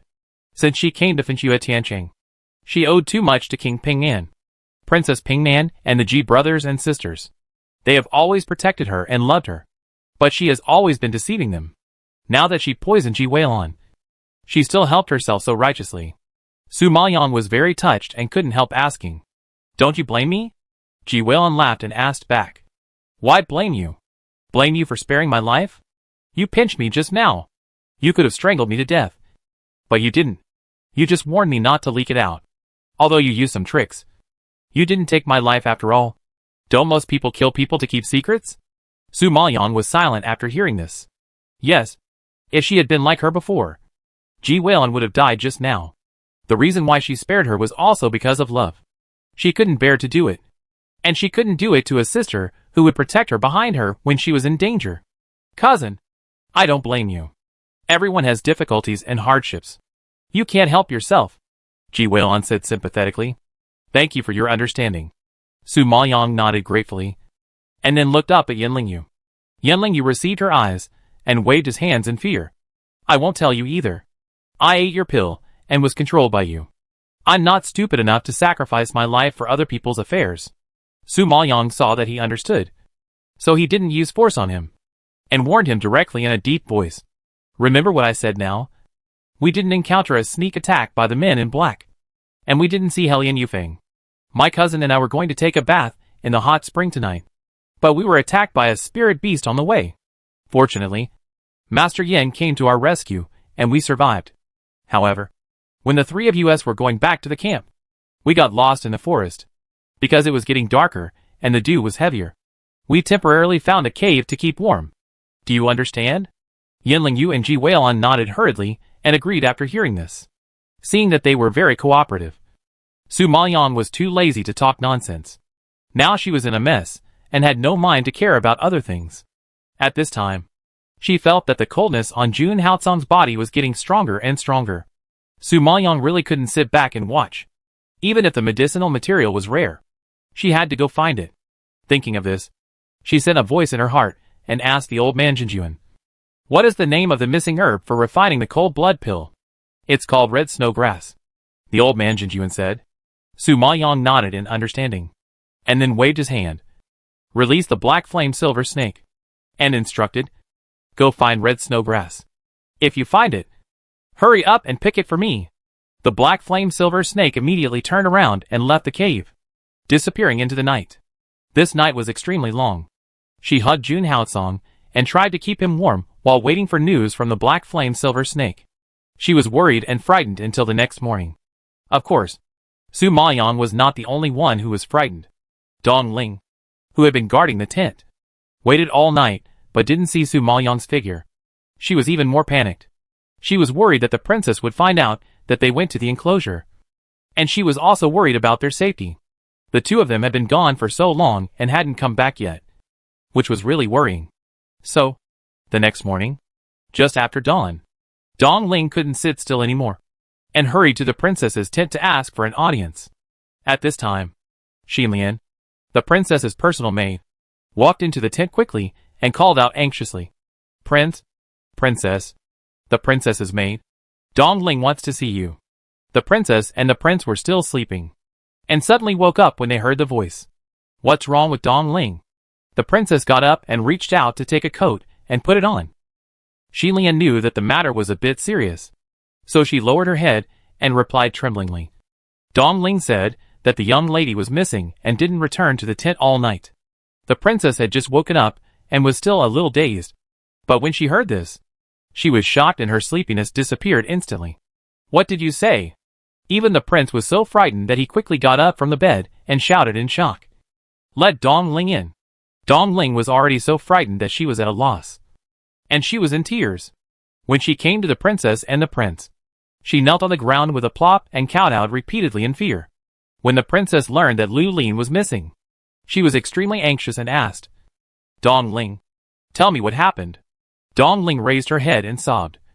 "Last night, Miss Wei Lan found a hot spring in the enclosure, so she took the princess to take a bath there. Who knew that they didn't come back all night? And I?" Hearing this, the princess knew that getting angry now would not help, and could not help but remind him, "My husband, now is not the time to blame others. The most urgent thing now is to find Ener." "I'll ask Lord Finchen to send troops. The enclosure is so big, and I don't know how long it will take for the two of us to find her." Hearing this, the king of Ping'an snorted angrily, and then walked towards Lord Finchen's tent. Chapter 971 Send troops to search. The morning light penetrated the dense woods, quickly dispelled the darkness, and cast a brilliant glow in the enclosure. The morning light shone in through the cave entrance, slowly illuminating the entire cave. Yinling Yu and Ji Weilon frowned at the dazzling light, and slowly woke up. Su Maoyang, who had been hugging Jun Haocang tightly to keep him warm all night, felt his body temperature gradually rising and the coldness slowly subsided. And her heart, which had been hanging, finally settled down. She knew that after getting through this night, there would be no danger to her life. Just as she was rejoicing, the Xianyan silver snake did not disappoint her expectations. It quickly crawled in from the cave entrance with the red snow grass in its mouth, came to her, and circled around for a few times to ask for credit. Su Maoyang was delighted when he saw this. He took the red snow grass and touched the black flame silver snake with appreciation. "Good job. You did a great job." The black flame silver snake was praised and jumped excitedly on the spot. If it didn't look like a small snake, others would have thought it was a little rabbit. Ji Weilon had never seen this type of spirit beast before. but asked curiously, "Cousin, when did you contract a spirit beast? It can actually help you find things. The one I contracted before was just an ordinary spirit beast. It didn't have much combat power, but it had a strong sense," Su Maoyong said perfunctorily, and put the black flame silver snake into the space. Ji Weilun nodded in understanding, but didn't think much about it. Yanling Yu was shocked and couldn't help swallowing his saliva. Last time, he saw with his own eyes that she had 5 spirit beasts with super combat power. And now there was another spirit beast that could find things. He couldn't imagine how powerful his soul must be to be able to contract so many spirit beasts. 6. Even the disciples who specialize in learning to tame beasts in the academy are not so perverted. I really don't know how many spirit beasts she has. Is she still hiding something until now? Yanling Yu found that the more he got along with Lu Lin, the more incredible secrets he could discover. Every time he got along with her, he could refresh his 3 views and bring him different surprises. He really wanted to get to know her in depth, and wanted to know what kind of person she was, and what secrets she was hiding waiting for him to dig out. Thinking of this, Yanling Yu was actually a little excited. He felt that he seemed to really care about Lu Lin, and she had whetted his appetite. This feeling was different from the match with Leng Shiyue. Naturally, it was full of interest and curiosity. This cognition surprised and noveled him. However, just as Yanling Yu was sighing, dense footsteps suddenly sounded outside the cave. Then, a decisive command was heard. "This is near the hot spring. Search for this general." Su Maoyong was shocked when she heard the noise, and her face changed slightly, knowing that it was probably her disappearance that alarmed the king of Pingnan and the queen. When the two of them learned that she was missing, they would definitely ask Lord Finchin to send troops to look for her. It seemed that they were very quick and had already searched the hot spring. However, fortunately, Jun Haocong is recovered now, and the cold has gone away. Although his face is a little haggard, he has just taken a pill to help restore his breath. And now there is no clue. Jun Haocong heard that the blood-burning army was about to search, and was worried that Su Maoyong would be implicated. So he whispered, "You go back with them obediently. I'll go first." Su Maoyong saw him getting up to leave, so she grabbed his hand, frowned, and ordered firmly, "Don't leave. I won't let you leave me now." In his current physical condition, she really didn't feel comfortable leaving him alone. Although she couldn't make pills for him for the time being, she could at least keep him within her sight so that she could see him anytime and anywhere, so that he wouldn't have to hide alone and endure inhuman pain alone. Jun Haocong was a little helpless, and his heart softened in the face of Su Maoyong's eager eyes. These days, he followed her every day and saw her swaying in front of him every day. God knows how much he wanted to rush up and hug her tightly and tenderly. Several times, he almost couldn't control himself and wanted to hug her hard and kiss her to the end. But in order not to reveal his identity, he endured it every time. He knew very well that once Su Maoyong knew his identity, he would not be able to hide his cold disease. Last time, he drove her away on the pretext that the princess was killed, just to conceal the fact of the cold disease. She was so smart. If she knew that he had been following her all the time and had not misunderstood her, she would definitely guess that he had pretended to drive her away, and the cold disease would naturally be hidden. However, when he learned that Su Maoyong had gone to Burning Blood City alone to take risks in order to investigate the truth, he was immediately mad at her and worried about her. He could only ask Yushu Tianzuan to get him the cold blood pill, which temporarily suppressed the cold disease, and followed him without stopping. It was just that his identity was too special, and it was too risky to go to Burning Blood City. But he missed her madly, wanted to guard her and protect her. So he had no choice but to come up with the idea of disguising himself as a secret guard. He would never have thought that he, the dignified emperor of Yunlu, who was so high and mighty, would one day become someone else's secret guard, being ordered around and bossed around, just like a lowly slave.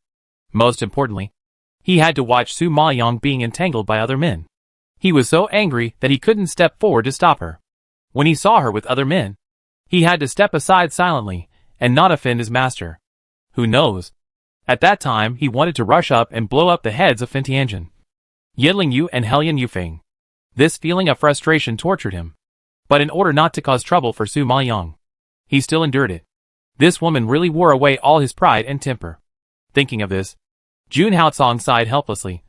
"I don't fit in here." Su Maoyong frowned in disapproval and retorted, What's wrong with that? You are my bodyguard. And it's normal for you to stay by my side and protect me. Okay. I'll stay with you and won't go anywhere.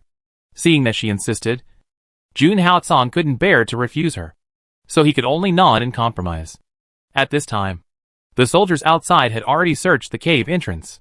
Someone found the traces of Su Maoyang and others, and immediately shouted, "General, are they here?"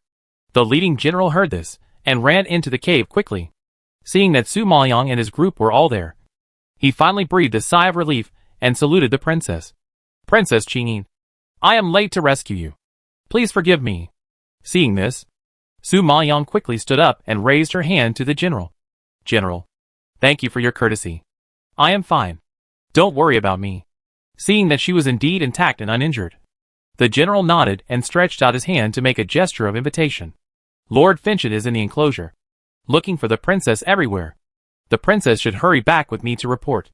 "Lord Finchon? He came to the enclosure to find me personally?" Su Maoyang heard this and opened his eyes wide in surprise. Chapter 972. Why is Master Yin here too? Su Maoyang was surprised. Even Ji Weilon and Yan Lingyu were a little surprised. Lu Lin was just a princess, and a princess in name only. In order to appease the king of Pingnan and the queen of Ping'an, Lord Finchon sent troops to search the enclosure, which was already a face-saving move. And he actually went to the enclosure to search in person. Throughout the entire Fengshuishan city, there is no one who can make Lord Finchon mobilize so many troops. It is enough to show that Lord Finchon really attaches extraordinary importance to Lu Lin. Thinking of this, Ji Weilon and Yan Lingyu looked at Su Maoyang with complicated expressions. Although they didn't say anything, they obviously had an idea in their hearts. The general nodded slightly and answered seriously, "Yes, Lord Finchon is in front, and the princess will follow me." To be honest, he has been working for Lord Finchon for so many years, and he has never seen Lord Finchon so nervous. Hearing that the Prince of Ping'an said that Princess Qingyin was missing, he was furious and sent soldiers to search the entire enclosure without saying a word. Fearing that the princess would be killed on the way to the hot spring, Finchon Jun asked him to search near the hot spring first, while he searched every place along the way without missing any place. They never knew that Finchon Jun, who was always cold-hearted, would have such a careful side. This Princess Qingyin is indeed not simple. When Jun Haotsong heard this, his already ugly face became even gloomier. Su Maoyang stood beside him, and clearly felt the evil spirit emanating from him. Knowing that he was jealous again, he felt a little funny in his heart, and then nodded to the general. "Well, General, lead the way." After that, Su Maoyang and others followed the general's team and returned to the garrison. At this time, the soldiers who were searching in front saw the figures of Su Maoyang and others, and reported to Fentianjin in surprise. "Fentianjin, General Li has found the princess and Miss Ji." Feng Moxie heard the words, and immediately looked in the direction pointed by the soldiers. He saw Lu Lin and Ji Weilon coming quickly under the escort of General Li, and his heart was slightly relieved. However, what surprised him was that Yan Lingyu was with them. Lu Lin and Ji Weilon went to the hot spring to take a bath. How could they be with Yan Lingyu? Seeing this, Feng Moxie narrowed his eyes slightly, and looked at them sinisterly. The Ling sisters who followed Fentianjin all the way to search and pretended to help change their faces when they saw Su Maoyang coming from a distance safely, and their pupils were filled with hidden surprise. They sent so many masters last night, but they failed to take Lu Lin's life. They had to admit that this person was really lucky. It is said that the operation failed last night because of Yan Lingyu's obstruction. If he hadn't helped, her people would have succeeded long ago. Last time in the Black Sand Forest, Yan Lingyu had already disappointed her very much. This time, he went even further and blocked her plan, making her waste such a good opportunity in vain. It was really abominable. Thinking of this, Lung Shuyue stared at Yan Lingyu with eyes that seemed to be able to quench poison, and was obviously extremely annoyed with him. At this time, the king of Ping'an and the queen, who were also searching nearby, got the news from Lu Lin and hurried over. Seeing that Su Maoyang was alive and well, the two were overjoyed and immediately greeted him. Without waiting for Su Maoyang to speak, they worriedly asked about his well-being. "Einer, are you okay? You disappeared for a whole night, and I was so scared." The princess pulled her and patted her chest with lingering fear. It was obvious that she was very scared. Su Maoyang saw her nervous look, and her nose was sour. She was moved and comforted. Mom, I'm sorry. I made you worry. Fortunately, nothing happened to me, and I came back safely. King Pingnan finally felt relieved when he saw that she was okay. But when he thought of them breaking into the enclosure and running to the hot spring without permission, he was furious and asked loudly and majestically, "Where did you go? How could you go to take a bath and disappear? You didn't come back for a whole night? Do you know that everyone is worried to death?" Seeing that King Pingnan was angry, Su Maoyang immediately explained everything. "Dad, my cousin and I were going to take a bath in the hot spring. But we met a spirit beast on the way. My cousin and I were not right. Help! Yun Qian and Master Yin appeared in time to save us. So we survived." When the princess heard that they encountered a spirit beast, her face turned pale with fear, and she asked in panic, "What? You also encountered a spirit beast? Are you injured? Let me take a look." Su Maoyang smiled and comforted. "I am not injured. But my body is not strong enough, and I was frightened. Because it was late at night, and the dew was heavy. Master Yin was afraid that I would catch a cold and encounter spirit beasts again. So he temporarily found a cave for me to warm up and planned to come back the next day." Hearing this, the princess's heart, which had been raised in her throat, finally fell back, and she breathed a sigh of relief with lingering fear. The king of Pingnan could not control his anger and shouted angrily, "Ji Weilon, you do no good all day long. You only know how to do bad things with Ener. You know Ener doesn't know martial arts. But you still take her to the enclosure. There are so many spirit beasts in the enclosure. Any one of them can tear you to pieces. You are lucky this time, because you have Master Yan's help. If not, wouldn't you have died in the enclosure last night?" Ji Weilon was scolded, and she lowered her head in grievance, not daring to say a word. She was eager to take a bath at that time, and she didn't go deep into the enclosure when she saw the hot spring. After surveying the terrain and confirming that there would be no problem, she brought Lu Linyin here, who knew that she would be ambushed by others. Su Maoyang saw that King Pingnan blamed Ji Weilon, and hurriedly tried to smooth things over and said good things. "Dad, don't blame your cousin. I asked her to take me there because I hadn't taken a bath for too long and felt uncomfortable. She couldn't beat me. So, you don't need to speak for her. Don't I know her? She has been very naughty since she was a child. If she hadn't deliberately provoked you this time, you wouldn't have gone against your mother's wishes and entered the enclosure." King Pingnan knew Ji Weilon's temperament too well, and he refuted without giving her face on the spot. Seeing that the prince was indeed very angry, Ji Weilon admitted her fault with guilt. "Uncle, Aunt, I know I was wrong. I won't dare to take my cousin everywhere to go crazy in the future. After all, the princess is soft-hearted and understands the girl's worries. She knows that she feels bored without taking a bath for a day, not to mention the long journey. It is understandable that she feels uncomfortable without taking a bath for so many days." She immediately advised the king of Pingnan, "Prince, forget it. Don't blame Weilon. She found a hot spring to take a bath and shared it with Ener. It was also kind. You are too strict. Don't scare the child." After hearing this, the king of Pingnan softened his attitude and glared at Ji Weilon and Su Maoyang. "You let Fentianjin so much trouble to find you. Why don't you go to Fentianjin and apologize?" Hearing this, Su Maoyang, Ji Weilon and Yen Lingyu stepped forward and saluted Fentianjin respectfully. Feng Moxie raised his eyebrows and looked at them deeply. His cold gaze finally fell on Yen Lingyu. Then he opened his thin lips and spoke softly.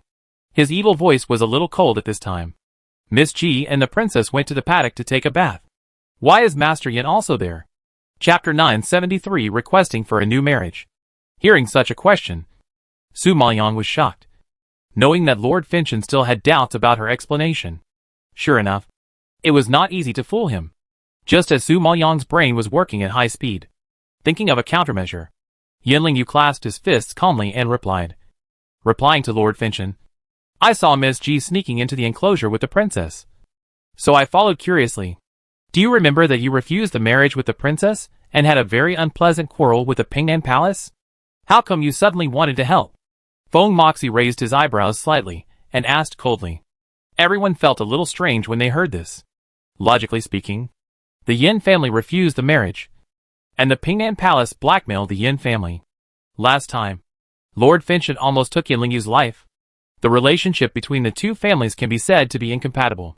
How could Yen Lingyu be so kind as to save his enemy. Thinking of this, everyone looked at Yan Lingyu in confusion, waiting for his answer. Yan Lingyu was startled by the question, and a trace of awkwardness flashed across his face. After a moment of stiffness, he honestly answered, Because I like the princess. Everyone was shocked when they heard this, staring at Yan Lingyu with a look of seeing a ghost. It was him who rejected the marriage in public and embarrassed others before. And now it is also him who said that he likes her. What is Yan Lingyu doing? Leng Shuyue and Leng Xuqing did not expect Yan Lingyu to say such a thing. They were stunned on the spot, and their faces were full of disbelief. Although they did see Yan Lingyu and Lu Lin getting close recently, they only guessed their relationship and were not completely sure. After all, they were still reluctant to believe that Yan Lingyu would really like an ugly woman who was born in a humble family and had no strength. This really doesn't make sense. So, now that they heard Yan Lingyu's true feelings with their own ears, they were all extremely shocked. Not to mention them.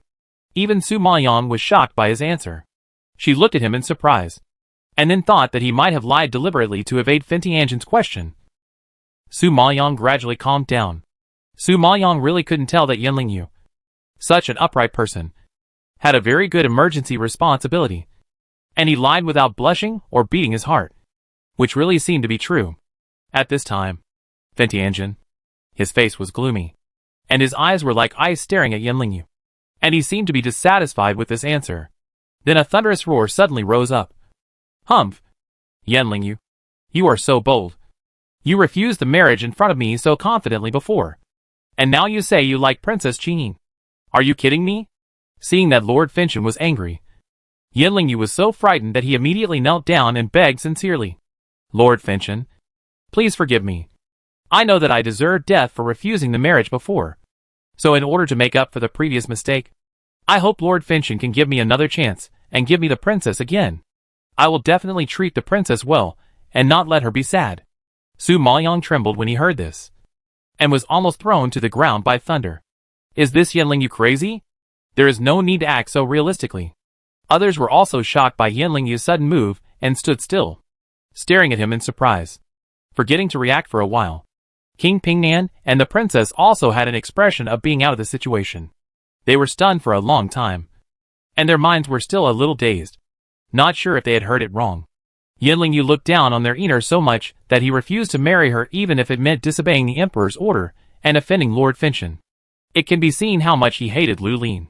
What is the situation now? Is he going to take the initiative to marry Ener again? Leng Xuqing saw this scene and shook her head in disbelief. She has always liked Yan Lingyu since she was a child. But Yan Lingyu likes her sister Leng Shuyue. Leng Shuyue is beautiful, noble, and a popular alchemy genius. Although she is jealous of her sister for winning Yan Lingyu's heart, she has to admit that they are a perfect match. In the past, she wanted to please Leng Shuyue. If Leng Shuyue married into the Yan family, she could follow her and become a concubine. Now Yan Lingyu not only does not marry her sister, but instead wants to marry a useless ugly woman. There are so many excellent women in this burning blood imperial city. Why did it have to be Lu Lin? She used to think that she was inferior to Leng Shuyue in every way, so she didn't dare to compete with her. But now a waste has surpassed her. It's simply a shame. Thinking of this, Leng Xuqing was embarrassed and asked in disbelief. Mr. Yan, are you crazy? You actually want to marry Lu Lin? What about my sister? Don't you like my sister and want to marry my sister? I think very clearly, and my mind is also normal. I did want to marry your sister, but your sister didn't like me. As the saying goes, a forced melon is not sweet. Let the matter between me and your sister go. Yan Lingyu replied lightly. Just let him go. Just dismiss her with such a light word? What do you think of her? Leng Shuyue was so angry that her face turned blue and her eyes glared. She never thought that she, a genius in alchemy, would be rejected by a man in public because of a useless ugly woman. How could this be? The Leng sisters were furious, and Finchen Jun was not much better. He rejected his request directly and shouted angrily, Asshole! Don't you look at the other party's identity? The princess who was personally appointed by me. You can't marry her if you want to or not. If everyone is like you, indecisive and repetitive, where is my dignity? I spared your life last time for the sake of the princess. Don't do anything that will make you regret it. Otherwise no one can save you. Feng Emosia had a cold face and warned sinisterly. The murderous aura emanating from his body scared everyone around him, and made them hold their breath, and dared not say a word. Yan Lingyu was scolded, and couldn't raise his head. He could only hold back his plea for the time being and shut up. After Feng Moxia finished cursing Yan Lingyu, he looked up at Su Mo Liang and Yun Qian. After a pause, he ordered loudly, "Go back to the camp." After Finchen Jun's order, all the soldiers distributed around the enclosure returned to the camp in a mighty manner. Back to the camp. It was night in a blink of an eye, because the camp was close to the enclosure. The air was filled with a damp smell mixed with the smell of plants. Looking up, the dark sky seemed to be covered with a layer of black cloth, and there were no stars, which seemed particularly low and depressing. Yesterday, everyone went to the enclosure to hunt and achieved quite good results. So tonight, they held a bonfire party to celebrate the victory. At this time, firewood had been piled up in the center of the camp. One of the generals waved his hand and threw the torch in his hand into the firewood pile. In an instant, a dazzling flame rose into the sky and immediately lit up the entire camp. At this moment, the surroundings of the blazing fire were already full of people. The major families in the Burning Blood capital and the generals under Lord Burning Heaven were all present. They sat together, their faces flushed red by the firelight, with joyful smiles on their faces, talking and laughing, and it was very lively. But at this time, Su Maoyang was a little uneasy. Chapter 974 The Rumored Su Maoyang. Su Maoyang couldn't help but glance at Jun Haotsong standing behind her on the left. Perhaps it was because she witnessed his cold last night that left a psychological shadow on her. Until now, she was a little uneasy. Jun Haotsong knew that she had been taking care of him last night and didn't rest much. Now seeing her haggard face, he frowned with heartache, and then gave her a reassuring look, hoping that she could relax. Su Maoyang saw that he looked normal and his body seemed to be fine, and her heart was slightly stabilized. However, she always felt that Finchen Jun was not so easy to fool. He let them go so easily during the day, said nothing, and didn't pursue it again. It was really unlike his style. Thinking of this, Su Maoyang couldn't help but look up and look at Finchen Jun sitting in the main seat. At this time, Finchen Jun was sipping fine wine from time to time. His beautiful and delicate face was illuminated by the fire, and it looked extremely charming and beautiful, not like a human. Two bright red flames were reflected in his ghostly purple eyes. The flames flickered, as if they were about to jump out of his eyes, adding a bit of inexplicable evil to his beautiful face. However, he was so leisurely that Su Maoyang looked at him for a long time, but could not find any clues. At this moment, Then Tianjin seemed to notice her gaze, and his slightly lowered eyes suddenly raised up and met her eyes. Such a naked gaze startled Su Maoyang.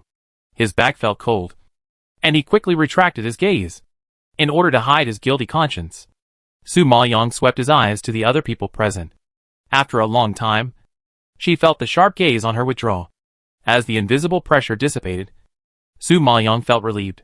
While she was worried, the others around her were happy and cheerful, chatting and laughing, eating the prey they had hunted in the enclosure, and the atmosphere was very lively. Among them, the generals who had shown their skills in the enclosure had the most intense discussion. Their topic was nothing more than the tactics used yesterday. At this time, Lung Machin listened to the opinions of the other three generals, and appreciated them. He couldn't help but stand up and asked Feng Moxie with a fist, "Lord Finchen, the reason why we lost the battle last time was because we fell into the trap of Su Maoyang, the witch. She used feints to the east and attacked in the west, and used the strategy of alienation to fool us, and we lost several fierce generals. However, we have now discussed a set of feasible tactics, which is definitely not inferior to that Su Maoyang. I wonder when Lord Finchen plans to attack the Yunlu Dark Domain again." Hearing his excited tone, we know that he can't wait to avenge his previous shame. The other three old generals also nodded excitedly, and they also looked eager to try. At this time, Lord Fintian ignored their confidence and replied coldly, "There will be no war in the next year." Hearing this, the generals' expectant expression suddenly froze, and a bit of surprise jumped on their faces. Seeing that Lord Fintian had no intention of avenging the previous humiliation, everyone looked at each other, not understanding why Lord Fintian was unwilling to go to war. You have to know that the battle half a year ago dealt such a heavy blow to Finshuetian City. Not only did they lose important cities, but they also lost several very powerful generals. and more than half of the hundreds of thousands of Finshui soldiers were slaughtered. After suffering such a great humiliation, everyone counted the days every day, wanting to take revenge. But Lord Fentian, on the other hand, had no intention of revenge at all. Among all these humiliations, the one that made them most angry and dissatisfied was General Fan, who was wrongly killed. He was killed as a spy because he fell into the trap of Su Maoyang, the witch. Such losses, such hatred, and such humiliation were all caused by the woman named Su Maoyang. Therefore, everyone hated this person to the core. It was also because of this battle that Su Maoyang became the public enemy of Finshui Tianqing and a very famous figure in Finshui Tianqing. After all, except for Emperor Yunlu, there are few people in the world who can defeat Lord Fentian. And Su Maoyang is the first person who caused such heavy losses to Finshui Tianqing. Therefore, it is hard for such a cunning person not to be famous. Of course, what is even more unexpected is that this woman is actually the imperial concubine of Emperor Yunlu. Everyone knows that Emperor Yunlu never married and never had sex with women. But now a concubine suddenly appeared, which naturally made everyone curious. Now everyone was talking about Su Maoyang after hearing Lung Machen's words. And everyone gnashed their teeth when they mentioned this person. The female relatives were naturally more concerned about gossip, and they discussed the things between Su Maoyang and Emperor Yunlu. At this time, Ji Weilan, who was sitting next to Su Maoyang, also leaned close to Su Maoyang's ear with a gossipy look on her face and whispered, "Cousin, I wonder if you have heard of Su Maoyang." Su Maoyang was suddenly asked about his name, and his expression was shocked, and he looked at Ji Weilan warily. She suddenly asked this question. Is she starting to doubt herself? Thinking of this, Su Maoyang clenched her fingers, tensed her nerves, and asked in confusion, "I haven't heard of it. What's wrong?" Hearing this, Ji Weilan reproached with dissatisfaction. "Cousin, you are too ignorant. You haven't even heard of Su Maoyang. Half a year ago, we went to war with the dark domain of Yunlu, and the battle was in full swing. It was this Su Maoyang who interfered and made us lose. I heard that Ling Shuyue also competed with others in spiritual power and alchemy at that time, but she couldn't beat him in any of them, and was humiliated miserably." Thinking of Ling Shuyue being humiliated, Ji Weilan immediately covered her mouth and couldn't help laughing out loud.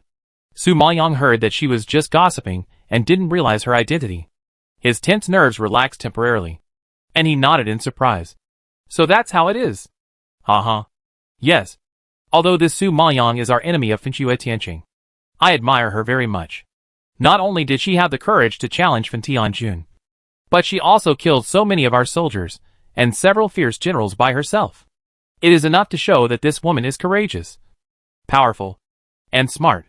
Lung Shuyue claims to be a genius, but she can't even compare to others' fingers, and she still has to compete with others. It's really ridiculous." Although Ji Weilan's voice was very low, Lung Shuyue was an alchemist after all, and her perception ability was superior. Naturally, all these words were heard in her ears, and she was so angry that her face flushed and gnashed her teeth. Although it had been a long time since she lost to a prisoner of war at the border, Lung Shuyue still felt bad about it. Moreover, her master had fallen into the hands of Su Maoyang and had her precious fire taken away from him. This was a great shame. This kind of shame was brought to the table again, and no one could stand it. Chapter 975. He is the Emperor of Yunlu? The next second, Lung Shuyue roared in anger. Ji Weilan, don't go too far. Su Maoyang is our enemy of Finshui Tianqing. You actually boosted others' morale and destroyed our own people's prestige. Is that reasonable? Our own people? Uh-huh. Are there any of you who are behind the scenes like you? Ji Weilan sneered and asked back in a mocking tone. Although she is usually careless, it doesn't mean she is stupid. This time, she encountered an ambush in the hot spring. Without thinking, she knew that it was related to the Lung sisters. After all, there was news about the hot spring in the enclosure, but they revealed it. No matter how you look at it now, they are suspected of intentional suspicion. It's just that she promised Lu Lin to conceal the attack last night. Otherwise she would have complained to Fentian Jun and asked for severe punishment of the Lung sisters. How could they sit here and eat and drink spicy food? It's too easy for them. Lung Shuyue's face changed, and she was so guilty that she couldn't speak. Seeing that she was asked, Ji Weilan sneered again and said, Su Maoyang is the woman of Emperor Yunlu, And she is in opposition to us Finchua. It is normal for her to deal with us Finchua Tianqing. It is better than those who can only bully others, fight civil wars, and frame their own people. You traitor. Leng Shuyue knew who she was talking about. She was so angry that she gasped and cursed with gritted teeth. Are you qualified to call others traitors? You should take a piss and look in the mirror to see what kind of person you are. Ji Weilon was angry, and spoke sharply without mercy. After all, she was almost killed by Leng Shuyue. Now she knows that she is the murderer. But she can't get back. Naturally, she feels a little frustrated. Leng Shuyue was also very angry with Ji Weilon at this time. But because she couldn't expose the assassination of Lu Lining, she had to endure it temporarily. If Ji Weilon really exposed the matter in a rage and asked Fin Tianjin to investigate the matter thoroughly, then she and Leng Xuqing would really die. Seeing that Leng Shuyue closed her mouth because of guilt, Ji Weilon snorted disdainfully and took his eyes away from her. At this time, several generals who wanted to go to war were a little anxious when they heard that Fin Tianjin did not intend to start a war. Leng Machen also persevered in persuading. Lord Finchen, yesterday we tried the tactics that generally mentioned in the enclosure and achieved very good results. If this tactic is used on the Yunlu Dark Domain, it will definitely catch the opponent off guard. The generals are full of confidence. Lord Finchen, who had been drinking silently, heard this and slowly raised his eyes and stared at Leng Machen. At this time, his eyebrows were slightly raised, and a cold light flashed in his purple eyes. After a long time, he opened his thin lips and murmured, "This tactic doesn't work." Hearing this, Leng Machen and the other three generals widened their eyes in surprise. They have studied this tactic for a long time, and everyone feels very satisfied. How could Lord Finchen, just when everyone was confused, generally couldn't sit still? He immediately stood up and asked with a fist, "Lord Finchen, this strategy can provoke the relationship between the Yunlu Dark Domain and the Fingqi Empire. At that time, we can reap the benefits and take revenge. This is the plan with the least effort and the greatest benefit. Why not?" Upon hearing this, Lord Fintian raised his eyebrows slightly, and his evil purple eyes suddenly showed a strange smile. Then he nodded slightly and whispered, "This plan is indeed good, but Emperor Yunlu has already known it in advance." What? Emperor Yunlu knows it? When the generals heard this, they were all confused and looked at each other in surprise. At this moment, Lord Fintian raised his head slightly and turned his eyes to Yun Qian's direction. His charming purple eyes suddenly condensed, and a cold voice suddenly jumped out from his lips and teeth. The volume was not loud, but it exploded like thunder in this space. "Emperor Yunlu, how long are you going to hide?" As soon as these words came out, Lord Fintian waved his sleeves and immediately shot out the wine glass in his hand, bringing a sharp gust of wind, blowing directly at Jun Haotsong's face. Seeing this, Jun Haotsong immediately raised his hand, waved away the wine glass, and quickly retreated to the side. But Feng Mocs suddenly attacked, and Jun Haotsong was caught off guard. In addition, he suffered from a cold, so he had a little difficulty facing Feng Mocs' pressure. Although he avoided his power, he was still a beat slower, and his face was scratched by the residual power. At this time, everyone present was frightened by the sudden movement. And then, they saw that the inconspicuous secret guard beside Lu Liyin suddenly changed at this moment. The originally dark skin and featureless face became white and smooth at this moment, as fine porcelain, under a pair of sword-like eyebrows that flew into the temples. The slender and sharp ice blue eyes were like broken ice hidden in the deep sea, cold and hard, projecting a sharp cold light from the eye sockets, which frightened everyone. His straight nose, red without any paint, delicate lips like cherry blossoms, and the perfect and impeccable contours, each of them seemed to be carved by nature, beautiful and breathtaking. Under the illumination of the fire, there was a faint glow on the fair and even slightly pale skin, which made the already beautiful face dazzling, as if she had walked out of a painting, making people unable to look away. This kind of beauty, different from the enchantment of Fin Tianjin, is a pure beauty without any impurities, so beautiful that people feel ashamed. Seeing this scene, everyone opened their mouths in shock, gasped, and stared at Jun Haotsong with eyes that almost fell out of their sockets. Yu Ji Weilon was sitting next to Su Maoyong, very close to Jun Haotsong. Now she saw the other person's changed appearance at close range, and was immediately frightened to a pale face. pointing at Jun Haotsong with a twitching expression, and stuttering and unable to speak. The prince and the princess were also frightened by this sudden scene, and they were dizzy and stared at Jun Haotsong in shock, and they were dumbfounded on the spot. Husband? Did I hear it wrong? Did Lord Finchen just call him Emperor Yunlu? The princess swallowed her saliva in shock and asked the king of Pingnan stiffly. The king of Pingnan had fought with Jun Haotsong on the battlefield and had a very deep impression of him. Naturally, he would not make a mistake. Hearing the princess question, he nodded stiffly and said affirmatively, "Yes, you heard it right. He is Emperor Yunlu." The princess got a definite answer and felt dizzy and almost fainted. She never thought that the secret guards that their Pingnan palace recruited for Lu Lin were actually the king of the Yunlu Dark Domain. Emperor Yunlu. Oh my god. She must be crazy. How could there be such a thing in the world? Chapter 976. Isn't Lu Lin a waste? Not to mention that the princess was frightened. Even the usually calm King Pingnan was shocked by the scene in front of him. And he couldn't recover for a long time. Recruiting secret guards and recruiting the king of the enemy country. This is definitely the most absurd and incredible thing that King Pingnan has ever done in his life. Xiao Luoheng, who was sitting next to Yanlingyu, was frightened and pointed at Jun Haotsong. His tongue was tied, and his voice was trembling and incoherent. My god, I heard it wrong. Did I hear it wrong? That is Emperor Yunlu? Yanlingyu was also shocked at this time. His handsome face turned blue-gray, and he took a deep breath of cold air in shock. Obviously, he didn't expect that the secret guard beside Lu Lin was actually the famous Emperor Yunlu. Before, when he saw that he could deal with the postnatal Jun Lingshi, he just sighed that this person's strength was extraordinary. Why didn't he think of Emperor Yunlu? After all, Emperor Yunlu was a high and mighty king, a peak warrior that people could only dream of. And Yun Qian in front of him was just a secret guard following a woman. He couldn't connect the two together at all. How could Emperor Yunlu, such a great figure, condescend to personally go to Finchua Tianqing to be a secret guard who was ordered around? Even if he wanted to eavesdrop on the secrets of Finchua Tianqing, he didn't have to come in person. This move was not only inconsistent with his image and style, but also very dangerous. He was such a smart man. How could he do such a risky thing? So, he doubted. Was Yun Qian in front of him really Emperor Yunlu? Why did he feel so unreal?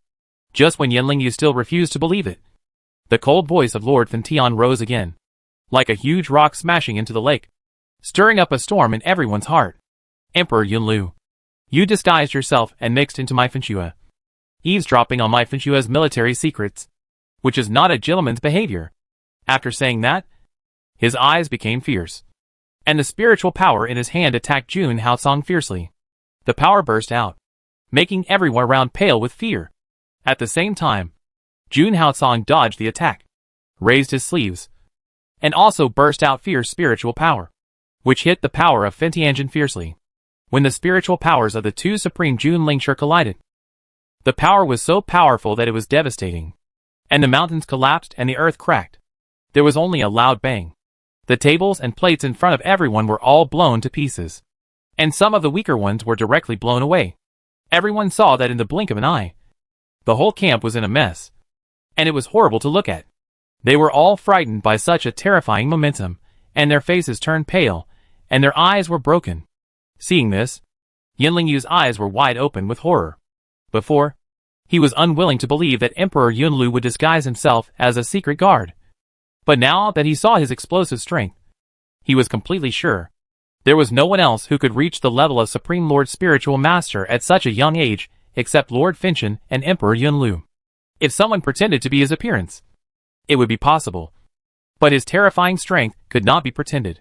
Thinking of this, Yanlingyu shook his head slightly in shock, and a question suddenly came to his mind. If Yun Qian was Emperor Yunlu, then who was Lu Lin who took good care of him? Thinking of this, Yanlingyu was shocked and looked up at Lu Lin opposite him. However, at this moment, Lord Finchen waved his hand, roared fiercely, and a powerful aura instantly spread out. Catch him for me! As soon as the voice fell, dozens of late-stage postnatal Lord Spiritual Masters suddenly rushed out from all directions. The lineup was powerful, and the momentum was overwhelming. As soon as they made a move, the overwhelming spiritual power attacked Jun Haotsong's back like a tidal wave. Su Maoyang was horrified when she saw this movement, and suddenly shouted, Haotsong, be careful. At this time, she was worried about Jun Haotsong's safety, so she didn't care about hiding her identity. She didn't have time to think. So she raised her hand to summon the silver-white dragon harp. Her figure was like a rainbow light, and she suddenly rushed behind Jun Haotsong. She quickly plucked the dragon harp with both hands, and a terrifying sound wave suddenly burst out, fiercely colliding with the attack of the postnatal Jun Lingshi. A cold and powerful breath instantly shook with Su Maoyang as the center. Although it failed to completely repel the postnatal Jun Lingshi, it made the people around her retreat unbearably. The coldness that pierced into the bone marrow made everyone shiver, and a layer of frost was actually covered on their faces at this time. Feeling such a terrible power, everyone present was shocked and looked at Su Maoyang in disbelief. At this time, Su Maoyang, who was desperately intercepting the spiritual power, did not dare to slack off. Taking advantage of the moment when the enemy paused, she stretched out her hand and swallowed the pill that forced her to increase her strength. Suddenly, the power fluctuations of a peak Jun Lingshi emerged in her arms. At this time, she did not wait for everyone to react. She raised her hands, plucked the strings of the zither heavily, and used her power together. The fierce spiritual power burst out from her fingertips along with the sound waves, forming two silver-white beams, attacking the besieged enemies like a broken bamboo. Seeing the spiritual power fluctuations on Su Maoyang's body and feeling the powerful pressure coming in the face, everyone present was stunned, opened their mouths in horror, and their hearts seemed to fall into their crotch. Isn't Lu Lin a weak woman with no spiritual power, no mental power, and no power to tie a chicken? What is the situation now? Looking at the fluctuation of her spiritual power, she is clearly a peak Jun Lingshi. Yan Lingyu, who is known as a super genius, is only at the level of a late Jun Lingshi. This Lu Lin has actually reached the peak Jun Lingshi? What is even more shocking is that, logically speaking, even a peak Jun Lingshi cannot resist the attack of a postnatal Jun Lingshi. However, she resisted it, although it was a bit strenuous. At least she was not injured. That counterattack was so amazing that it made the postnatal Jun Lingshi retreat 2 steps. What kind of abnormal combat power can achieve this kind of cross-level combat and be invincible? The sudden burst of strength of Lu Lin in front of him was too amazing, and the people around him were so frightened that they were silent, as if they were facing the abyss. They felt cold all over. Their legs were weak, and some could not stand. The king of Pingnan and the queen who saw this scene were really scared to faint. Their weak daughter, who had always made them worry about being bullied, suddenly became a genius who was more talented than Yan Lingyu. Such a shock was like a bolt from the blue for them. The two of them were stunned for a long time, and then they shook their heads in disbelief, muttering to themselves with twitching mouth corners. Madam, am I dazzled? Einer. How could she be a peak Jun Lingshi? The princess froze in place, staring at Su Maoyang with a dull look, turning a deaf ear to the prince's sigh, and it was obvious that she was greatly stimulated. Chapter 977. So you already knew it. Ji Weilon, who was sitting next to her, seemed to be hit on the head by a stick. She was so scared that she was dizzy and dazed. She kept rubbing her eyes to confirm the truth of what she saw. After a long time, she recovered and cursed in her heart. Damn it. There are too many strange things recently. Yun Xian is the emperor of Yunlu, and my cousin is not only not a waste, but also a peak Jun Lingshi. What is going on? Speaking of this, Ji Weilon's cheeks flushed with grievance, and she was shocked and angry. During this period, she was still worried that Lu Lin would be bullied because she had no strength. She enthusiastically thought of various ways to help improve her spiritual power, taking her to gamble on stones and taking her to the Black Sand Forest for training. Later, Lu Lin disappeared in the cemetery, which made her and her brother anxious. They looked for her all over the world, fearing that she would have something wrong, and felt guilty for not protecting her. But a peak Jun Lingshi doesn't need her, a Zun Lingshi, to protect her. A peak Jun Lingshi is improving his spiritual power. Why does she, a Zun Lingshi, need to worry about it? Ji Weilon felt embarrassed when she thought that she was still enthusiastically helping a strong man who was much stronger than herself. Thinking that she had ordered Yunlu Emperor around before, a chill suddenly ran through her back, and cold sweat soon flowed from her forehead. She was probably the only one in the world who could order Yunlu Emperor around. At this moment, Ji Weilon was shocked and felt aggrieved. Such a big secret was concealed for so long, and she felt betrayed. The Ling sisters were angry. Their faces were full of horror, and they looked overly frightened, like two clay figures, frozen in place, motionless. It can be said that the blow they suffered was greater than that of the prince and princess and Ji Weilon, because Lu Lin was their mortal enemy. They despised this ugly and useless woman to the extreme, and often mocked and played tricks on her. In front of Lu Lin, they always felt superior. But now they found that the waste they always looked down upon was actually a peak Jun Lingshi, who was superior to them. You should know that Lang Shuyue only advanced to the peak Zun Lingshi with the help of elixirs. This Lu Lin was so much higher than her, which was really shocking. At this time, even Ling Xuqing couldn't control her inner shock and exclaimed in disbelief. My God! Sister, Lu Lin is actually better than you. It's incredible. With the spiritual power of the peak Jun Lingshi, she actually resisted the attack of the acquired Jun Lingshi. Such abnormal combat power cannot be compared even with 10 Ling Shuyue. However, the reason why Su Maoyang was able to hold on was all due to the power of Long Qin. If she had relied on the spiritual power of a peak Jun Lingshi alone, she would have been beaten away by now. Lung Shuyue's already gloomy face became even uglier when she heard this sigh. And she retorted unconvincedly, I not only cultivate spiritual power, but also mental power. So of course, I am not as powerful as her specialization in spiritual power. There is no comparison at all. Although she said this unyieldingly, her heart was shocked to the extreme by the power that Lu Lin had exploded. However, while the two were talking, Su Maoyang, who was in the battle, waved his hand, and a strong aura instantly spread. The next second, everyone saw 5 spiritual beasts suddenly appear around Lu Lin. Then she threw a pill to each of the 5 spirit beasts and shouted, Tie them up for me. As soon as the roar fell, the 5 spirit beasts quickly ate the pills, and a layer of terrible spiritual power fluctuations burst out from their bodies, directly forcibly upgrading to a higher level. And then they rushed towards the surrounding postnatal monarch spirit masters. Seeing this, Xiao Luoheng, who had some research on spirit beasts, was shocked.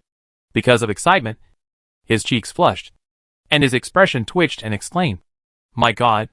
A 7th level Holy Spirit Beast, 2 8th level Holy Spirit Beasts, and a 1st level Monarch Beast. These are all Lu Lin's contracted beasts. You know, a 7th level Holy Spirit Beast is already very rare for them. Not to mention an 8th level Holy Spirit Beast and a Monarch Beast. Although he couldn't tell the level of the white, furry, round thing. But at this time, seeing it actually punched a postnatal Monarch Spirit Master away, Xiao Luoheng's face changed instantly. And he never dared to underestimate the little guy like a snowball again. He saw it clearly. This fighting power is probably much stronger than the 1st level Monarch Beast. Lu Lin attacked 5 spirit beasts, each of which was quite powerful. This lineup was a bit too scary.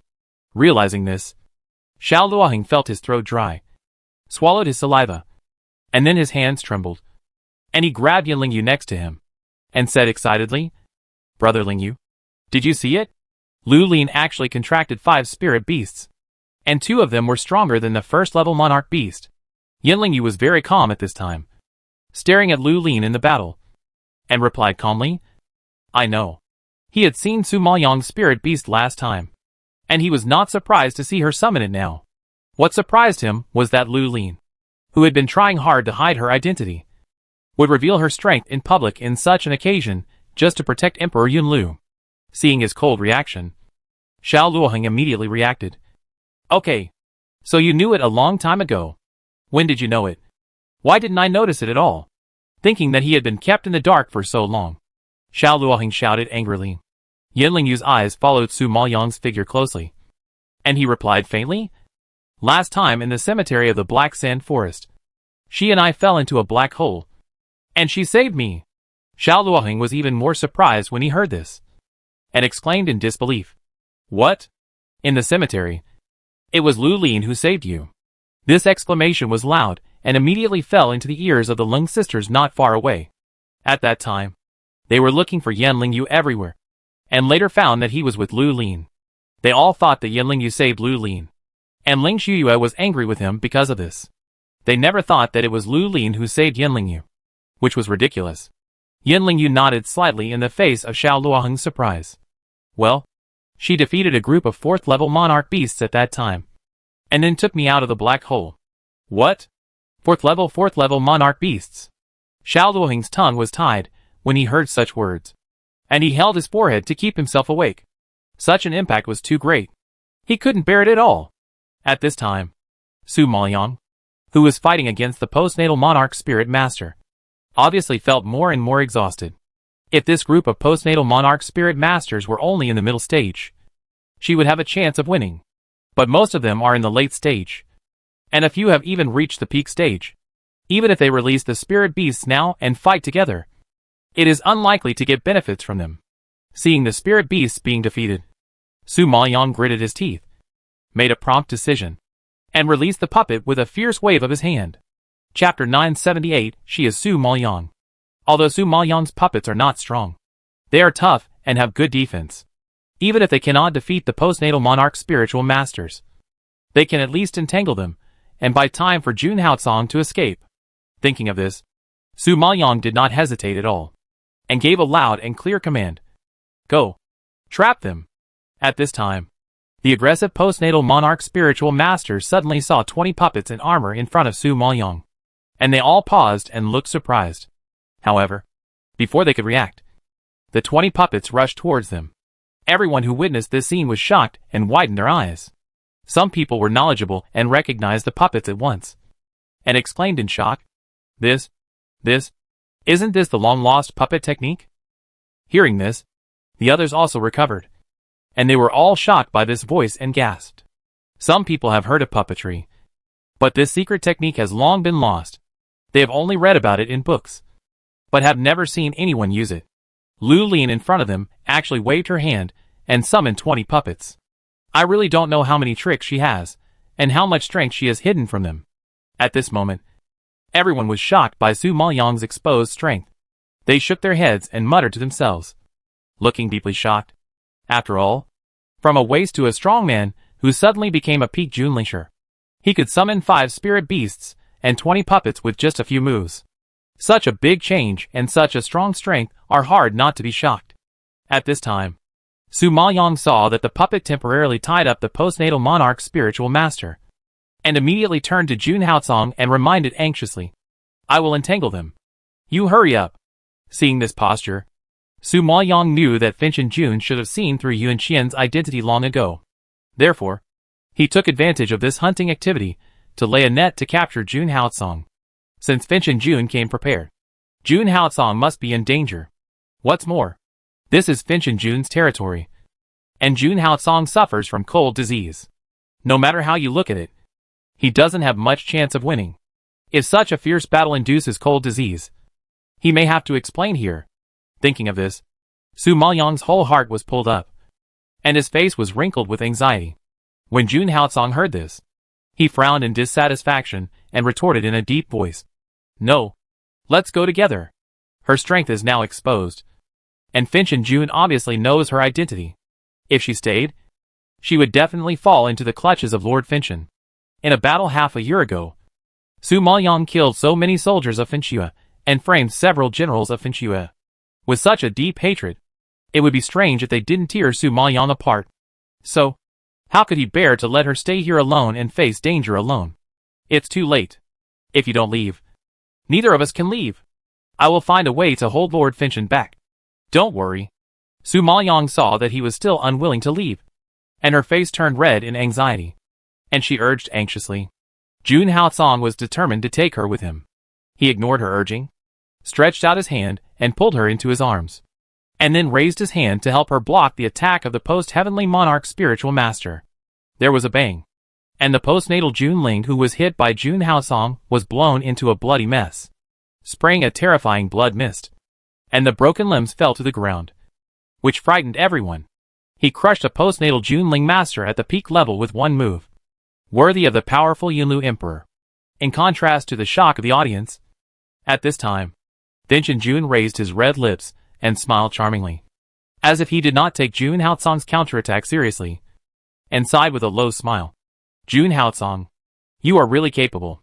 You are obviously suffering from a cold and have difficulty in moving, but you can still exert such a strong fighting power.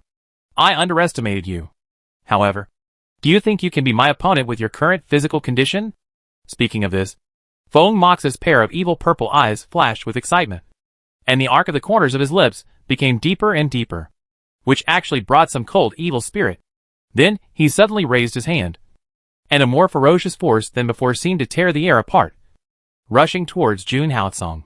At this time, the terrifying spiritual power in the air turned into a giant python made of spiritual power, which suddenly opened its bloody mouth, intending to swallow Jun Haotsong completely. Seeing this attack, Jun Haotsong did not dare to take it lightly. He hugged Su Maoyang, tiptoed, and quickly retreated. But the power of Fentianjin was too strong, and it was not something that could be avoided. He had to respond with a palm at this time to resolve the crisis in front of him. But if this palm was taken down, the strong collision would definitely affect Su Maoyang. So for her safety, Jun Haotsong had to pull her out of his arms and push her to the side. And then he dodged and rushed forward, taking on this wave of power alone. Seeing this scene, Su Maoyang was horrified, opened her mouth and screamed, "Haotsong!" However, in the next second, the strong explosion instantly covered her voice, leaving only some whimpering sounds of power fluctuations, which made the people around her shudder. At the same time, although Jun Haotsong, who was hit by this power, resisted the attack of Burning Heaven Lord, due to the intense output of spiritual power, the suppressed cold in his body burst out from his internal organs again. When the cold disease broke out, Jun Haotsong, who was not afraid of Burning Heaven Lord's strength, took 2 steps back at this moment. The abnormal pain spread to his limbs, forcing him to kneel on one knee and use his willpower to support his body. When Su Maoyang saw the scene, his head buzzed, blood rushed to his forehead, and his heart, which was raised to his throat, seemed to be about to burst out from his terrified mouth.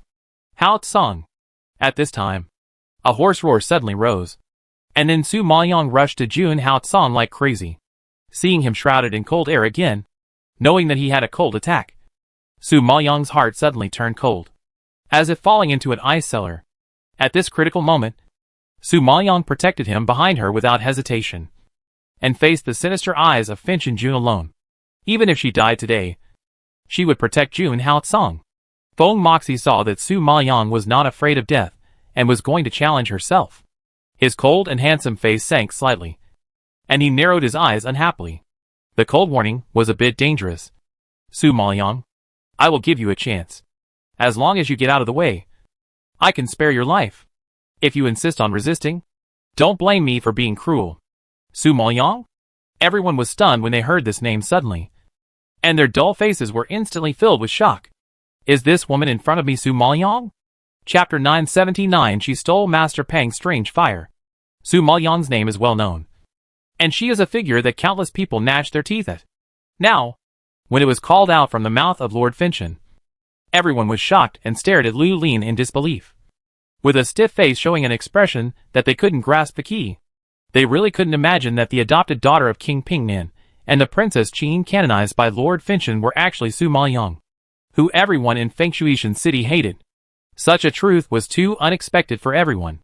Everyone's face turned gray in an instant, as if they were poured a basin of cold water from head to toe, and their whole body was numb. At this time, the Ling sisters heard Su Maoyang's name, and their eyes widened in shock. Lung Shuyue had fought with Su Maoyang and suffered losses in her hands. She was humiliated by her at the beginning, and she hated this person to the bone. Now that he suddenly knew that Lu Lin was Su Maoyang, who had a deep hatred for him, Lung Shuyue could no longer control his temper.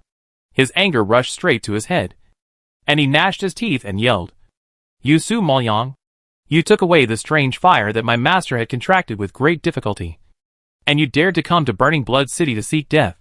As soon as these words came out, the whole audience was in an uproar. Everyone knew that Lung Shuyue's master was the vice president of the Alchemy Guild, Master Pang Jinyuan. Master Pang was a well-known alchemist in Burning Blood City. In just half a year, he had been promoted from the peak of the Dan sect to the early stage of the Dan Saint. He had very superb alchemy skills and terrifying alchemy talent. It was said that 3 years ago, he had spent a lot of effort to contract the strange fire called Red Blood Sea Flame. His status in the Alchemy Guild rose even higher, and he was directly promoted from the elder to the position of vice president. It was a hot topic at the time, and many people knew about it. However, now they were told that such an authoritative alchemist had his fire taken away by Su Maoyang. Did they hear it wrong? Xiao Luoheng and Yin Lingyu, who were standing not far away, were also shocked and looked at Ling Shuyue in disbelief. She, are you mistaken? How could she take away your master's fire? Xiao Luoheng frowned and asked in disbelief. Her master was such a great existence. How could Su Maoyang, a young girl, swallow up the fire of her master's contract? Is it possible?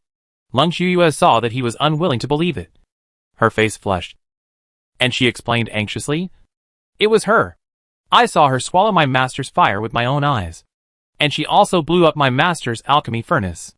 This time, this bitch must not be spared. Hearing this, everyone present was stunned, and everyone looked at Su Maoyang with a bit of fear. The faces of the Prince of Pingnan and the Princess of Pingnan were not much better at this time. When they heard Fin Tianjin call her Su Maoyang, their hearts seemed to skip a beat. They were at a loss, and their minds were blank. He never thought that his savior was actually the enemy of Fengshuishan City. Hate her? I can't hate her. If it weren't for her elixir to save his life, he would have died long ago. How could he still be standing here? Don't hate her?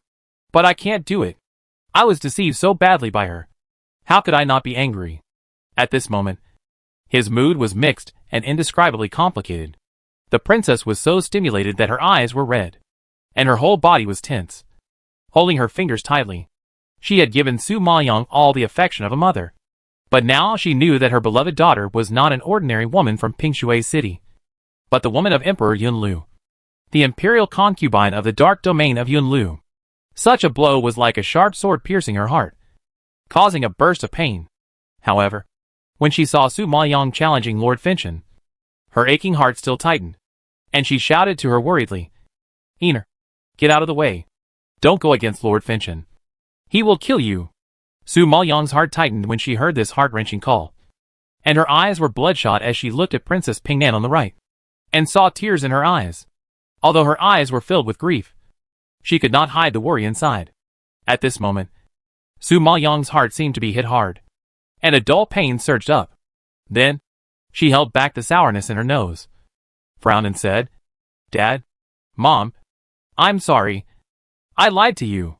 But I want to tell you, whether you forgive me or not, you are my biological parents. Su Maoyang knew that these two people had given true feelings to her, and during this period of time, she also found extremely precious fatherly and motherly love from them. If you want to say that the people she is most reluctant to leave in Finshua Tianqing are the two elders and her cousin who is enthusiastic about protecting her. Unfortunately, she has committed a serious sin and cannot always be with them to show filial piety to them. Hearing this, Princess Pingnan covered her mouth and burst into tears, and the King of Pingnan also sadly avoided his eyes and didn't want to look at her. But from his twitching chin, it can be seen that he is also very sad. Su Maoyang, I will ask you one last time. Will you let me go? At this time, Feng Moxie obviously had no patience, and her charming face illuminated by the firelight was actually covered with a layer of haze. Jun Haocong finally fell into his hands. How could he let go of such a good opportunity? Besides, he hated to see Su Maoyang defending Jun Haocong. He hated it very much. Hearing such a violent questioning, the princess was even more frightened and panicked, and advised again, Ener, you should get out of the way quickly. As long as you get out of the way, Finchin Jun will not embarrass you. Su Maoyang looked at her with embarrassment when she heard it. She didn't want to disappoint her, but she had no choice. Mom, I'm sorry. Jun Haocong is more important than my life. I can't get out of the way. Even if I die today, I will die with him. After she finished speaking, she raised her eyes and met Finchin Jun's sinister eyes without showing any weakness, which had already made her attitude clear.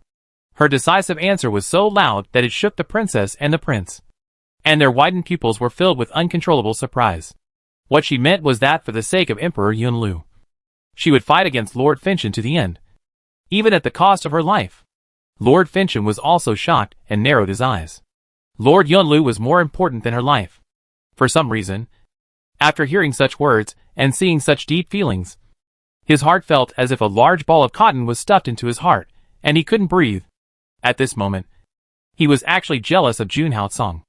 Jealous that he could have such a relationship and a woman who treated him like this. He was no worse than Jun Haocong. Why did Jun Haocong have a brother and sister who loved him? Why did Jun Haotsong have a woman who loved him so much that she was willing to die for him? Why? Why? When Feng Moxie thought of this, a raging fire instantly burned in his heart, and terrible hatred surged in his purple eyes, as if the hatred was about to overflow from his eyes. Perhaps stimulated by something, his eyes became fierce, and without saying a word, he suddenly raised his hand and shot a spiritual power at Su Moyang and Jun Haotsong. Chapter 980, Exposing the Evil Blood Cauldron.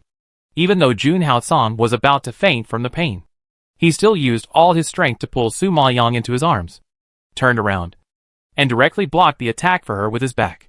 At this time, Su Moyang in his arms clearly felt his body tremble, groan, and then saw a mouthful of blood spurting out of his mouth. Seeing this scene, Su Moyang was shocked and held him, and growled in panic. Haotsong, why are you spitting blood? Don't scare me.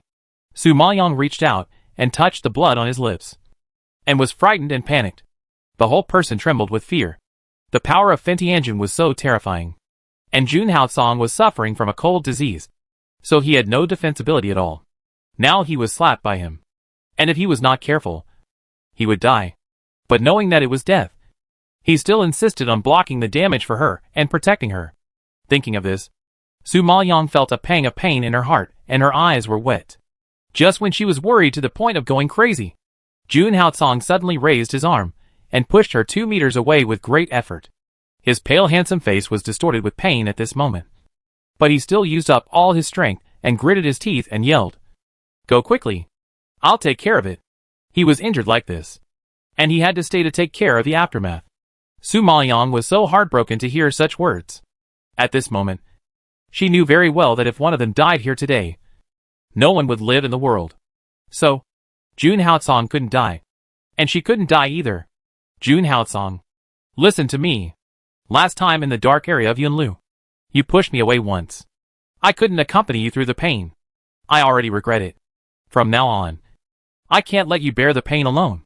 You and I live together and die together. Su Moyang roared with all his strength and grief, and everyone around him was moved. At this moment, Su Moyang waved his hand without any hesitation, and a red light burst out, which immediately bloomed in this space with dazzling light, which made everyone squint their eyes uncomfortably. When they opened their eyes again, they saw a huge red alchemy furnace floating in front of Su Moyang. The surface of the alchemy furnace was engraved with complex and strange patterns, and the patterns flashed with a dazzling brown-red luster. At first glance, it was bright and eye-catching, and it looked very beautiful. Laymen watched the excitement, while experts watched the doorway. People who know a little about alchemy did not notice the beautiful appearance of the alchemy furnace, but were shocked by the fierce aura emanating from it. Such an aura is even more powerful than the alchemy furnace of the president of the Alchemy Guild. Seeing this, many people took a deep breath in shock, and were really scared. Even Lord Fentian was shocked by this scene, and his face changed greatly. He exclaimed, "It's the evil blood cauldron. You should know that the evil blood cauldron is the chaos spirit treasure of the ancient world, and it is the top treasure among all weapons." Although Lord Fentian has never seen it with his own eyes, he has read the record of the evil blood cauldron in the old man's secret book. It is said that this is the most mysterious alchemy cauldron in the ancient world, and its terrifying power is enough to destroy the world. Although the secret book only uses a few numbers to introduce the evil blood cauldron, it can be seen from these few words how powerful the evil blood cauldron is. He never thought that such a heaven-defying treasure would be here with Su Moyang. It's incredible. In fact, what Su Moyang least wants to expose is the evil blood cauldron, because this is her biggest trump card, and it must not be revealed unless it is absolutely necessary. But seeing that Jun Haotsong was about to die, she had no way out. The only thing she could do to help him now was to refine the cold blood pill. Only by suppressing the coldness in his body could he recover his strength to fight against Lord Finchen. Otherwise, both of them would die here today. Thinking of this, Su Moyang did not dare to delay, and shouted to the spirit beasts not far away, "You and the puppets cover me. I want to refine the pill." As soon as the roar fell, Su Moyang raised his hand suddenly, and a strange fire made of blue and gold suddenly burst out from his palm.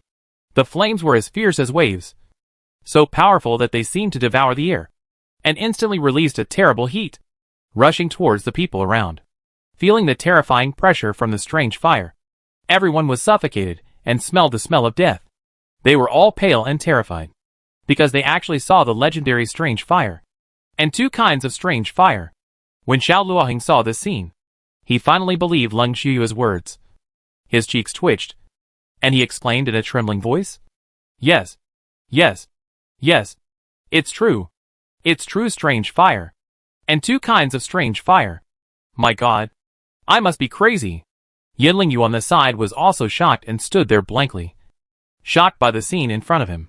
Even if he is not an alchemist, he knows how difficult it is to contract a strange fire. This not only requires very strong mental power, but also good luck. What's more, it is abnormal enough for an alchemist to contract one strange fire. But this Lu Lin actually contracted two. Is there anything more outrageous than her? You know, so far, he has never heard of anyone contracting two kinds of strange fire. Su Maoyang is definitely the first one. However, just when everyone was shocked, Su Maoyang had already thrown the red snow grass found by Xianyan Silver Snake into the evil blood cauldron. Because the cold blood pill can only be refined by reaching the peak of the Danzong. And Su Maoyang is now only a Danzong mid-stage. A whole level lower. She is now refining pills across levels. If she uses other ordinary Dan cauldrons, she will definitely not be able to refine pills of qualified quality. So, she can only use the evil blood cauldron. Because the evil blood cauldron is the most promising and can successfully refine pills with a higher difficulty coefficient at one time. With the belief that she could only succeed and not fail, Su Maoyang's fingertips were already moving rapidly, intending to use the shortest time to successfully refine the cold blood pill in one go. In fact, Su Maoyang herself knew very well that the cold blood pill was not only beyond her ability, but the process and techniques of refining it were also extremely complicated, which was almost an impossible task. But now she couldn't afford to lose. For herself and Jun Haotsong, she must succeed. Thinking of this, Su Maoyang immediately invested all her life's mental power into the evil blood cauldron. The golden and blue flames in her hands were surging wildly, and they actually covered the entire evil blood cauldron directly, forming a huge fireball. The terrifying power and lightning-fast alchemy technique shocked everyone, and they were so frightened that they actually stepped back a few steps in fear. When Lord Finchen saw this, he naturally didn't want Su Maoyang to refine the elixir for Jun Haotsong. He immediately frowned and shouted, "Hurry up and capture her for me." He wanted to stop it himself, but he was worried that his power was too great and he would hurt her. So he had no choice but to order the post-heavenly Lord Spiritual Master to take action.